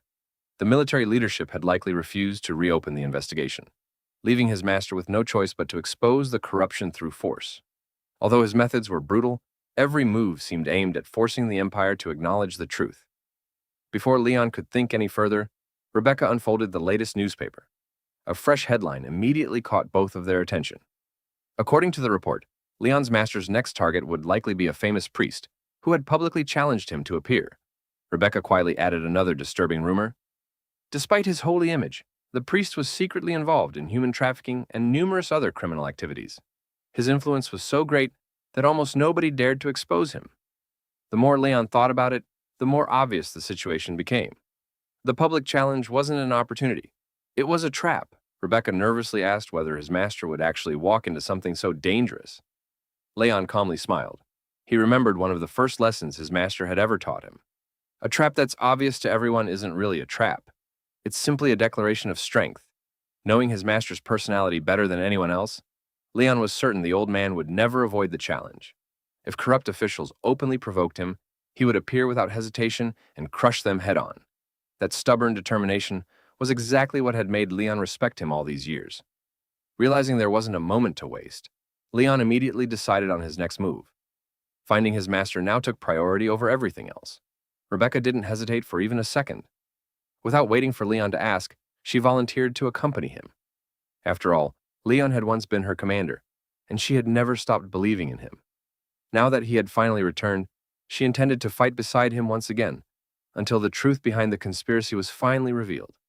And so, when they finally arrived at the location of the trap prepared for Tiger, Leon saw that the entire church had already been surrounded by Imperial soldiers. Looking at the overwhelming number of troops, Rebecca couldn't help but joke, asking if Leon's father was really such a celebrity for the Empire to send an entire army after one old man. Unable to tolerate her carefree attitude any longer, Leon turned toward her in annoyance and demanded to know why she had followed him instead of staying safely at home. Completely unfazed, Rebecca flashed a thumbs up and grinned. She cheerfully declared that this was way too much fun, and that rescuing Leon's father was far too important for her to simply sit at home doing nothing. Leon sighed before reminding her that one of them was officially a wanted criminal, while the other was considered a rebel. If either of them were caught, the consequences would be severe. Hearing those words, Rebecca's smile slowly faded. She remembered how, 3 years earlier, she had been forced to leave Leon behind and retreat back to the Empire. That regret had haunted her ever since. This time, however, she firmly promised that no matter what happened, she would never abandon her commander again. Leon was genuinely surprised by her determination. But just as he started believing she had matured, Rebecca instantly ruined the serious atmosphere by raising both fists and shouting that she had armed herself to the teeth and was ready to keep fighting for an entire week. Leon could only stare at her in silence. Before either of them could continue talking, an urgent shout suddenly echoed from the church grounds. The soldiers immediately tensed. Then, without warning, a deafening explosion tore through the cathedral. Half of the massive building exploded apart as stone and debris rained across the battlefield. As the smoke slowly cleared, a lone figure calmly stepped out of the ruins. It was Tiger. The priests immediately panicked and screamed that Tiger had murdered the head of the church before desperately ordering the knights to kill him. The knight commander stepped forward and demanded that Tiger surrender peacefully. Tiger simply looked at the crowd with complete disdain. He remarked that it was truly pathetic to see hundreds of elite knights gathered just to capture one old man, while completely ignoring the 6 children imprisoned beneath the church who were about to be sold into slavery. The commander immediately realized their crimes had been exposed. Without wasting another second, he ordered his men to release the creatures they had prepared specifically to eliminate Tiger. Several terrifying A-rank monsters emerged from their cages. Tiger glanced at them and calmly remarked that he had expected only a single beast, not an entire pack. He mocked the Empire for falling so low that it had begun breeding monsters for its own purposes. Before he could finish speaking, one of the beasts charged directly toward him. Tiger effortlessly cut it down with a single strike. However, before he could even pull his blade free, every remaining monster attacked simultaneously. Just as they were about to overwhelm him, bolts of lightning suddenly crashed down from above, instantly blasting the monsters away. Tiger quietly muttered that perhaps age had finally caught up with him if he now needed someone else's help. At that moment, a familiar figure landed beside him. Leon smiled and jokingly asked whether his master had already forgotten him after only 3 years apart. Instead of feeling happy, Tiger immediately exploded with anger. He demanded to know why Leon had somehow become the father of 3 granddaughters. Without telling him anything, Leon scratched his head awkwardly and admitted that there simply hadn't been enough time to explain everything. He casually added that Tiger actually had 3 granddaughters now because his youngest daughter had only recently been born. Tiger was completely stunned. He loudly scolded Leon, accusing him of spending the past few years helping the Silver Dragon clan increase its population instead of doing anything useful. Their conversation left the Knight Commander completely speechless. The legendary Leon had returned. Immediately realizing the danger, he ordered every soldier to capture both Leon and Tiger at all costs. Within seconds, the two were completely surrounded. Tiger calmly suggested that they postpone discussing family matters until after they escaped. Leon simply grinned and teased his master, asking whether becoming a grandfather had finally slowed him down. Tiger immediately fired back, declaring that no matter how old he became, Leon would never be able to keep up with him. Leon laughed. "If that's true, then let's go." The next instant, an enormous burst of lightning erupted across the battlefield. Knights were launched into the air as explosions echoed throughout the church grounds. Watching his soldiers collapse one after another, The commander completely lost his composure. In desperation, he ordered every remaining cage to be opened. All of the monsters were released at once. Seeing the creatures stampeding toward the city, Leon immediately shouted that if those monsters escaped into the streets, countless innocent civilians would die. Tiger cut down another wave of enemies, before shouting that the Empire was no longer the nation it used to be. With another devastating strike, he carved a path straight through the battlefield. Leon immediately followed behind him. As the two sprinted across the stone plaza, Tiger suddenly asked whether Leon had really rushed into the rescue without preparing an escape plan first. Leon simply smiled. Everything, he replied, was about to happen. Unfortunately, his brilliant plan didn't unfold quite as smoothly as he had imagined. A horse-drawn carriage suddenly came charging toward them. Standing at the front was Rebecca, desperately struggling with the reins as she screamed that the horse refused to listen to her. She begged Leon for help.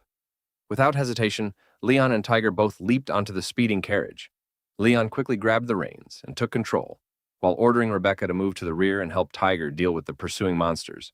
Rebecca immediately sighed with relief. She admitted that driving a horse was far more difficult than firing cannons and happily gave up the driver's seat. The moment she climbed onto the back platform, however, her entire expression lit up with excitement. Grinning from ear to ear, she reached for her beloved weapons and happily declared that it had been far too long since she had last fired her precious babies. Wielding her dual pistols, she laughed wildly and shouted for the monsters to come at her, because her precious guns had been waiting a long time for a fight like this. Yet no matter how many creatures she shot down, more kept charging forward. Tiger stepped beside her and calmly told her not to focus on protecting him. With a practiced motion, he threw a small magical orb onto the road. The moment the pursuing monsters reached it, a massive energy net erupted and trapped them before a devastating surge of lightning blasted through the entire group. Rebecca stared at the tiny device with sparkling eyes. She excitedly asked what kind of incredible gadget it was, and immediately demanded one for herself. Tiger merely smirked and told her that she still had a long way to go before she could use toys like that. After several hours of riding, they finally managed to lose the pursuit and arrived at Tiger's temporary hideout. The old man welcomed Leon by preparing the simple home-cooked meal he used to make years ago. He admitted that he had wanted to grill proper beef for Leon's return, but under the circumstances, canned stew was the best he could offer. Leon accepted the warm meal and asked about Tiger's wife, wondering why she wasn't staying with him. Tiger explained that the Empire had become far too dangerous, so he had hidden his wife in a secure location under the protection of someone he trusted completely. Leon nodded, but quickly asked the question that had been bothering him the most. Why was the Empire hunting Tiger in the first place? While Tiger served Rebecca a bowl, she stared at the food like a starving beast and happily chanted about eating it all. Ignoring her antics, Tiger explained that after the dragon-slaying army's defeat 3 years earlier and Leon's disappearance, the Empire had declared Leon a traitor. Tiger had refused to believe that accusation for a second. Determined to clear his student's name, he returned to the Empire and began investigating the conspiracy. Instead of helping him, the corrupt officials framed him for murdering 2 Imperial guards and tried to silence him permanently. According to Tiger, the Empire had rotted from the inside. During the past year, he had been hunting down Imperial lackeys to force the people behind the conspiracy into the open. Meanwhile, Rebecca ignored the serious conversation and enthusiastically stuffed her cheeks with food. While praising Tiger's cooking, Leon looked at his master with genuine gratitude and admitted that Tiger had already done far more for him than anyone else ever had. He then changed the subject and asked whether Tiger knew anything about Constantine, the ancient Red Dragon King. Tiger recalled that Constantine was a legendary dragon hero whose power had terrified generations of the dragon-slaying army. Many elite squads had fought him in the past, but none had ever managed to defeat him. Hearing about such a powerful opponent, Rebecca became excited and said she would have loved the chance to fight a dragon king like that. Leon casually laughed and dropped a bombshell. Constantine had already been killed by Leon himself. Both Tiger and Rebecca froze. Leon explained that Constantine had launched a surprise attack on the Silver Dragon Sanctuary at the exact moment the Silver Dragon Queen was about to give birth. Since the Silver Dragon clan couldn't hold back the assault, Leon had stepped in and personally dealt with the Dragon King. Rebecca immediately exploded in disbelief. She demanded to know why Leon hadn't simply escaped while the dragons were distracted. Leon calmly replied that escaping had never been an option because the Silver Dragon Queen giving birth was his wife, and the child being born was his daughter. Rebecca's brain completely stopped working.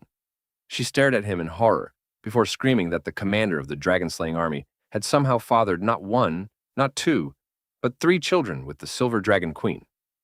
In a fit of panic, she grabbed her pistol, pointed it at Leon's head, and loudly declared that they needed to clean their ranks by shooting this traitor immediately. Tiger, who had known the truth for a while, calmly asked her to let Leon explain himself before executing anyone. After dinner, Tiger decided to completely destroy the remaining tension by pulling out a family photograph. He casually asked Rebecca whether she wanted to see it. Her hostility vanished instantly. The moment she saw the picture, she squealed with excitement. Leon's daughters were unbelievably adorable, and Rosewise was stunningly beautiful. Rebecca completely forgot about shooting Leon and rushed over to ask for the names of the children. Leon introduced them as Noah, Muan, and Aurora, explaining that Aurora was the youngest and had been born recently, which was why she wasn't in the older photograph. Looking at the picture, Tiger commented that it seemed humans and dragons truly could have children together after all. Leon awkwardly laughed and admitted that he hadn't expected Rosewise to send his master a family photo. Eventually, Leon steered the conversation back to business. He explained that during his battle with Constantine, the Dragon King had somehow known Leon's true identity. Later, Rosewise confirmed that no dragon other than her knew that secret. That meant the information could only have come from an internal traitor. Tiger immediately understood what Leon was implying and asked whether the Empire and Constantine had been working together. Leon believed they had. He pointed out that Constantine's attacks across dragon territory had started around the same time Tiger began targeting corrupt imperial officials. To Leon, it looked like the Empire suspected he was still alive and had sent Constantine to attack the Silver Dragons in order to lure him out and eliminate him. After Constantine died, the Empire likely panicked and accelerated its efforts to kill Tiger. Before the two of them could reunite and expose the truth, Tiger listened carefully and then asked Leon what he planned to do next. Leon answered that his original goal was to track down the internal mole and uncover the Empire's secrets through them. Tiger smiled warmly and promised that no matter what path Leon chose, his master would stand beside him until the end. Rebecca enthusiastically agreed as well, though her main motivation seemed to be that the plan involved plenty of shooting. Tiger, however, admitted that he had another reason for helping. Rosewise had already made it very clear that if anything happened to Leon, she would personally kill both Tiger and his wife. Tiger therefore declared that he would protect Leon with his life, because if Leon died, there would be nobody left to shoo away his donkey. As for Rosewise herself, Tiger claimed he would somehow deal with her later if things went wrong. Hearing this, Leon suddenly realized that Tiger's beloved donkey had somehow risen above Tiger's own wife in the family hierarchy. Just as they were preparing to move out, Leon remembered one final detail he had completely forgotten to mention. With an awkward expression, he told Tiger and Rebecca that there was something important they needed to know. He could no longer use magic. The room instantly fell silent. Tiger and Rebecca stared at him in complete shock, while Leon silently wondered how he was supposed to explain the disappearance of his power without admitting that every night he ended up fighting Rosewise to the death in a completely different kind of battle than either of them was imagining. As the three of them gathered around the campfire, Tiger asked Leon how he had possibly lost the ability to use magic. Leon explained that he still didn't know the exact reason. He could no longer channel mana normally. Instead, he could only slowly gather magical energy over time and store it inside a special magic crest on his body. Noticing Leon's unusually flustered expression, Rebecca immediately sensed something suspicious. With a teasing grin, she asked why he always looked so embarrassed whenever he mentioned that mysterious mark. Leon awkwardly tried to laugh it off, but Rebecca refused to let the subject go. She continued bombarding him with questions until, without warning, the crest suddenly began glowing with a bright violet light. Watching Leon panic only made Rebecca even more suspicious. Smirking mischievously, she declared that she was starting to understand exactly what that strange mark was for. She jokingly concluded that Leon's dragon wife must be quite the pervert. Before Leon could stop them, Rebecca and Tiger grabbed him and immediately started pulling back his clothes to inspect the crest. Leon desperately begged them to stop, repeatedly shouting that they absolutely must not look at it. Unfortunately for him, it was already too late. The moment Tiger saw the glowing pattern, his expression changed. The magic crest looked strangely familiar. Thinking carefully, he asked Leon whether it resembled some kind of romantic magic seal, or perhaps a soul bond connecting two people. Tiger then pointed out that no respectable magical crest should ever glow with such an oddly provocative violet color. Leon immediately turned bright red and frantically insisted that it wasn't what they were thinking. Although the crest looked rather suspicious, he claimed it was simply proof that he was a pure-hearted warrior of love. As for its true abilities, he firmly refused to explain. Rebecca looked at him with a knowing smile, before joking that the crest was probably active because of his little wife at that very moment. After all, dragons possessed countless strange forms of magic. Who knew what hidden abilities that crest might actually have? She even wondered aloud whether Rosewise was currently suffering in her bedroom. Because the mark had suddenly activated, Leon's face instantly became even redder, completely embarrassed. He quickly declared that whatever happened between him and Rosewise was strictly private. The only thing they needed to know was that the crest now served as his personal mana reservoir. Rebecca pouted in disappointment. She confidently declared that she would eventually discover the truth herself, once their mission at the Imperial Library was complete. She was certain there would be books explaining exactly what that mysterious crest really was. Tiger quickly returned the conversation to the mission. Since Leon could no longer use magic, every decision they made from now on had to be far more cautious, Leon agreed. According to the information Rebecca had gathered, Victor could usually be found performing at a local tavern. While Martin remained at the minister's estate, Leon proposed splitting into two groups so they could question both men as quickly as possible. Before anyone could agree, Rebecca suddenly interrupted. Since they were about to risk their lives together again, she insisted they needed an official team name. Tiger looked at her curiously and asked what she had in mind. Rebecca proudly struck a dramatic pose before announcing her masterpiece: the Old Geezer, Dragon Lover, and Beautiful Maiden Alliance. Leon stared at her for a second before immediately rejecting it because it was ridiculously long. Completely unfazed, Rebecca instantly proposed another name: the Old, Sick, Disabled, and Pretty Princess Alliance. She confidently explained everyone's roles. Tiger was obviously the old one. She herself was clearly the beautiful princess. And Leon was the disabled member because he couldn't use magic anymore. For a brief moment, Leon reluctantly admitted that her logic actually made sense. Despite the ridiculous name, the three of them officially agreed to work together to expose the mastermind hiding within the Empire. Several hours later, the group rested before beginning their mission. While Tiger and Rebecca slept peacefully, Leon volunteered to stand guard through the night. Holding the family photograph he had borrowed, he quietly gazed up at the bright moon overhead. He couldn't help but wonder whether Rosewise was looking at the very same moon from the distant Silver Dragon territory. Instinctively, Leon touched the glowing dragon crest on his chest. He wondered if its sudden activation earlier meant that Rosewise had been thinking about him as well. After a quiet moment, he pushed those thoughts aside and returned his full attention to keeping watch. Meanwhile, inside the Imperial Palace, two mysterious figures met beneath the cover of darkness. One informant urgently reported that Leon Cosmode was still alive. The hooded traitor was completely stunned. He clearly remembered driving a blade straight through Leon's heart. Surviving such a wound should have been impossible. The informant coldly continued his report. Leon had reunited with Rebecca and had even helped Tiger escape from the cathedral. If nothing was done soon, Leon would undoubtedly come searching for the traitor next. The informant declared that failing to kill Leon 3 years ago had been an unforgivable mistake. This time, the job had to be finished. Standing beneath the shadow of his hood, the traitor quietly promised that he would never fail again. The informant gave him one final warning. The leadership had only spared his life once out of mercy.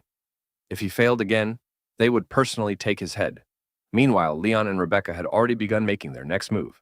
Their first destination was a tavern where Victor regularly performed. From a distance, the two quietly observed him. Leon couldn't help but notice how much Victor had changed over the years. Rebecca casually shrugged and told him not to overthink it. According to her, creative people often acted like complete idiots anyway. Just as Rebecca was about to chat with the bartender, a smug local flirt walked over. Grinning confidently, he asked whether the petite girl had run away from her mother before offering to buy her some juice. Rebecca's smile immediately disappeared. Without saying another word, she pulled out her pistol and bluntly told the man to look at what she had in her pants, because it was definitely bigger than his. The moment he saw the gun, the self-proclaimed ladies' man instantly apologized and ran away. Watching the hilarious scene unfold, the bartender laughed and offered Rebecca a free drink. Before she could accept, Leon immediately stopped her. He reminded Rebecca that Victor had already finished singing and that they still had important business to handle. They needed her sober. Rebecca happily agreed. The drink could always wait. Beating up Victor, however, sounded far more important. After finishing his performance, Victor made his way back toward his room. Just as he reached for the doorknob, a familiar voice called out behind him, "Hey, idiot! I never thought you'd actually become a music star." Startled, Victor turned around and immediately recognized Rebecca. "Rebecca, what are you doing here this late?" he asked in surprise. At first, Rebecca was tempted to joke that she had become his biggest fan and came to listen to his terrible songs.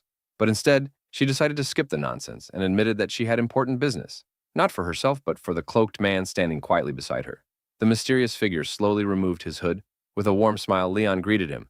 "Well then, partner, long time no see." The moment Victor saw Leon's face, his eyes widened in disbelief. He simply couldn't believe that his former captain was still alive. Realizing they were standing in the open, Victor quickly unlocked the door and ushered both Leon and Rebecca inside before anyone could notice them. Once inside, Victor suggested opening a few beers.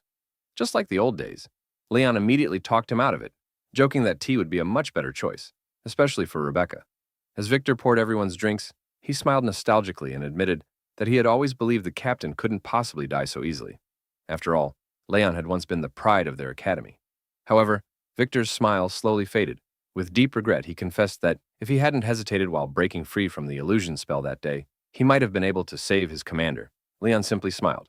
"There is no point dwelling on the past," he said calmly. "I'm standing right here in front of you." Meanwhile, Rebecca had completely lost interest in the conversation. She noisily sipped her tea while happily smacking her lips. Ignoring Rebecca's antics, Victor brought up Martin. He explained that Martin had been staying at his father's estate while helping organize his stepmother's birthday celebration, making it difficult to stay in contact with him. Leon nodded thoughtfully. It had finally become time for all 4 surviving members of the squad to reunite. More importantly, it was time to uncover the person who had betrayed him 3 years ago. Victor agreed without hesitation. "All right, Captain, give me a few minutes to change, and I'll come with you." Not long afterward, the 3 of them arrived at one of Tiger's hideouts. They had only been waiting a few minutes when Tiger finally appeared, dragging someone behind him. It was Martin. The moment Martin stepped inside and saw Leon sitting there alive, the color drained from his face. He immediately realized why Tiger had suddenly dragged him away from the banquet. Pulling out a chair, Martin slowly sat down and looked around at everyone gathered inside the room. Unable to hide his confusion, he asked why everyone had been called together. Leon wasted no time. Looking directly at Martin, he calmly explained that after 3 long years, this meeting had only one purpose: to uncover the traitor who had framed him and destroyed his life. The moment Martin heard those words, his entire body noticeably tensed. His nervousness didn't escape Tiger's attention. Without saying a word, Tiger reached into his robe and tossed an object onto the table. He calmly explained that he had confiscated it from Martin at the entrance. Victor picked it up for a closer look. His expression immediately became serious. It was an S-rank mammoth tusk, an incredibly rare and expensive material that only wealthy nobles could casually afford. Cornered, Martin hurriedly explained himself. He claimed that his relationship with his stepmother had always been poor. His father had purchased the valuable tusk so Martin could present it as a gift in hopes of repairing their relationship. Victor continued examining it. Its magical adaptability was extraordinary. Its structure also made it the perfect material for forging enchanted weapons with incredible piercing power. He slowly looked toward Leon. Leon had previously explained that the weapon used against him had been exceptionally thin, sharp, and specifically designed to pierce even his legendary armor. Martin immediately began panicking. "Guys, come on! I'd never betray the captain. It's just a present." I had absolutely no idea anyone could forge weapons out of something like this. Without another word, Leon slowly pulled a handgun from behind his back. His expression remained cold. His voice carried nothing but disappointment. "The truth is finally clear. I know exactly who betrayed me that day." He raised the pistol. The barrel pointed directly at Martin's chest. "It was you, wasn't it, you bastard?"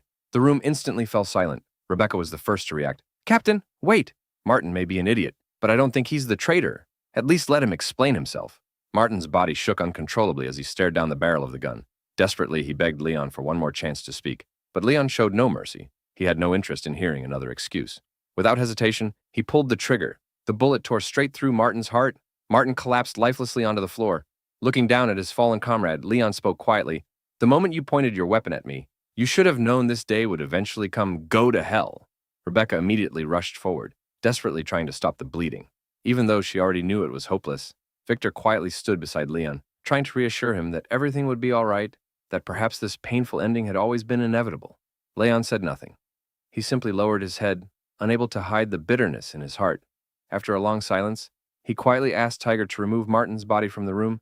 As Leon wondered how someone he had once trusted so deeply could betray him, a sharp metallic click echoed beside his ear, the unmistakable sound of a gun's safety being switched off. Then, a familiar voice broke the silence.